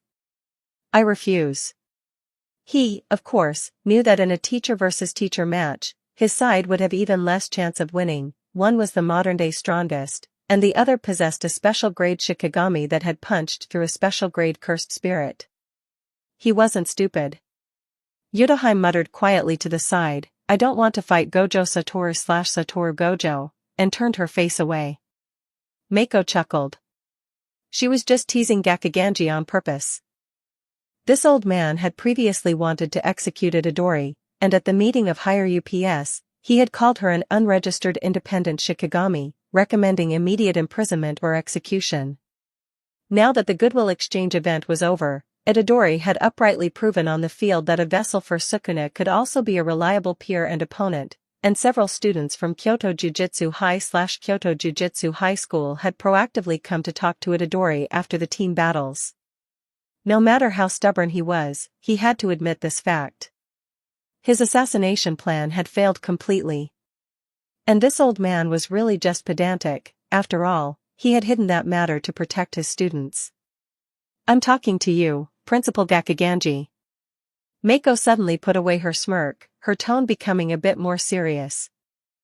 Gakuganji looked perplexed. This person actually addressed him like that, no. Could it be that she was going to attack at the closing ceremony? Gakuganji's heart shook violently, and he quickly braced himself, his fingers pressing against the neck of his electric guitar, the 10 earrings reflecting nervous light in the sunlight. Yutaheim also sensed the change in atmosphere, her hand subconsciously pressing onto the position for her cursed technique hand seals. Mako reached out her hand. Gakuganji's pupils constricted, she really was going to attack. Then, Mako gave a thumbs up. It's truly impressive. Gakuganji's fingers froze on the guitar neck. You guy, although pedantic, you're not bad. Being able to do this much is already very good. Mako tilted her head, looking at him. Although compared to me, you are still an ant, but you have become stronger. It's like evolving from a worker ant to a soldier ant. Although still tiny, you are many times more powerful. Gakuganji was silent for a beat. An ant? Was she praising him or insulting him? But before he could speak, Gojo Satoru/Satoru Gojo laughed from the side, his hands in his pockets, tilting his head to look at Gakuganji. But Principal Gakuganji hasn't become stronger. His strength is exactly the same as before the Goodwill Exchange event started, with no changes whatsoever. The Rikugan/Six Eyes cannot be mistaken. Gakuganji was stunned for a moment. Mako burst into laughter, her laughter echoing throughout the closing ceremony venue, and even Miwa, who was chatting with Kujisaki/Nobara Kujisaki, turned her head to take a look. Comparing you to an ant is because Principal Gakuganji is truly weak. As for why I said you've become stronger. She extended a pitch-black fingernail, pointing at the center of Gakuganji's chest. 76 years old and still grade 1, you haven't even touched the threshold of special grade, though you play the guitar louder than your cursed technique. As for why I said you've become stronger, I'm not just talking about things that can be quantified by strength. Your heart has become stronger. Someone who can let go of prejudice is 100 times stronger than someone who clings to rules. That's why I'm praising you, even though you are still very weak. Although you haven't said it out loud, you have already acknowledged that Itadori is a jujutsu sorcerer who can uprightly defeat your Kyoto Jujutsu High/Kyoto Jujutsu High School students in the Goodwill Exchange event and then make friends with your Kyoto Jujutsu High/Kyoto Jujutsu High School students. This is harder than an increase in strength. She withdrew her finger, crossed her arms, and lifted her chin slightly. After all, there are too few powerhouses like me who were born at the pinnacle. Perhaps this is the loneliness of the strong. Gakuganji was silent for a long time. The wind blew across the flags at the closing ceremony venue, making the school flags of Kyoto Jujutsu High/Kyoto Jujutsu High School and Tokyo Jujutsu High/Jujutsu High rustle loudly. Then he lowered his head, let out a hoarse laugh, and his fingers, which were clutching the electric guitar, gradually relaxed. I have lived for 76 years. To be lectured by a Shikigami whose nature I don't even know, I really have regressed as I've aged. He raised his head and looked at Mako. However, you are right. I have indeed changed some of my thoughts. Not because of you, nor because of Gojo Satoru/Satoru Gojo, but because of those students, the students of Kyoto Jujutsu High/Kyoto Jujutsu High School and the students of Tokyo Jujutsu High/Jujutsu High. What they displayed during the team battles is more convincing than any data. Itadori Yuji Itadori, temporarily retained. Gojo Satoru/Satoru Gojo let out an O from the side. Principal Gakuganji, welcome to the camp of reform. Although you've only taken one step. I have not joined any camp. I merely did what a principal ought to do. The first step is the hardest. After returning to Tokyo Jujutsu High/Jujutsu High, the setting sun dyed the crooked tree by the training ground orange-red. Mako stood under the tree and stretched, raising her bandage-wrapped arms above her head, her joints cracking twice. It's finally over. Chapter 48, The Lonely Love of the Strong. Mako turned around and looked at the 6 students in front of her, Itadori, Fushiguro/Megumi, Kujisaki/Nobara Kujisaki, Maki/Zen Maki, Panda, and Inumaki. Everyone's face bore varying degrees of exhaustion. But everyone's eyes were fixed on her. Mako looked at their faces, and a strange feeling suddenly welled up in her heart. She suppressed the awkwardness in her heart and cleared her throat. Listen up, you lot. Mako's voice suddenly deepened. The group tensed up simultaneously. Itadori swallowed, and Kujisaki/Nobara Kujisaki tightened her grip on the handle of her hammer, even though it was just the closing ceremony and not the training ground. Whenever teacher Mako spoke in this tone, it usually meant the training load was about to double. Mako looked at their nervous expressions and held it in for a good while. Then, the corners of her mouth slowly curled up. Heh. You were, of course, the best. After all, you are Mako students. Each of you has grown countless times stronger than when you enrolled. Isn't this result to be expected? The 6 of them were stunned for a moment, then Itadori was the first to cheer out loud. Kujisaki/Nobara Kujisaki tapped Itadori on the head with her hammer. Don't yell so loudly. But she was smiling too. Fushiguro/Megumi let out a sigh of relief, or rather, he relaxed completely. Maki/Zen Maki pushed up her glasses and turned her face away, but her ears were slightly red. Panda lifted Inumaki straight up. Inumaki dangled his legs in Panda's paws. Mako stood in place, watching them mess around. Mako looked at this bunch of idiots, holding back her laughter. Can't laugh, it's not the time yet, gotta maintain the dignity of the strong. Gojo Satoru Gojo walked up from behind, reached out to pat Mako's shoulder, and leaned close to her ear. Why didn't you yell at anyone today? Did 2 black flashes break your brain?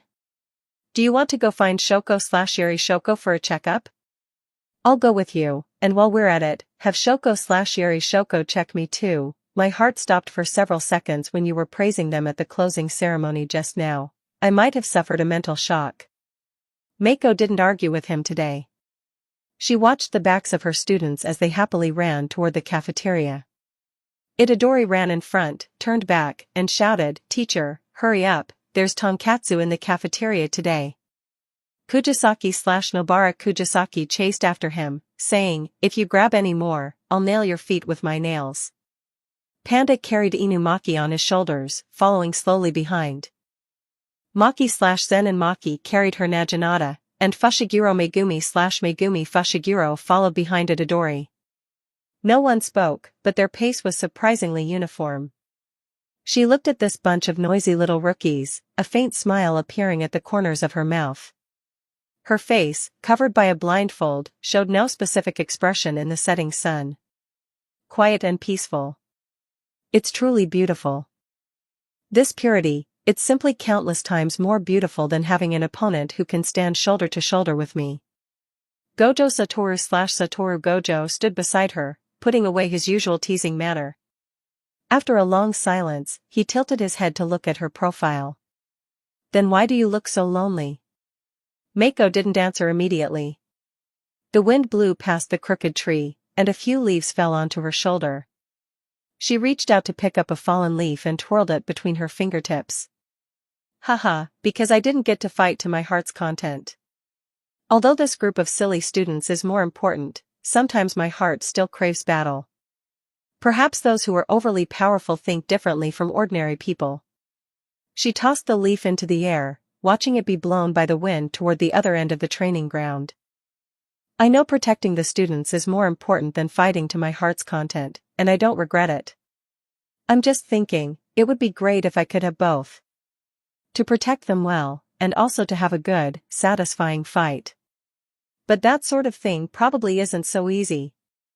She leaned against the crooked tree, looking up at the sky that was gradually darkening.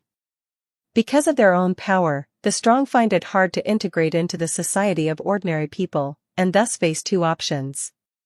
Follow mainstream morality, or overturn everything and reign supreme. Generally speaking, if they weren't abused by ordinary people when they were young and came from a normal family, they would basically follow mainstream morality. Because this is the ready-made meaning, helping and protecting the weak, without needing to find or create meaning for oneself. Then, looking at the situation, if there is a common external enemy, the strong will be pushed, openly or covertly, toward the direction of a hero or savior. If it's not an enemy in the broad sense, like you and me, we are generally constrained as tools or monsters. Monster refers to this power. To ordinary people, the strong are roughly equivalent to a nuclear bomb that might explode at any time.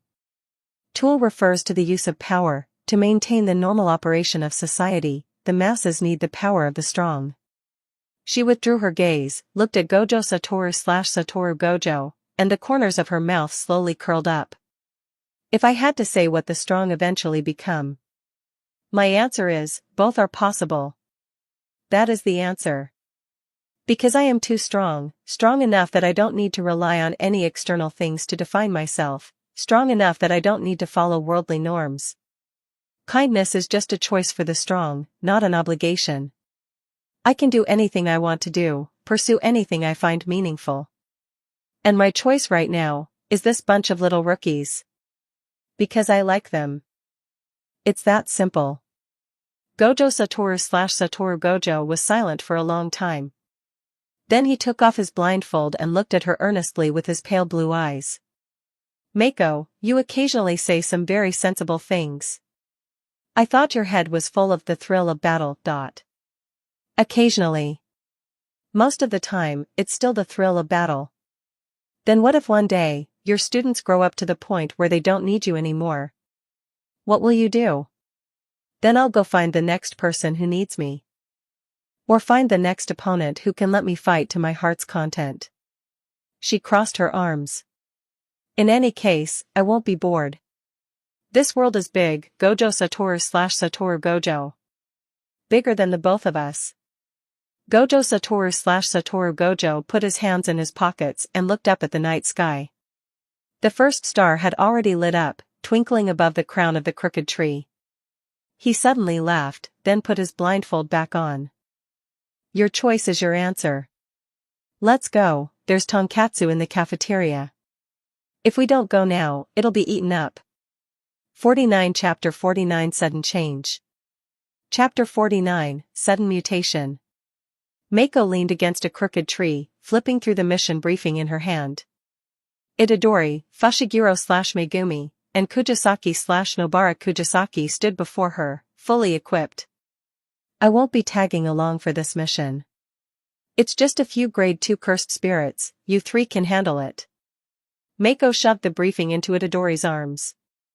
The mission is at an abandoned warehouse in West Tokyo. 2 grade 2 cursed spirits have been confirmed to be lurking there. Work together, play it safe, and don't be reckless. Kujisaki/Nobara Kujisaki, you're on long-range distraction. Fushiguro/Megumi, control the battlefield. Itadori, you take close combat. Itadori patted the inner pocket of his chest. It's here. I've been carrying it with me. Good. Go. Kujisaki/Nobara Kujisaki raised an eyebrow. Teacher, why aren't you coming with us today? You were adamant about tagging along last time at the juvenile detention center. Because you don't need your teacher hovering behind you every time you go on a mission anymore.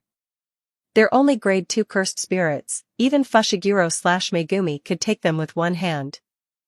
Ahem. If the three of you can't beat them together, I'd be embarrassed. Fushiguro/Megumi looked away, expressionless. Kujisaki/Nobara Kujisaki punched Mako on the shoulder.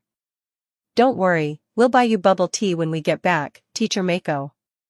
After the three of them left, Mako watched their backs disappear at the end of the tree-lined path, then folded the mission briefing and tucked it into the gap of the white cloth wrapped around her waist. This mission had no connection to the original plot, it was just a standard grade 2 exorcism. She wasn't worried. West Tokyo abandoned warehouse. The three of them observed the warehouse perimeter for a while, confirming the locations of the cursed spirits. One was lurking deep within the warehouse, while the other was hiding in the adjacent office building. The two targets weren't far apart, but they were separated by a concrete wall. Fushiguro/Megumi, use your divine dogs to lure the one next door over here. Kujisaki/Nobara Kujisaki, set up nails on the side to block its path, and I'll take the front, Itadori whispered. Understood. Fushiguro/Megumi summoned the black and white divine dogs, and the two Shikigami silently passed through the warehouse walls. A moment later, the roar of a cursed spirit and the low growls of the divine dogs echoed from next door. Kujisaki/Nobara Kujisaki stood at the warehouse entrance, holding a few nails. The first cursed spirit rushed out from the depths of the warehouse, and Kujisaki/Nobara Kujisaki threw her nails. Cursed energy erupted between the nails in a chain reaction, staggering the cursed spirit. Itadori cut in from the side and smashed a fist into its head. The second one was lured in right behind it by the divine dogs. Fushiguro/Megumi pulled a long blade made of cursed energy from his shadow to block their retreat. Their teamwork was leagues better than it had been when they first enrolled. From distraction to kill, it took less than 5 minutes, and the 2 grade 2 cursed spirits disintegrated into grayish-purple dust one after another. Phew, finally done. Let's pack it up. Kujisaki/Nobara Kujisaki rubbed her shoulder and hung her nails and hammer back on her waist. Itadori dusted off his hands. Fushiguro/Megumi, the timing of your divine dogs was perfect, you blocked its retreat just as it turned around. Your fist wasn't bad either. You smashed a dent right into that cursed spirit's head. Kujisaki/Nobara Kujisaki rolled her eyes from the side. Can you two stop with the professional flattery? Let's go, let's go. She didn't get to finish her sentence. A terrifying aura swept in from the warehouse entrance like a blizzard. The temperature in the air plummeted. Before Kujisaki/Nobara Kujisaki could even turn her head, a white figure had already appeared behind her. A punch was thrown. Coated in cursed energy, it landed squarely on Kujisaki/Nobara Kujisaki's back. Kujisaki/Nobara Kujisaki was sent flying, crashing through the warehouse wall and tumbling across the gravel outside for several rolls before coming to a stop. Fushiguro/Megumi's reaction was lightning fast. The black and white divine dogs leaped from the shadows at his feet, pouncing on the white figure simultaneously.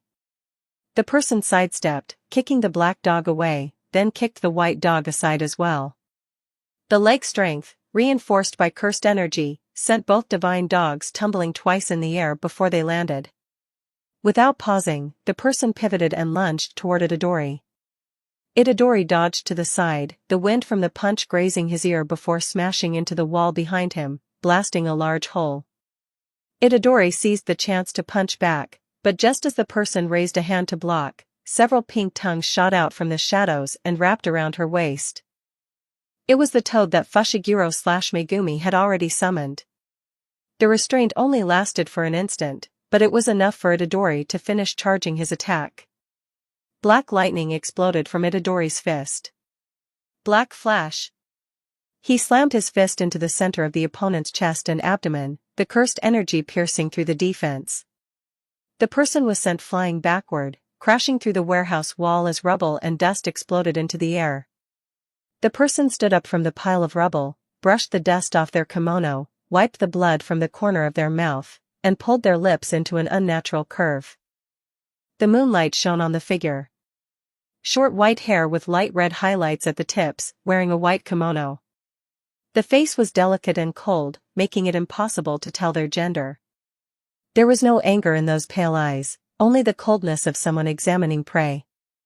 It was none other than Sukuna's refrigerator from 1,000 years ago, Uram.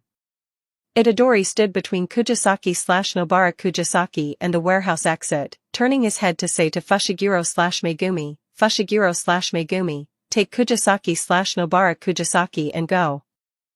I'll hold this guy off. I'll summon Sukuna if I have to, you guys can't deal with this one. Upon hearing this, the unnatural curve of Uram's mouth twitched slightly. Uram stood there, white robes fluttering gently in the night wind. The expression remained cold and restrained, but the arc of the mouth was trembling slightly, visible to the naked eye. They were almost unable to hold it back inside. Planning to use Lord Sukuna to fight me? Can't laugh, still can't laugh, it's not time yet.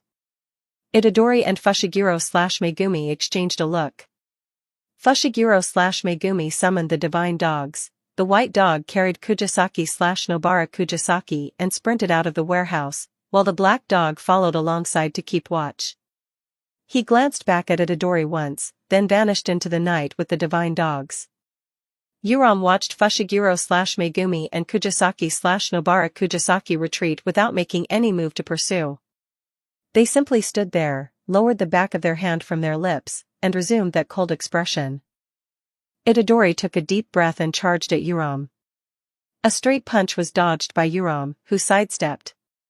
A backhand elbow strike was avoided by Uram, who bent at the waist. Itadori followed up with a sweep kick aimed at her waist. Uram leaped up lightly and, the moment she landed, slapped her palm onto Itadori's chest. Ice exploded from her palm. Itadori was frozen and stumbled back several steps, a thin layer of ice forming on his chest. The two began to grapple inside the warehouse. Even if she wasn't skilled in taijutsu, she was still more than capable of handling Itadori at this point. After a few rounds, Itadori had been slammed into the wall by an elbow strike, kneed in the abdomen, and kicked several meters away. Itadori climbed up from the ground, his chest heaving violently. Gritting his teeth, he charged again. The speed of his punches was faster than before, but Uram's dodging rhythm remained completely undisturbed. The barking of the divine dogs echoed from the distance. That was the signal from Fushiguro/Megumi, Kujisaki/Nobara Kujisaki was safe. Itadori instantly let go of all his reservations. Black markings appeared on his face. His mouth split into a grin that did not belong to Itadori Yuji Itadori, and sharp teeth glinted in the dim light of the warehouse. Sukuna descended. Chapter 50, Binding Vow. The first thing Sukuna did upon emerging was not to attack Yuram, nor to look around to assess the situation, but to raise a hand and point his fingers toward his own chest. Black markings spread across Itadori's cheeks, and his mouth twisted into a curve that did not belong to Itadori Yuji Itadori. I shall establish a binding vow. In exchange for being unable to emerge from Itadori's body for the rest of the day, I gain the condition that Itadori Yuji Itadori cannot observe the outside world while I occupy the body this time. I shall establish another binding vow. In exchange for voluntarily losing control of the body after 5 minutes, I gain the condition that Itadori cannot seize control of the body from me within those 5 minutes. 2 consecutive binding vows. Yuram remained motionless in a kneeling position, but a trace of imperceptible surprise flashed in the depths of her eyes. Strictly speaking, these 2 binding vows could not be considered binding vows at all. Itadori Yuji Itadori and Sukuna shared a body, and Itadori was the dominant one. If Itadori did not voluntarily let Sukuna out, Sukuna would never be able to come out in this lifetime. Moreover, Itadori could take back control of the body at any time. This was the most basic power dynamic between them.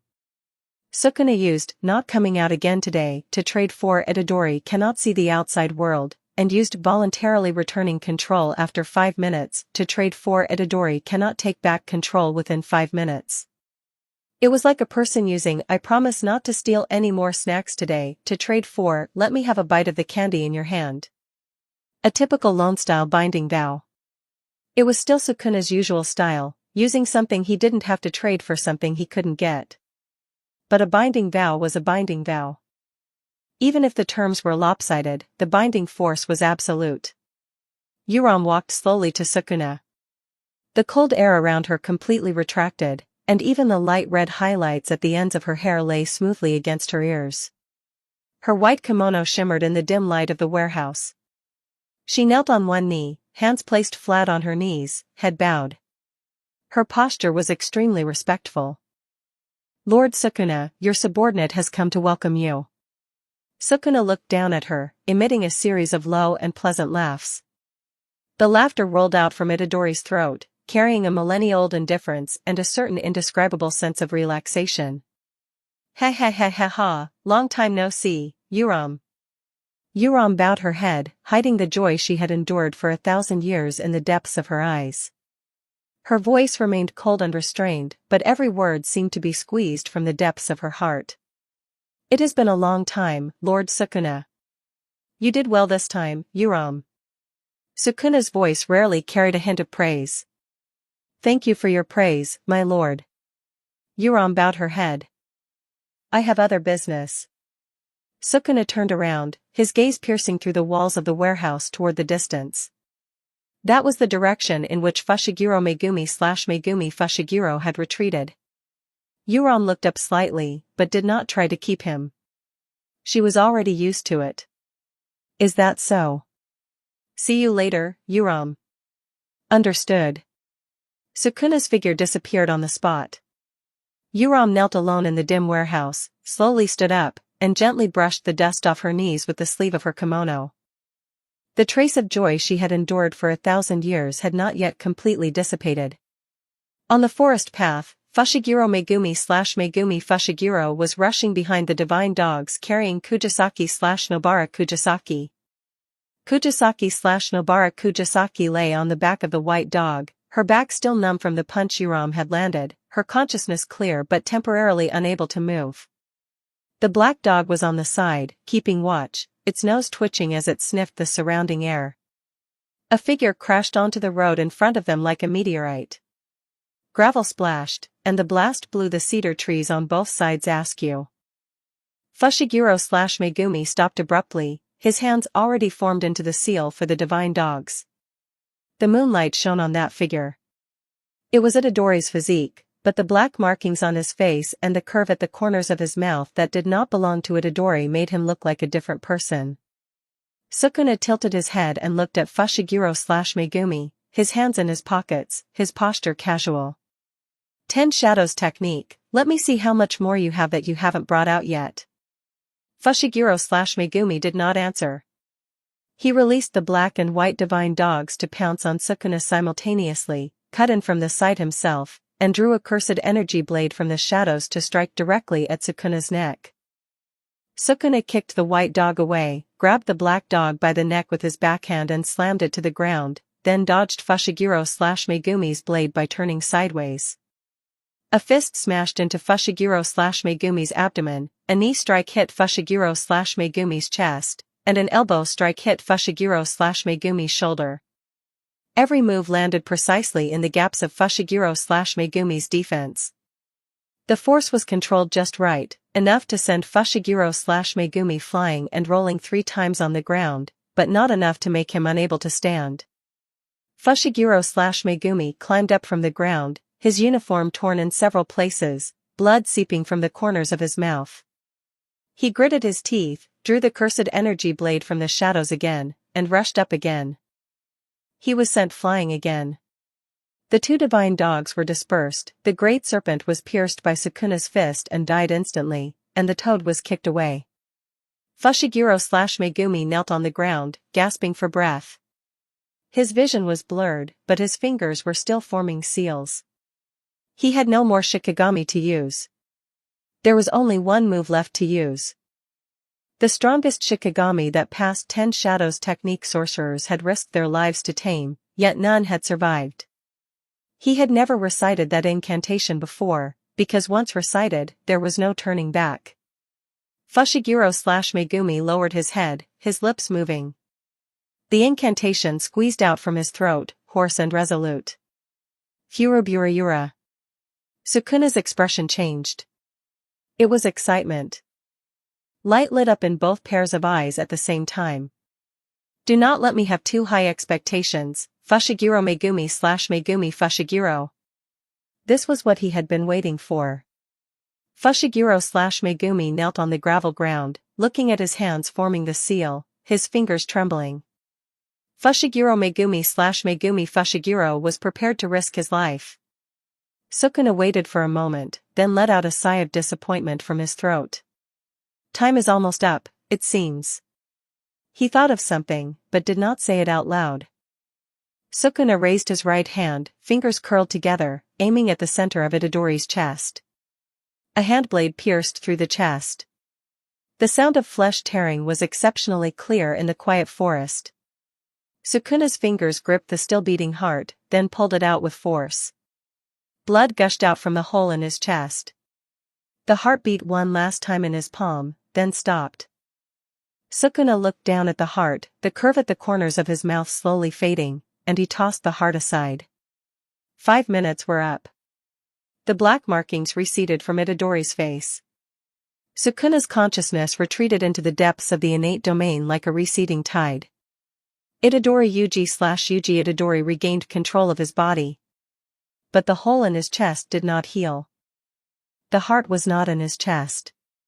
The heart that had been personally ripped out by Sukuna rolled onto the gravel ground, covered in dust. Itadori collapsed. Blood gushed from the hole in his chest, soaking his uniform and the gravel ground beneath him. 51 Chapter 51 Information Mako. Chapter 51 Intelligence Mako. When Fushiguro/Megumi and Kujisaki/Nobara Kujisaki returned to Tokyo Jujutsu High/Jujutsu High, they were covered in injuries. Kujisaki/Nobara Kujisaki was alright, just limping. Fushiguro/Megumi, however, had been beaten badly. The 2 of them supported Itadori, walking back to Tokyo Jujutsu High/Jujutsu High step by step. There was a hole in Itadori's chest, his heart was gone, his uniform was soaked with blood, and his face was as pale as paper. The moment Mako saw Fushiguro/Megumi carrying Itadori through the school gate, she felt as if her world had collapsed. Her bandaged legs cracked the ground as she stepped, and the next second, she appeared in front of Fushiguro/Megumi. She looked down at the hole in Itadori's chest, watching as the heart that should have been beating within his chest cavity was gone. Only a cavity that had been forcibly torn open and was still oozing blood remained. Who did this? Her voice was so calm it didn't sound like her own. Fushiguro/Megumi panted heavily and briefly explained what had happened. A white-haired woman in a white kimono, using ice-based curse techniques, had attacked them at the warehouse. Kujisaki/Nobara Kujisaki was injured. Itadori summoned Sukuna, and he took Kujisaki/Nobara Kujisaki to evacuate. Then, they were intercepted by Sukuna halfway, and Sukuna had ripped out Itadori's heart. Mako's voice was squeezed through her teeth. That 1,000-year loyal servant of Sukuna, that curse user with special grade strength who was proficient in ice-based curse techniques. That person who would kill anyone without hesitation for Sukuna's sake. Yuram was that backup plan. The target was Itadori. No, the target was Sukuna.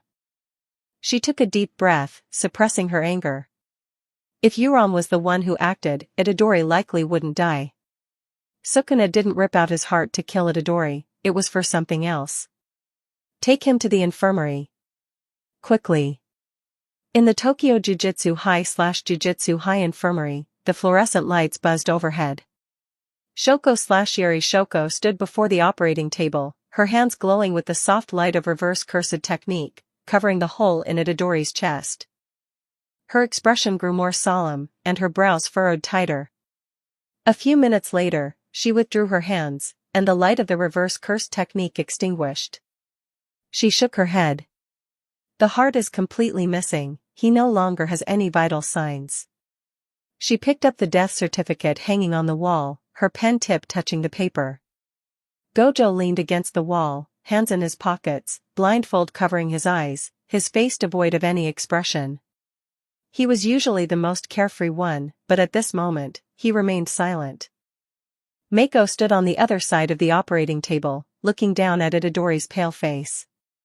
She crossed her arms, her bandaged fingers clenched tightly into fists, her nails digging into the bandages on her palms. She knew Itadori wouldn't die. Sukuna ripping out his heart was to force Itadori into signing a binding vow. This was the most crucial turning point in the plot. But she was still very angry.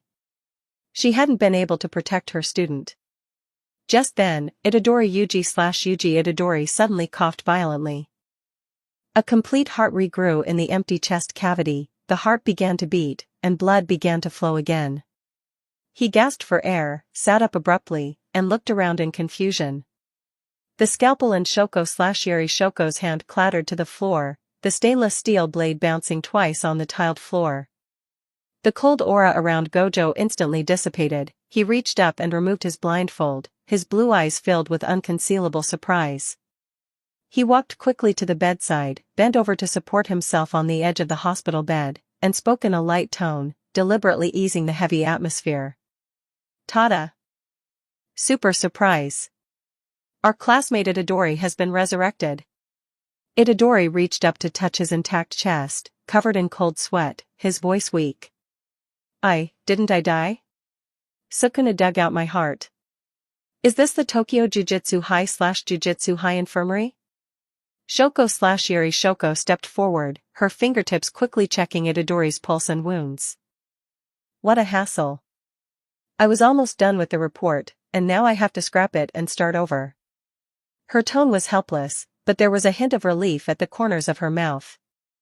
Itadori stared blankly at Gojo, then at Shoko/Yuri Shoko, instinctively clutching the clothes on his chest. Gojo-sensei, Teacher Mako, Shoko/Yuri Shoko-san. What about Fushiguro/Megumi and Kujisaki/Nobara Kujisaki? Are they okay? Did Sukuna hurt them? Shoko/Yuri Shoko picked up the medical chart placed to the side and began writing again. Kujisaki/Nobara Kujisaki had minor injuries and has been settled. Fushiguro/Megumi is waiting in the hallway outside, looking like he's lost his soul. Gojo reached out and ruffled Itadori's hair. Don't worry, they're both fine. But you, what kind of deal did you make with Sukuna? He was actually willing to return your heart. Itadori frowned, trying desperately to recall, but his memories were a blur. I can't remember. I only remember confronting Sukuna in a pitch-black place, and then I woke up here. Mako had been standing silently beside the operating table the whole time. Mako pulled up a chair and sat down by the hospital bed, arms crossed, her face, covered by a black cloth, facing Itadori's cheekbone. Sukuna. I heard it all. In chain, right? A mouth appeared on Itadori's face. The mouth opened much less than usual, the corners of its lips turned down, devoid of its usual arrogance and wildness. Sukuna's voice was low and hoarse, carrying a forced calmness after being exposed. You brat, I didn't expect you to actually know. He. Mako tilted her head, looking at that mouth. Don't underestimate my adaptation. The binding vow you made, you ripped out Itadori's heart, pulled him into your innate domain, and forced him to sign an in-chain vow. 2 core terms: as long as you say the word in-chain, Itadori must unconditionally surrender control of his body for 1 minute, unable to resist or take it back halfway.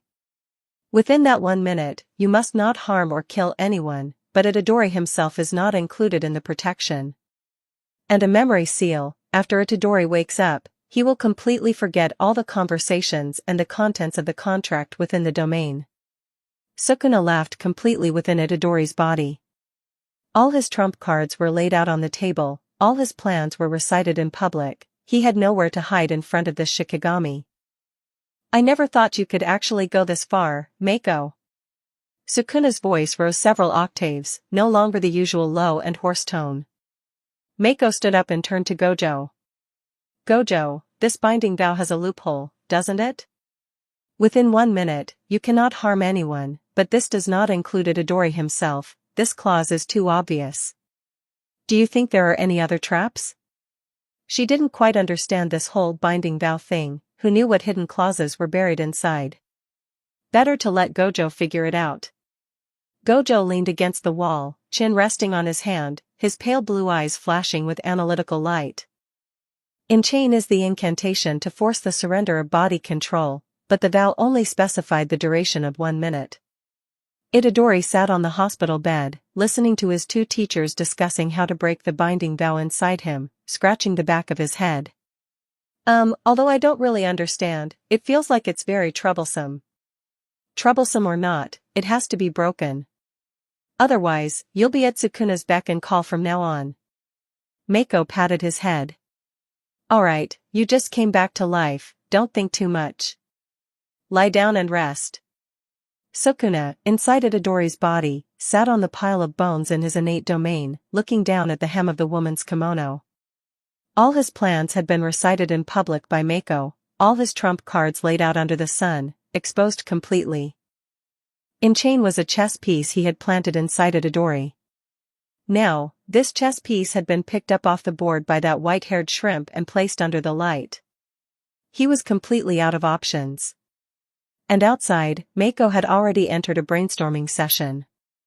A flash of white light passed. Sorry, Mako-sama, I couldn't make you use your full strength, I'm truly sorry. This is truly delightful, I most likely won't forget you for the rest of my life, Sukuna. Absolute adaptation, the intelligence born from it, what will teach you to torment Sukuna is heading south, north, west, east. Not a moment of sorrow for the failure of Sukuna's binding vow, the one rushing to the battlefield is Mako.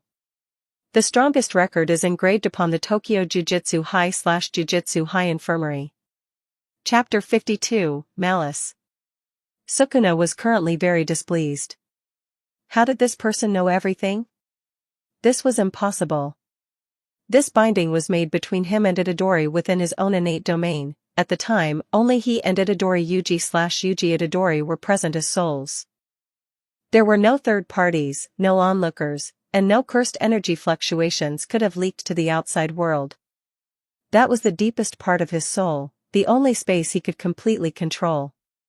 After Itadori woke up, his memories were sealed. The only person in the entire jujutsu world who should know the contents of this binding was him, Sukuna. How on earth did she know? From foolish mother to the woman's kimono, and the terms of the binding, she knew far too much to be the amount of information a mere independent Shikigami should possess. What on earth was she? Sukuna turned these questions over and over in his mind, and every answer only made him more irritable than the last. For once, Sukuna's voice carried a suppressed calmness. He had already lost his composure once in front of this white-haired runt today, and he would not make the same mistake again. "Let's have a talk, you." Mako was leaning against the back of the chair beside the hospital bed, her feet resting on the foot of Itadori's bed, the hem of her dark gray skirt hanging down from the edge of the chair. Hearing this, she tilted her head. "Talk? Sukuna, get your position straight. If you were at the height of your power, I would talk to you, and that would count as a conversation with the strong. But as for you now, by what right do you command me?" She extended a pitch-black fingernail and lightly poked at the side of the mouth on Itadori's face. The force was light, but every word was as sharp as a blade. "Just because you are a king of curses who has died, currently possesses less than 1/10 of your power, and is imprisoned? Even if you are the king of curses, dead is dead. Even if you were resurrected, so what? This is a new era. What are you, a dead man, still hopping around for?" Itadori sat on the hospital bed, his expression caught between embarrassment and nervousness. He had just been resurrected, his heart was newly grown, and the warmth from the reverse curse technique's repair still lingered in his chest. From the moment teacher Mako opened her mouth, the verbal battle was a total stomp. Sukuna took a deep breath, he was fuming. He suppressed his anger and spoke again, his voice hoarse and restrained. "How exactly do you know?" Gojo Satoru Gojo leaned against the wall, arms crossed, his gaze turning to Mako. This was also a question he wanted to ask. He decided not to interrupt for now and let Mako continue. After all, watching her roast Sukuna was more interesting than any movie. Mako did not answer Sukuna's question. She withdrew her hand from in front of Itadori's face and slowly stood up. The chair legs made a soft sound against the tiled floor. The fluorescent light buzzed above her head, casting her shadow onto the white wall of the infirmary. Her arms, wrapped in bandages, hung at her sides, and her pitch-black fingernails glinted in the light. The corners of her mouth slowly curled into a sinister arc. "If you truly are a curse." Her voice was kept very low, low enough that only Sukuna and the people in this room could hear, and every word sounded as if it were squeezed out from some indescribable abyss. "Then can you withstand my malice?" The shadow behind her suddenly began to expand. It was a pure shadow, as if something had burst it open from the inside, spreading, twisting, and clawing across the white wall of the infirmary. The shadow grew larger and thicker, its edges writhing irregularly, as if something were about to crawl out from within it. Mako is very domineering right now." Gojo Satoru Gojo hugged himself and flashed behind Yuri Shoko Yuri. He hunched over, shrinking his 1.9 meter height into a small ball, and reached out to tug at the corner of Yuri Shoko's white lab coat, his voice filled with an exaggerated, over-the-top whimper. Yuri Shoko, she's so scary, too scary, I feel like she's going to kill me. Save me, Yuri Shoko, look at the shadow behind her, what is that thing? Is that something a Shikigami should have? Is that something a normal Jujutsu sorcerer should have? She's transforming. She's finally going to reveal her true colors. I knew she wasn't some proper Shikigami, she's a devil. A devil even scarier than Sukuna. Look at her shadow, it's even scarier than when I was arrested by the police in Shibuya last time. Yuri Shoko, still holding a medical chart, looked down at the adult male hiding behind her and tugging at her coat, her expression blank and indifferent. Gojo, you're stepping on my shoe. Gojo Satoru Gojo looked down at his foot on Yuri Shoko's, silently moved it half an inch away, but his fingers kept gripping her coat hem. Look at Sukuna, even Sukuna doesn't dare to speak. Something that can roast Sukuna into silence is scarier than unlimited void. Yuri Shoko, protect me, and I'll treat you to a month of kakufuku. I don't eat sweets. Then a month of barbecue. Pay for the barbecue from the time before last first. Itadori sat on the hospital bed, sweat dripping from his forehead, his fingers unconsciously gripping the hospital bed sheet. He could feel the emotional fluctuations of Sukuna within him. The phantom shadow behind Mako disappeared instantly. Just as suddenly as it had appeared, without any warning. However, the patch of wall behind her remained dark, as if all light had been sucked away by something. Teacher. What was that just now? Itadori swallowed, his fingers still not letting go of the sheet. Mako returned to her usual expression. Arms crossed, the corners of her mouth curled into a standard, smug arco. That? It was a flashlight I used. Itadori's eyes widened. Eh? But teacher, your hands were in front the whole time? You didn't reach behind you just now? Both hands were in front. So how did the flashlight? Heh. Mako smiled confidently and turned around. She pulled her gray-purple braided ponytail from behind her back to the front, the gold hair tie reflected a faint light under the fluorescent lamp, and a small flashlight was tied to the end of the thick braid. She stomped her foot, the flashlight switched on, and a beam of light shot out from the end of the braid onto the wall, instantly illuminating the dark area on the wall. Itadori gaped, silent for quite a while. His brain was struggling to integrate this information into the terrifying, clawing phantom shadow from a moment ago. Terrifying phantom, flashlight, thick braid, light source angle. Putting these words together was harder to understand than Sukuna's binding. Teacher. You just used this, to project the phantom? That's right. If you adjust the angle, you can enlarge the shadow. Didn't you learn physics? The closer the light source, the larger the shadow.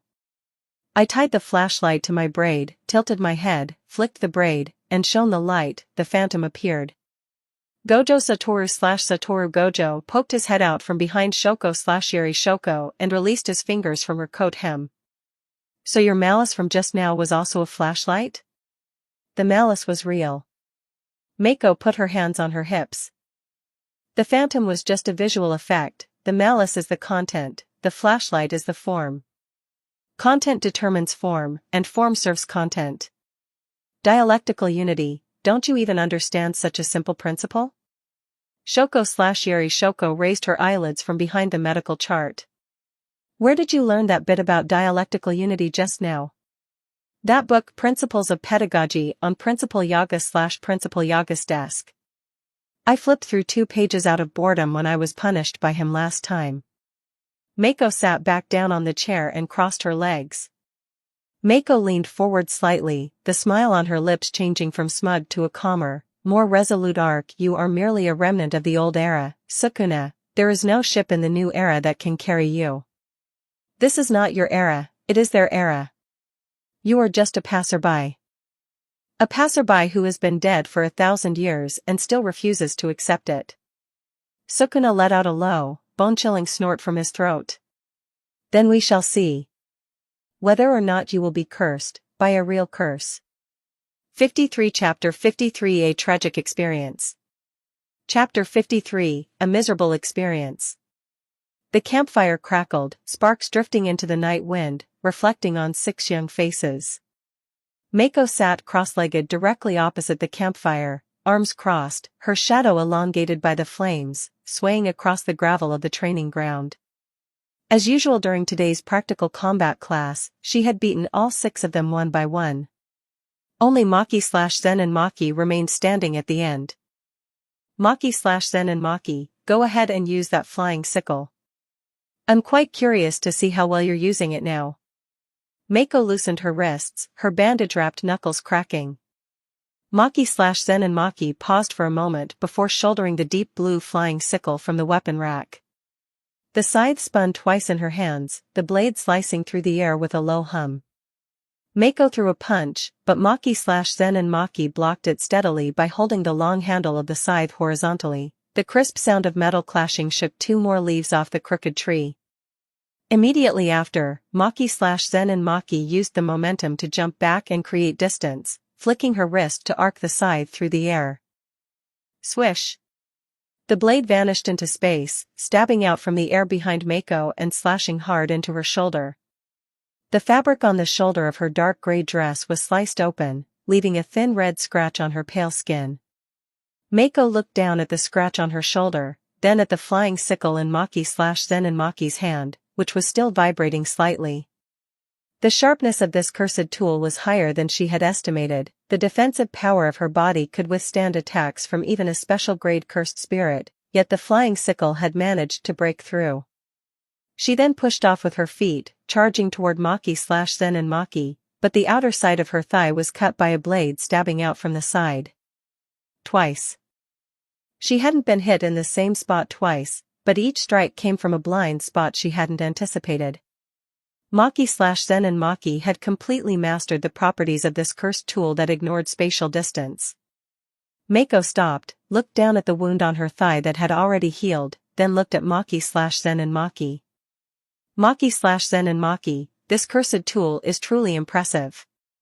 Its attack power is outrageous, and you've really mastered its unique characteristics. I was worried you wouldn't be able to handle this weapon, but it seems I was overthinking it. You're much better than those sorcerers from the Zenin family who left this thing gathering dust in the warehouse for decades. She dropped her combat stance and brushed the dust off her skirt. Alright, good. Take a break. Night had fallen, and a campfire was lit on the training ground. Mako was half pushed, half coaxed by the students to sit by the campfire, with the 6 of them surrounding her. Itadori sat directly opposite her, hands on his knees, his expression unusually serious. Kujisaki/Nobara Kujisaki sat next to him, legs crossed, poking at the campfire with a stick. Fushiguro/Megumi sat diagonally opposite Mako, keeping a moderate distance. Maki/Zen in Maki leaned the flying sickle against the crooked tree and sat cross-legged nearby. Panda's large frame took up a significant amount of space, and Inumaki crouched next to him, his collar fluttering slightly in the heat waves of the campfire. Mako looked left and right. So, what are you all up to today? First you dragged me to the campfire, and now none of you are talking, just sitting here. Is the training volume not high enough? Shall we add another round? Itadori glanced at Fushiguro/Megumi, who gave a slight nod. Itadori took a deep breath and rubbed his hands on his knees. Teacher, why did you come to Tokyo Jujutsu High/Jujutsu High? You're clearly a Shikigami, yet you aren't anyone's Shikigami. Who exactly are you? Fushiguro/Megumi took over. We're all curious. You're very special, teacher, not just in terms of strength, but your entire way of existing is unique. You scoff at the rules of the Jujutsu world, yet you've never thought about leaving Tokyo Jujutsu High/Jujutsu High. We train under you every day, but we know nothing about your past. If you don't want to talk about it, you don't have to. But we want you to know, we want to know. Mako opened her mouth, then closed it. As for her background, what could she do? But if she didn't say anything, these little rookies probably wouldn't be satisfied tonight. She lowered her head and remained silent for a long while. The campfire cast flickering light and shadows on her face, no one could see the expression behind her mask. Then, she took a deep breath, lifted her head, and spoke in a hoarse, low voice. At this point, I suppose I have to tell you. Even though I'm very reluctant. You must keep this a secret. What I say today cannot reach anyone outside this campfire. The 6 of them nodded frantically. Actually, my real name should be Gojo Mako. The 6 of them spoke in unison, their voices so loud the campfire flickered. Huh? Mako lowered her head, clasping her hands together on her knees. I am actually the illegitimate daughter of that guy, Gojo Satoru/Satoru Gojo. My mother was a servant of the Zenin family. The situation was that Gojo Satoru/Satoru Gojo was invited to be a guest at the Zenin family. He was young back then, it was just social courtesy between the big 3 families. As it turned out, that guy got blackout drunk, and then... You can imagine the rest. But Gojo Satoru/Satoru Gojo didn't know afterward. He woke up the next day, sobered up, and left, having no idea what he had done. My mother knew the character of the Zenin family well, so she escaped, gave birth to me alone, and eventually died in sorrow. Her voice grew softer, as if she were recalling a long-buried past. Later, I was walking on the street one day and was spotted by Gojo Satoru/Satoru Gojo. He recognized the bloodline in me. The Rikugan/Six Eyes can see through the essence of cursed energy, so of course he would recognize his own bloodline even more clearly. He brought me back to Tokyo Jujutsu High/Jujutsu High, wanting to make amends, but I knew in my heart that my mother would never come back. Mako grew more emotional as she spoke, finally squeezing out a sob from her throat and covering her face with her hands. Wah, mother. That bastard Gojo Satoru/Satoru Gojo. He still doesn't know that I'm actually his daughter. I just bicker with him on the training ground and fight him for sushi in the cafeteria. I've never called him dad once. Itadori's eyes turned red. Teacher Gojo is too cruel. How could he do such a thing? This is completely trampling on life. Teacher, no. Teacher Mako, have you been walking this path alone all these years? Even though Teacher Gojo brought you back to Tokyo Jujutsu High/Jujutsu High, he doesn't even know you're his daughter? Then every day at Tokyo Jujutsu High/Jujutsu High, when you see him, how painful must it be for you? Kujisaki/Nobara Kujisaki poked the campfire hard with the stick, sending sparks flying. That bastard Gojo Satoru/Satoru Gojo. I knew he was unreliable, but I didn't think he was this unreliable. Getting blackout drunk is one thing, but not remembering what he did? Is he even human? Panda's eyes turned red. I'm crying. Teacher Mako is so pitiful. Inamaki's voice was hoarse and low. He pulled his collar down below his nose and squeezed out a sentence with his newly recovered throat. Salmon. The voice carried a sadness never heard before. Maki/Zen and Maki pushed up her glasses, her expression unmoved. Having grown up in the Zenin family, she knew one thing clearly: a helpless woman with a child could not possibly escape the Zenin family. The guards of the Zenin family were not just for show. A servant without a surname, pregnant with the illegitimate daughter of the Gojo clan, could disappear overnight right under the nose of the Zenin family? How could a child that even Gojo Satoru/Satoru Gojo didn't know about survive for so many years? But she didn't expose her. Fushiguro Megumi/Megumi Fushigiro's expression was as calm as Maki/Zen and Maki's. He hadn't grown up in the Zenin family, but he understood Gojo Satoru/Satoru Gojo too well. Gojo Satoru/Satoru Gojo was a bastard, but Gojo Satoru/Satoru Gojo never drank. He would rather drink milk tea than touch alcohol. A person who didn't drink a drop of alcohol could not possibly have gotten blackout drunk at the Zenin family. Furthermore, Teacher Mako was a Shikigami, not a human. Shikigami were creations of cursed energy. Bloodline inheritance didn't exist for them. It was impossible for a human sorcerer and a human woman to give birth to a Shikigami. This wasn't a problem of biology. It was a problem of the fundamental laws of jujutsu. But he didn't expose her either. Mako wiped away non-existent tears from the corner of her eyes, peeking around through her fingers. As expected, Maki/Zen and Maki and Fushiguro/Megumi didn't believe it. These two were too sharp. One knew the ins and outs of the Zenin family, and the other knew the ins and outs of Gojo Satoru/Satoru Gojo. But it didn't matter, she was only trying to tease them anyway. She took her hands off her face and patted Itadori on the shoulder. Forget about it, it doesn't matter. I never expected anything anyway. He has his milk tea and kakufuku, and I have my little rookies. We live our own lives, it's fine. Itadori wiped the corner of his eyes with his sleeve. Teacher, from now on, I will never go by kakufuku with Teacher Gojo again. You should still buy them. Eat all of his kakufuku, don't leave him a single one. Okay. Itadori nodded vigorously. The campfire was burning brightly, casting a circle of warm light on the training ground. And what they didn't know was that a certain white-haired great demon king was approaching. Chapter 54, Defeat. The bonfire was burning brightly, sparks drifting in the night breeze, reflecting on several young faces. Itadori was still wiping the corners of his eyes with his sleeve, while the branch Kujisaki held to poke the fire had already been thrust into the ash pile. Gojo Satoru had just returned from completing a mission. his Jujutsu high uniform still carrying the scent of gunpowder. He saw the bonfire at the training ground from a distance and sauntered over with his hands in his pockets, his gait light and his face wearing that usual, punchable smile. "Yo, having a bonfire party? Why didn't you call me? I'm the mood maker for bonfire parties, you know." "Teacher Gojo." Itadori was the first to stand up. "How could you do this? Trampling on life.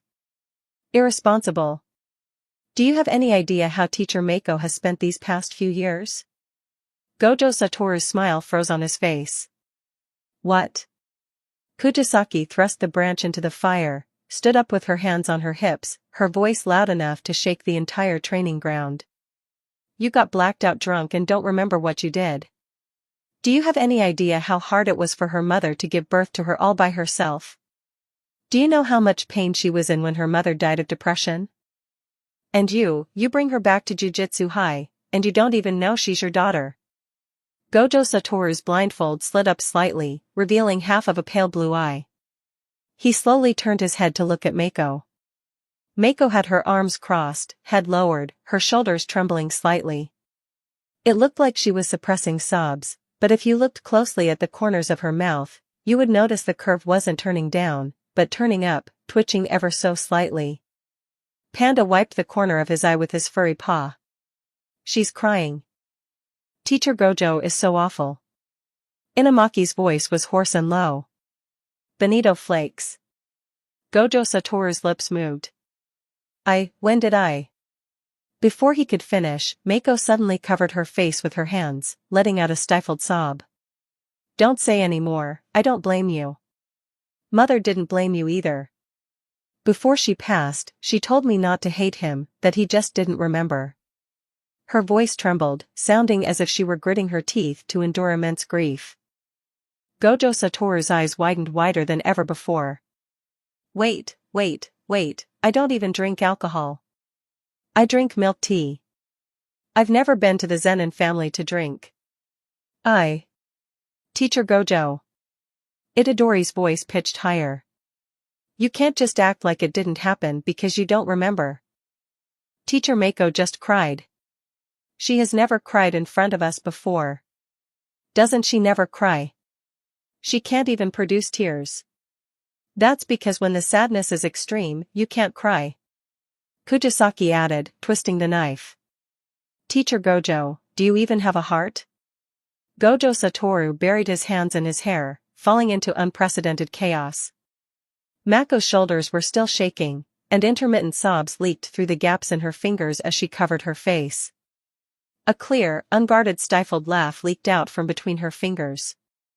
Mako lowered her hands, the curve of her mouth finally fully exposed in the light of the bonfire. She couldn't hold it in anymore, leaning her head back against a crooked tree and bursting into a series of unbridled laughs. "Ha ha ha ha, I just wanted to see how far they would believe it. You guys, ha ha ha ha, you guys get full marks." Kujisaki jumped to her feet. Her face was flushed bright red. "You lied to us? That illegitimate daughter, dying of depression, it was all made up?" "It was all made up." Mako wiped away the non-existent tears that had been squeezed out by laughter. "Teacher, you're too much.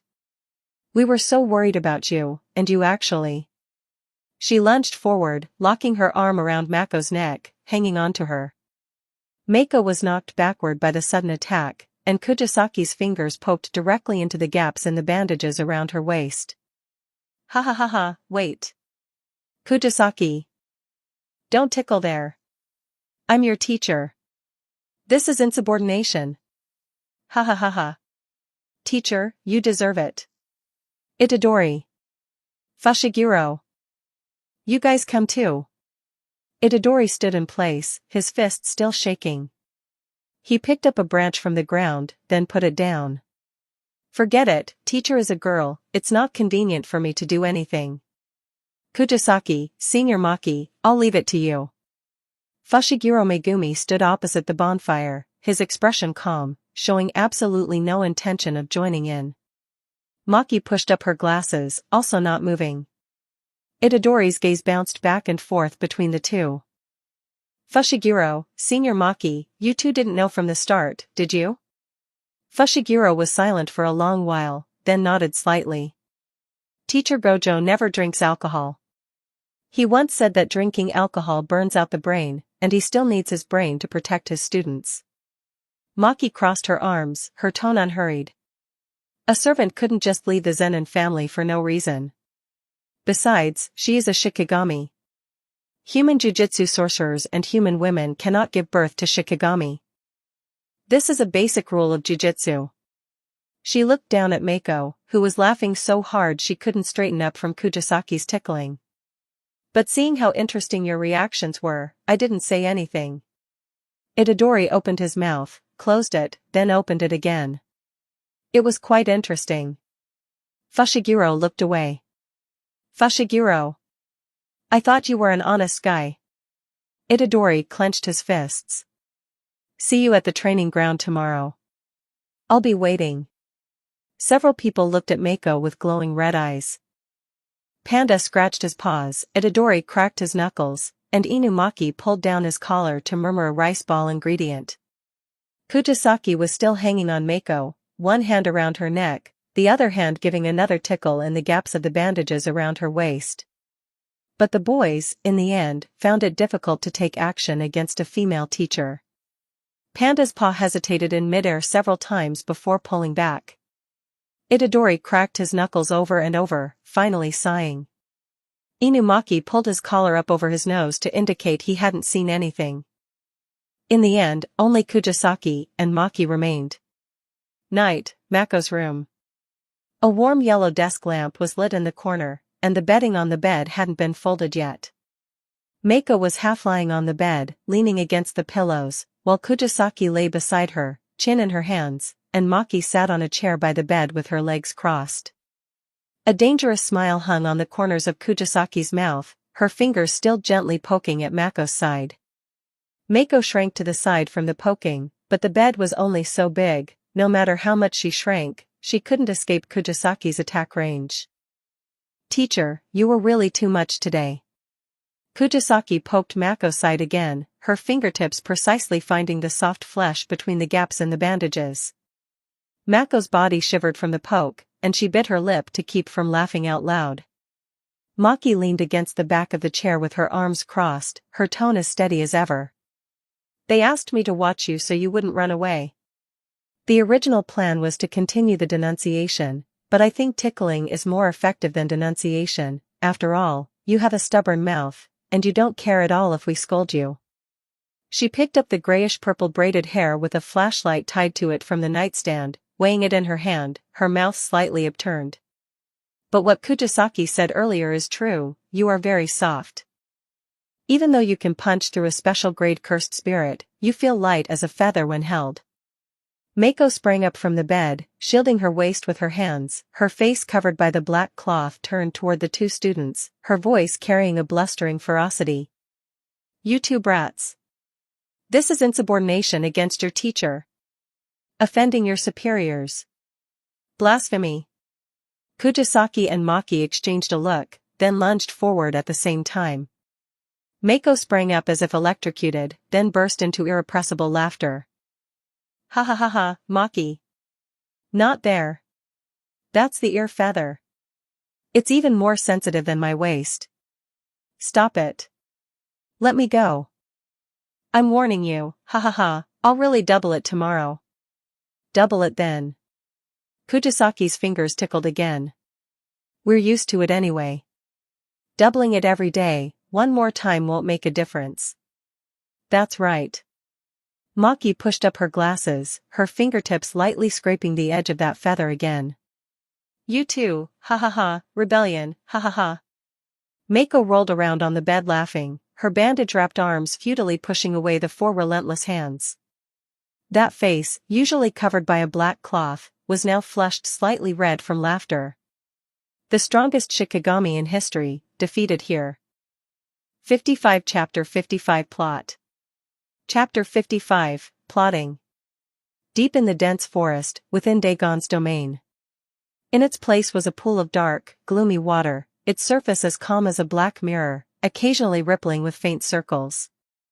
Dagon lay in the center of the pool, its large red head drooping onto the water surface, its 8 tentacles spread softly along the edge of the pool, occasionally twitching and splashing a small amount of water.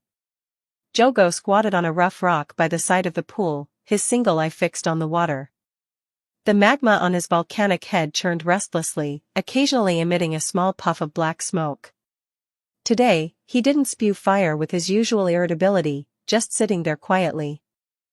Hanami stood behind him, unexpectedly quiet. Kenjaku stood at the edge of the pool, hands folded within the sleeves of his kasaya, the stitches on his forehead exceptionally clear in the light. A gentle, unchanging smile hung on the corners of his mouth, as if what he was about to announce wasn't a conspiracy that could potentially alter the landscape of the jujutsu world. Geto, is that plan of yours truly reliable? Jogo finally spoke, his voice hoarse and deep. His single eye did not move from the water's surface. Dagon's tentacles were resting softly beside his ankle, feeling cool. Jogo, this plan is flawless. However, it requires a small sacrifice. Kenjaku's tone was steady, yet it sounded somewhat peculiar. He tilted his head slightly, his gaze falling on the red figure in the center of the pool. Jogo's single eye narrowed, and the magma on his volcanic head churned. Sacrifice? What sacrifice? Dagon needs to evolve from its cursed womb form ahead of schedule. Only then will our side have the combat power we need. A brief silence. Dagon in the pool let out a low gurgle. It had heard its own name, but compared to its appearance and personality after evolving into a special grade cursed spirit, it was currently much more like a child. Jogo froze for a moment, his rough fingers still resting on Dagon's head. The little one who always hid behind Hanami and twitched its tentacles even when Mako sat on it, was blinking its innocent, large eyes at him. Dagon didn't know how to speak well yet. Most of the time, it could only use its tentacles to express emotions. It would shake when happy, curl up when afraid, and bury its head in the water when sad. At this moment, its tentacles were resting softly on Jogo's wrist. Jogo lowered his head, his rough palm resting on Dagon's soft head for quite a while. His fingers tightened slightly, and the magma on his volcanic head transitioned from churning to a calm flow. Understood. For the sake of our plan, for the survival of the cursed spirits, this price is acceptable. Dagon let out another gurgle, lighter than before. It seemed to finally understand something, as its 8 tentacles slowly retracted from the edge of the pool, wrapping entirely around its round body. Hanami stood silently behind Jogo, reaching out a hand to press on his shoulder. Her voice remained that deep echo coming from the depths of the forest, but today there was a trace of an imperceptible tremor. Evolving into a cursed spirit early won't have much of an impact on Dagon. That is why we must hurry. Kenjaku's voice remained calm. Jogo gently placed Dagon's tentacles back into the pool. He stood up and turned around to face Kenjaku, the flames in his single eye reigniting. But unlike the usual rage, it was a calmer, more determined flame. The plan to seal Gojo Satoru is ready, so have you thought about how to stop that Shikigami? Last time, she almost beat Hanami to death. If we fight her head-on, we have no chance of winning. Of course. The corners of Kenjaku's mouth tilted slightly upward, a glint of calculation flashing in his eyes. He pulled his hands out from the sleeves of his kasaya, gesturing in the air with his fingers. I have already found many curse users. Among them is one who uses seance technique. She will summon a special grade combatant when the time comes. Then, in coordination with Hanami and Yuram, we will pin down Mako. Seance technique? Jogo frowned. Yes. Seance technique, the summoned entity, combined with Hanami and Yuram, will be enough to stall Mako. Kenjaku paused, his gaze sweeping between Jogo and Hanami. Mako did not use her full strength against Hanami. She was holding back the entire time during their last encounter, not even using reverse cursed energy. But to her, we are threats. While she is a restraint for Gojo Satoru, she will go for the kill against us. We cannot let her enter the battlefield where Gojo Satoru is to be sealed. Once she gets in, she will even be able to analyze the barrier of the prison realm. Therefore, we must drag her to the periphery of the battlefield before she can react. Hanami, you and Yuron will cooperate with the special-grade combatant summoned by the seance technique to stall Mako. I don't ask for a win, only that you stall her. Once Gojo Satoru is sealed, we win.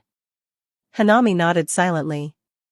Her chest had completely healed, but the memory of that punch from Mako remained. To face Mako again, honestly, she felt uncertain. A flash of complex emotion crossed Jogo's single eye, and he turned to look at Hanami. Hanami, beware of her reverse cursed energy. You will be decomposed if you touch it. Do not let her get close. She wasn't focused when she fought you last time, but this time is different. This time, she will not hold back. I know. Hanami's voice was hoarse and deep. What about Yuram? Jogo turned back to Kenjaku. Yuram is already waiting in Saitama. She doesn't know anything about that Shikigami yet, but having witnessed Itadori's black flash in the warehouse last time, she also understands Mako's basic abilities through my intelligence. She is a smart person and knows how to fight this battle. A direct, head-on collision is suicide. Therefore, while the special-grade combatant summoned by the seance technique is fighting Mako, she will use ice formation cursed technique from the side to block movement and create openings. That is enough. As long as Mako cannot enter the battlefield where Gojo Satoru is to be sealed, we win this battle. The violent flames reignited in Jogo's single eye. When does the plan begin? Kenjaku turned around and walked toward the exit of the domain. The hem of his kasaya dragged on the damp ground, the dark patterns on it shimmering faintly. It has already begun. Chapter 56, Trap. Mako received a mission involving a special-grade cursed spirit. The mission briefing stated, Yasuhachi Bridge in Saitama Prefecture, special-grade cursed spirit, requires a special-grade sorcerer to go alone. She stood at the entrance of Tokyo Jujutsu High. Before leaving, she found Satoru Gojo, her face, covered by a black cloth, turned towards him. Gojo, I'm heading out on a mission. Watch over Itadori, as well as Fushiguro and Nobara Kujisaki for me. Ever since the Goodwill Exchange event, I've had a bad premonition. It's too quiet, unnaturally so. Sukuna's finger and the cursed womb, death paintings have been stolen, and the masterminds are all hiding in the shadows. This doesn't feel like they've given up, it feels more like the calm before the storm. You are the strongest, but the strongest is exactly who they are targeting. Being the strongest is an advantage, but it's also a weakness that can be exploited. Watch over Itadori. Satoru Gojo leaned against a pillar in the corridor. He swallowed his ice cream, placed it on the railing, set aside his usual teasing, and nodded seriously. Got it. You be careful too. Don't get knocked down by a black flash again. That was a tactical lie down. Mako turned and strode toward the entrance of Tokyo Jujutsu High, her bandage-wrapped calves leaving faint echoes on the stone path. Yasuhachi Bridge, Saitama Prefecture. Mako stood before the entrance of the bridge tunnel and raised an eyebrow.